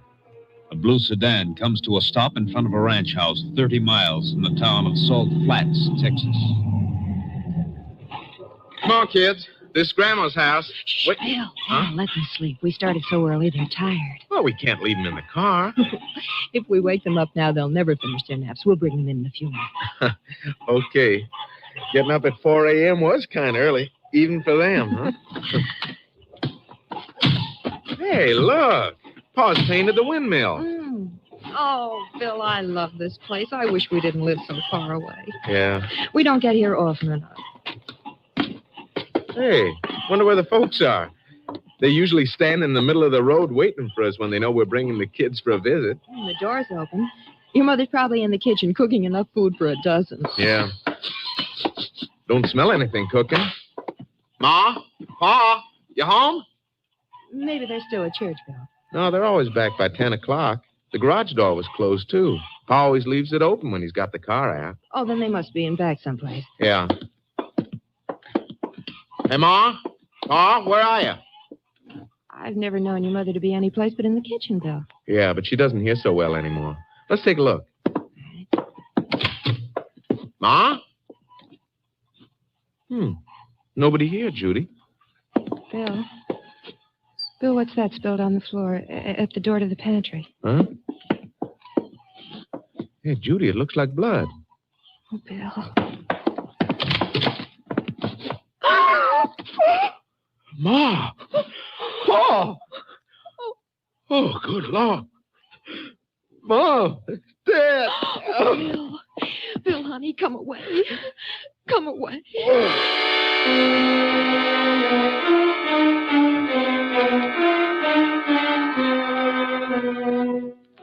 The brutal murder of the rancher and his wife was reported.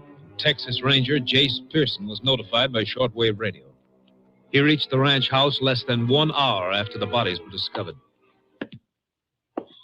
I'm sorry to have to ask questions at a time like this, Mr. Ross. It's all right.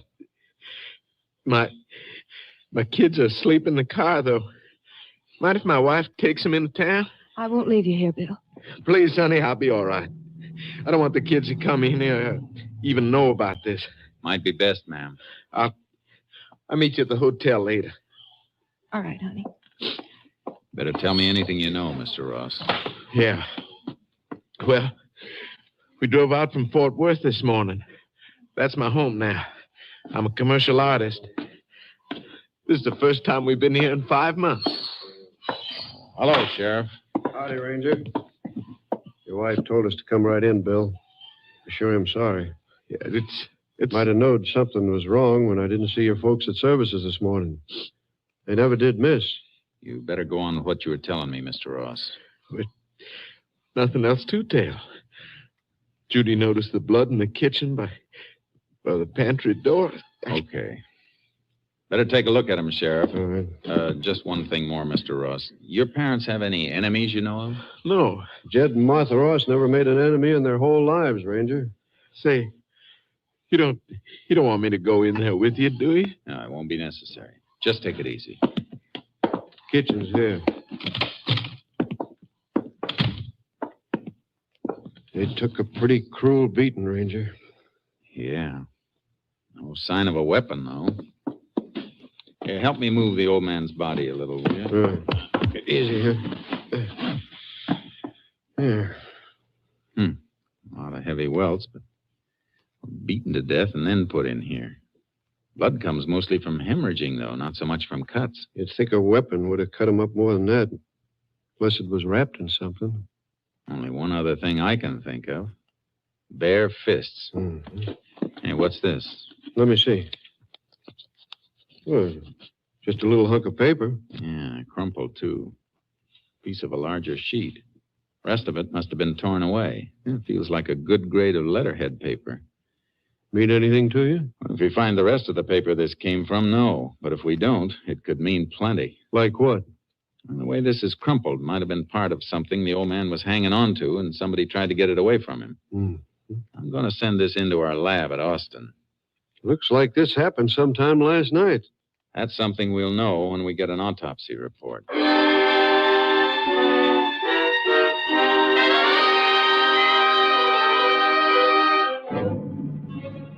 We called to have the bodies and the piece of paper picked up.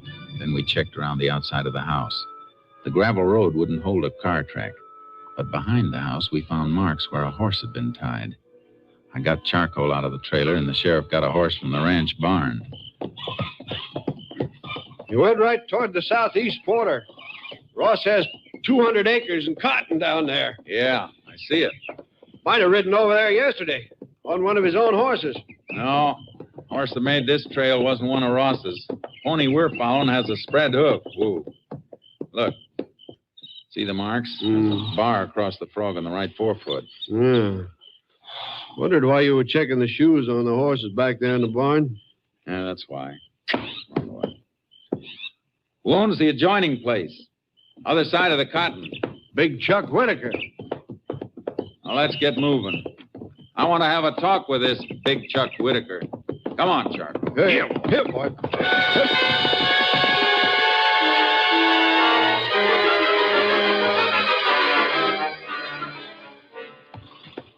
Yeah, I was over there yesterday afternoon, but I didn't kill nobody. Well, that's very interesting, Mr. Whitaker, because we didn't tell you anything about anybody being killed. I know you didn't, Ranger. My phone happens to be on the same party line as the Ross Ranch. I heard their son Bill call when he found him this morning. You make a habit of listening in? I had a call to make. I picked up the phone I heard. Couldn't help it. Now, if you're through asking questions, I'd like to go back to mending this harness. That can wait, Chuck. You're not exactly broken up about losing your neighbors. Ranger, I got troubles enough of my own. Why did you go to Ross's yesterday? What time were you there? In the evening, just before sundown. Ross was fixing to have some crop dusting done again. I wanted to talk to him about it. How about doing the job for him? No, Ranger, the crop dusting plane comes down from Salt Flats. Oh. Well, go ahead, Whitaker. Yeah, the last time Ross dusted a spray, he carried over on my place. Some of my cattle watered down near that cotton. Made them sick. Yeah, Ross say he'd watch out for it? Yeah.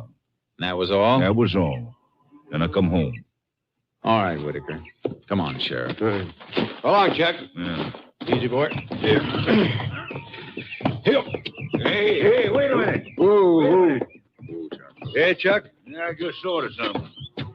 When I left Ross's place just before dark, a car drove up as I came around the house. Who was in it? Man, that's all I know. You didn't see his face? No. Only thing that makes me think of it was something I noticed. Car wasn't from around here. Oh, how do you know? Well, they had one of them fancy frames around the license plate. You know the things I mean, that got the name of the town stamped on it. Did you notice the stamp? Yeah. Car was from San Antone. San Antone, huh? Thanks. Yeah. Let's go, Sheriff. Get up, Chuck. Hip. Good thing he noticed that car and remembered it. Might be a big help. Yeah. Might be a big lie, too. That man's hard. He just acts hard, Ranger. Kind of sour since his wife ran off with one of his cowhands a few years back. But he don't need no harm. Maybe not. He makes a bad impression. He's liable to send more flowers to Ross' funeral than most anybody around. I've known killers to do that before, too.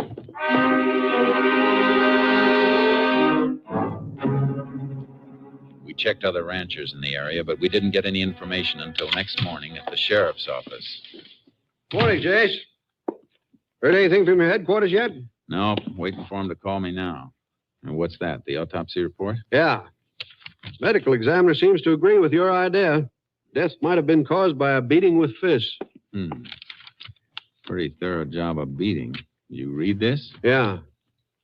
Old woman died of a broken neck. Struck right at the base of the brain. Rabbit punch. Yeah. Old man Ross hemorrhaged to death, like you said. Broken jaw, broken nose, ribs smashed in under the heart. Vessels ruptured from being beaten on the kidneys and in the solar plexus. I'd like to get my hands on anybody who'd do that. If you did get your hands on him, you'd have your hands full. Whoever did it was big, and he could hit. Plenty hard and in just the right spots. You still got Chuck Whitaker on your mind? Only because he fits the bill in a few ways. Never hurt nobody before. No, but he's a bitter man. That kind can... Excuse me. Hello? Yes, he's here. Yeah. For you, Jace. Captain Stinson calling long distance. Thanks. Hello, Cap. Hello, Jace. Just got a report on the scrap of paper you sent in. Special type. The paper stock indicates the original sheet was a letterhead printed in the government printing office at Washington. Know which bureau? No, but we're checking. Try and find out if any department there has had any correspondence with Jed Ross recently. That's what we're doing. But don't expect anything in a hurry. I won't. Bye, Jace. Bye, Captain. You find out where the paper come from? Yeah, some government office in Washington. You been checking on that car from San Antone? One Whitaker told us about? Yeah. Nobody I found saw it. How about you? Nobody. Seems like the only one did see it was Chuck Whitaker. I hate to admit it, Jace, but it's beginning to look that way. Let's get our horses. I want to see Whitaker again.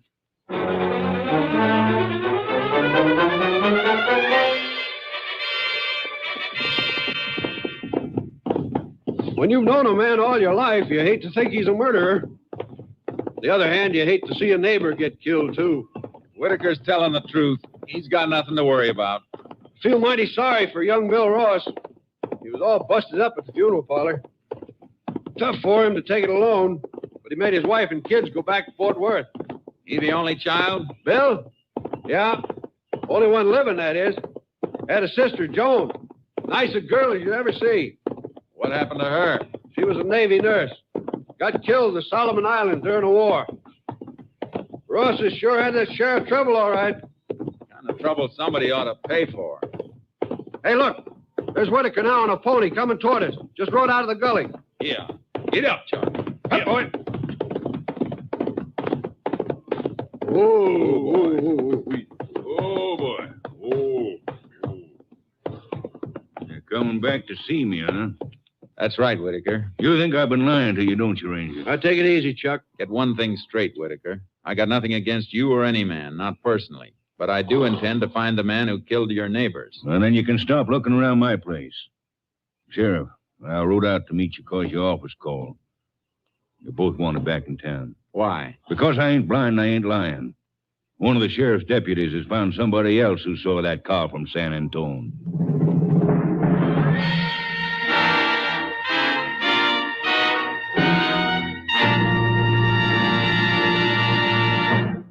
You are listening to Tales of the Texas Rangers, starring Joel McCrea as Ranger Jace Pearson. And now we continue with tonight's case, Soft Touch.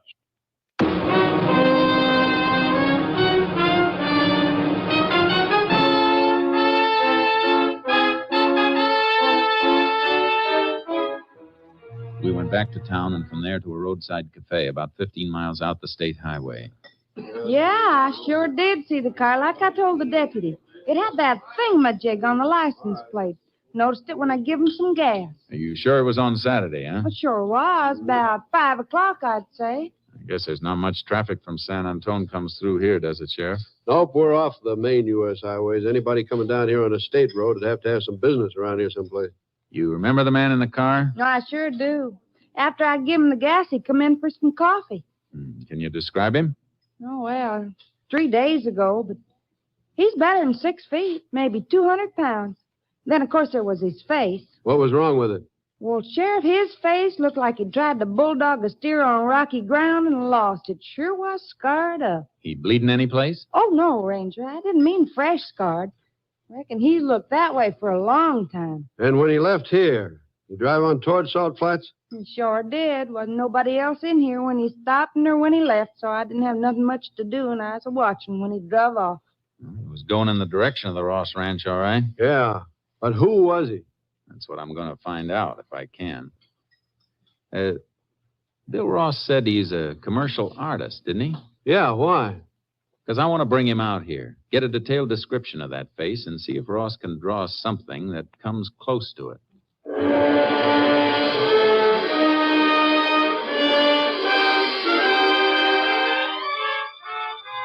We sent for Bill Ross, but before he joined us at the sheriff's office, something else turned up. A long-distance call from Captain Stinson. We found out what that letter from Washington might have been, Jace. Good, Captain. Let's have it. Well, it might have been from the Veterans Administration.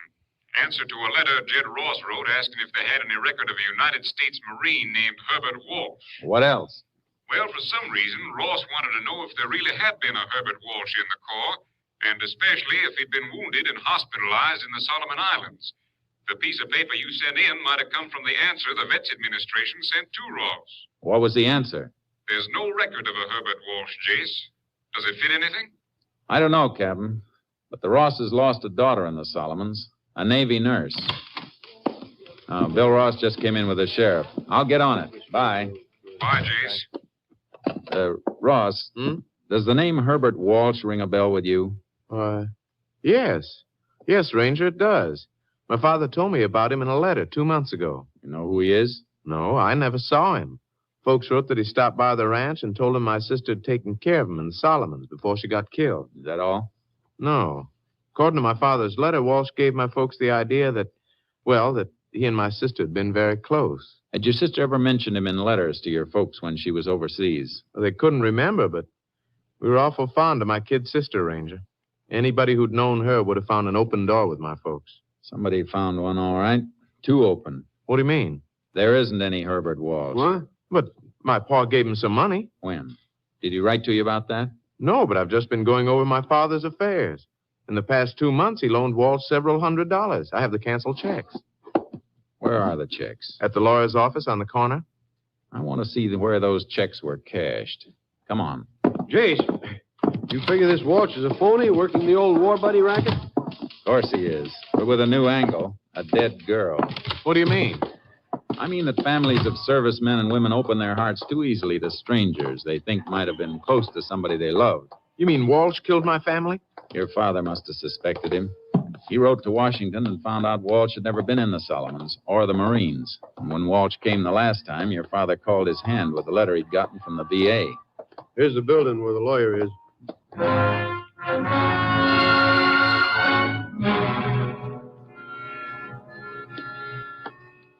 Here are the checks, Ranger. 4 of them, total of $600. Endorsed by Walsh. Cashed for him by merchants in San Antone. That car came from San Antone, Jace. That sure fits. It sure does. Let's get out to that cafe and get that sketch drawn up.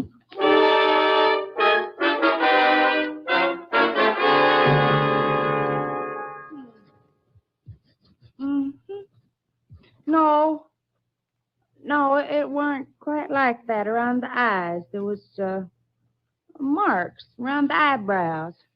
She means scar tissue. Oh. See, eyes deeper set then. Like this? Yeah, sure would. The nose didn't come out so far. Had a kind of a dent in the middle. Here. Like that? Hey, that's fine. That's real good. If somebody knew the man, would they recognize him from that? They sure would. That's almost a spitting image, I'd say. Thanks a lot, ma'am. You're sure welcome. I'll take that bill. Thanks again. Come back. Well, he ain't the prettiest fellow I ever saw. I don't know. My folks said that, too. But Walsh told him he'd been in a Jap prison camp, been treated bad. Walsh was lying, if Walsh is his real name. Must have got beat up someplace, Jace. Yeah, and I've got a hunch I know where. Where do you think? In a prize ring. The man who killed your folks was a professional fighter. You figuring that just because of his face?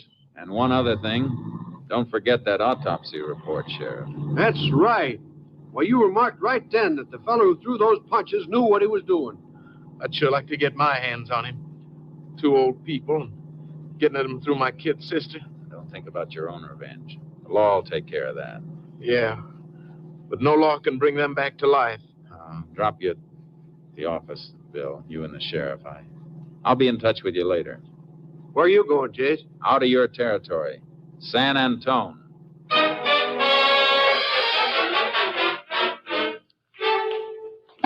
All right, come on, Chris. Throw that 1-2 faster. Faster. Come on, roll with it. That's it. Now, let me see, Ranger. Now, I've seen that face before, sure. Yeah. Well, been some time, but he used to train here, all right. Heavyweight. Wait a minute. Hey, Pop, come here. Come in, Mike. Pop is the world's oldest fight fan, knows every fighter in his record for the past 50 years. Maybe he can tell you something.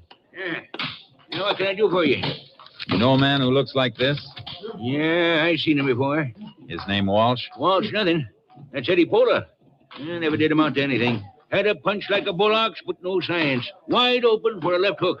Had 31 fights and ended That's up... fine, Pop. Hold it. Range, you don't care about all that. The main thing I want to know is, when did you see him last? Oh, 6-7 years ago. That long ago? Oh, ain't long enough to suit me.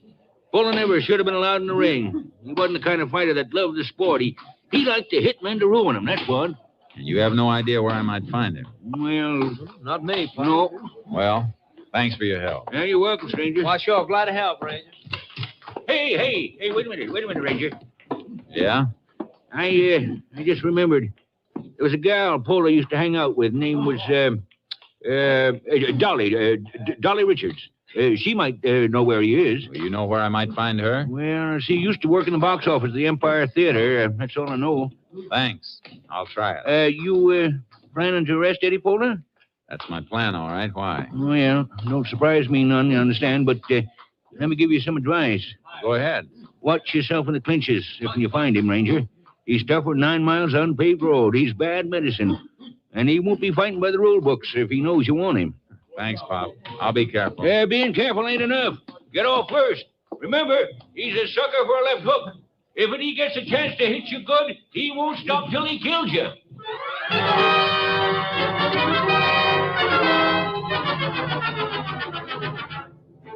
I checked the Empire Theater for Pola's girl, Dolly Richards, but she hadn't been seen for years.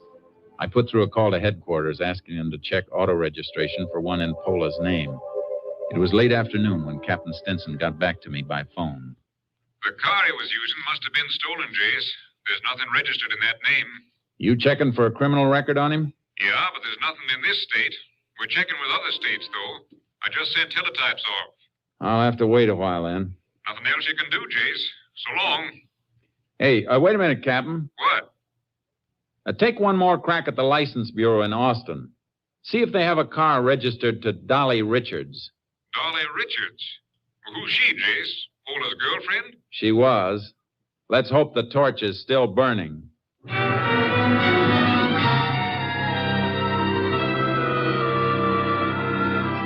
didn't move from the phone until the captain called back. This time he had something. Here it is, Jace. Car registered to Dolly Richards. Texas license T49753. Her address is RFD number 4 on Farm Highway 73. It's a turnoff north of Tilden. Well, that doesn't sound right to me, Captain. Car I want had San Antone marked on the license plate frame. That's still all right, Jace. Dolly Richards bought the car 6 months ago from a San Antone dealer. Frame might have been on there. That's better. Any out-of-state record on Pola? Not yet. You want to wait another hour or so? No. You can give me word by short wave. I'm heading toward Tilden.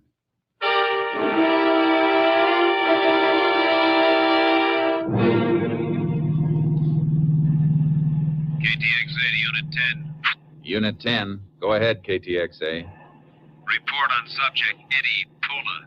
Served 3 years Leavenworth, impersonating Army officer and using mails to defraud. 1 year Oklahoma State Penitentiary for fraud. 1 year Louisiana assault. 10-4, Unit 10, clear. KTXA Austin.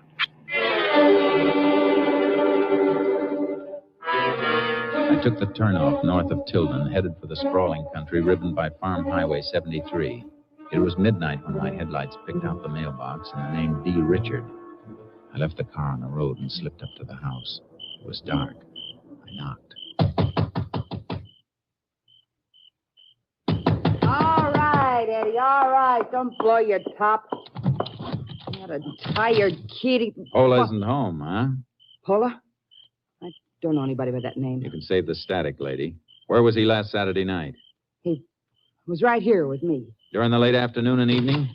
You heard her, Ranger. Oh, Eddie, I didn't know you was in. He knocked, and I thought you'd forgot your key. All right, again, so... Dolly, shut up. Like we said, Ranger, I was here last Saturday. I know somebody who says you weren't. Described you well enough for this to be drawn. Good likeness, too, Pola. I was here.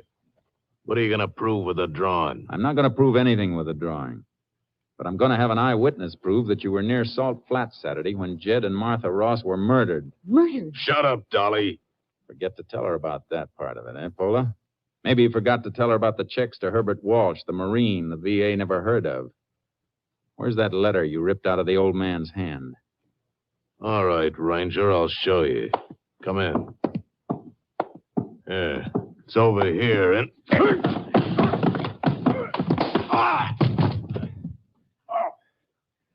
The old boy at San Antone Jim told me you were open for a left hook, Pola. Now, don't try that again. Get on your feet and turn around. You too, miss. Why me? So I can cuff you together.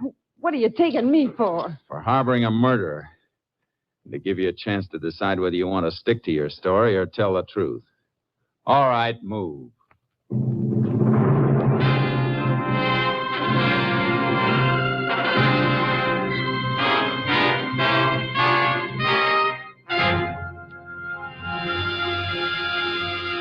Dolly Richards turned state's evidence against Eddie Pola. Pola was tried, convicted, and sentenced to death in the electric chair. And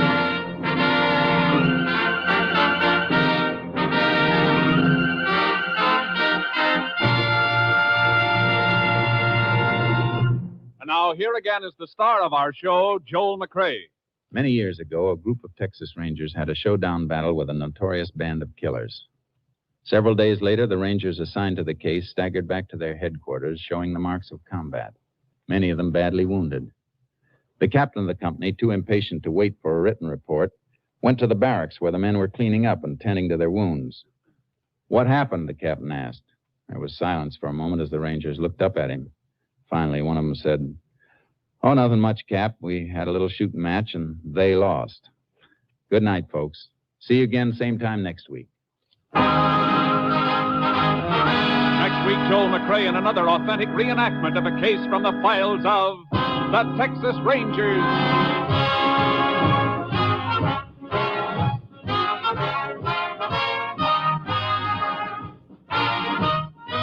Joel McCrea is currently seen starring in the Universal International Technicolor production Saddle Tramp. Tonight's cast included Tony Barrett, Paul Freese, Mike Barrett, Tom Tully, Bill Johnstone, Byron Kane, and Virginia Gregg. This story was transcribed and adapted by Joel Murcott, and the program was produced and directed by Stacy Keach. This is Hal Gibney speaking.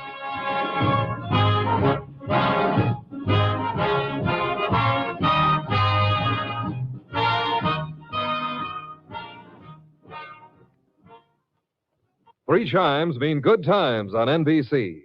The chimes are really excited about a big show. In fact, it's the big show. An hour and a half every Sunday with Tallulah Bankhead as Fem C and starring Jimmy Durante, Fred Allen, Jack Carson, Groucho Marx, Jose Ferrer, Meredith Wilson, and many, many more.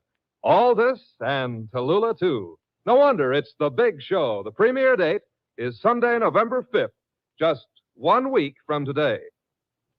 Phil Harris reminding you that next it's Theater Guild on NBC. The National Broadcasting Company presents Joel McCrea in Tales of the Texas Rangers. Tonight, transcribed from Hollywood, another authentic reenactment of a case from the files of the Texas Rangers.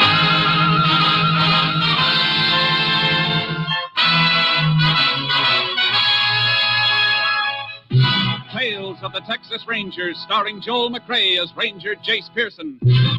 Texas, more than 260,000 square miles. And 50 men who make up the most famous and oldest law enforcement body in North America.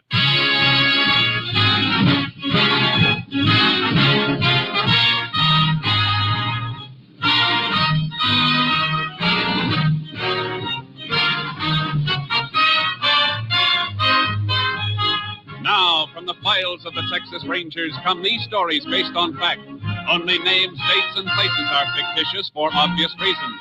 The events themselves are a matter of record.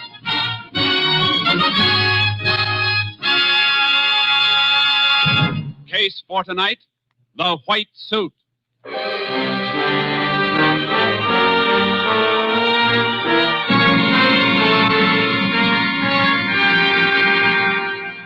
It is 6 a.m., June 23rd, 1947. There is only one prisoner in the Live Oak County Jail. He is John Elliott Bascom, a notorious and dangerous gunman. In the anteroom connecting the jail with the sheriff's office, Deputy George Keaton dozes, snoring at the end of a long and uneventful night's duty.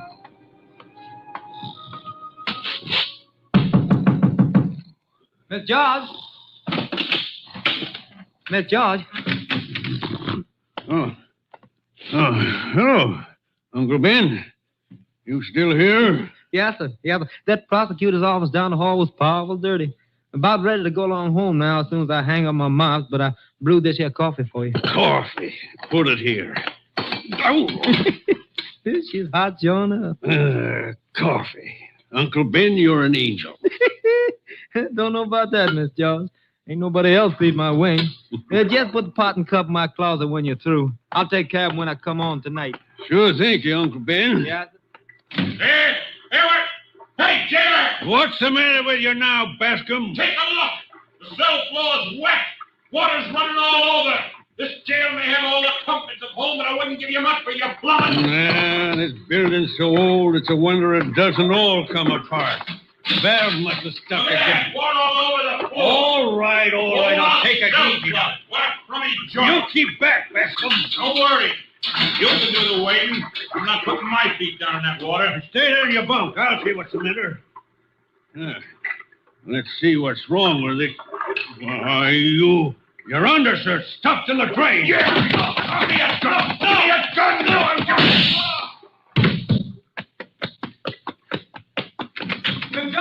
Miss Jones! Oh, Lordy, Bascom. Get away from that gun cabinet!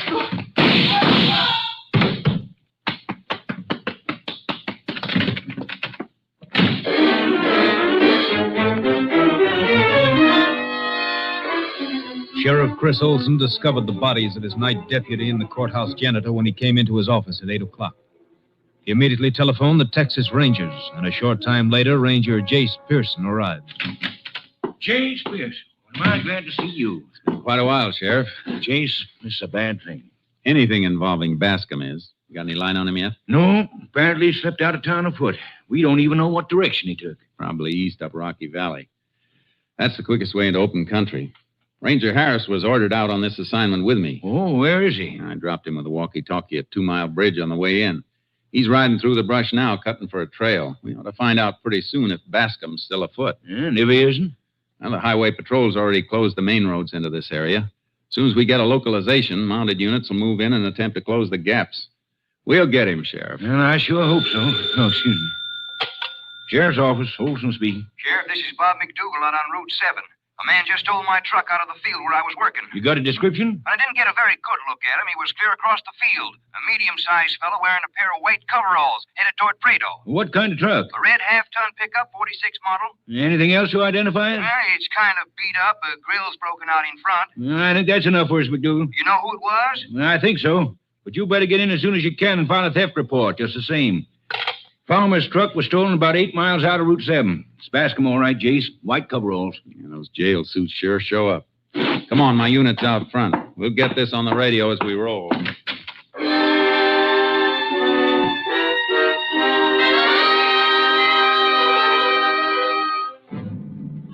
Racing out of town on Route 7 with my double horse trailer still coupled, I radioed all units to be on the lookout for the truck.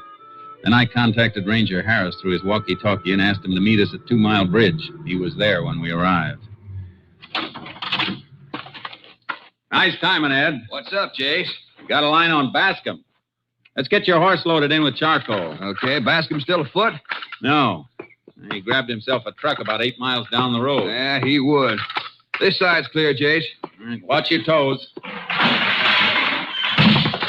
Charcoal, you got company. In you go, boy. Better bring the walkie-talkie up front with you, Ed. Got it. Ready? Heave! All snug. Come on. Sheriff Olson, meet Ranger Harris. Howdy, Sheriff. Howdy, Ranger. So, that's your walkie-talkie, is it? Well, how much you do it? Yeah, pretty contract, all right. Hangs right on the saddle. You can keep in touch with your headquarters with him? At Austin? No. Practical range about 5 miles. Closer the better. Strictly a field outfit. Oh, I see. All set? Maybe we can drive Mr. Bascom right into the roadblock at Dry Creek Crossroads.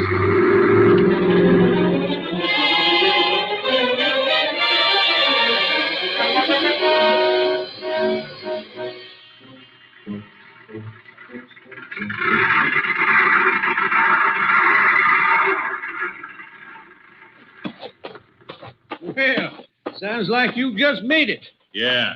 What's the matter, out of gas? Yeah, fill her up. Premium or regular? Anything, fill her up. You betcha.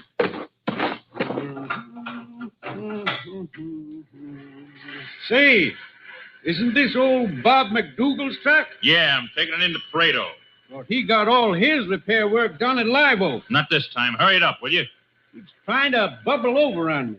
Pillar pipe must be bent. Old Mac sure beats up a truck, don't he? Yeah. Best farmer in the county, but awful careless about machinery. Seems Come like on, wind it up. That's enough gas. Okay, Mr. Okay. You must be in a hurry. I am. Gonna lose some time at Dry Creek. Yeah? Why? The law's got a roadblock at the crossroads for some reason or another, combing everybody through down to the seams of their drawers. 5 2/10. That's 131. Charge it. Hey! All right, you smart mechanic. Let's see how far that gas gets you.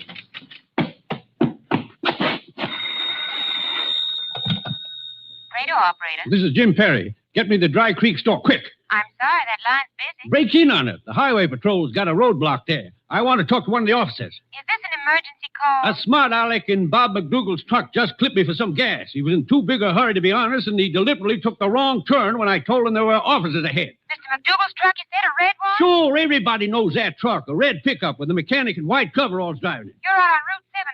What turn did the truck take? The crazy fool took off down the old Big Wash Road. Tell the patrol they can box him in there. The road ends at the wash.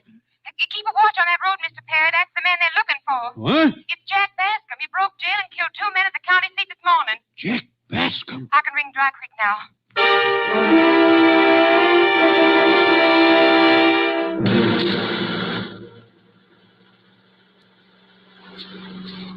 KTXA to Unit 10.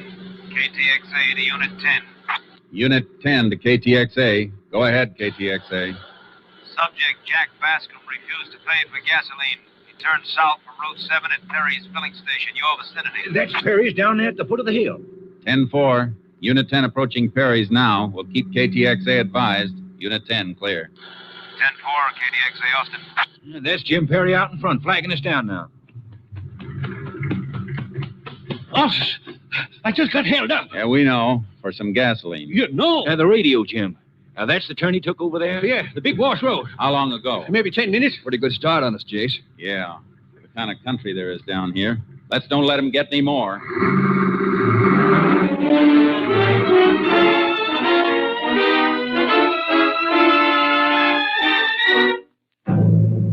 We found the red pickup abandoned in the sandy bed of Big Wash 4 miles from the highway and radioed the surrounding units.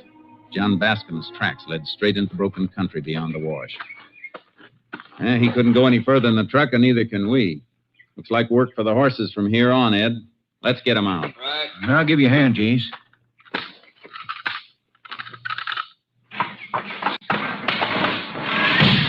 Easy, boy, easy. Come on, Charco. Better get the walkie-talkie, Ed. We ought to be able to contact any unit south of Dry Creek with it pretty soon. Yeah, I believe you're right. Hey, you boys leaving me a foot, Jace? You can take the unit back, Sheriff. Maybe join the highway patrol at Dry Creek. Bascom's headed southwest. He probably figures to slip past the roadblocks. He might be making a wide detour over toward Highway 11. Might be. All set, Jace. Okay. Anything else I can do? Yeah, keep your fingers crossed. I will. Trailing Bascom isn't going to be any cinch for you boys. He's desperate, armed, and he knows his trails, Rick. I know. Easy, boy. For good measure, I don't like the looks of those clouds over there.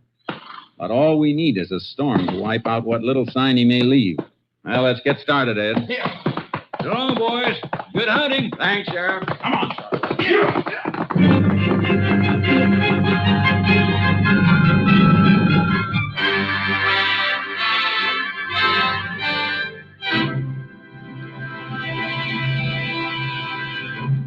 You are listening to Tales of the Texas Rangers, starring Joel McRae as Ranger Jace Pearson. And now we continue with tonight's case, The White Suit, an authentic story from the files of the Texas Rangers.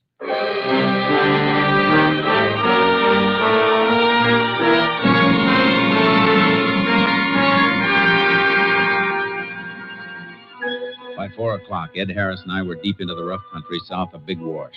We'd continually cut back and forth for Bascom's tracks, finding them and then losing them again. It was slow work, covering 5 miles to his 1, while he steadily built up his lead on us. He was infernally clever. Take it easy going down here, Jace.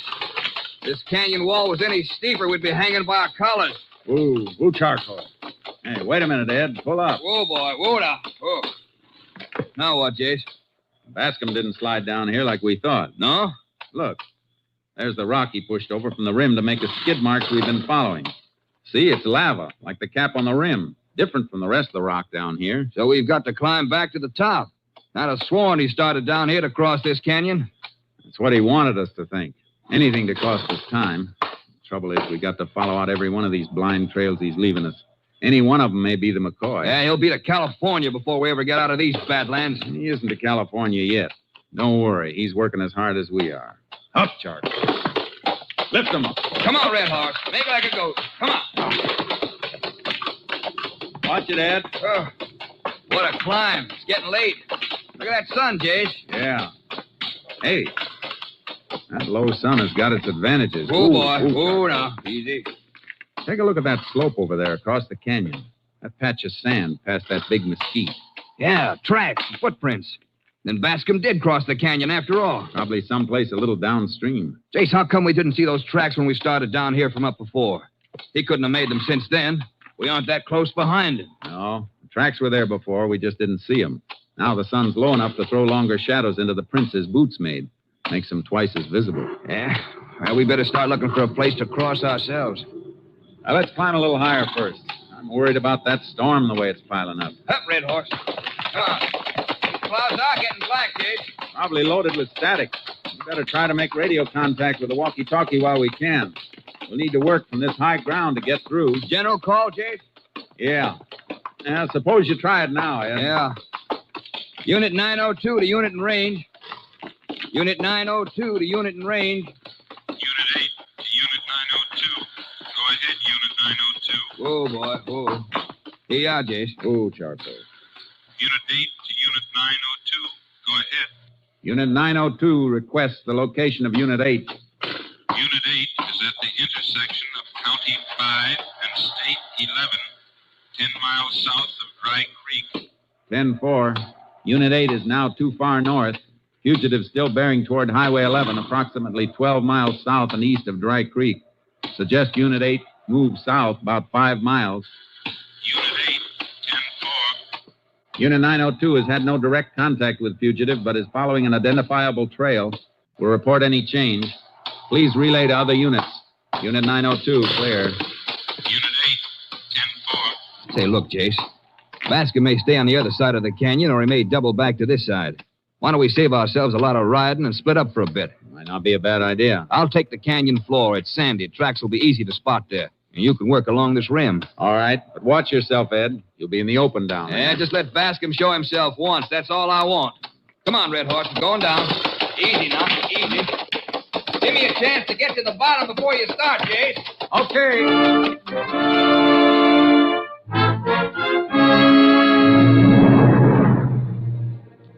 Something about a manhunt sharpens the hunter's senses. I sat on the rim for long moments, watching Ed Harris descend that canyon wall, feeling danger without being able to identify it. Suddenly, smoke blossomed behind a rock on the opposite rim. I saw Harris sag in his saddle before the horse carried him out of sight. Dim by distance came the lagging sound of the shot. Go, Charles. Go, boy. Harris! Harris, you all right?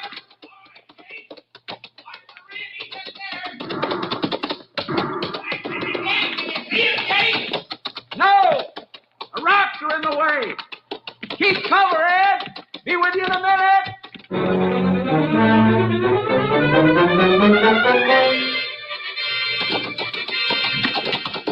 Over here, Jake. He was right up there, but he beat it. I think I hit him. Those white coveralls make some target. Probably realizes that by now, and he'll really run. How bad are you hit? Oh, flesh wound, clean. Just above the elbow here. Help me get this kerchief on it. I'll be all right. Pull your sleeve out of the way. Yeah. He would pick my left arm. How do you know I was a southpaw? That's something we may be asking him right sudden. You okay now? Yeah, like new. Pick up his trail on the rim. We'll have to watch sharp. He's going to try to keep that white suit out of sight. Now that we're this close to him. Come on, Red Horse. Show that charcoal how to climb. Come on, Charles. Hey, get up.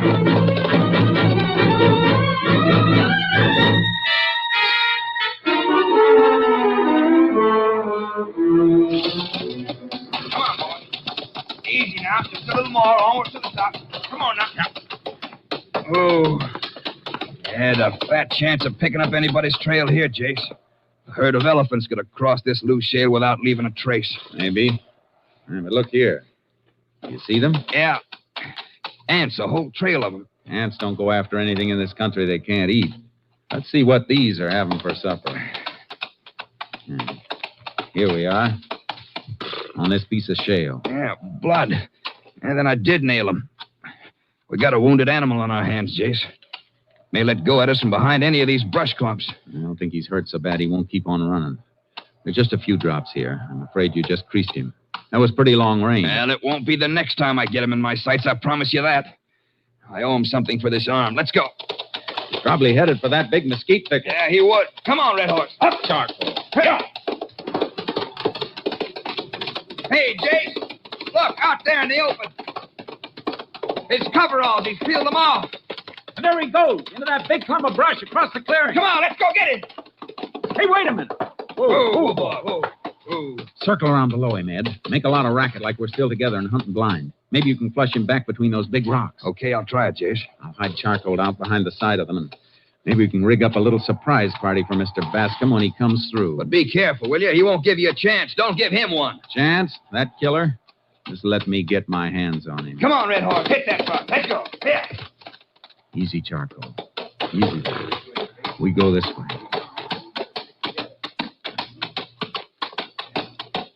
Ooh, boy. There's the shade of this rock for you, Charcoal. Easy now, boy. Quiet. Quiet.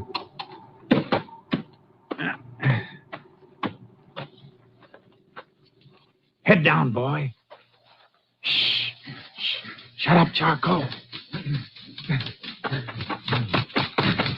Freeze! Senor, what do you want? We're Texas Rangers. Oh, Ranger. Yeah, I got him. But he's the wrong man. What's he doing here? Ask him. Senors, I am scared. Padre mia, in this place is nobody. I am a lonesome man, mind my sheep. Then I hear the gun 2-3 times. When? No, a few minutes ago.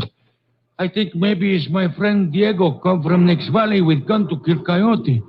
We have much trouble with coyote here, senor. We aren't looking for coyotes. Where'd you close? I go to see if it's my friend when this malo hombre, this very bad man, is jump from the bush. His gun is very big. He took my clothes. He tell me not to move and he run. I stand still till he's gone. Then I run too. Which way'd he go? How do I know, senor? Me, Pedro, I am scared to death. Sorry, Pedro. Forget about your clothes. You're a lucky man to be alive. See, I know, senora. See. You better get some more clothes before that storm hits. You aren't exactly dressed for bad weather. Oh, steady, Charcoal. Looks like our surprise didn't come off, Ed. Let's get moving before Bascom builds up a lead on us again. Yeah, let's go, Red Horse. Yeah, you Charcoal.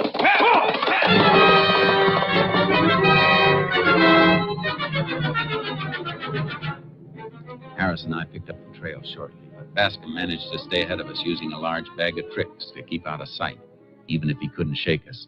When the sun set behind towering thunderclouds, we were working our way down a wide, arid valley, keeping some distance apart. Hey, Jace, here's the tracks again. Pick 'em up, Charcoal. Yeah. Ooh, boy. See 'em? Ooh. There they are, heading right down there in the valley. Fresh as daisies, too. Yeah, no blow sand drifted into them at all. We better try that general call again, Ed. To report opposition? Yeah, look at the direction those tracks are taking. They've been swinging that way the last half hour. Yeah, I noticed that. Headed almost due east now. Bascom's pulling another big red herring on us. He made for Highway 11 long enough for us to report it and set up interception for him there. And then he swings straight east for Highway 13. Sort of catches us with our units down, don't it? Bascom's gambling that it does. Yeah, I'll try the call. Unit 902 to unit in range. 902 to unit in range. 902 to unit in range. It's no use, Jace. You can't raise anybody. We're too far out now. The weather isn't helping any either on this lower ground. Looks like we're in for real soaking before night. Yeah. Well, Bascom can't possibly be much ahead of us. Maybe we can tree him before he gets through to the highway. Handle him on our own from here on. You can't risk it, Ed. If he slips us and gets through to make a ride with somebody or steal another car, he'll be gone. Well, I guess here's where we separate then. I'm kind of out of the running with this here bum arm. Give me the walkie-talkie, and I'll double back till I'm in range of the units on Highway 11 again. That's good. It'll ride all right like that. Anything special for the boys? Ask them to request coverage on Highway 13 all the way to Prado. And keep trying till you get through. I'll stick on his trail. I'll have a relay into KDXA in half an hour. As soon as you do, you better head out toward Dry Creek and get that arm looked after. I'll wait till we've got Bascom. Good luck, Jace. Same to you, Ed. Come on, Charlie. Here.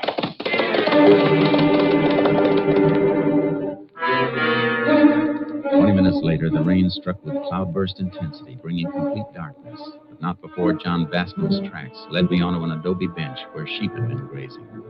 He'd removed his boots here, and his tracks blended with a maze of other bare footprints left by Mexican sheep herders.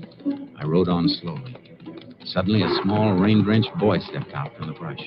Charco nearly ran him down. Ooh, Charco. Steady, boy. Hey, you there. Hey, boy, Nino. Hey. Get up. He ran like a frightened little rabbit. Light winked as the door opened and closed, the door to an adobe shack. As I approached, I saw the blinds were tightly drawn, almost as though to prevent the leakage of any telltale light from a candle burning dimly inside. Oh, Charco. Oh, boy.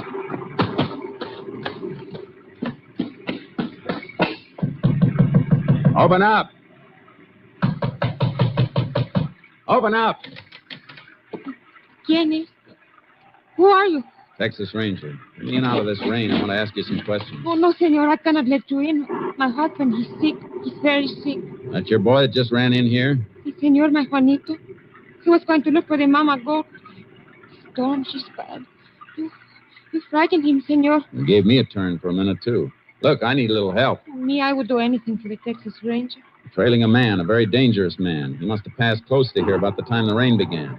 Where is he now? We have seen nothing, Juanito. I mean, nobody, senor. Maybe your husband did then. Anyway, I want out of this rain. Senor, no, you must not. My husband. This woman was deathly afraid, but her eyes told me she wasn't afraid of me. Of the storm, perhaps, of the sickness in her house. Or of the blanket-wrapped man lying on a bunk in the corner of the room with his bare feet protruding toward me. The door was thick.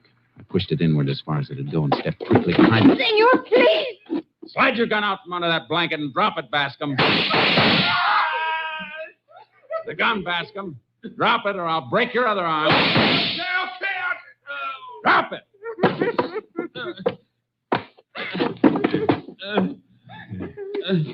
You would be stubborn, Bascom.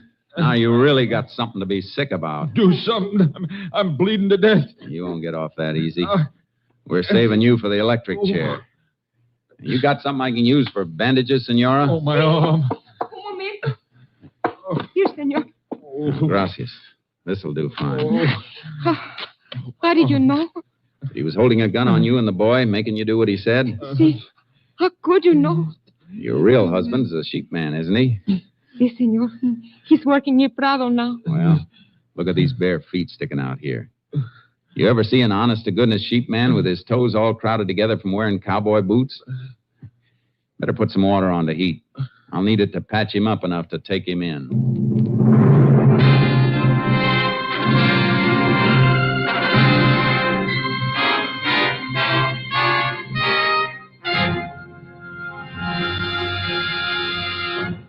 John Bascom was tried in Live Oak County and found guilty of the murder of 2 men.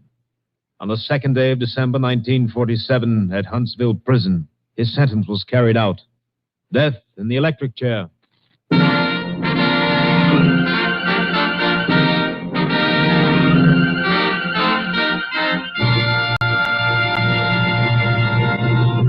And now, here again is the star of our show, Joel McCrea. One of the pleasures afforded us here in this show is the large number of letters we receive asking for special information about the Texas Rangers. This week we received one, an especially interesting letter, in which the writer said she had heard of an official ranger's prayer and inquired if such a prayer actually existed. It does. The prayer was written by Captain Pierre Bernard Hill, chaplain of the Texas Rangers, and I should like you to hear it. O God, whose end is justice, whose strength is all our stay, be near and bless my mission as I go forth today. Let wisdom guide my actions. Let courage fill my heart. And help me, Lord, in every hour to do a ranger's part. Protect when danger threatens. Sustain when trails are rough. Help me to keep my standard high and smile at each rebuff. When night comes down upon me, I pray thee, Lord, be nigh, whether on lonely scout or camped under Texas sky. Keep me, O God, in life, and when my days shall end, forgive my sins and take me in, for Jesus' sake. Amen.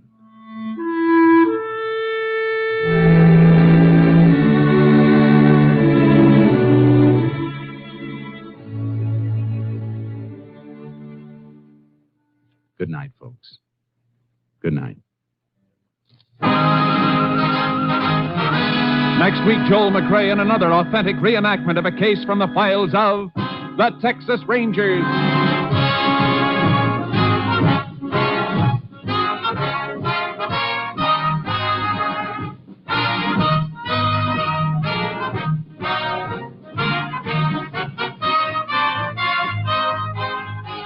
Joel McRae will soon be seen in the Universal International Technicolor production, Frenchie.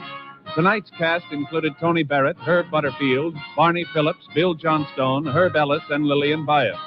This story was transcribed and adapted by Tom W. Blackburn, and the program was produced and directed by Stacy Keach. This is Hal Gibney speaking.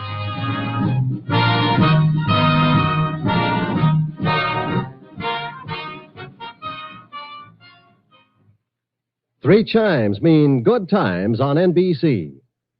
Tonight, Theater Guild on the Air presents Judy Garland in the prize-winning novel Alice Adams, co-starring Thomas Mitchell. Another Sunday evening favorite is the $64 Question, starring Jack Parr. Tomorrow on the station of the Chimes, you'll hear Gordon MacRae as your singing master of ceremonies on one of his wonderful musical journeys aboard the show train. The Chimes are your invitation to the best in radio entertainment. Be sure to hear Judy Garland next in Theater Guild on NBC.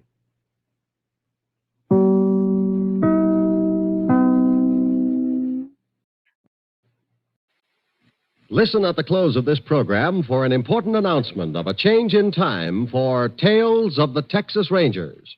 The National Broadcasting Company presents Joel McRae in Tales of the Texas Rangers.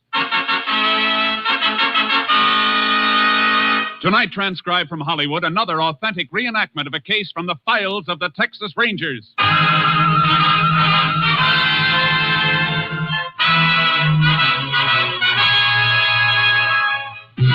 Tales of the Texas Rangers, starring Joel McRae as Ranger Jace Pearson. Texas, more than 260,000 square miles, and 50 men who make up the most famous and oldest law enforcement body in North America.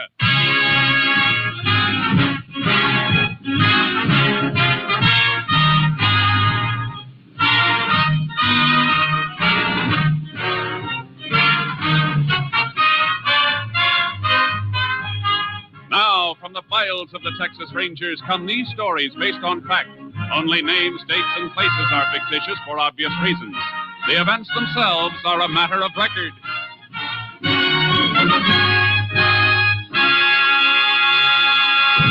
Case for tonight, blood relative.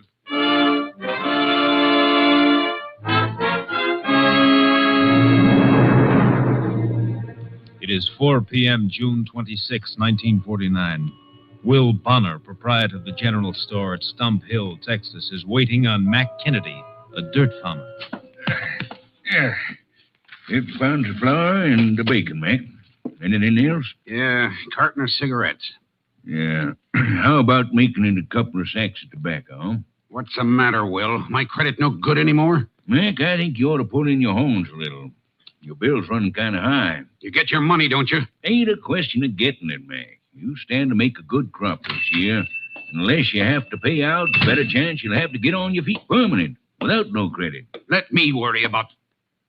go ahead. Wait on him. Yeah. That's all right. I got time. No, I'll take care of you, stranger. What do you have? Stranger. Time ain't helping your sight any, is it, Uncle Will? Huh? Ben, Ben, well, dang it, boy, you changed. How do you like that? Didn't recognize my own blood relative. Liz! Liz! Come see who's here. Willie Ann sees you. What is it, Will? Hey, don't say nothing. Fella wants to know you want to buy some perfume. Perfume? Why, land, no, Will. You could have told him that. What would I do with... Why, it's your brother's boy, Ben. It sure is. Stop cackling, Will. You know about your pa. I know he's dead. Oh, being glad to see you, Ben. I almost forgot. It happened last winter. The pneumonia. Yeah, we tried to locate you, boy, but nobody knew where you was. Nobody would have wanted to know. I was in the pen at Huntsville. Huh? That's where I've been for 4 years. In the prison? Your pa never said... Wasn't nobody's business but mine. Well, Ben, I guess we can talk that over later. You want to stay? There's a place here. I ain't asking you for nothing except what's coming to me. I just want you to buy out my pa's share of the store and pay me off. Ben, your pa never did have a share in the store. You only worked for me. What you trying to get away with, Uncle Will? He told me he was going in with you when he moved out here. But then you knew your pa. He always talked big, but he never did have a dime of his own. You telling me about my own pa? No, we ain't running him down, boy. He never harmed nobody, but talking big was just his way. Look, I come to get what's mine. Do I get it or don't I? Ben, there's a bed and a job waiting for you if you want 'em. You're kinfolk, and that makes you welcome. But outside of that, there ain't nothing here that's yours. You're going to pay me out for you. What are you? Just hold on, young. Let me go. Hey, turn him loose. Turn him loose. Reckon I can still take care of myself. Maybe you can, maybe you can't, Uncle Will. I'm staying around town to give you a chance to change your mind. Now, I'm warning you. I'm going to get what's mine if I have to kill you for it.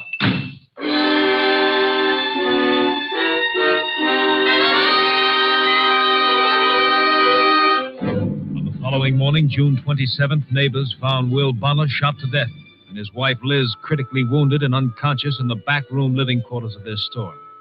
The sheriff called with the assistance of a Texas ranger. Ranger Jace Pearson was assigned to the case. Well, that's all of the story, just like I found it, Jace.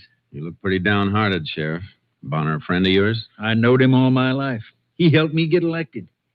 Hey, body's in the back room. You want to see it? Yeah. You can stay here if you'd rather. No, I'll come. Guess you noticed the way the safe was cracked and the door where the killer got in? Yeah, professional job, all right. I covered Will over with a sheet. Maybe I shouldn't have, but It's all right. Coroner hasn't been here yet, huh? No, he's on his way. Dead about 6-7 hours. How do you figure that, Jace? Rigor mortis just beginning to set in. You see a lot of them, you get to know. 9 o'clock now. That means it happened about 2 or 3 this morning, huh? That's close to it. How about Bonner's wife? She gonna pull through? Doc Woodson took her to the county hospital. He said there's a little chance. You've got a deputy posted at the hospital in case she comes to? Yep, he can take any statement she... Sheriff, I got to talk to you a minute. Well, all right, Jody, come in. Farmhand works for Mac Kennedy on and off. Howdy, Ranger. Sheriff. What's on your mind, Jody? Well, I just come to pick up some feed in Mac's pickup. Heard about what happened. Know anything about it? Not exactly. But I was in town with Mac yesterday afternoon. He come to trust some supplies from Bannon. What time? Oh, about 4 o'clock. I wasn't in the store with him, but when he come out and we was driving back, Mac said Bannon had a fuss with somebody. Fella threatened to kill him. He say who the fella was? No, but whoever it was, he took a swing at Bonner. Mac had to grab him to stop a fight. Where's Kennedy now? Well, he was out plowing when I left. Won't be able to get him by phone then. Come on, Sheriff. Let's get out there and talk to him.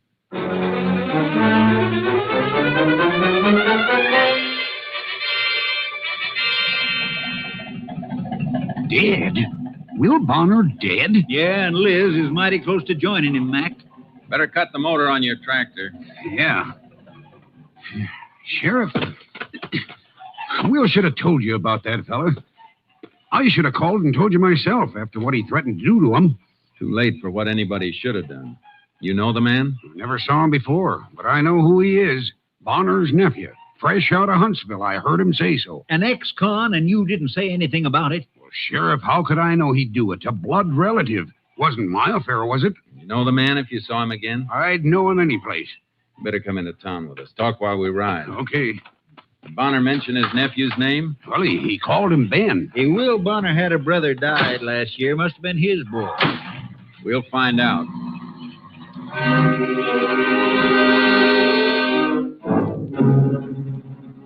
On the way into Stump Hill, Mac Kennedy told us the story of the threat and gave me a description of Ben Bonner. I put a shortwave radio call through to KTXA. Unit 10 to KTXA. KTXA, go ahead, Unit 10. Request all units be alerted to look out for subject Ben Bonner, recently released from Huntsville. Subject wanted for questioning in murder of Will Bonner at Stump Hill. 10-4. Request special alert on all roads leading from Stump Hill. Subject may be leaving area on foot or by hitchhike. 10-4. Unit 10, clear. KTXA, Austin. Maybe young Bonner didn't run for it, Jace. He may be hiding out someplace nearby. Not likely, Sheriff. If he killed his uncle, he'll go for distance. He killed him, all right. You can bet on that. When a man's life's at stake, Kennedy, I don't bet.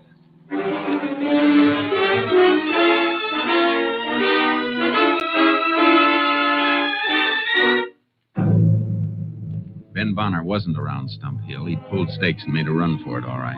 We got the information from a woman in the crowd near the store when we got back to town. Her name was Sadie Wattle. She ran a rooming house. I rent all my rooms to extra farmhands, generally, because I don't have to serve no meals that way, with them eating where they're working. So naturally, I thought this fella was one of them migratory hands. Yeah, I understand all that, ma'am. All I want to know is when Ben Bonner left your place. Well, it must have been just around midnight last night. Everybody was in and sleeping, and the house was locked up. And, well, the phone woke me up, and it was for him, that Ben. Phone, huh? You know who called him? Of course not. I didn't know who he was or nothing about him, except his name was Ben. But did you recognize the voice of the person who called? No.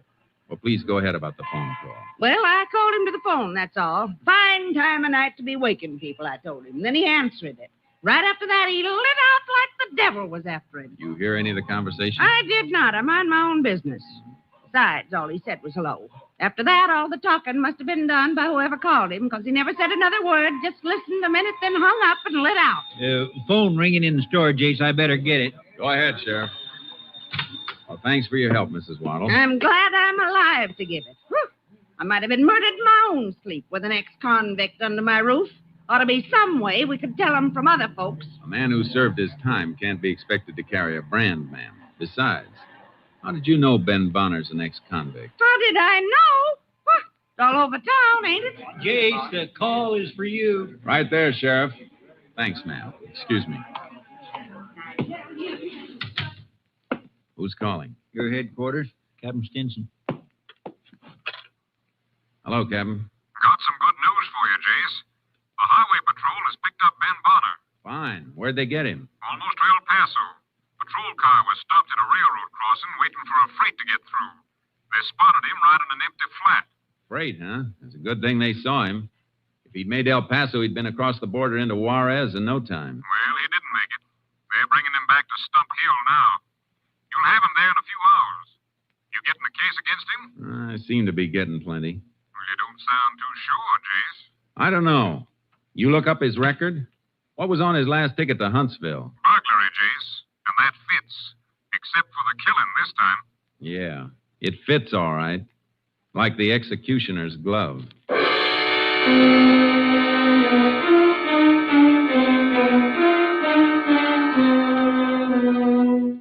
Stump Hill was 5 miles cross-country from the nearest railroad spur. We had time before the highway patrol would be delivering Ben Bonner. We sent Kennedy back to his farm. I unloaded charcoal from my horse trailer, and the sheriff got his horse. We rode to the railroad tracks. Yeah, he was smart, Jace. Almost got away. Lots of them almost get away. Sure made a lot of distance in a hurry. Don't know why you wanted to be sure he came this way to get to the train. I just wanted to be certain he cut through this 5 miles on foot.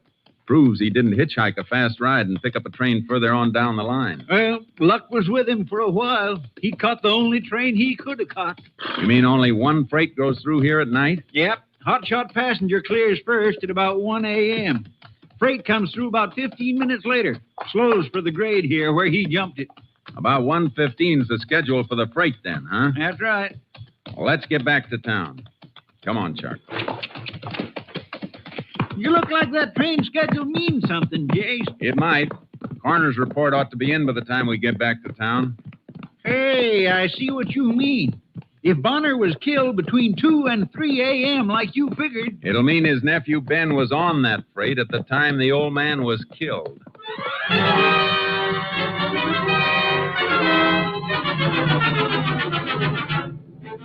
Coroner's report had been completed. It was waiting at the sheriff's office when we got back. Well, you didn't miss by much, Jace. Here's the report on the time of death. What is it? Between 1 and 2 a.m. Then Ben Bonner didn't kill his uncle. Even if he ran the 5 miles across country, his tracks showed us he walked. He couldn't have made it in time to catch that freight. Doesn't look that way. Bullets from Bonner's body have been sent through to Austin. We may get a lead from ballistics. I'm going to do some more checking around town on it. Just a second, Jay. Sheriff speaking. Oh, good. She did, huh? No, you stay right there. Goodbye. Well, Jace, looks like there's been a mistake someplace. That was my deputy at the county hospital. Liz Bonner regained consciousness for a few seconds. What'd she say? She said her and her husband were shot by their nephew, Ben.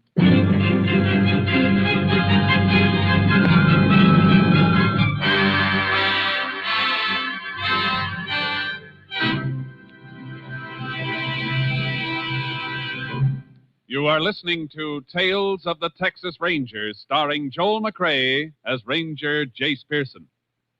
We continue with tonight's case, Blood Relative, an authentic story from the files of the Texas Rangers.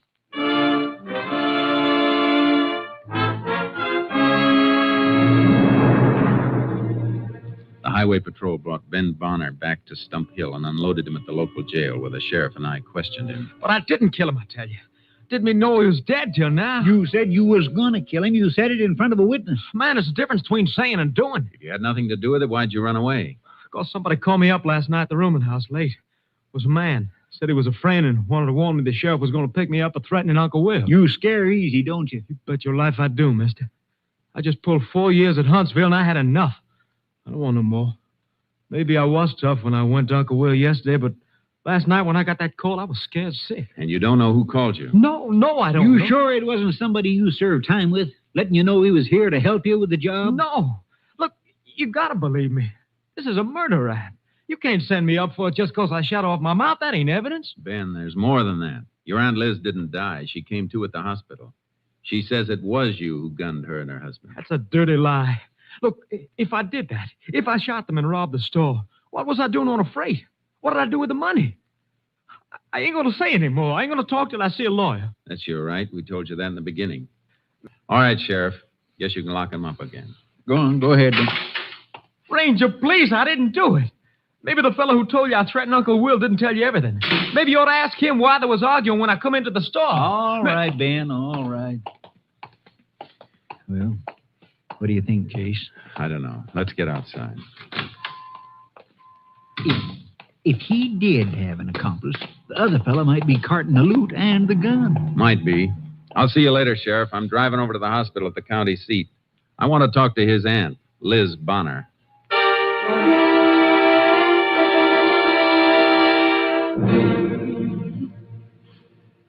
Mrs. Bonner, the doctor will only let me stay a minute. Well, shot Will, just getting up. Who shot him, Mrs. Bonner? Ben, ungrateful, wanted to help him. How did it happen? There was a noise in the store. Woke us up. Will called, said, "Who's there?" Then he got up, went to put on the lights, but Ben shot him. Did he get the lights on? Did you ever see your nephew? No, but it was him. He said he'd do it. It was him. If you didn't see him, did he say anything? Did you hear his voice and recognize him? No, he just shot Will. I screamed, and that's all. But you didn't see Ben or recognize his voice? No, but he said he would. It couldn't be anybody else. I think you're wrong, ma'am. I think it could be.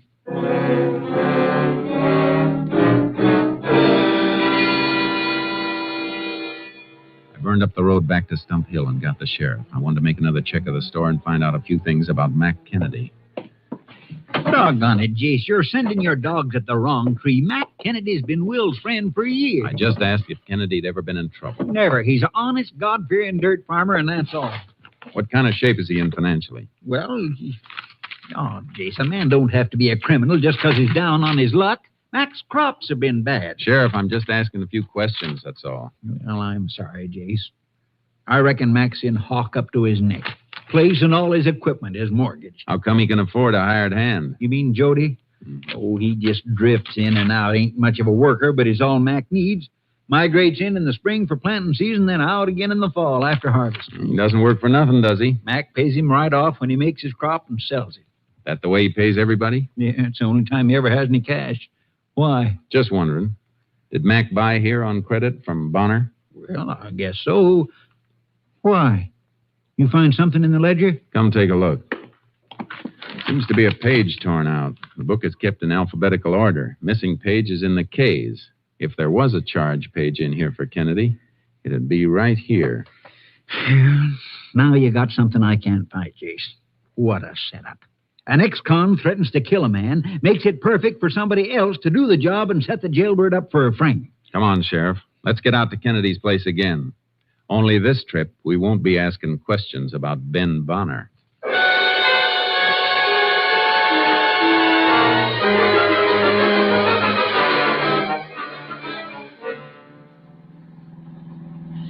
There's one thing still bothering me, Jace. Mac Kennedy's never been in trouble. So how come we both spotted the marks of a professional knob-knocker on the burglary? It's been bothering me, too. And the more I think of it, the more I wonder why he tore that charge page out of the ledger. Why do something that would point right at him when he had somebody else all set up to take the fall? Just beating the bill wouldn't make the chance worthwhile. Not with murder, it wouldn't. KTXA to Unit 10. Oh, this may be the ballistics report, Jace. Yeah. Unit 10, go ahead, KTXA. Lab report completed on bullets used in the slaying of Will Bonner. 38 caliber, probably Smith & Wesson Police Special. 10-4, Unit 10, clear. KTXA Austin. A minute, KTXA. Stand by, please. KTXA standing by. What's the matter, Jace? Just got an idea, something that didn't fit before. That hand who works for Kennedy, that Jody. What's his last name? Jody? Let's see. It's Pelham. Jody Pelham. Why? I'll tell you in a minute. You there, KTXA? Standing by, Unit 10. This unit requests quick check on subject Jody Pelham. Repeat, Jody Pelham. Urgent. 10-4. Get back to you with information soon as possible. Unit 10, clear. KTXA Austin. Jace, you figuring Jody helped Mac Kennedy to pull this job? Maybe. Or maybe Jody did it on his own. I want to know if he's got a record. What switched your thinking to him? He was waiting outside Bonner's store for Kennedy when Ben walked in yesterday and made his threats. Well, sure, he admitted that. Kennedy told him about Ben when he come out, and they drove on back to the farm. Yeah, but when Jody came into town the next morning and came to tell us about the threats, he pretended he didn't know too much. Just knew that old Will Bonner had been threatened. Couldn't say who made the threats. Well, I don't get what you're driving at, Joe. If Kennedy told him, he must have told him the whole story about the threats coming from Bonner's nephew. A nephew just gotten out of prison. That'd be the logical way to tell it. And that's the way Kennedy did tell it. But Jody was anxious not to seem to know too much. Hey, sure, I see what you mean.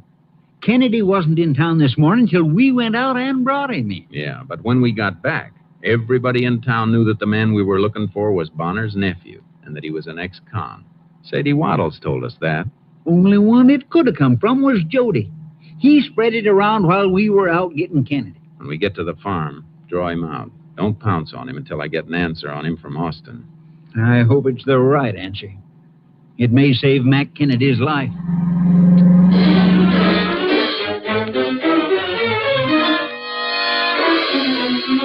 It was dark when we reached the farmhouse. There was a light on in the house, but the pickup truck wasn't in sight in the open garage. We left my car around in back of the house and went up on the porch.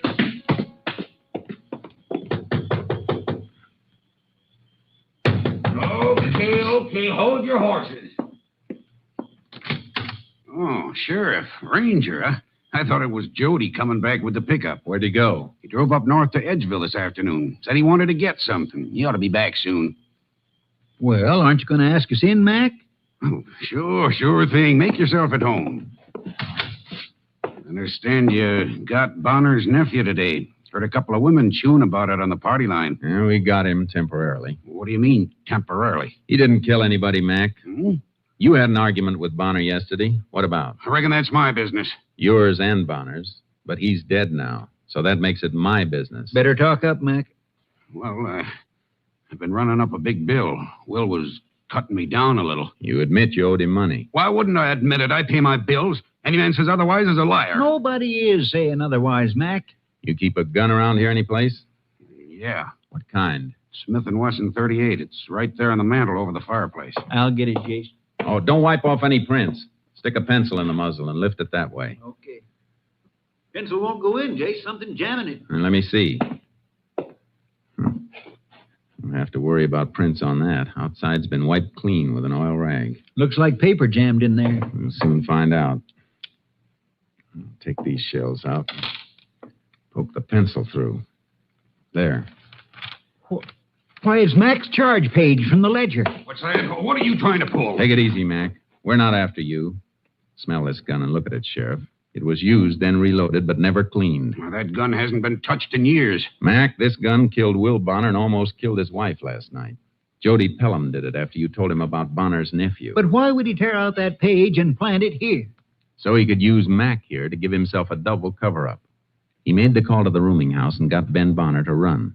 But he knew if Ben was caught any place and could set up an alibi, there'd be a second search. That's why he tore out the page and planted it here on Mac. I'm sure glad you know it wasn't me. If it was you, you'd have burned the page. That dirty little... Hey, there he comes now. That's the pickup. You want to help us nail him? I'd like to blow his brains out. There's a better way. Let him feel safe. Here, let me put these cuffs on you quick. Put that gun back in the mantel, Sheriff. Yeah, but are you sure that you... Like he says, Mac. Boy, I didn't know anybody was here. Mac, what's the matter? What are you doing with those things on? What's your guess, Jody? Or what's in that bag you're carrying? Well, I just picked me up a bottle and a package store in Edgeville. Yeah, what'd you use for money? You don't get credit on liquor. Well, Mac, he paid me some wages this morning. What, you dirty little liar. Oh, I get it.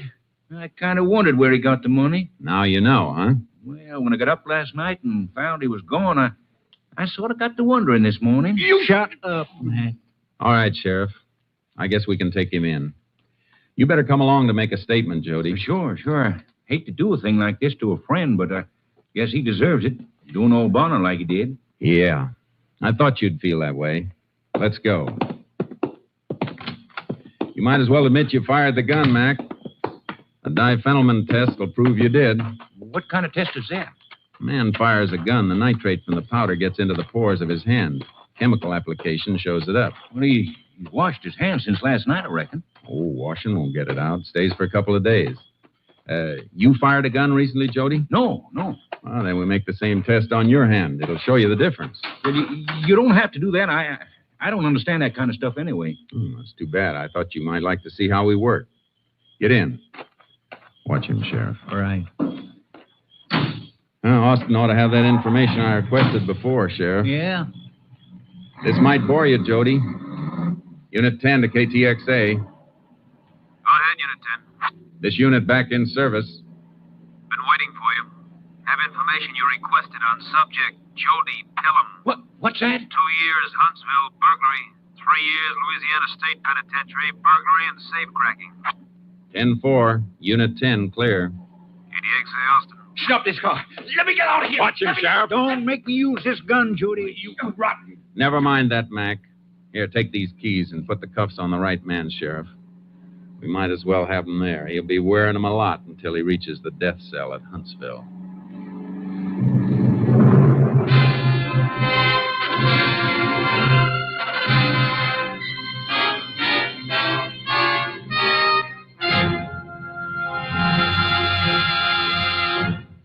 Jody Pelham was tried and convicted for the wanton murder of Will Bonner. On the morning of December 6, 1949, at Huntsville Penitentiary, his sentence was carried out. Death in the electric chair.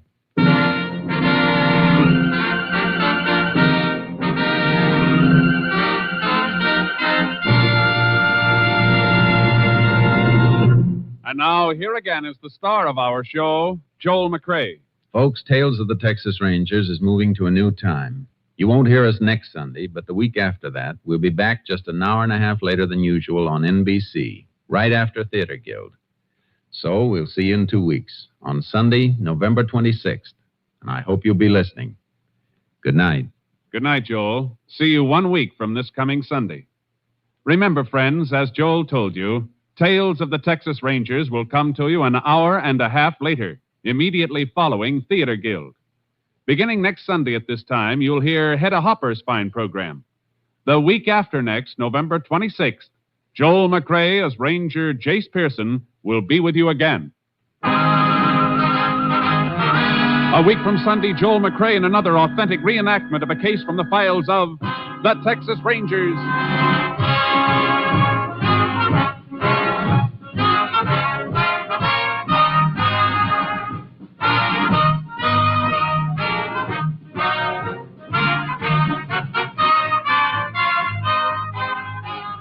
Joel McRae is currently seen starring in the MGM production Stars in My Crown. Tonight's cast included Tony Barrett, Bill Johnstone, Joe Duvall, Virginia Gregg, Parley Bear, and Byron Kane. This story was transcribed and adapted by Joel Murcott, and the program was produced and directed by Stacy Keach.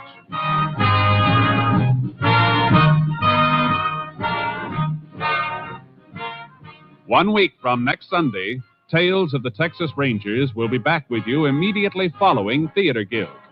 Consult your local radio schedule for time. This is Hal Gibney speaking.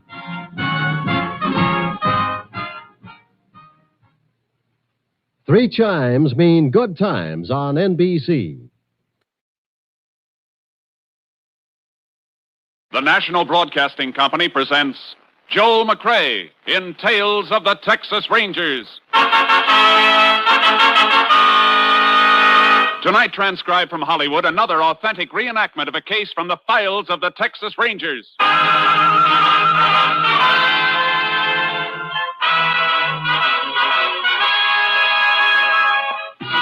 Tales of the Texas Rangers, starring Joel McRae as Ranger Jace Pearson.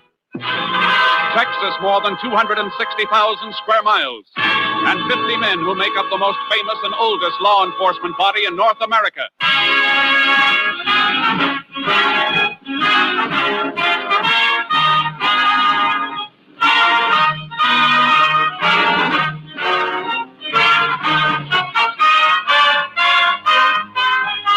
Now, from the files of the Texas Rangers come these stories based on fact. Only names, dates, and places are fictitious for obvious reasons. The events themselves are a matter of record.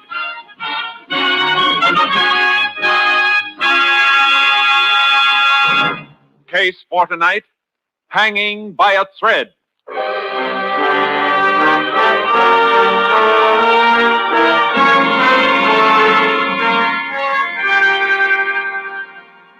At 9:15 on the morning of May 5th, 1947, the telephone rang in the sheriff's office in the little town of Finney, Texas.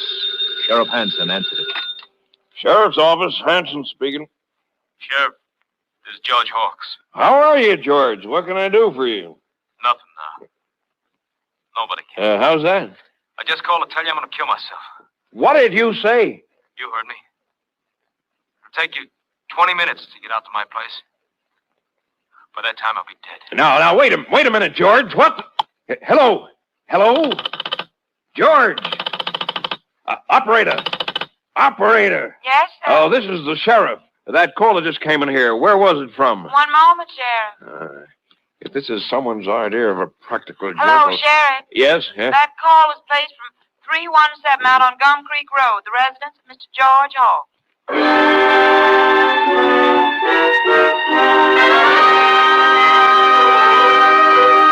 The sheriff raced out to the Hawks Ranch and found George Hawks dead, hanging in the barn. Then he made another discovery which prompted him to put in a call to the Texas Rangers. Ranger Jace Pearson was assigned to the case and drove to the Hawks Ranch to meet Sheriff Hanson.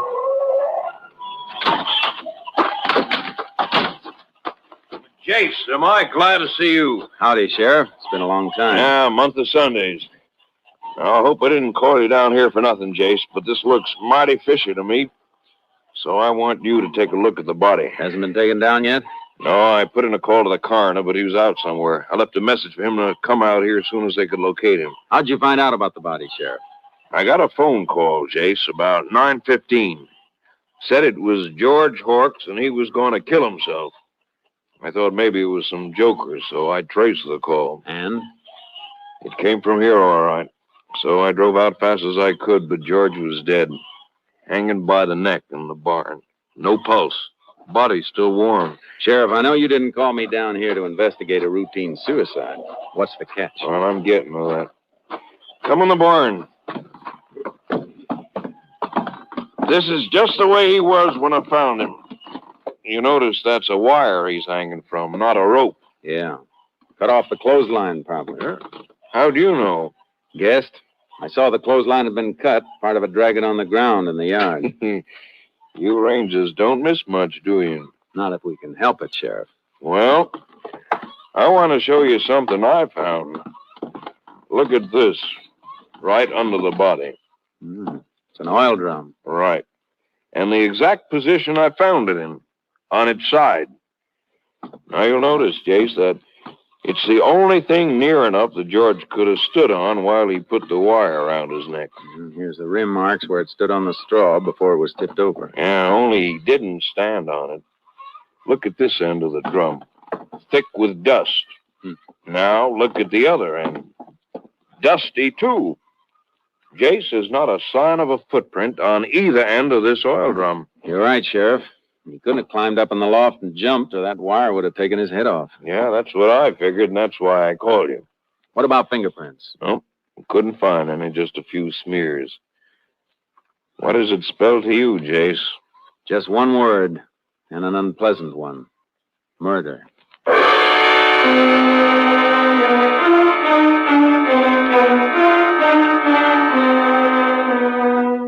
I got my camera out of the car and took pictures of the body. And we took down the broken clothesline and nosed around for more evidence. The sheriff went up to look over the house while I combed the barn.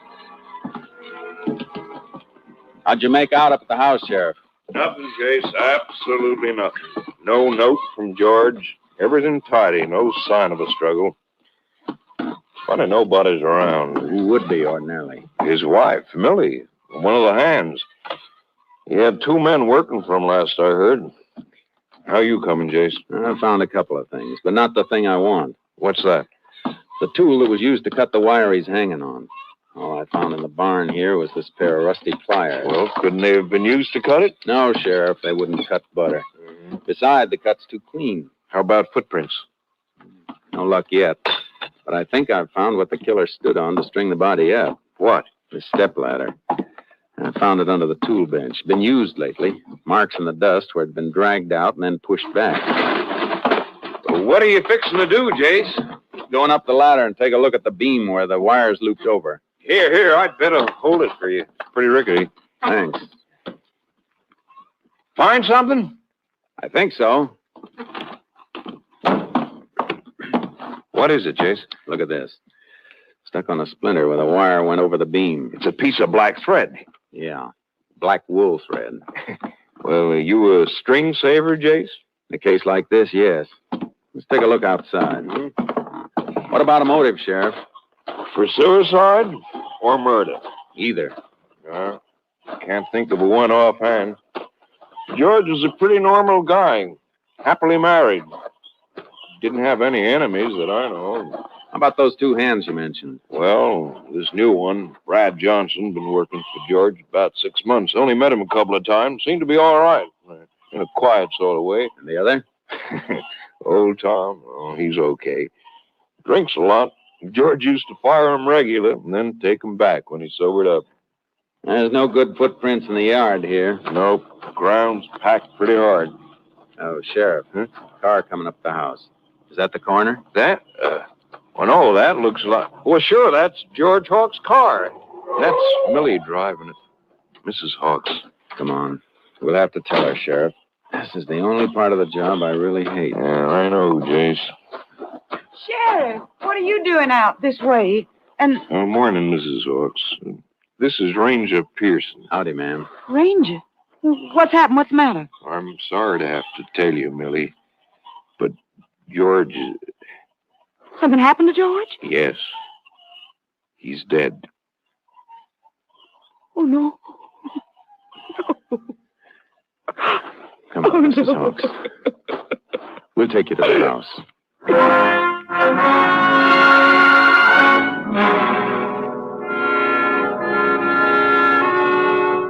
No. I can't believe he'd do it. Mrs. Hawks, when did you last see your husband? Just a few hours ago at breakfast. How did he appear at breakfast? I mean, was anything wrong? Was he upset about anything? Well, yes, there was a big fight at breakfast. I never seen George get so mad. A fight? Between you and your husband? Well, all four of us went on it. Old Tom and Brad was there, too. They're the hired hands. How did it start? I cooked breakfast for the four of us, like I always do. Old Tom was late, so we started to eat. When we were about through, old Tom came staggering in. He was half drunk. Again, huh? Yes, Sheriff, again.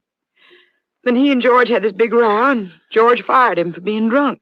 Go on. Old Tom was fighting mad. He gets mean when he's been drinking. Started making all kinds of wild accusations. What kind of accusations, Mrs. Hawks? Lies, Ranger. All of them lies. He said he wouldn't have been drunk if Brad hadn't bought liquor for him. Brad? Well, that's what he claimed. Said Brad got him drunk on purpose so he... Oh, it was awful. So he could what? Well, it's a lie, Ranger. What did he say, Mrs. Hawks? Well, old Tom said to Brad, I wouldn't be drunk if you didn't buy me the stuff. You're always trying to get me out of the way, so I won't see you. So I won't see you playing up to the boss's wife. Then what happened? Well, Tom left, and my husband started swearing and threatening Brad, accusing him of what Tom said. Brad said it was a lie, and then George threw some money in his face and told him to get off the place, that he was fired, too. What did Brad do? I thought for a minute he was going to hit George, but he didn't. He went outside, and a few minutes later I heard his car start, and he drove away. By this time, George was in a terrible rage. He even threatened to kill me. So I grabbed the car keys and ran. Did he ask you where you were going? Yes, he did, Ranger. And I told him I was going in town to see Mr. Harris, the lawyer, see about getting a divorce. What time did you leave? About 8:30. Ranger, you said you found him hanging in the barn. Well, if it was suicide, why are you asking me all these questions? Because I don't think it was suicide, Mrs. Hawks. I think it was murder.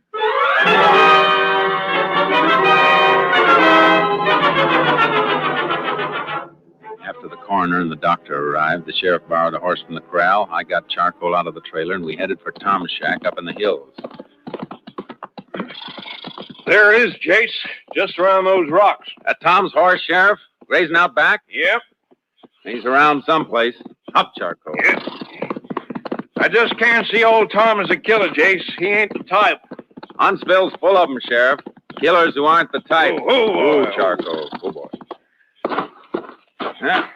Let's try the front door. Okay. All right, Tom. Open up.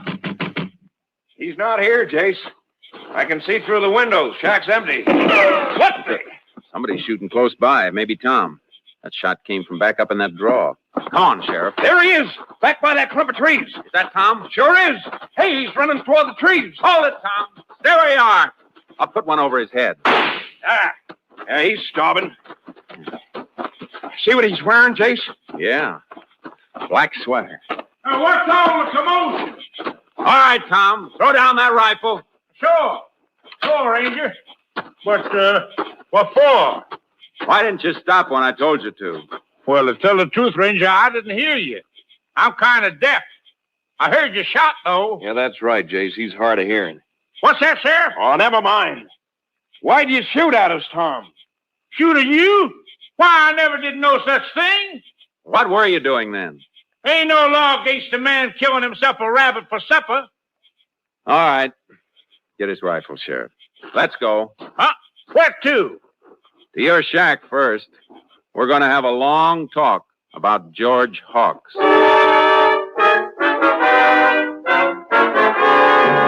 I tell you, Ranger, I didn't know George was dead until you told me a minute ago. What call would I have to kill him? If he was killed, he was my friend. You don't seem very clear about what happened this morning, Tom. Well, I was a bit foggy. I had me a couple of nips. But I do remember George getting mad and firing me. What happened after that? Well, I took a few more out of the bottle in my saddlebag. I don't remember much after that. I must have rode up here and fell asleep. Woke up a while ago. I was hungry, and I went out to get me a rabbit. Tell me, Tom, do you often draw a blank when you've been drinking? Do I what, Ranger? Have a blank space. Do things you don't remember anything about later. Oh, I suppose I have once or twice. Hey, wait a minute. I didn't do it. I couldn't have killed George. He was my friend. These your wire cutters on the table, Tom? Oh, yeah, they are. I'll take them. And I think you'd better come along to town with us.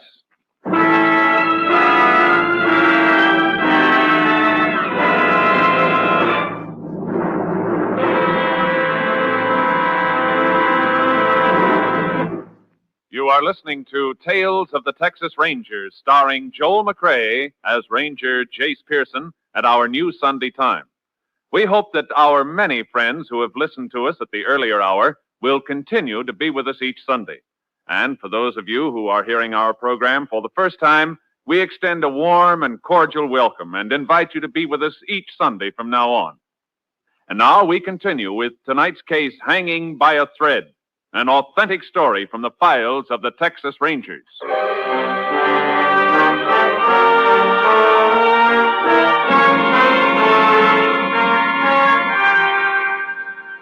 The finger was pointing straight at Tom.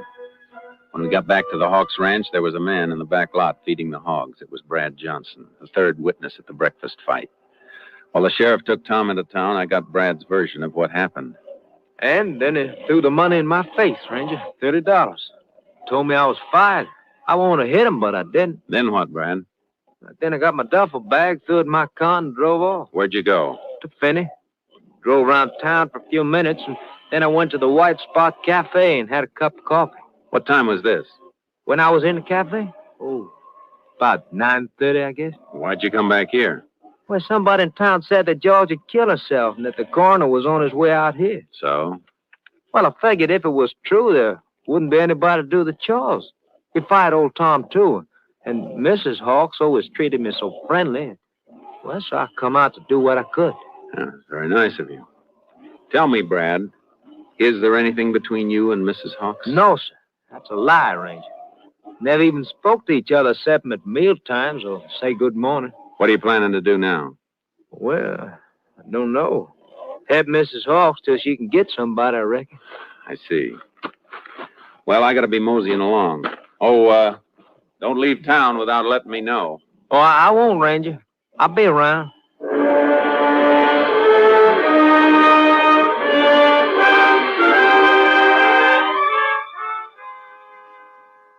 I got the evidence off to Austin and then went to the White Spot Cafe.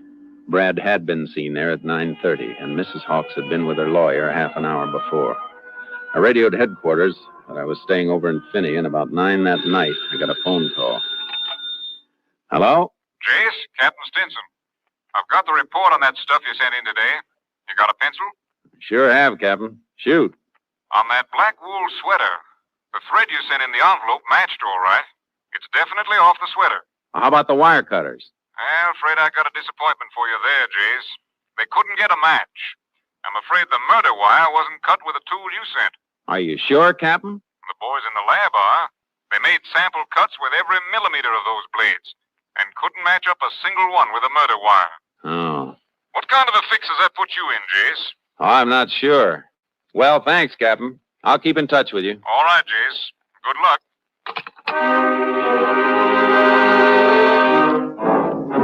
I was going to need more than luck. Things were really getting tangled up. It was about 4 a.m. when I finally dozed off trying to dope it out.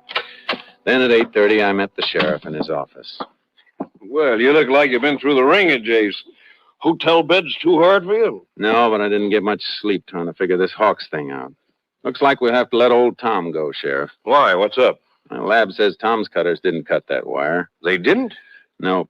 Of course, old Tom could have used other cutters, but in his stupor, I doubt if he'd be that clever. Well, I hate to complicate things more than they are, Jace. What do you mean? Coroner called a little while ago. He's sending his report over with one of my deputies. Should have been here by now. His verdict is suicide. Suicide?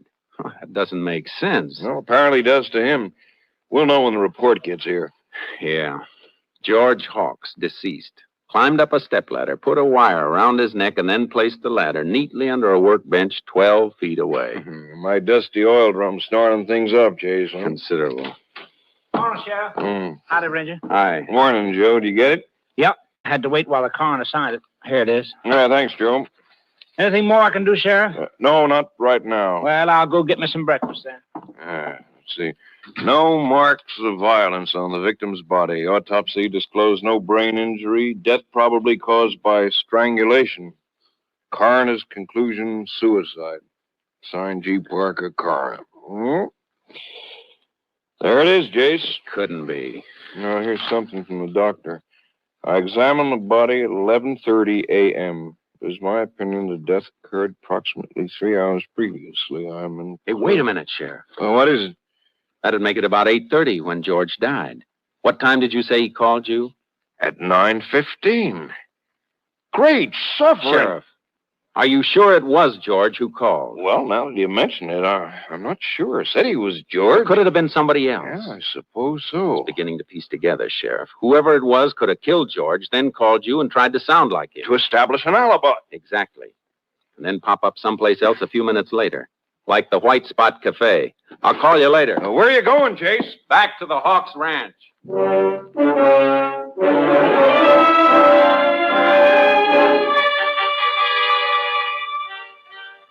When I pulled up to the ranch, Brad Johnson was running water into the big trough near the barn. Well, hi, Ranger. What brings you out this way? I want to talk to Mrs. Hawks. We're releasing Tom. Coroner's report came in a few minutes ago. Suicide. Is she around? Why, sure, she's up the house. Okay. Oh, I just happened to think. Charcoal, my horse here in the trailer, hasn't had a square meal since I left headquarters yesterday. Is there some hay around that I could give him? Why, sure, Ranger. Some fresh bale just inside the barn there, help yourself. Thanks. I'll be glad to pay for it. No, forget it. I'm sure Mrs. Hawks wouldn't mind. Oh, have you got something to open one with? Why, sure. Here. Here's my cutters.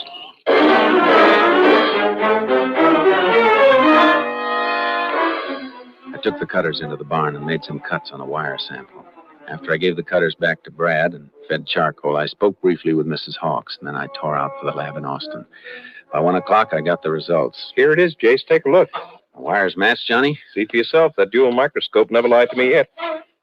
The left one's the murder wire. The one on the right is one of the samples you brought in. That's it. Well, look at those striations. It's a perfect match. Thanks, Johnny. Take care of this stuff. Got to get back to Finney pronto. Oh, will you do me a favor? Sure, Jace. Call the sheriff at Finney. Tell him I'm on my way and I got something hot. I'll be there in 2 hours.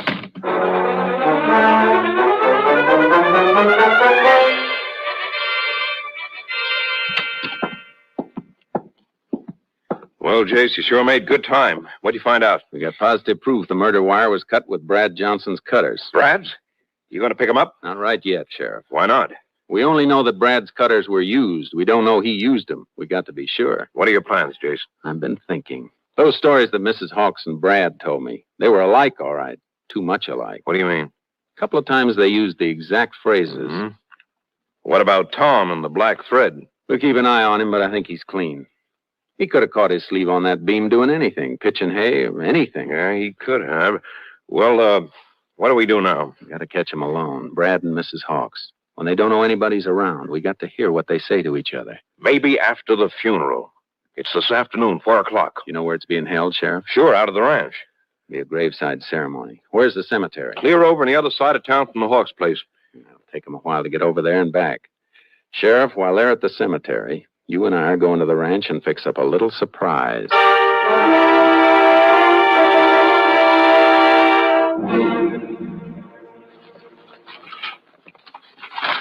There. That ought to be all right for that one, behind the window shade. Why 3 microphones? Jace, wouldn't one do? Not if they wander around the house while they're talking, Sheriff. I want to hear everything. Yeah, but how do you know that Brad and Mrs. Hawks will talk? How do you know he'll even come into the house? I don't know, Sheriff. I'm guessing. And my guess is that after the funeral's over, somebody's going to let his hair down. Hey, it's almost 5, Jace. They'll be coming back soon. I'm finished in here, Sheriff. Now all we have to do is string the wire to the stakeout. Come on.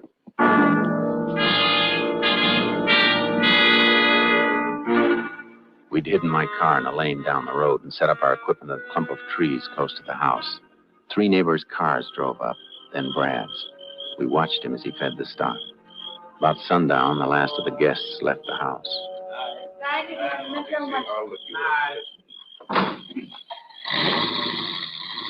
There go the last of them, Sheriff. Can you see Brad? He's been in the barn the last few minutes. There he is, Jace, heading for the house. Good. Put on your earphones, Sheriff. I want you to hear this, too. There he goes, up on the porch. Yeah. Brad. Oh, Brad. Now, come here, baby. Oh, Brad, I'm so tired. I'm scared. Ain't nothing to be scared about, baby. Everything worked out fine. Oh, take me away with you, Brad, now, tonight. Millie, I can't do that. You know it. Why not? Why can't you? Well, the plan, baby. We gotta follow the plan. Now, look, if we went away together now, they'd nab us in no time. We gotta let it go off. Brad, I can't spend another night in this house, not alone. I can keep seeing his face. You holding him. That look of his when I put the pillow over his face, I can't stand it. I can't stand it. You just shut up.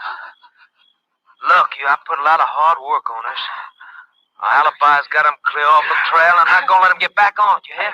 All right, Sheriff. I've heard enough. Let's take him. You cover the back, Sheriff. I'll take the front. Okay, Jace.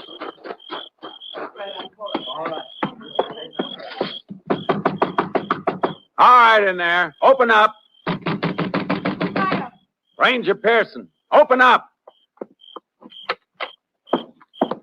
What do you want? You know what I want, Brad Johnson. Well, he's not here. I know different. Okay, Sheriff, let's search the house. All right, Jace. I don't know what this is all about. You'll find out. He's not in the kitchen, Jace. All right, Sheriff, work this way. Ranger, what's the meaning of this? He's not in the back of the house, Jace. Maybe he's... What was that? He was upstairs, Sheriff. Sounds like he jumped from up there. Come on. Don't see him. He didn't run for his car. Couldn't have gone far. Maybe he hit for the highway. What's that? Chickens in the barn.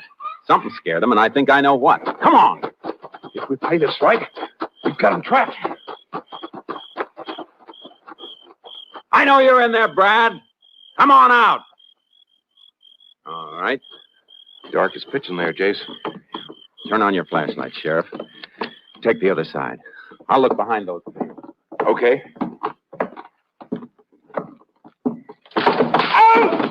What is it, Sheriff? Pitchfork. Threw it from the loft. Hit me. You hurt bad? Don't think so. My shoulder. Here, give me your flashlight, Sheriff. All right, Brad. I'm coming up. No, don't come up. I'm coming down. Come on where we can see you then. With your hands up. Jace, he's jumping.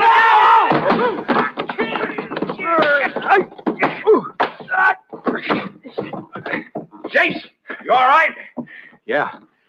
Yeah, he fell on his back, hit his head when I hit him. Is he dead? No, Sheriff, he's not dead. But I can't say he won't be, though, when the state gets through with him.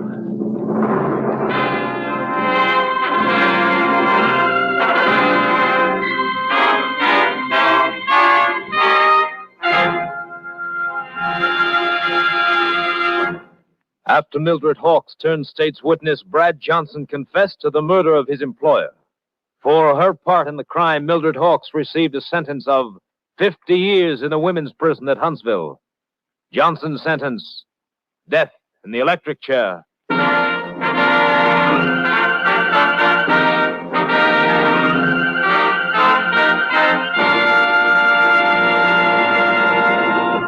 And now, here again is the star of our show, Joel McCrea. While most of the mail that comes to us here at Tales of the Texas Rangers is written by grown-ups, the youngsters have their questions, too. Tonight, I'd like to read you a postcard from a boy in Newark, New Jersey. It says, Dear Mr. McCrea, I am 9 years old. Me and my friend Tony was talking about being Texas Rangers when we grow up. How do you go about getting that job? Your friend, Tommy Cook. Well, Tommy, a lot of people have asked us that same question recently, and I guess maybe it's high time for us to tell them.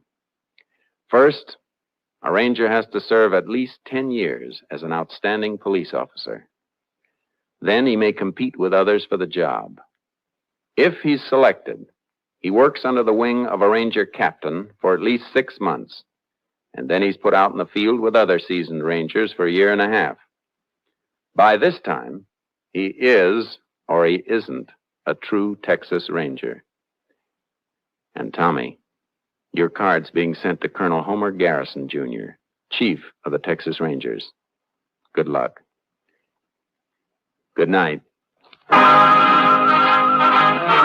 Next week, Joel McRae in another authentic reenactment of a case from the files of the Texas Rangers.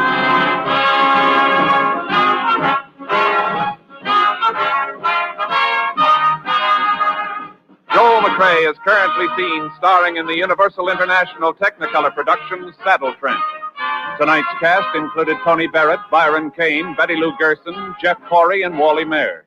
This story was transcribed and adapted by Andrew McBroom, and the program was produced and directed by Stacy Keach. This is Hal Gibney speaking.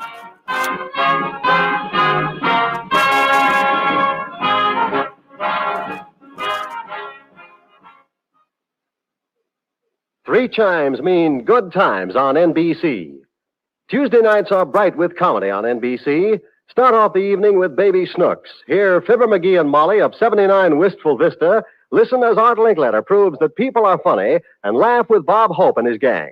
It's truly fine entertainment every Tuesday night. So be sure to listen for Baby Snooks, Fibber McGee and Molly, People Are Funny, and Bob Hope. The National Broadcasting Company presents Joel McRae in Tales of the Texas Rangers. Tonight, transcribed from Hollywood, another authentic reenactment of a case from the files of the Texas Rangers.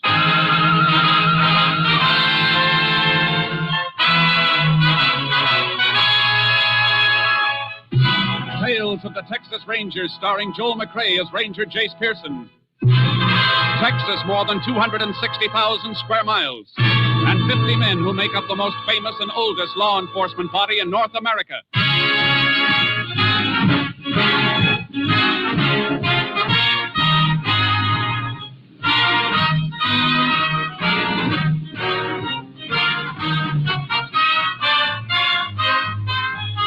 Now, from the files of the Texas Rangers come these stories based on fact. Only names, dates, and places are fictitious for obvious reasons. The events themselves are a matter of record.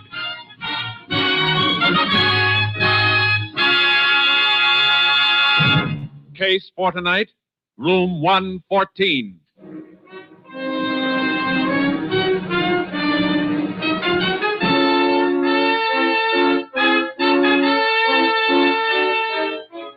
It is 4:47 p.m., the afternoon of October 29th, 1927. Liz Ferris, a chambermaid at the Hotel Alamo in the town of Limpia, Texas, approaches Sam Bixby, the desk clerk.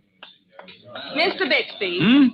Oh, Liz, thought you went home. Can't see if I'll ever get home till I get the rooms finished. And I still ain't been in room 114. 114?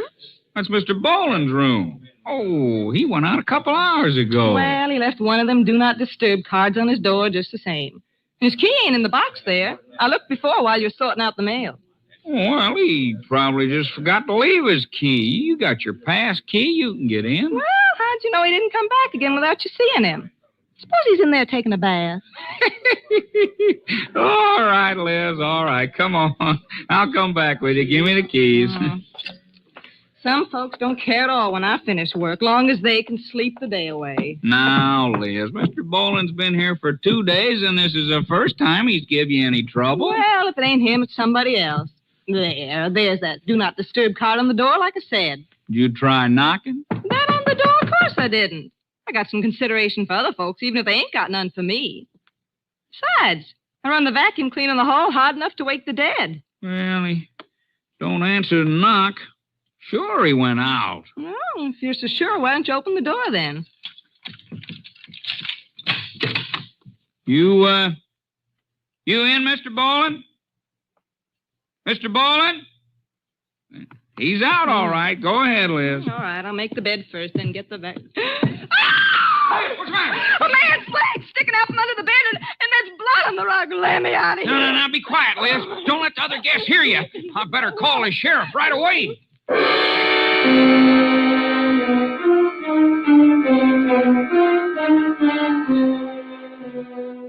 Sheriff James Kerfus reached the murder scene and immediately sent out a request for assistance from the Texas Rangers.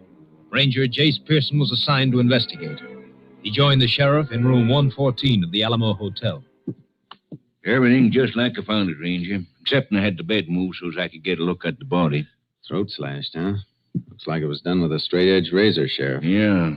A weapon ain't around any place, so that's what made me figure it was murder for sure. I could have figured that out even if the razor was around. Huh? Palms of his hands are cut, too. He tried to grab the razor and get it away from whoever killed him. Oh, I see. We better cover him with this sheet. Austin will have a fingerprint man here soon. You know who he is? The name on the register is Henry Boland. Been here 2 days.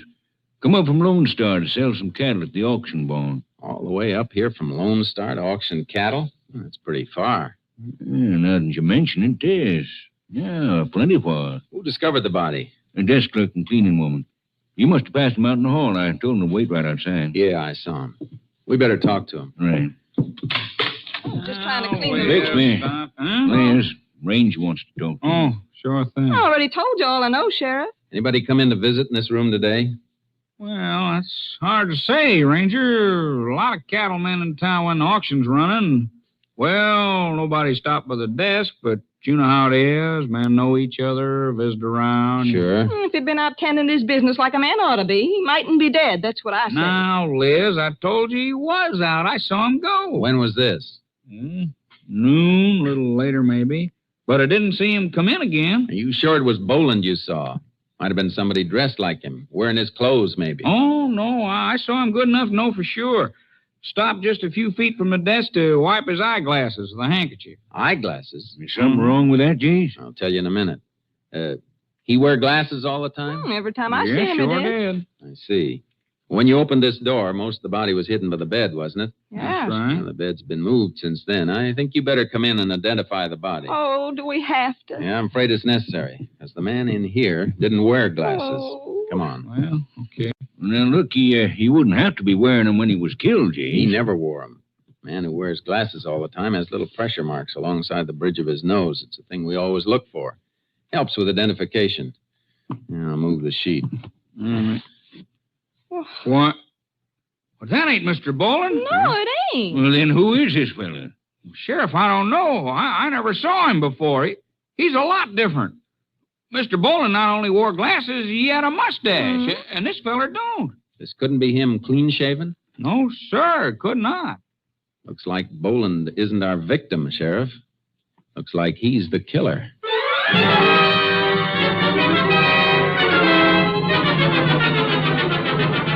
I made some photos of the dead man, got a quick developing job done, then headed for Lone Star, the town Boland had given us his address. On the way, I called my headquarters and asked to have Ranger Steve Clark meet me there.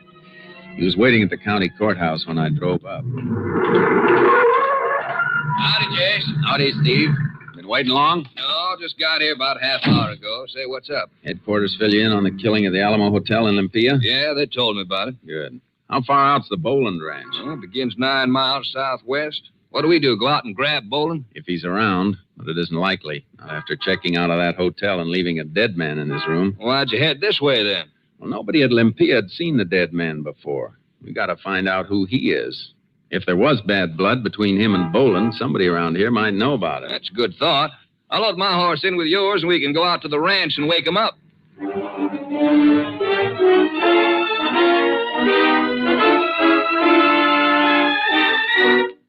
The Boland Ranch was plenty big, spreading and sprawling out south of the main highway. But the ranch house was deserted except for a Mexican woman.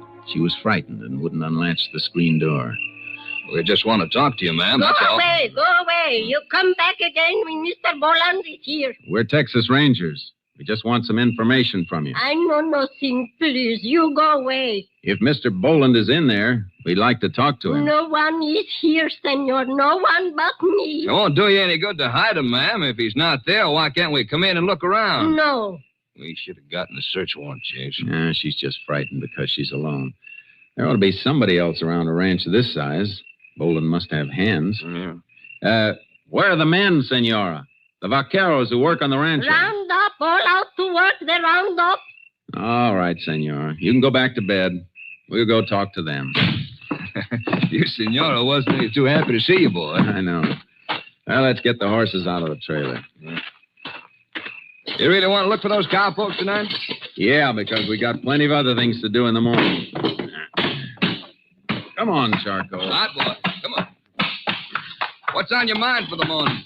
Find out where Bolin banks. Watch his account so we can trace him if he cashes a check anyplace. Hey, it'll make it tougher for him to hide, all right. That's how I want to make it. Tough. Well, let's ride. Yeah. Get up, Charcoal. Get up. Get up. Ha.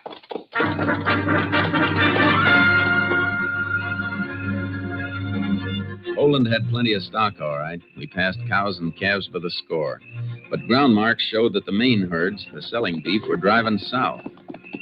Railroad runs to the south, Jace. Guess they're moving them that way for shipping. Figures. That's why we had to ride so far. Yeah, must take them 3 or 4 days to cut out the steers and drive them to a main camp. We ought to be spotting some riders soon. Trail marks have been getting fresher. And if we don't, we're going to have to rest these ponies. We've been knocking on them steady now for about That's all right. We're getting close. They can rest soon. Look. Where? Mesa over there in the moonlight. Look down at the base. On the east end. Yeah, campfire. Come on, Charlie. Come on, boy. Get up. Can see the stock now, only part of the herd from the looks of it. Probably got a few folks working each section, driving into the railhead from different angles. They can drive them any way they want. All I want is somebody who can identify the photographs of a dead man.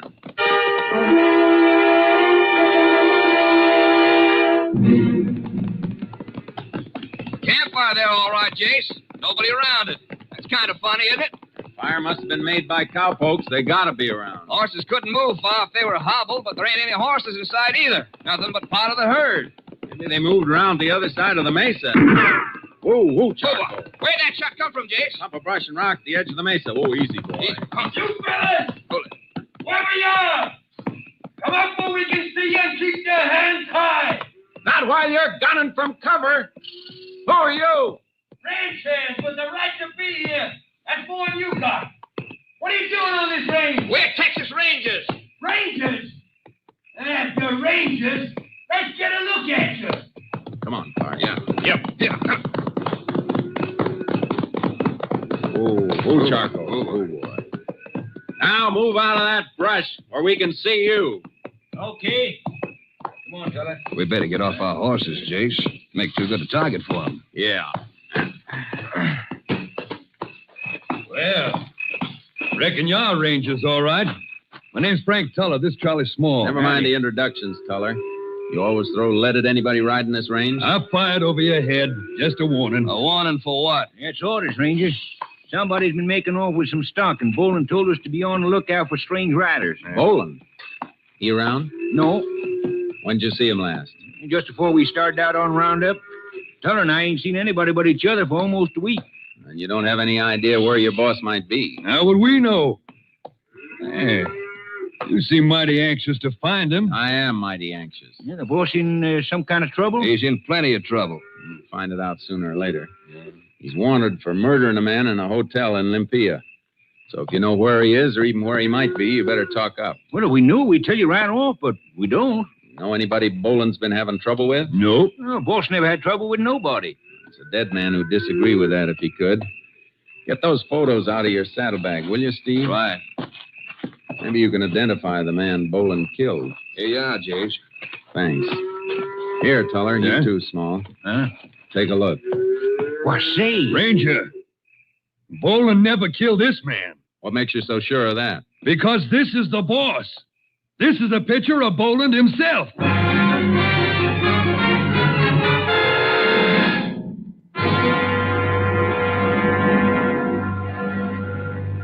You are listening to Tales of the Texas Rangers, starring Joel McRae as Ranger Jace Pearson.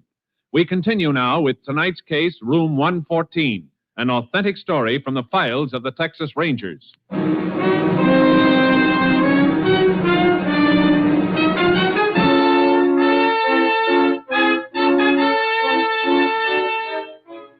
We had our killer cold, knew his name, his address, and he turned out to be the dead man. The case fell apart.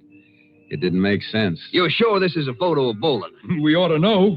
We've been working for him for a year, ever since he come down from Wyoming and bought this spread. The desk clerk at the hotel in Olympia said he'd never seen this man before. I can't have that. But Boland was registered at that hotel for 2 days. The clerk said he wore eyeglasses and a mustache. Then the man he saw wasn't Henry Boland. There's something fishy about this whole thing, Jace. I can't figure why anybody... Wait a minute, Steve. Huh? You fellas said Boland thought somebody was running his stock off? Yeah, that's right. Is his brand registered? Well, sure it is. Box B brand. Thanks. If we want any more information, we'll be out to see you later. Come on, Steve. But, Jace, Come on. Get mounted. Get up, Charlie. Get up. Come on. Hope you catch the man you after. Thanks. What's on your mind, Jace? What'd you ask about the missing cattle and the brand registration? Boland thought some of his cattle were missing. With the registered brand, stolen cattle are hard to get rid of. It wouldn't be so hard if the thief took them to an out-of-the-way auction barn like the one in Olympia and then pretended to be Boland when he sold them. Hey, Jace, that makes sense. Sure it does. That's why somebody registered the Alamo under Boland's name. Then Boland must have found out about it, went up to Olympia for his showdown, and got himself killed. That's the picture. I'll buy it, Jace, but who killed him? That's something we're going to have to find out. But whoever it was somebody Boland knew, or he wouldn't have been able to follow him to that hotel room. Then if the cattle were stolen from here by somebody Boland knew, and Boland hadn't been here very long, the thief might have been one of his own ranch hands. We'll play it that way, Steve. Let's stick around here and see if we can find a poke with a mustache and eyeglasses.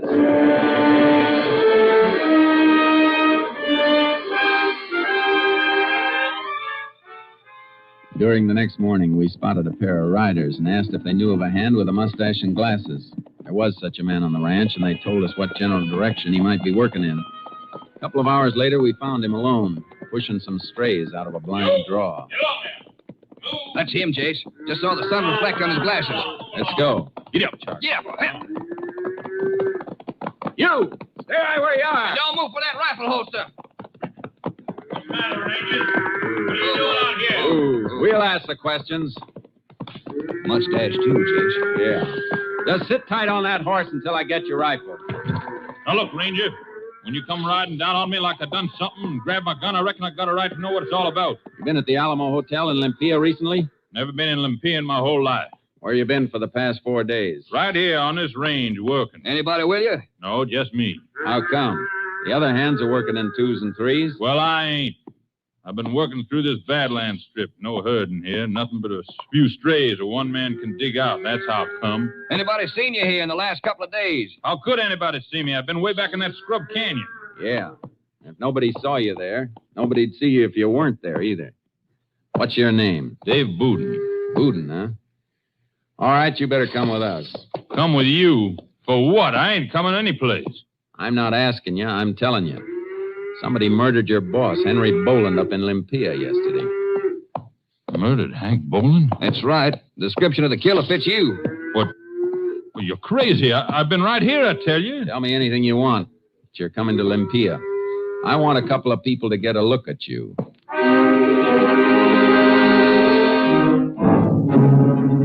We got back to the car and drove Dave Booden to the sheriff's office in Olympia to see if he could be identified. Ranger, I'm telling you, I ain't never been near this town. If you haven't been here, you got nothing to worry about. Did you send for the chambermaid and the desk clerk, Sheriff? Yeah, they'll be here right off. Thanks. As a matter of fact, there they come now, up the outside steps. See them through the window? Ranger, I'm telling you... You better not say anything just now, Booden. Come in. Howdy. Howdy. Reckon you remember the ranger here? Ain't likely we'd forget him after seeing him only yesterday. Liz, Mr. Bixby, I want you to meet Mr. Booden. Hot. Howdy. Howdy. Doesn't seem like you've ever met Mr. Booden before. I thought maybe you had. No.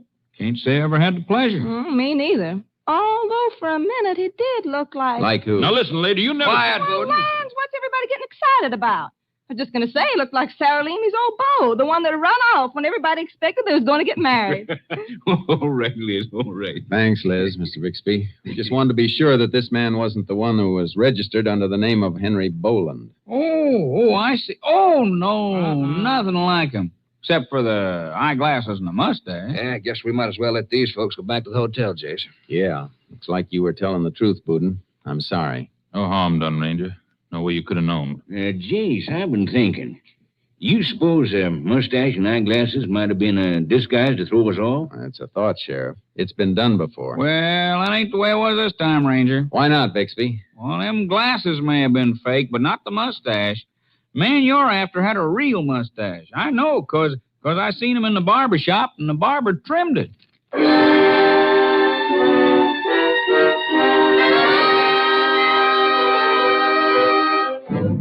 We put Boudin on the bus to Lone Star and sent him back to the Boland Ranch. Clark and I spent the next day questioning everybody in Olympia. The crew at the auction barn, cattlemen, everybody. They couldn't add a thing to what we already knew. When we got back to the sheriff's office, there was more bad news. Had a call from your headquarters in Dawson, Jace. They checked those prints the lab crew lifted from 114. Whoever left them had no record. Yeah, that does it. I still think it must have been somebody from Boland's ranch, somebody he knew. That's what we think, and that's the way it looks. But let's face it, Jace. Could have been a stranger stole the cattle. Boland found out about it, went in for a showdown like any hothead, and got himself killed.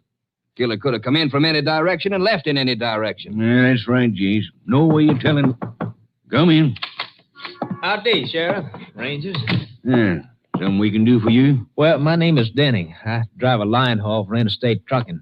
Route between New Orleans and El Paso. I think I got some information you might want. Leastwise, I thought so over at the Alamo Hotel. What kind of information? This? Key to room 114, the Alamo. Where'd you get this? Well, it was nightfall last. Night of the day Bolden was killed, Jace. Yeah, go ahead. Yes, so my relief man was driving. We made a coffee stop, placed about 40 miles this side Lone Star. Pulled a truck in the side of the service station there. I was sleeping, didn't want no coffee, so I stayed in the cab and dozed while a relief man went inside. I got it. Go on. Well, cattle truck pulled in for gas. Well, empty. Empty cattle truck, huh? Headed which way? Southwest, toward Lone Star. You notice the license?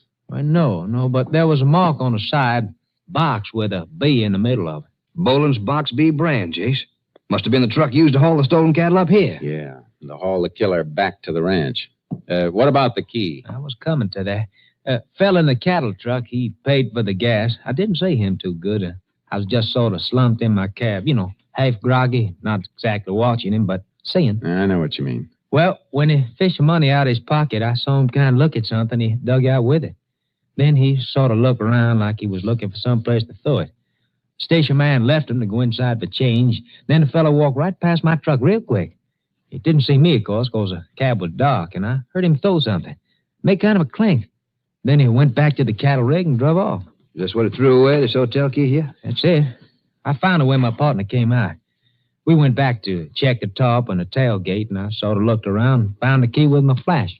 How come you didn't just drop it in a mailbox? Well, we had a lot of stops along the line, loading, unloading. And the route came right through here. Thought I'd stop in, just drop it off. Information help you any? It sure does. Thanks. My headquarters will see to it your boss hears about it, too. Sheriff, better take down his statement. Okay, Jace. Come on, Steve. See you later. All right, Jace. Heading back for Lone Star? As fast as the wheels will turn. Pile in. Yep.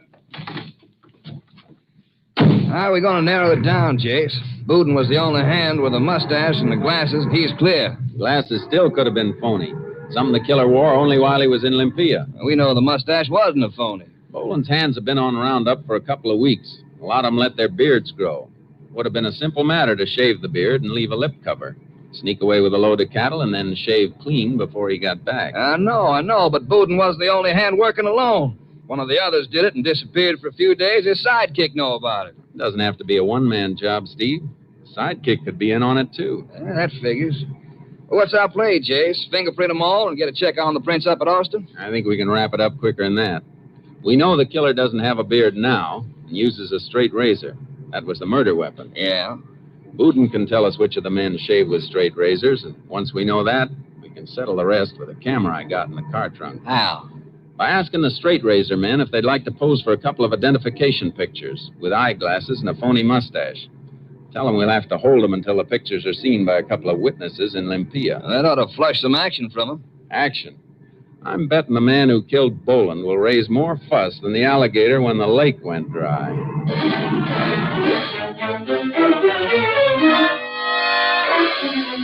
Got back to Lone Star just in time. The bank had taken over the management of Boland's ranch as executors, and the roundup was just about complete. Last, the herd was being driven into the stock pens near the railroad siding when we reached the south end of the ranch. There's Booten, Jace. Take care of the horses over there by the corral. Yeah, come on. Hey, Booten! Hey, Booten! Yeah? I want to talk to you a minute. Oh, Ranger. How you making out? I'll make out fine if you'll help. Pretty sure it was somebody on the ranch who killed your boss. Well, how can I help you? Just tell me which of the pokes use straight razors for shaving. Let's see, is Jones and Tuller and Happy. Tuller, huh? Say, Jace, isn't he the bright boy that fired on us first time we rode out on the range? He's the one, all right. He was clean shaven, too. The feller with him was named Small. You know where they are, Booten? Well, it was over there a minute ago, driving the last... Oh, here they come now, Jace, around the end of the corral with the horses. Hey, you better drift away, Booten. Sure thing. Well, howdy, Rangers. Back again? Yeah. Like to have another talk with you, Tuller. You too, Small. Sure, Ranger. What's it about? Make you wait till you dismount. Well, what do you want? Yeah. Find out who killed Boland? We're pretty sure it's one of the hands. All you fellas without beards are going in with us. What for? Why? Yeah. What would that prove? Prove plenty when we get what we want. Take photos of all of you with prop eyeglasses and mustache on you. A couple of people in Olympia want to see them. Well, if they think they recognize somebody, that ain't legal evidence. We'll have something to help it along. We'll fingerprint the man they think they saw because Boland's killer left his prints all over that hotel room. Ranger, it warned me. Shut up. Huh? I helped steal the cattle, that's all. I didn't go to Olympia. He did. I told you to shut up, you rat. All right, Tuller. You can both... Tuller lashed his horse and dove behind the other mounts at the rack. The frightened animal reared over us and knocked Small into me before Clark could grab the body. Oh, keep your eye on Small, Steve. I'm going after Tuller. You jumped the fence into the cattle chute, Ranger. Don't let a man push you from there, Jace. I'll climb up. Get him from above. Look out. You better stay flat up there, Ranger. I can see you better than you can see me. You got yourself in a trap, Tuller. Yeah? I had you in one as you come down after me. I don't have to come down after you. You're a dead pigeon in that cattle chute. Yeah, don't you believe it, Ranger? No? That shot you fired's already got the cattle stirred up. Hey, you men down in the pen. I'll go. Open the gate so the herd can move into the chute. Good! Give me more cover! Yeah, cover you won't like. If they open that gate and I fire into the herd, they'll run you down. You'll get tromped to death. All right, boys, open up the gate. I'm not fooling, Tuller. I'll fire into them. No, come on. Here's my gun. All right, and climb up on the fence. All right, Ranger. All right, I'm coming. Now, here, give me your arm. I'll pull you out of there. Good, Ranger, okay. Don't let me drop now. I don't want to make no trouble, Ranger. I made a mistake, I admit it. You made a big mistake, Tuller. Too bad you didn't use that razor strictly for shaving. Go on.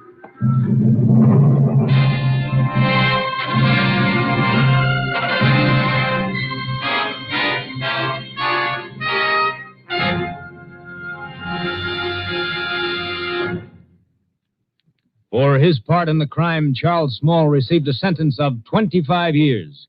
Frank Tuller was tried and convicted for the murder of rancher Henry Boland. Today, after 2 decades, he still serves his sentence. Life imprisonment. And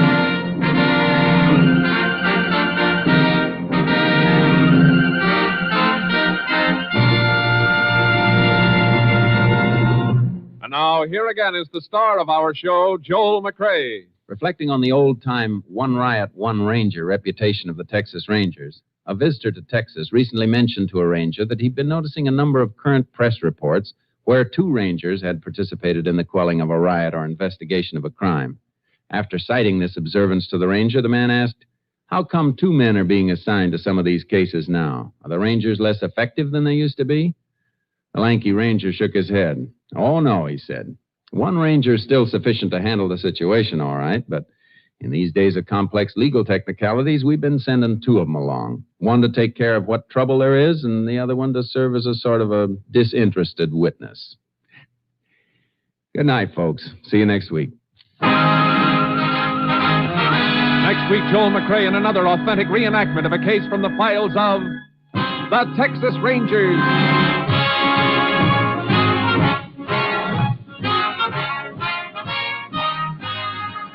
Joel McRae is currently seen starring in the MGM production Stars in My Crown.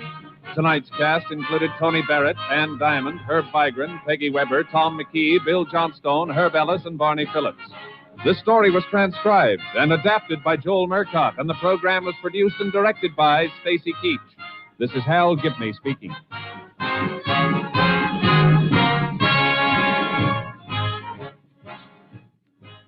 Three chimes mean good times on NBC. Monday chimes mean the best in music on NBC. Tomorrow night, Gordon MacRae stars in the Railroad Hour presentation of the operetta The Firefly.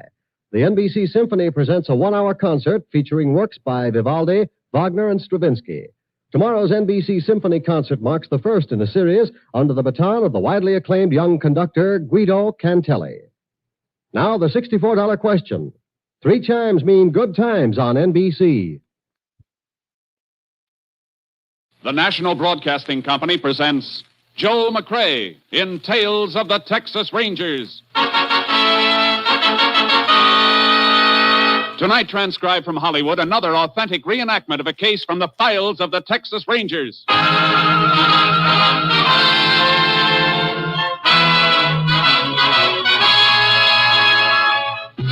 Tales of the Texas Rangers, starring Joel McRae as Ranger Jace Pearson.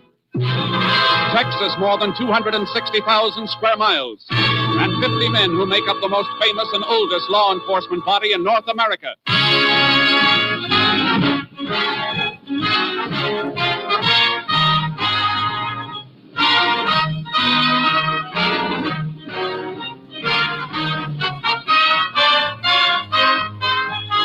Now, from the files of the Texas Rangers come these stories based on fact.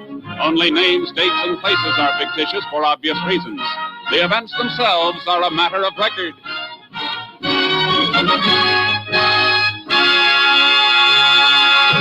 Case for tonight, the Lucky Dollar.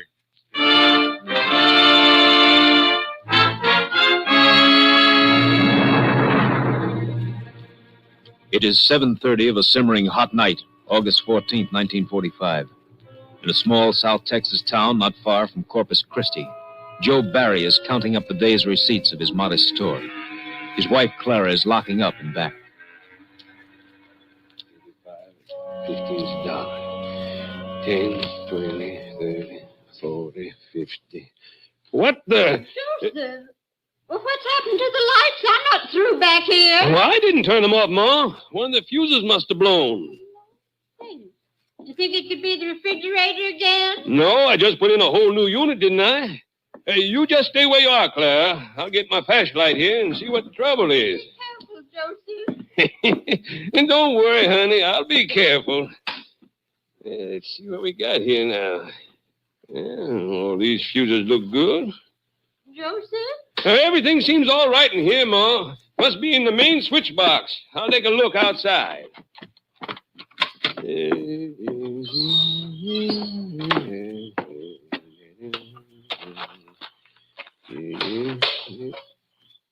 Well, I'll be done. Main switch is pulled. Now, who in thunder... Hold everything, Pop. Huh? Keep your back to me and give me a flashlight. What? Who are you? Never mind. Now, hold up. Nobody's going to hold up Joe Barry. Wait. Let go, you old fool. Oh. Old fool. Didn't you find the trouble, Joseph? Joseph?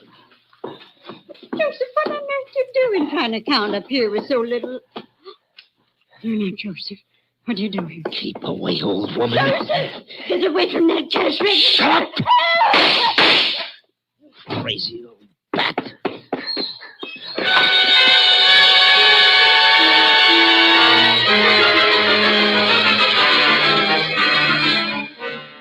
When Joseph Barry regained consciousness, he staggered to the phone and called Sheriff Jennings, who, in turn, requested help from the Texas Rangers.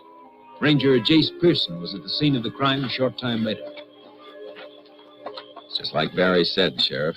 The thief pulled his master switch outside the store to draw out the storekeeper. And he must have thought Joe was alone in the store. Sure he did. Too bad he wasn't. Mrs. Barry'd be alive now. Well, let's go inside again, Sheriff. I'd like to ask Barry a few more questions. You know, Jace, this is mighty like another holdup we had in this area just a week ago. Yeah? Liquor store. No gunplay, but otherwise just the same. Main switch pulled. Owner went out to check the fuses. Was slugged. Nobody saw the thief? Nobody. But it could be the same guy. Could be. Mr. Barry. Yes, Ranger. Find anything more? Maybe. I know this is hard on you, but I'd like to ask a few more questions. Go right ahead, Ranger. Ask all you want. I'll do anything to catch the devil that murdered my wife. I know. You're sure you didn't get a good look at the burglar? Something you could remember as identification? No, sir. He came up on me out of nowhere. No sound, nothing, until he spoke. Then we fought. But that voice, I'd remember that whispering voice anywhere. He spoke. You didn't mention that before, Joe. Didn't I?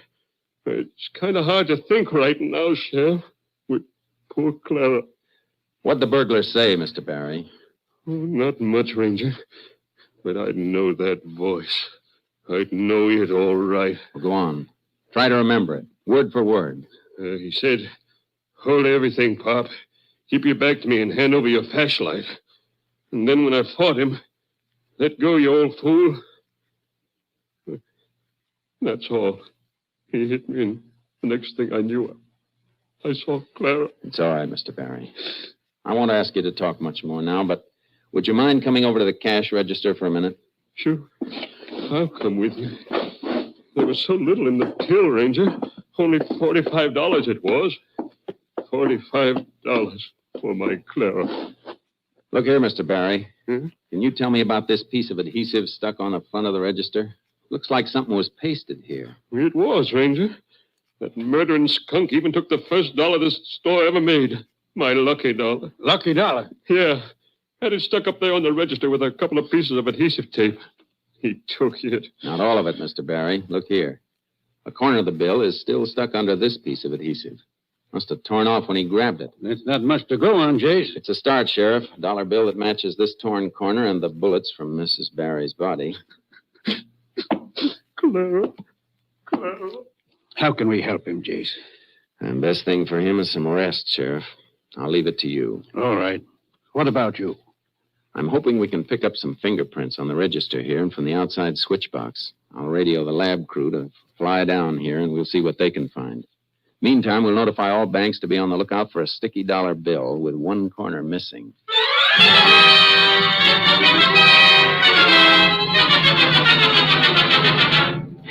The lab crew came in from Austin and gathered all evidence. By the next day, I had a report from Captain Stinson. On that Berry robbery and homicide, Jace. Yeah, Captain. Any make on the bullets or prints? Nothing on the bullets. All we know is that they're from a 32. But on the prints, that's another thing. The lab dug up something interesting. What's that? No direct prints, Jace. But the thief wore cotton gloves. There's an imperfection in the weave of the left thumb. It's not a lot to go on, Captain. I know it, Jace. You got any more leads? Not exactly, but we don't think it was done by somebody just passing through. No, why not? Because Sheriff Jennings had a similar robbery in this area last week with the same M.O. Pulled the switch and worked in the dark. A lot of people down there with the cotton season in full swing, aren't there? Swarms of them. Reckon it could be a cotton worker? It's hard to say. Well, if it is, you've got a big territory to cover, Jace. Well, I got an old dollar bill working for me, too, Captain. Yes. And by the way, Jace, all the banks in your territory will have blow-ups of the torn corner of that bill by morning. Good. I guess all we can do now, Captain, is sweat it out and wait for that dollar bill to pay off.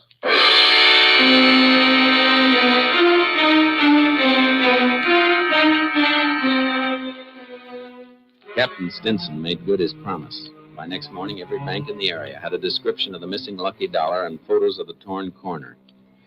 3 days went by. Then, on the 19th of August, a man walked into State Bank. Yes, what can I do for you? Money. Here is money to pay for the loan on my house. Oh, we have a loan on your house? Si. Your name, please. Ramos. Juan Ramos. Oh, I'll get your records, Mr. Ramos. What is wrong, senor? This dollar bill you gave me, the corner's torn away. But it's good. The dollar is good, no? Oh, sure, but just a minute, please. Oh, okay. Hello, operator. Get me the sheriff's office. Sheriff's office, Jenny speaking. Hello, Sheriff. This is Jim Loftus over at the bank. Oh, yes, Jim. What can I do for you? Fella just came in the bank and handed me that dollar you're looking for. He did? Yeah. Fella by the name of Juan Ramos. He's here now. I see. Hold on a minute. What's up, Sheriff? Man by the name of Ramos just passed a dollar at the bank that answers the description of the lucky dollar we've been looking for. He's still there. Tell him to stall him. We'll be right over. Hello, Jim. Yeah, Sheriff. We're coming right over, and don't let that Ramos get away.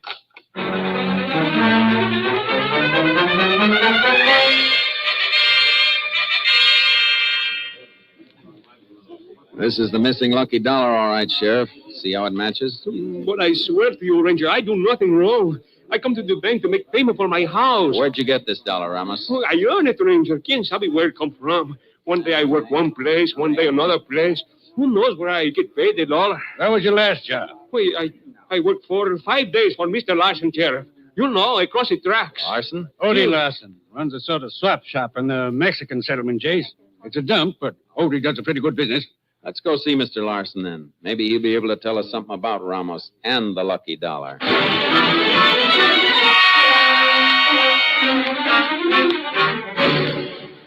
Tell him, Mr. Larson. Sure, Ramos works for me, Ranger, but only for a few days. Mr. Larson, look carefully at this dollar. What about it? Ever see it before? How do I know, Ranger? A dollar's a dollar, ain't it? Not always. Feel this one, for instance. Kind of sticky. And the edge is torn. Try to remember, Odie. It's very important. To you. To me? An old lady was shot down, killed, by someone who stole this particular dollar. An old lady? That dollar come from someone who... No. I didn't do it, Ranger. I earned the dollar here from Mr. Larson. Take it easy, Ramos. Say, maybe I do remember this dollar, Ranger. You do? It seems to me a little Mexican girl give it to me. Sure, I remember because it stuck to the other money she gave me. Know where we can find her? I think she works at one of the cotton farms near here, Sheriff. I don't know for sure, but she gave me this dollar and 2 more to pay down on a red silk dress. Yeah, I'll show you. It's in the back room. Never mind that, Mr. Larson. Just when did she pay you on the dress? Just last evening, Ranger. Yeah, I keep open at night for the workers, the cotton pickers. I paid off Ramos when we closed up. Must have given him that sticky buck along with the rest of his pay. I told you, Mr. Larson give me that dollar. The girl say when she'd be back for a dress? Today. You've never seen the girl before, Mr. Larson? You don't know her name or where she lives? No. Didn't you give her some kind of receipt for her deposit? Oh, sure, but just for the $3. When she brings in the receipt and the rest of the money, she gets the dress. Don't need a name and address for that. What do you think, Chief? I think we'll wait for the lady, Sheriff. Meantime, Ramos. See you, Ranger. Stick around town. I may want to talk to you again. See you, Ranger. Gracias. Now, Mr. Larson, you mind if we wait for the girl in the back room? Of course not, Ranger. Just come this way. It ain't much to look at. All this junk piled in here, but make yourselves comfortable as you can. Don't worry about us, Mr. Larson. Just go on about your business as if we weren't here. When the girl comes in, let us know. You can depend on that, Ranger. I will. Jace, do you reckon Odie's telling us the truth? I don't know, Sheriff. We ought to find out pretty soon. I got a hunch that lucky dollar is going to hit the jackpot.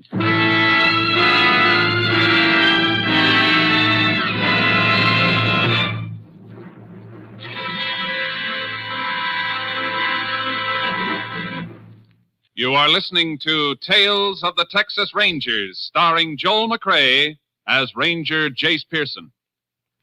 We continue now with tonight's case, The Lucky Dollar, an authentic story from the files of the Texas Rangers. We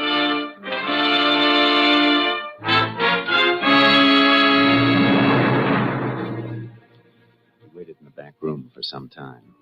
Larson had a good trade, plenty of customers, but nobody wanting a red silk dress. Then about an hour later, a Mexican girl walked into the store. Hello. I come for my dress. You know that red dress? Jeez, easy, Sheriff. Yeah, sure, I remember. Got the rest of the money? See, here you are. $6. Yep, that's right.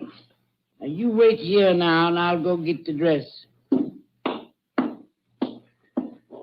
It's her, Ranger. Come on, Sheriff.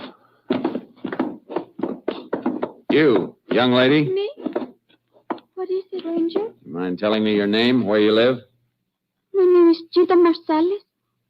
I live right now at Mr. Compton's farm. I pick cotton. My whole family works there. My mother, father, brothers. Prescott Compton. I know him, Jace. Owns one of the biggest farms in these parts. When does he pay his pickers, Sheriff? Like the rest, once a week, Saturdays. What's wrong? Why you ask this question? Because you paid this $1 down on a dress last night, Cheetah. It's $1 we've been looking for. This $1? Yeah, where'd you get it? It's from my pay I get for working in the fields picking cotton. If you were a picker, how come you're off work at this time of day? I want to get my new dress. I ride into town in one of the trucks. You can walk off your job anytime you feel like it, Cheetah. It's my business. You're wrong there, young lady. It's plenty of our business when you pass a stolen $1. Stolen? Come on. You're going back to the Compton farm with us.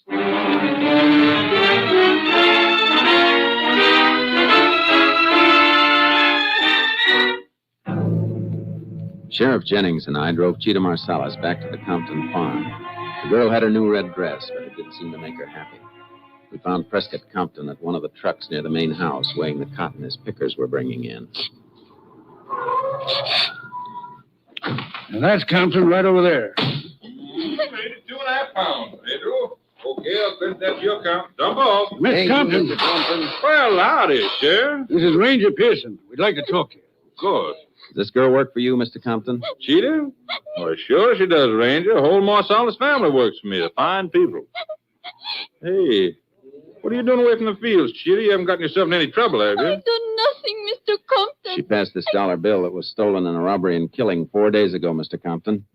Cheetah can't seem to remember where she got it unless it was from you. Not from me, she didn't. That robbery was 4 days ago. I pay off on Saturdays, Ranger. Where a whole family is hired, like the Marsalis, I pay the head of the family. In this case, the father. Let's see that $1, Ranger. Here you are. No, sir. I didn't get this from me. I'd swear it. I've been paying my pickers off with new bills. New bills? Mm-hmm.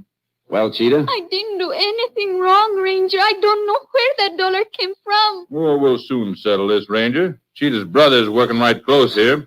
Carlos. Carlos! Oh, no. Carlos! Please. No. Come over here a minute, boy. Sí, señor, sí. Un momentito, amigo. Sí, señor. What do you want? Cheetah, where you been? Papa look everywhere for you. Ranger here wants to ask some questions, Carlos, about some money your sister had. There's been a little trouble. Trouble? Trouble with Cheetah? What you done? Did your father give her any spending money, Carlos?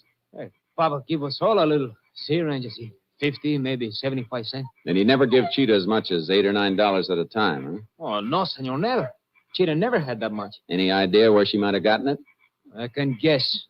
From Dandy Shut Bird. up, Carlos. From who? Dandy Bird. Donald, Dandy Bird, has worked for me for over a year, Ranger. Trustworthy, so far as I know. Except he fancies himself sort of a ladies' man, I reckon. No, it's not so. Cheetah, What do you want? did Donald Bird give you this $1? No, I tell you, I don't know where I get that $1. Then you lied, Cheetah.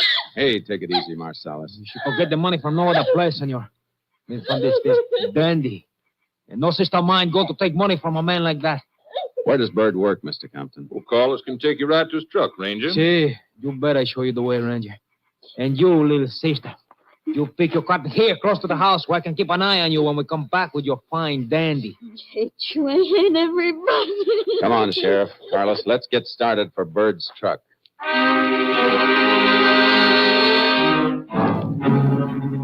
Carlos Marsalis directed us along the road through the cotton fields to where Donald Bird had been working.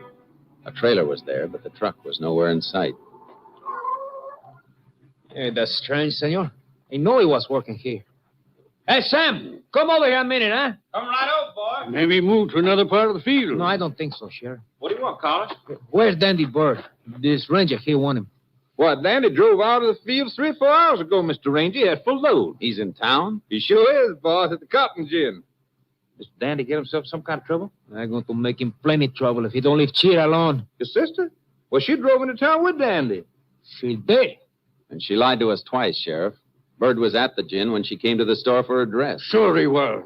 Thanks for the information, Sam. Oh, glad I can help, Mr. Ranger. Carlos. Si, senor. Can you give us a good description of Dandy Bird? Si. He is about as tall as the sheriff. That makes him 5'10". He's thin, blonde. Color eyes? Blue. Pale blue. Cold like a snake's eyes. No scars, no distinguishing marks? No, senor. Only he is always dressed up, even in a truck at work. He dresses fancy. That's why they call him Dandy. That's a pretty good description, Jace. Shouldn't be hard to pick him out in the crowd. Oh, please, Ranger, let me go with you to town. No. You can do more good back at the farm, Carlos. I'll drop you there. You keep an eye on your sister until we contact you again. Bueno, senor. We'll head back for town, Sheriff. We'll pick up Dandy at the Cotton Gin.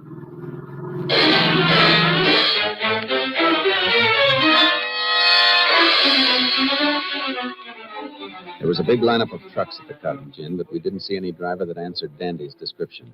Sheriff Jennings and I went up to the loading platform and headed for the superintendent's office. Here we are, Jase.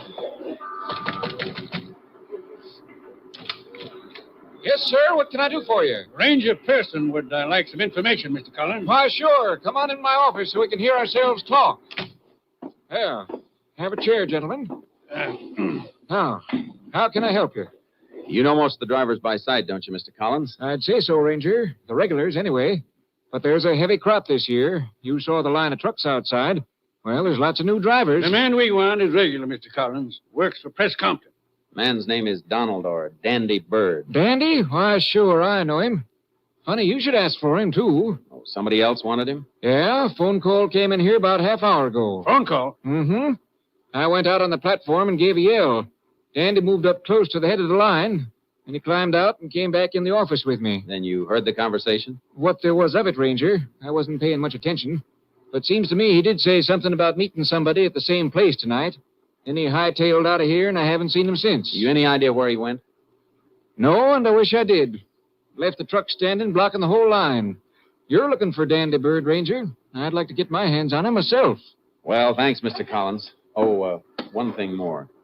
Do you know who called Bird on the phone? No. Sounded like some little Mexican gal.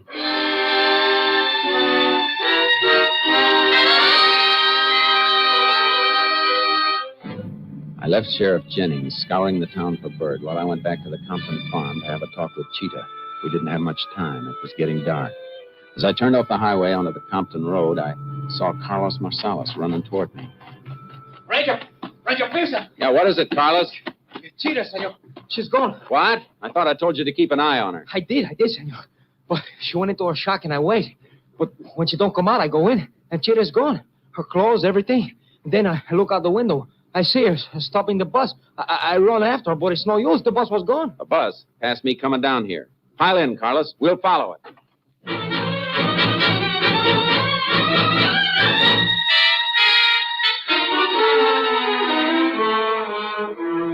Carlos Marsalis and I followed that bus for 18 miles. Then we saw Cheetah get off in a town that wasn't more than a whistle stop. She went into a dingy beer joint. It was small, but plenty noisy. Parked the car where it wouldn't be noticed, and we sat there for almost an hour. Why should my sister go into a place like that? I hope it's because of Dandy. I hope he shows up. I could kill him. Leave that to the state, Carlos. He'll get what's coming to him. See, but just to sit here, Ranger, doing nothing. Here, wait a minute. Look, going into the cantina now. Huh? Is that Bird? See, that's him, Ranger. Let me go, huh? No. You stay here, Carlos. And I mean it. See, Ranger, whatever you say.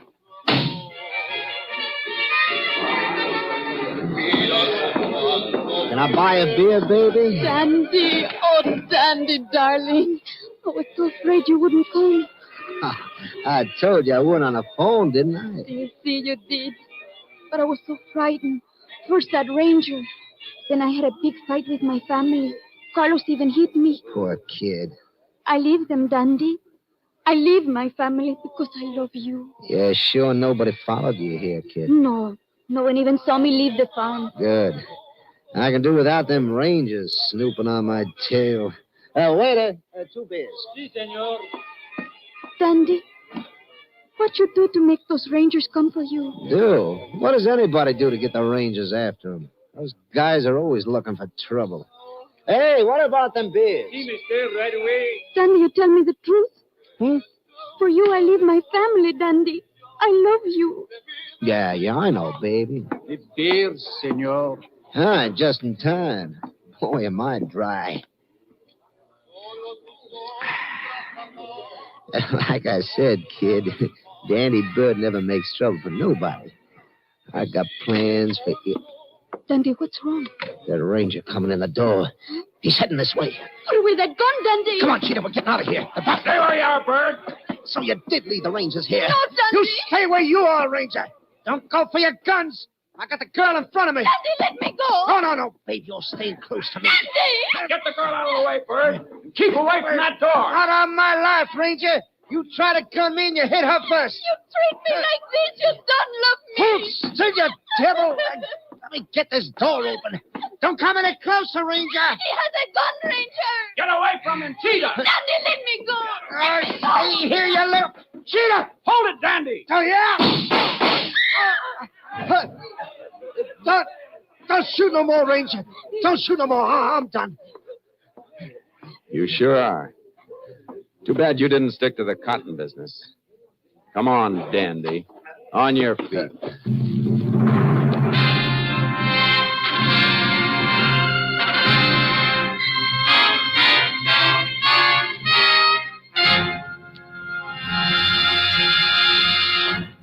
The cotton glove with the imperfect weave was found on Donald Bird at the time of his capture. Confronted with this and the undeniable evidence establishing his gun as the murder weapon, Donald Dandy Bird made a full confession. Cheetah Marcellus was given a suspended sentence of 5 years. Bird was sent to the state penitentiary at Huntsville for the rest of his life.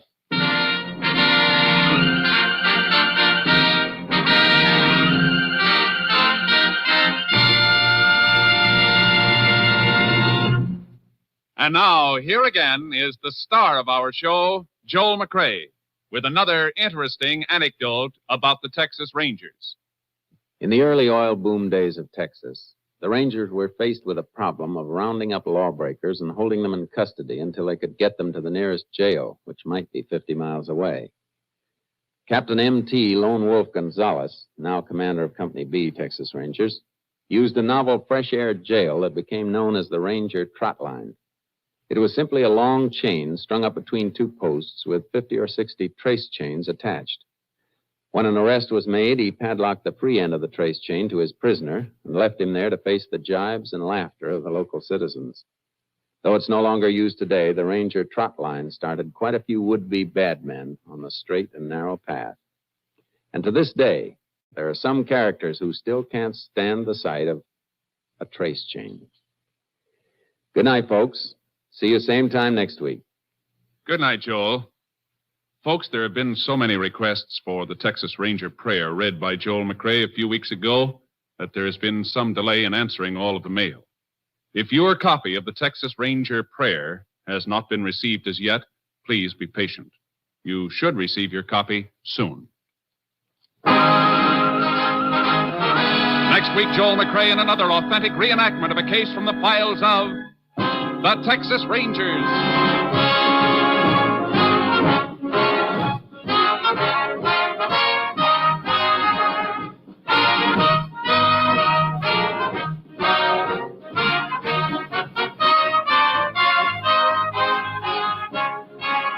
Joel McCrea is currently seen starring in the Universal International Technicolor production Saddle Tramp.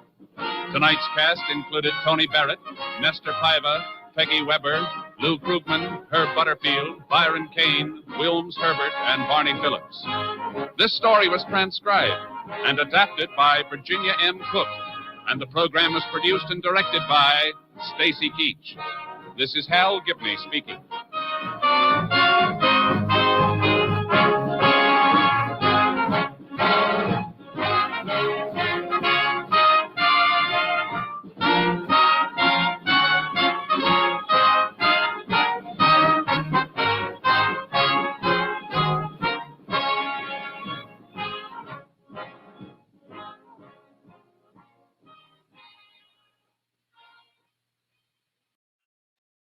Three chimes mean good times on NBC. It's yo-ho for the open sea tomorrow as the Railroad Hour presents Gilbert and Sullivan's comic opera, The Pirates of Penzance, starring Gordon MacRae, Lucille Norman, and Clark Dennis. Gordon MacRae will star in the comedy character role of the Major General. This will be the third of Gilbert and Sullivan's musical whimsies offered on the Railroad Hour.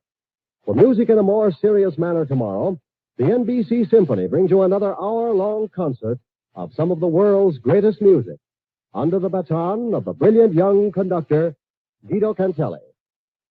Now, the $64 question. 3 chimes mean good times on NBC.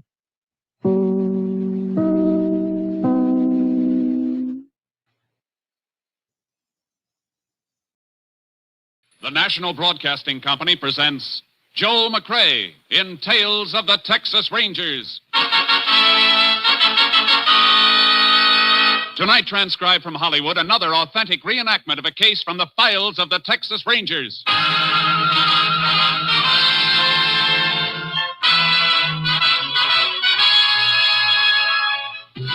Tales of the Texas Rangers, starring Joel McCrea as Ranger Jace Pearson. Texas, more than 260,000 square miles, and 50 men who make up the most famous and oldest law enforcement body in North America.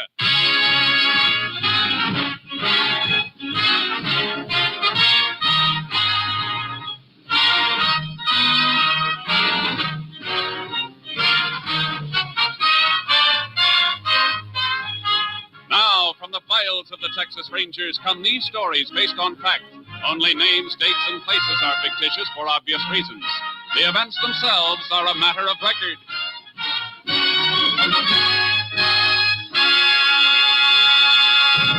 Case for tonight, the Cactus Pear.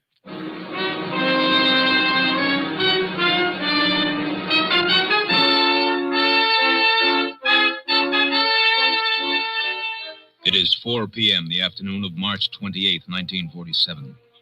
Robert Coots, a new hand on the Triangle Ranch, is repairing a fence on the southeast range. He stops as a rider approaches. Oh, boy. Oh. Howdy, Breck. Don't howdy me, Coots. Well, I see you finally got my job. I got a job because there was one open. If you left it open, that's your worry, I reckon, not mine. You've been making up to the old man, trying to get me fired ever since you came into this country. That ain't so, and you know it. I've been looking for work, yeah. But you didn't get fired on my account. You got sacked because you can't leave a bottle alone. Sounds like you're calling me a liar. I ain't calling you anything. I'm just telling you. Now, how about clearing off? You telling me to clear off this range? All right, I'll get. But before I do, I'm going to whip your tail, Coots. You better not try it, Breck, because you ain't about to whip my tail. Oh, wait, I... No! Hey, you ain't. Yo! Now, clear off, like I told you. Don't come back. Ain't going to be no need for me to come back. Put that shotgun down. Get away from me. Get away. Here's the other barrel for good measure. All right, boy. Come on, get up. Get up.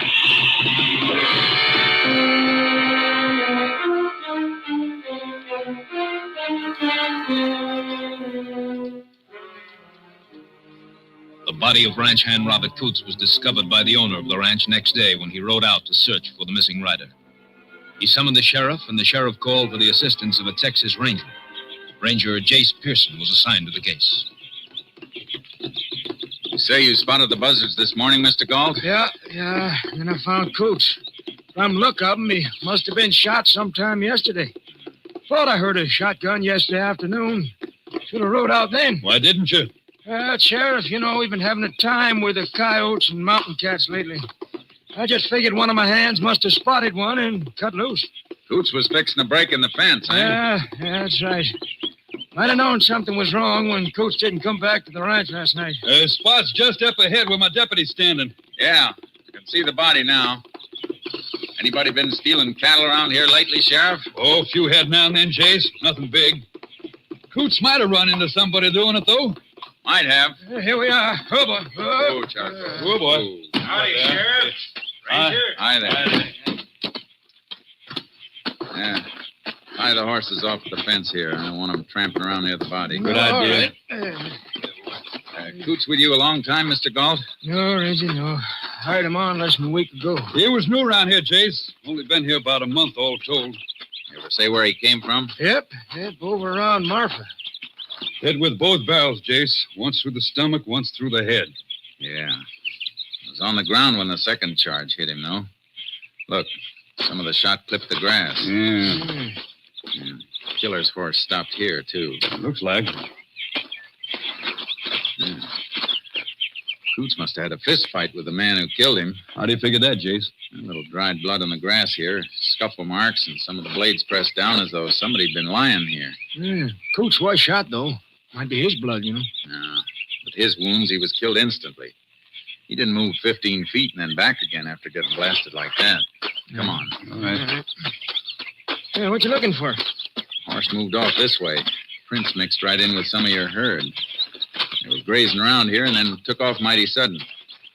See here where they dug in to get started? Yeah, that could mean a cattle thief, all right, chasing the stock, Jace. We'll find out. Let's get back to the horses and follow this trail.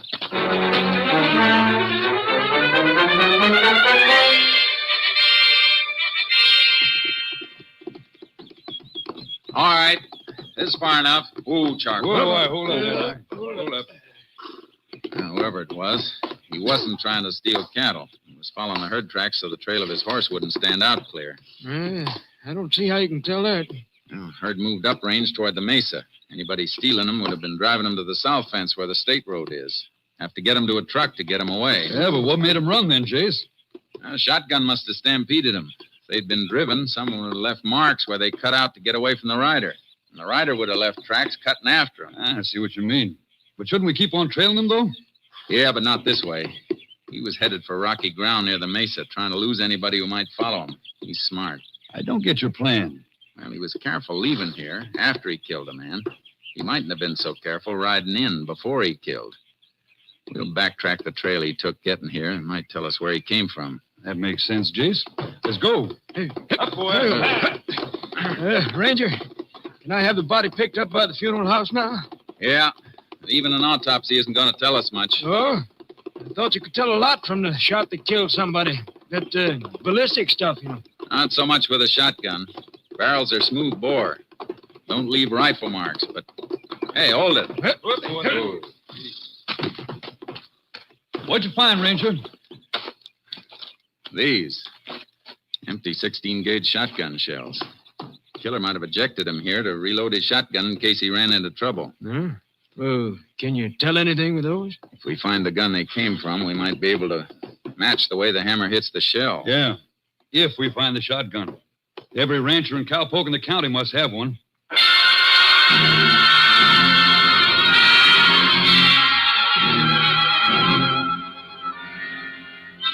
The sheriff and I backtracked on the approach the killer had used to get to the Triangle Ranch owned by Galt, but we came to a dead end.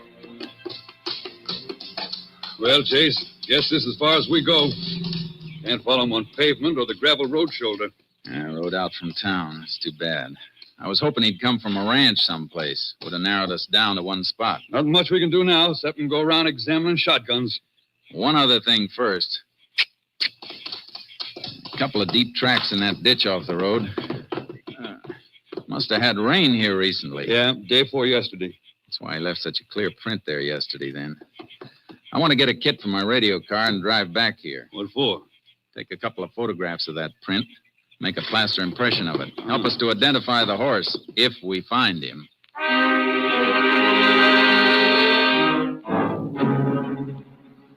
We took the cast and headed for town. To check every horse in the territory would have been impossible, so I had to gamble on a shortcut. Howdy, Ranger. Sheriff. Howdy. Howdy.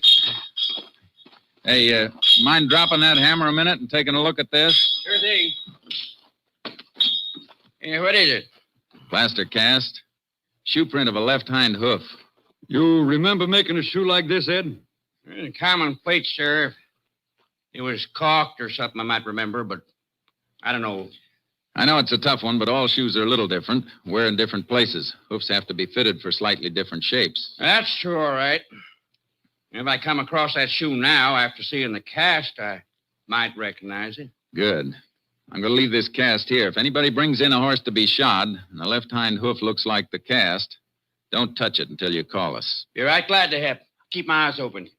Any other blacksmiths around here, Sheriff? Oh, not for over 50 miles. We going looking for that gun now? You start on it. I'm going to pay another visit to the Triangle Ranch. I want to talk with Mr. Galt again.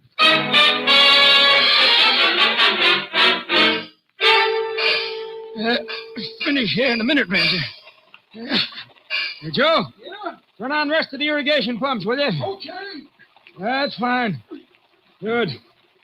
What was it you wanted to know? I asked you if Coote seemed nervous, like he'd been running away from something, or somebody he was afraid might catch up with him. No, I can't say he did. All he was anxious about was finding a job. Seemed like good worker, so when I had an opening, I took him on regular. Oh, one of your hands leave? No. You see, I had to fire a poke named Harvey Breck. Fired him, huh? Why? Drinking, making trouble in the bunkhouse, not doing his work. Did this Breck know Coots? Yeah, just been seeing him around. How did Breck take it when you told him he was fired? Well, he was kind of drunk. Cussed me out a little. Is that all? Yep. I paid him off, give him an extra month like I do with any hand I have to let go. He seemed all right after that. You know where this Breck is living now? Here he's bunked up in one of them deserted adobe huts by the old Quicksilver mine. Road's washed out, though. All the huts are empty since mine stopped operating. Why, Ranger? You gonna see him? I sure intend to.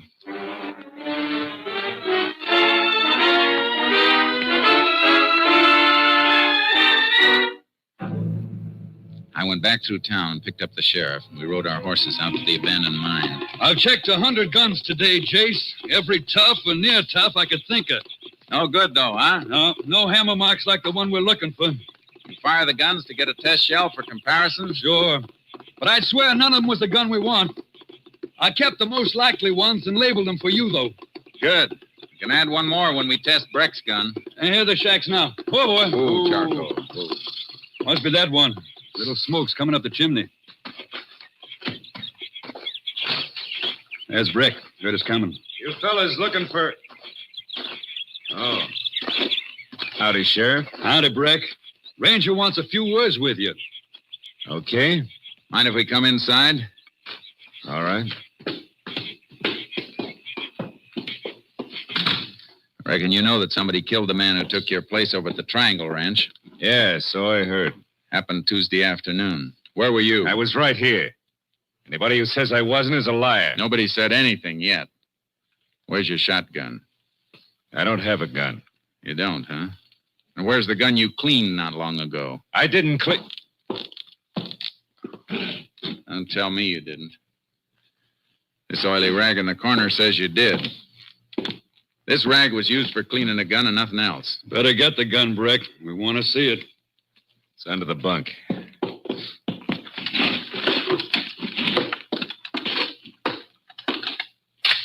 .16 gauge double barrel. Yeah, loaded too.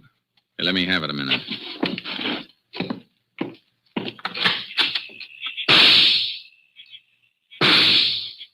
Let's match these with the shells you've been carrying, Sheriff. Hey, wait a minute. Shut up, Breck. Twins, all right, Sheriff. No doubt about these matching. Breck, we found these shells on the Triangle Ranch. Hammer marks match yours, and Coots was killed with a shotgun. Not that gun. Sure, you found shells from it on the Triangle Ranch because I worked on the Triangle Ranch, remember? You get laughed out of court with evidence like that. I fired 100 shots out there. At coyotes.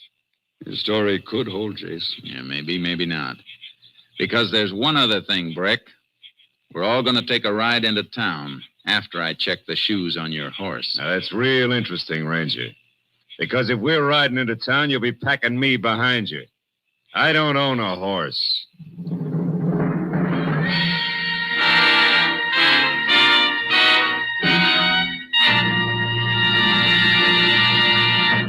You are listening to Tales of the Texas Rangers, starring Joel McRae as Ranger Jace Pearson. Now we continue with tonight's case, The Cactus Pear, an authentic story from the files of the Texas Rangers.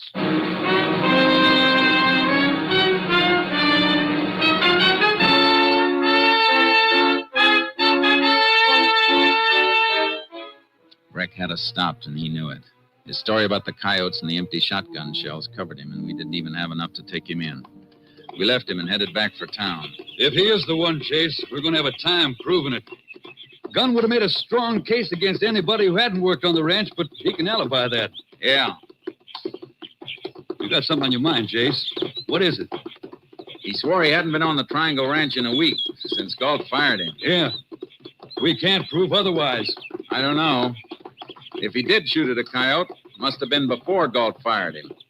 That means those empty shells would have been lying out in the ground when it rained 2 days ago.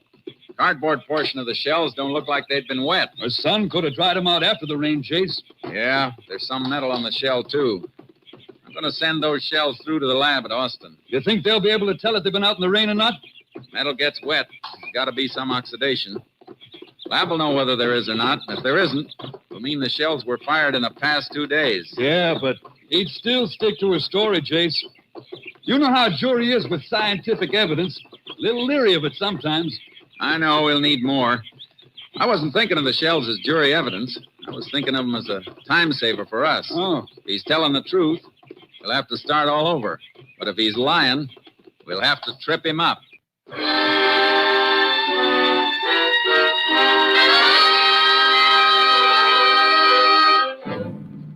I sent the shells through to Austin, and while I waited for a report, I drove to Coutts' old home at Marfa. He'd been well liked there. No reason for anybody to follow him and kill him. It was a routine check, and on the way back, I got my report from Austin. KTXA to Unit 10. Unit 10 to KTXA. Go ahead. Have report from Austin Lab on exhibits submitted by Unit 10 for examination. Ready for it. Lab reports slight oxidation, probably caused by brief exposure to normal night moisture. No evidence that shells were thoroughly soaked, though. No indication of such exposure in lab report. 10-4. Unit 10, clear. KTXA Austin.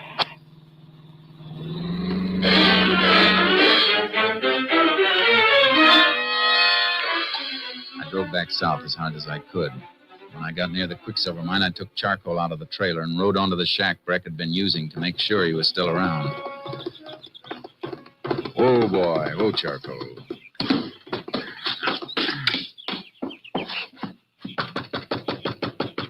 Breck, open up. I want to talk to you. All right, what do you want this time? I just want to make sure you're still around, that's all. Well, you see me, don't you? Yeah. I see something else, too. Looks like you've been packing a few things in there. That's my business, not yours. I'll make it my business if you try to leave this county. Now, look, Ranger, you got nothing on me, or you'd have taken me in before. If I want to move out of here, I reckon I can move. You try it. You'll hit the county jail so fast it won't even give your spurs time to rattle. Yeah, you're talking big, but you ain't got a charge to hold me on. There ain't no law against shooting coyotes. No, but there's a law against moving into a shack without the owner's permission. The mining company give you the right to live here? Yeah. It isn't going to be hard to check on. All right, then, Ranger, go back to town and check. Because until you do and get a warrant, you got no right in here. Have you? Okay, Breck. I'll be back. And you better be here. I got back to town as fast as I could. I had to have a minor charge to hold him on. As I pulled up to the sheriff's office, I found out I wasn't going to need it. Stay in the car, Chase. Why? What's up? You got here just in time. We're just heading for my car. Let's move. Which way? Straight ahead. Blacksmith shop. He found the horse we've been looking for.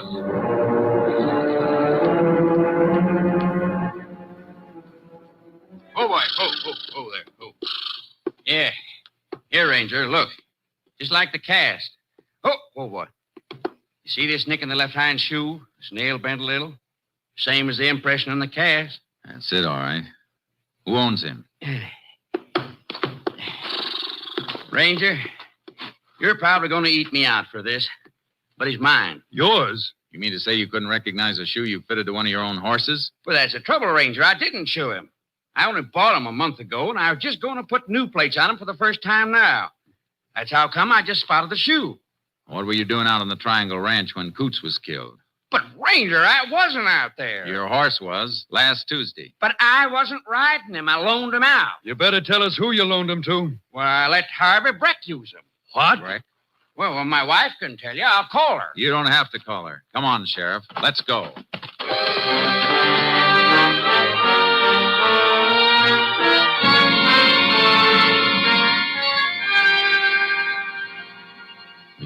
sheriff's horse, loaded him in the double trailer with charcoal, and then headed for the mine. We left the car at the washout, unloaded the horses, and rode to the adobe shack Breck was using. We got enough to take him in now, Jace. If he's still here, he was packing to leave. Look, he hasn't left yet. There's the hut he was using. Crack a light under the door. We're on time, then. Not much to spare.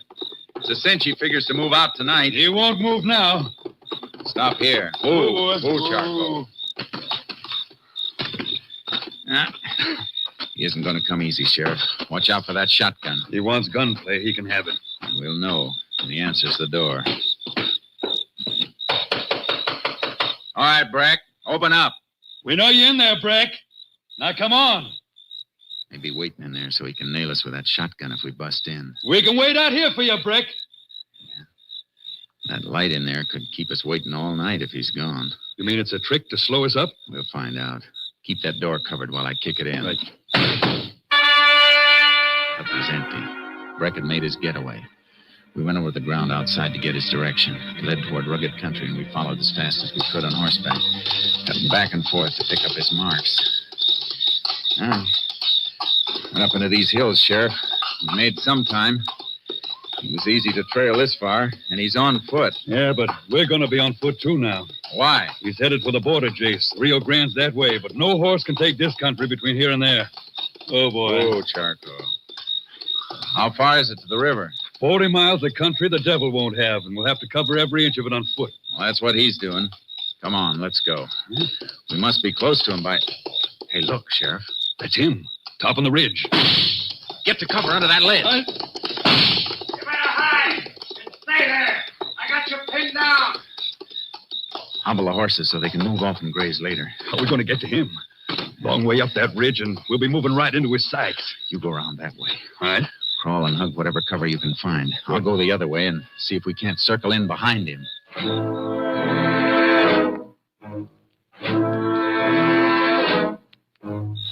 We moved slowly, inches at a time, up the side of the treacherous slope. Took almost an hour. It was just what Breck wanted. All right, don't move. That's you, Jace? Yeah, Sheriff. Oh, Jace, he isn't here. Of course he isn't. I should have figured his play. Only reason he fired from up here was to trick us into giving him time. Sure it was. He's ahead of us with the night to cover him. We don't have horses to give us an edge anymore. Now, let's see if we can pick up his trail. But, Jace, if we're going into this, we're going to need water. No time to go back for it now. We'll have to get it as we find it. If we find it. He's headed this way. Come on. We'll have to keep trail cutting. And it's going to be plenty rough.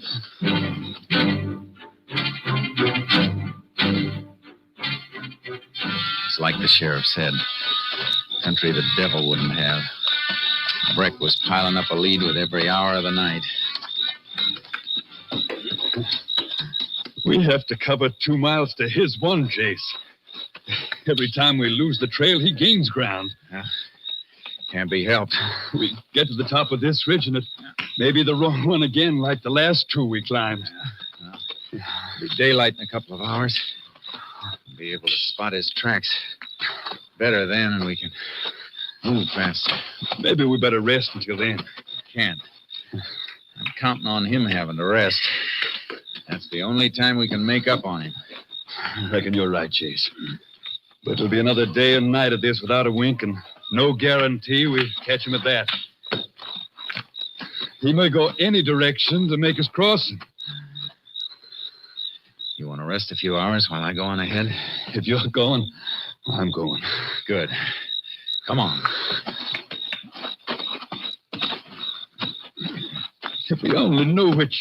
Hold it, Sheriff. What? Scrub between the rocks.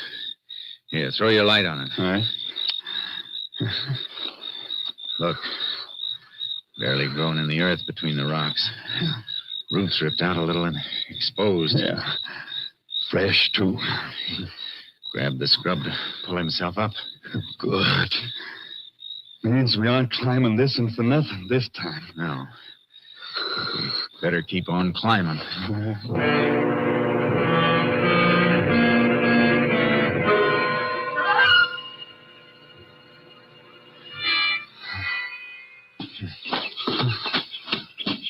Almost 24 hours. Getting dark again, Chase. Yeah. And more mountains ahead. Here, wait. Lose him? No. Cut over this way. Something on the ground by that cactus patch. Yeah. Dug for water again and hit it, too. Still wet. Yeah. Dig a little. Get a drink for yourself. Knows the country all right. Never misses. Seems to know just where to dig if there's even a mouthful of water.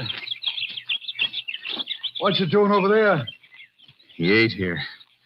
Rested, too. Cactus pear's been cut and skinned. Sun hasn't dried the skins out yet. He's only an hour or so ahead now. His tracks show he's slowing down. Still going fast enough to make that river sometime tonight, though. We'll be there, too, then. Little water running up in this hole now, Chase. You better take a mouthful. You first. Thanks. Then let's move.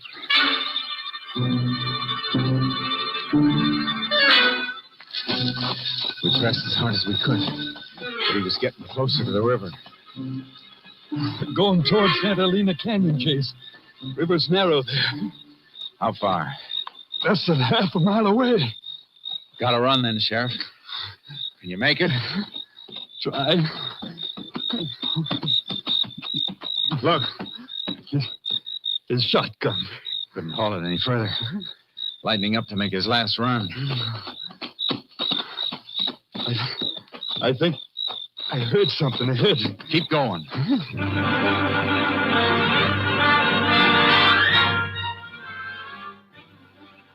We heard him in front of us.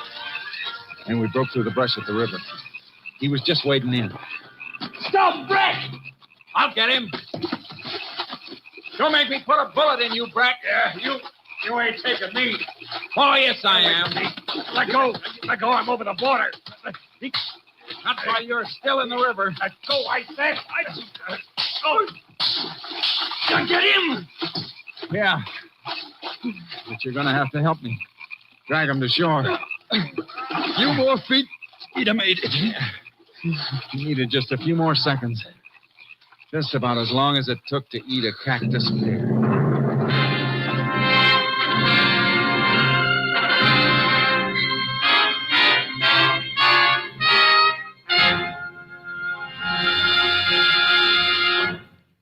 Harvey Breck was tried and convicted for the murder of Robert Coates. His sentence, 99 years.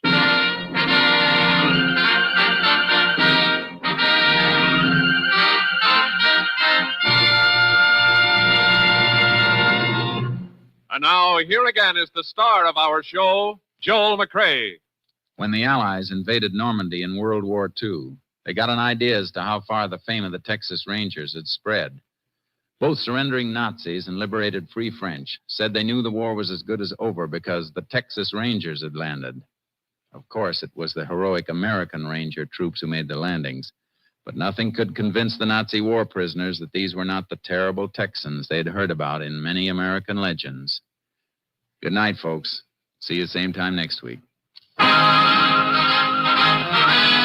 week, Joel McCrea in another authentic reenactment of a case from the files of the Texas Rangers.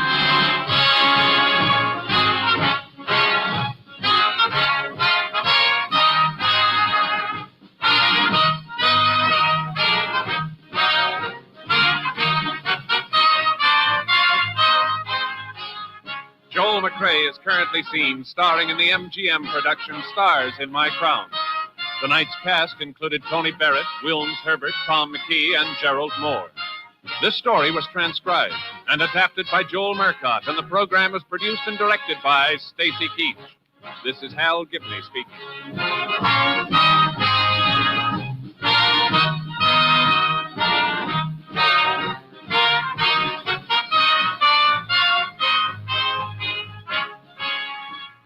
Three chimes mean good times on NBC. Monday means music on NBC. Tomorrow night, the voice of Firestone presents a selection of melodies in the Christmas spirit, with Metropolitan Opera star Jerome Hines as soloist. The NBC Symphony brings you another one-hour concert featuring works by Vivaldi and Beethoven under the baton of the brilliant young conductor Guido Cantelli.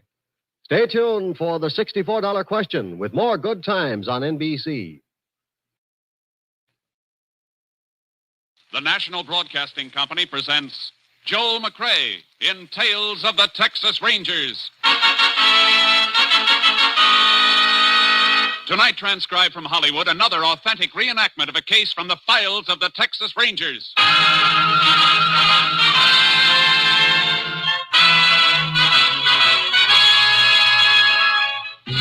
Tales of the Texas Rangers, starring Joel McCrea as Ranger Jace Pearson. Texas, more than 260,000 square miles, and 50 men who make up the most famous and oldest law enforcement body in North America.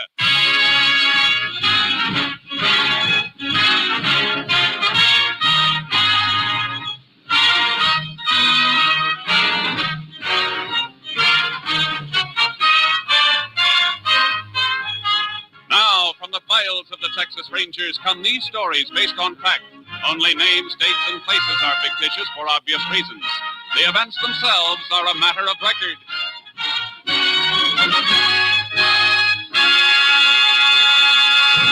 Case for tonight, Christmas present.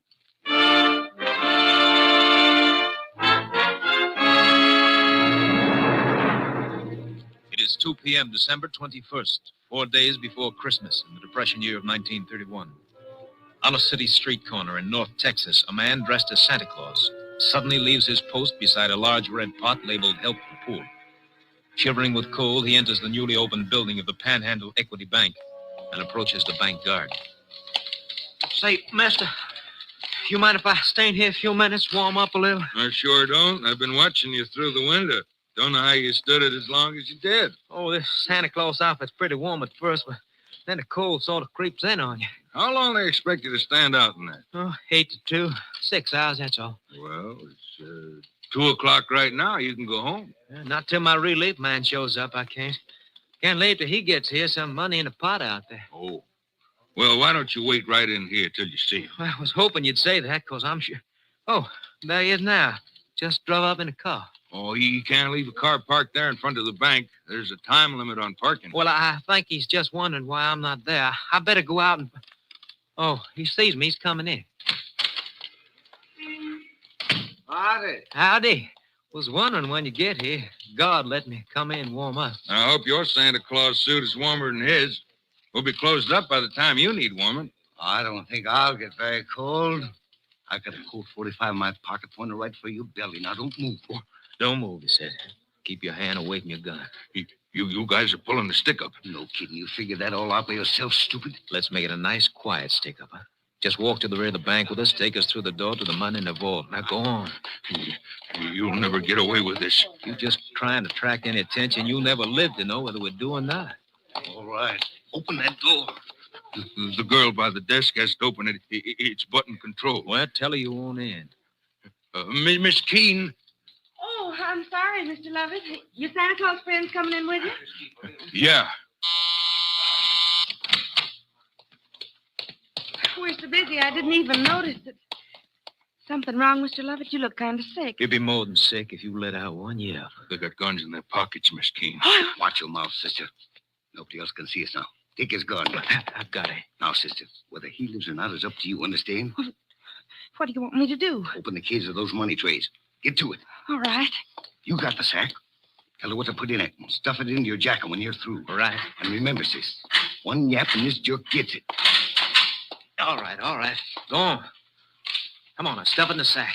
What are you going to do when you leave? Come on, fast. What do you mean?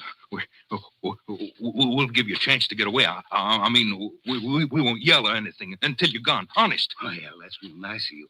Maybe you ought to be wearing the Santa Claus suit instead of me. You think I'm going to fall for a... Hurry up, will you? One of the bank executives is heading back here. All right. I'm almost through. As soon as I get it in my... Hey, what are you doing back here, Lovett? Why aren't you out front? These Santa Claus fellas, Mr. Peabody, just wanted to... Well, what's the other one doing in the vault there? Miss Keene, what the... Oh! You can answer this question later, when and if he comes to. And congratulations on your self-control.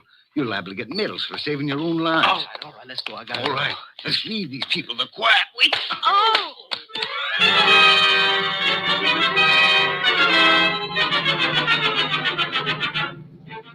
A statewide alarm was put out to all law enforcement agencies in a matter of minutes, but the perpetrators of the Santa Claus stick-up had vanished. Texas Ranger Jace Pearson, closest unit to the scene of the crime, was requested to investigate. The chief of police gave me the general details. I'd like to get your story firsthand.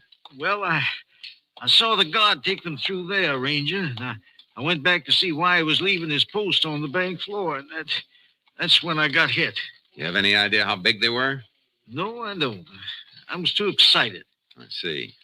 What's your name? Leon Peabody. I'm second vice president. How about the girl, Miss Keene, and the guard, Lovett? Both of them were knocked out, too. Miss Keene finally came to, and we sent her home, but they took Lovett to the hospital. He wasn't in good shape. Skull fracture? They don't know. Oh, how come you stayed around? That's a nasty bump you've got. I feel it, too. Plenty. Ooh. But I knew the police would need whatever information there is, so I stayed. Yeah, you better sit down. Oh, thanks. You think you could recognize either of the hold-up men? Dressed the way they were? I'm afraid not. It's a cinch they chucked those Santa Claus suits right after they left here. I hope they left a few fingerprints. Both of them were wearing gloves. You get a tally on how much they made off with? We're running a tape on it. We'll know in a couple of minutes. Men who pulled this job worked pretty smoothly. They seem to know the setup behind the partitions there. Have any of your employees ever been in any trouble? Those men weren't employees of the bank. I know they weren't. But somebody inside could have supplied them with your new layout. Helped them plan the job. Well, sir, all of our employees have been with us for at least a year, and we haven't taken on any new ones since we moved over here 2 months ago. Mr. Peabody. Oh, yes, Donnelly. Is that the rundown? Yes, sir. 63,800. And we've got serial numbers on some of the larger bills. Good. That'll help if they try to pass any. I'll take a copy of that list. Police can alert the other banks and merchants. We'll get numbers out on the statewide and interstate. We may run down some more serial numbers when we cross-check deposits. That'll be fine. I think you ought to go home now, Mr. Peabody. We can reach you there if you're needed. Oh, thank you. I guess I shouldn't even think about myself, though. I'm a bachelor, but the God love it, he's got a wife and 3 children. Pretty rotten Christmas present for them if he doesn't pull through.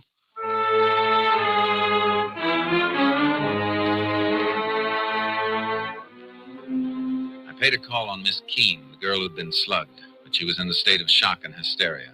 By nightfall, all possible angles had been checked, and we still didn't have a lead. My boss, Ranger Captain Stinson, flew in, and I met him at the airport and drove him to town. You talked to all the welfare agencies that have Santa Clauses stationed on the streets? Yeah, and every man they have checked out clean. It was a phony setup, Captain, even though one of the bandits spent the whole day right out in the corner outside the bank. Well, that was smart. Got the bank guard used to seeing him. Yeah. City police are checking to see if they can find out where the suits came from and who got them. Good idea. How's the bank guard doing? Love it? I checked the hospital. He's still out. No fracture, but they can't bring him around. He may have... KTXA to Unit 10. That's yours, Jason. Yeah. Unit 10. Go ahead, KTXA. City police report stolen car found in alley off Crockett Street between Maple and Lolly. May be car used in Panhandle equity bank robbery. Police chief requests your assistance. 10-4. Proceeding there immediately. 10-4. Unit 10, clear. KTXA Austin. We better get there fast. This may be the break we need.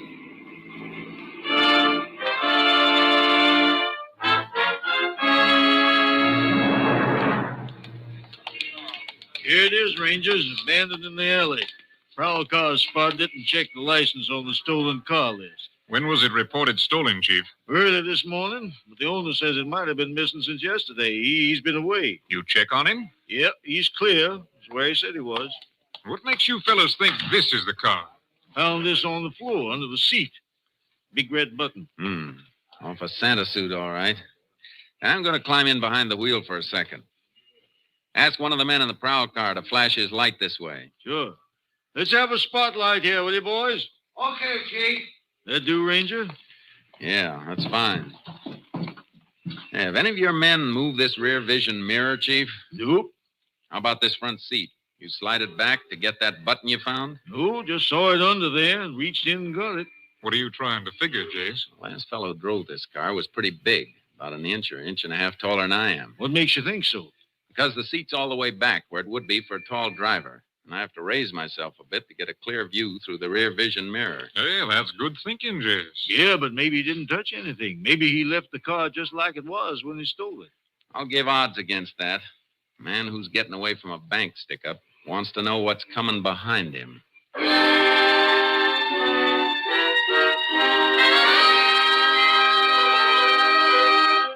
All roads out of the city had been under watch since the report of the robbery, so the men we were after figured to be close by. But all we knew was that one of them was about 6'3". In the morning, we made a routine check with police headquarters. Morning, Rangers. Morning, Chief. Morning, Chief. Your men come across anything? I was just going to check through this report. Tells us the location of just about every Santa Claus suit in town. All of them belong to organizations, use them for their Christmas parties. Of course, once in a while, they let some private individual borrow them for a kid party or something, as if they put up deposit money. You got a list of the places that have loaned suits out and who got them? That top paper. I was just starting to check it. Look if you like. Thanks. Looks like we might be adding a murder charge to the armed robbery, Captain. The bank guard dead? Not yet, but it looks bad. They're operating for a blood clot on the brain. He's, Wait a minute. What is it, Jase? I think we've got a boy to talk to. Look at this list. 2 suits borrowed from 2 different organizations, but both borrowed by the same man, Anthony Ross, 124 Petagrosa Street. Say, that's worth looking into, Jase. Come on. Let's pick him up.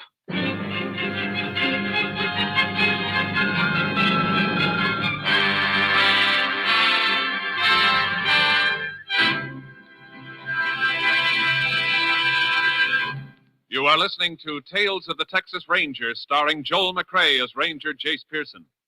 We continue now with tonight's case, Christmas Present, an authentic story from the files of the Texas Rangers.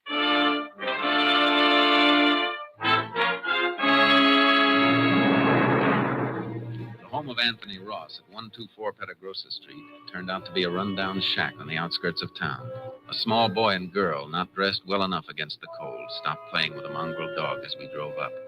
They stared at us while we went up the rickety porch, the dog barking at our heels. It's all right, boy. It's all right. Take it easy. Good pup. There's a good... Yeah, what? Oh, Texas Rangers. You Anthony Ross? Yeah? We'd like to come in. Oh, sure.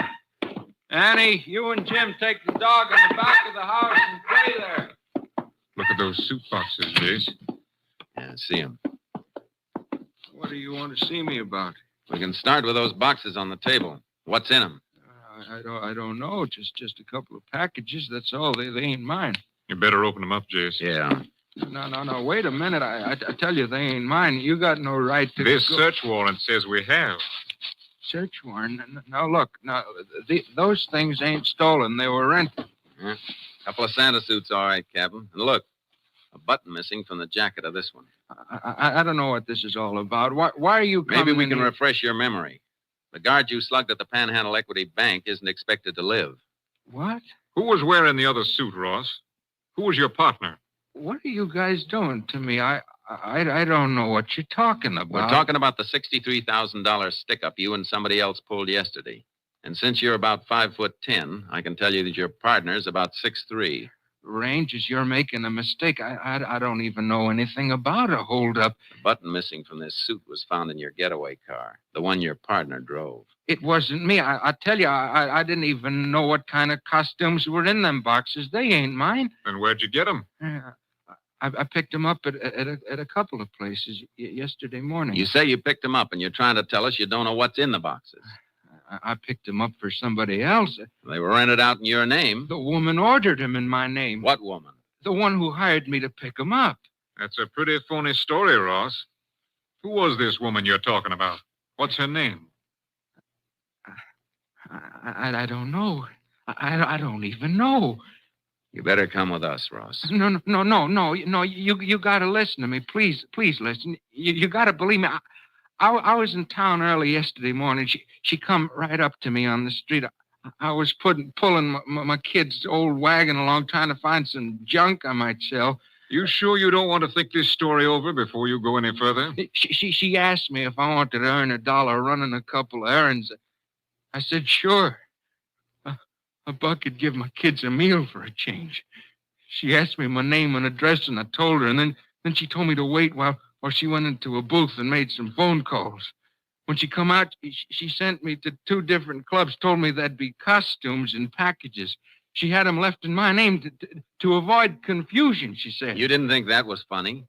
Mister, all I could think about was earning that dollar. She gave me money, deposit money for the costumes, and told me to come back and meet her with the stuff on that same corner.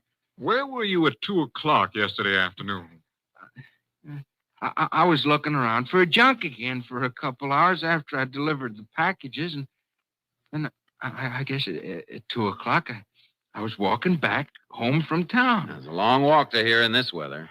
Cost of a bus ride will buy a loaf of bread for the kids you saw outside. Is that a crime? What's it to you if I walk my feet off to feed my kids? All right, Ross. That was a nice act.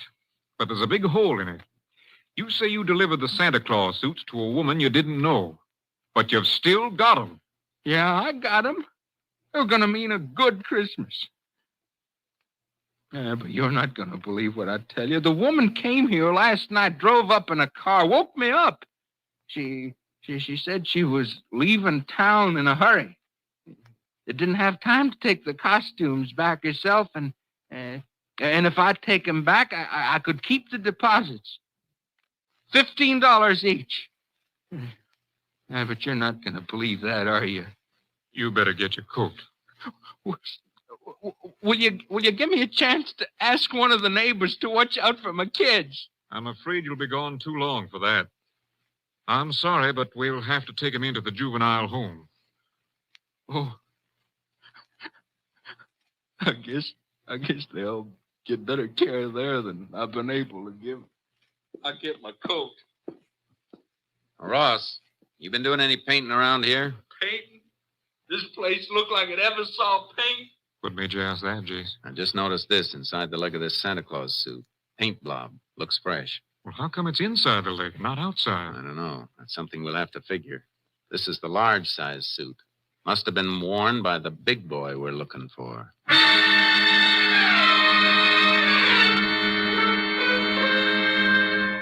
captain and I did a job we hated, dropping the Ross kids off at the juvenile home. Sometimes it's the only thing to do. They cried for their father. Always makes something inside you cry a little with them. We took Ross to the jail and locked him up.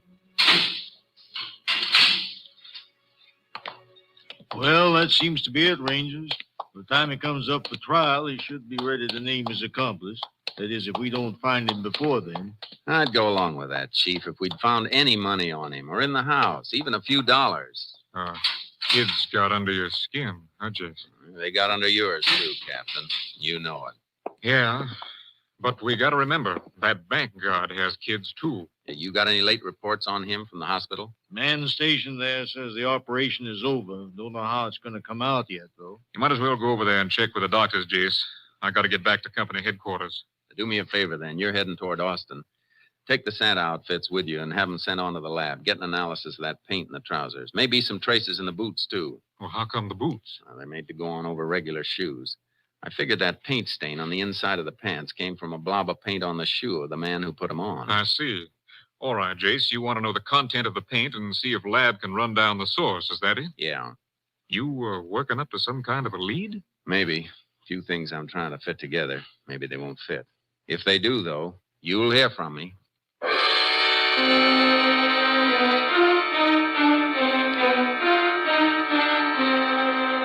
I went over to the hospital and checked with the doctors. The outcome was still in doubt. The guard's wife was there, face twisted with worry and fear. There was nothing I could do to help, so I got some sleep. Then in the morning, I went back to see the police chief. Oh, Ranger, I'm glad you dropped in. I just had a long-distance call from your lab headquarters at Austin. Report on that paint. Mm-hmm. Here, I wrote it all down. Paint is manufactured right here in town. Brand name is Light Glow. Light Glow, huh? Mm-hmm. Can you get a list of local painting contractors who use it? Well, I reckon just about all of them do. It's good paint. This wouldn't hardly be Texas if we didn't deal with a local outfit, would it? No, it wouldn't. Thanks a lot. I'll see you later. Where you going? Over to the Panhandle Equity Bank.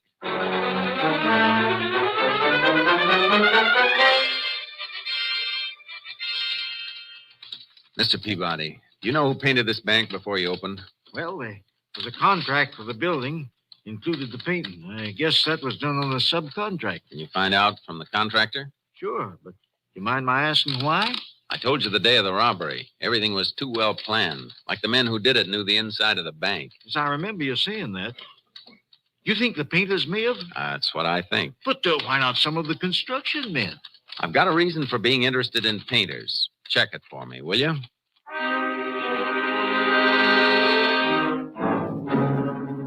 He checked.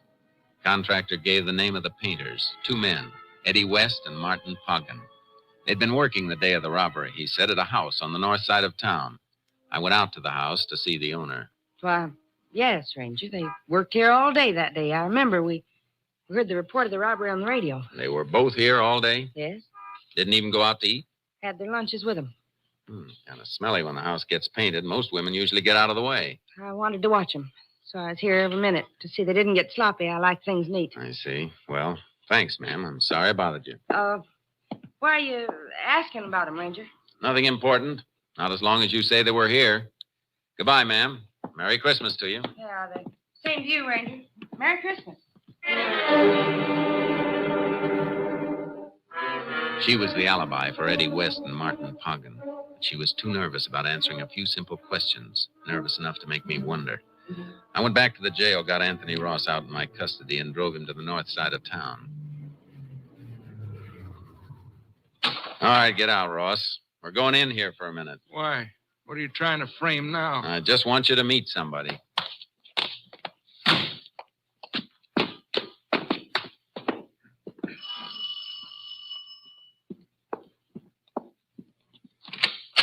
Well, back again, Ranger. I thought we'd... That's her. Ranger, that's the woman Who is he? Who is this man? You ought to remember me, lady. My kids are in juvenile home on account of you, and I've been in jail. I never saw you before in my whole life. Tell him the truth. Tell him before I... Hold it, Ross. Take him away from here. Go away, both of you. Ranger, I got those costumes for her. For her! You're a liar, a liar! That word fits somebody, all right. Can I come in and have a look around, ma'am? What for? What do you want? I want to check over the painting job to see if it's just new painting or if there's some new plaster under it someplace. You can't come in. You have no right. The boys you're alibying for must have come back here after they cracked the bank, because you must have picked them up in your car after they ditched the one they're using. I don't know what you're talking about. Wouldn't carry the money on them. Did they cover it up here, safe under fresh plaster and paint until it cools off? No! Call for a search warrant and wait till a crew comes and tears this place apart. It'll go better for you if you don't try to cover it. The money isn't here. Well, come on. Where is it? It's here, all right. In that wall. Behind the picture. Come on, Ross. Now, which one's your boyfriend? Poggen or West? Eddie West. He said we'd get married. Go to Europe next year. You'll all go someplace next year, but it won't be Europe. West about 6'3". Yes. How did you know? I got an early Christmas present. Somebody sent me a crystal ball. As soon as I call the police and dig out that bank money, you're coming with us. Ranger, I'm clear now, ain't I? Looks that way, Ross, but you'll have to go back to jail for a while and be checked out by the local police. That won't take any longer than it'll take me to pick up Eddie West and Martin Poggen.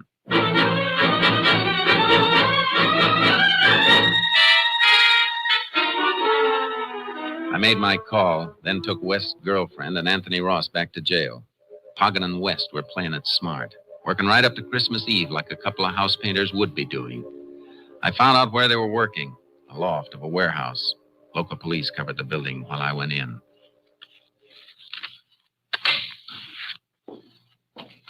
Eddie, who's that? Who came in? Probably the watchman. Watch out for those paint cans. Don't worry. I see him. That ain't the watchman's boys, Eddie. Come out of the shadows where we can see you. I'm coming. But seeing me isn't going to make you happy. Eddie, it's the Texas Ranger. Shut up, Poggen. I got my gun. Howdy, Ranger. Something you want? Yeah. I want the 2 men who robbed the Panhandle Equity Bank. Eddie. Shut up. What would we know about that, Ranger? I'm down off that scaffold and I'll tell you. Okay. Marty, lower away. Too bad you aren't working in a place with a phone. Your girlfriend could have warned you earlier. He knows. I'll get him. Keep your hands away!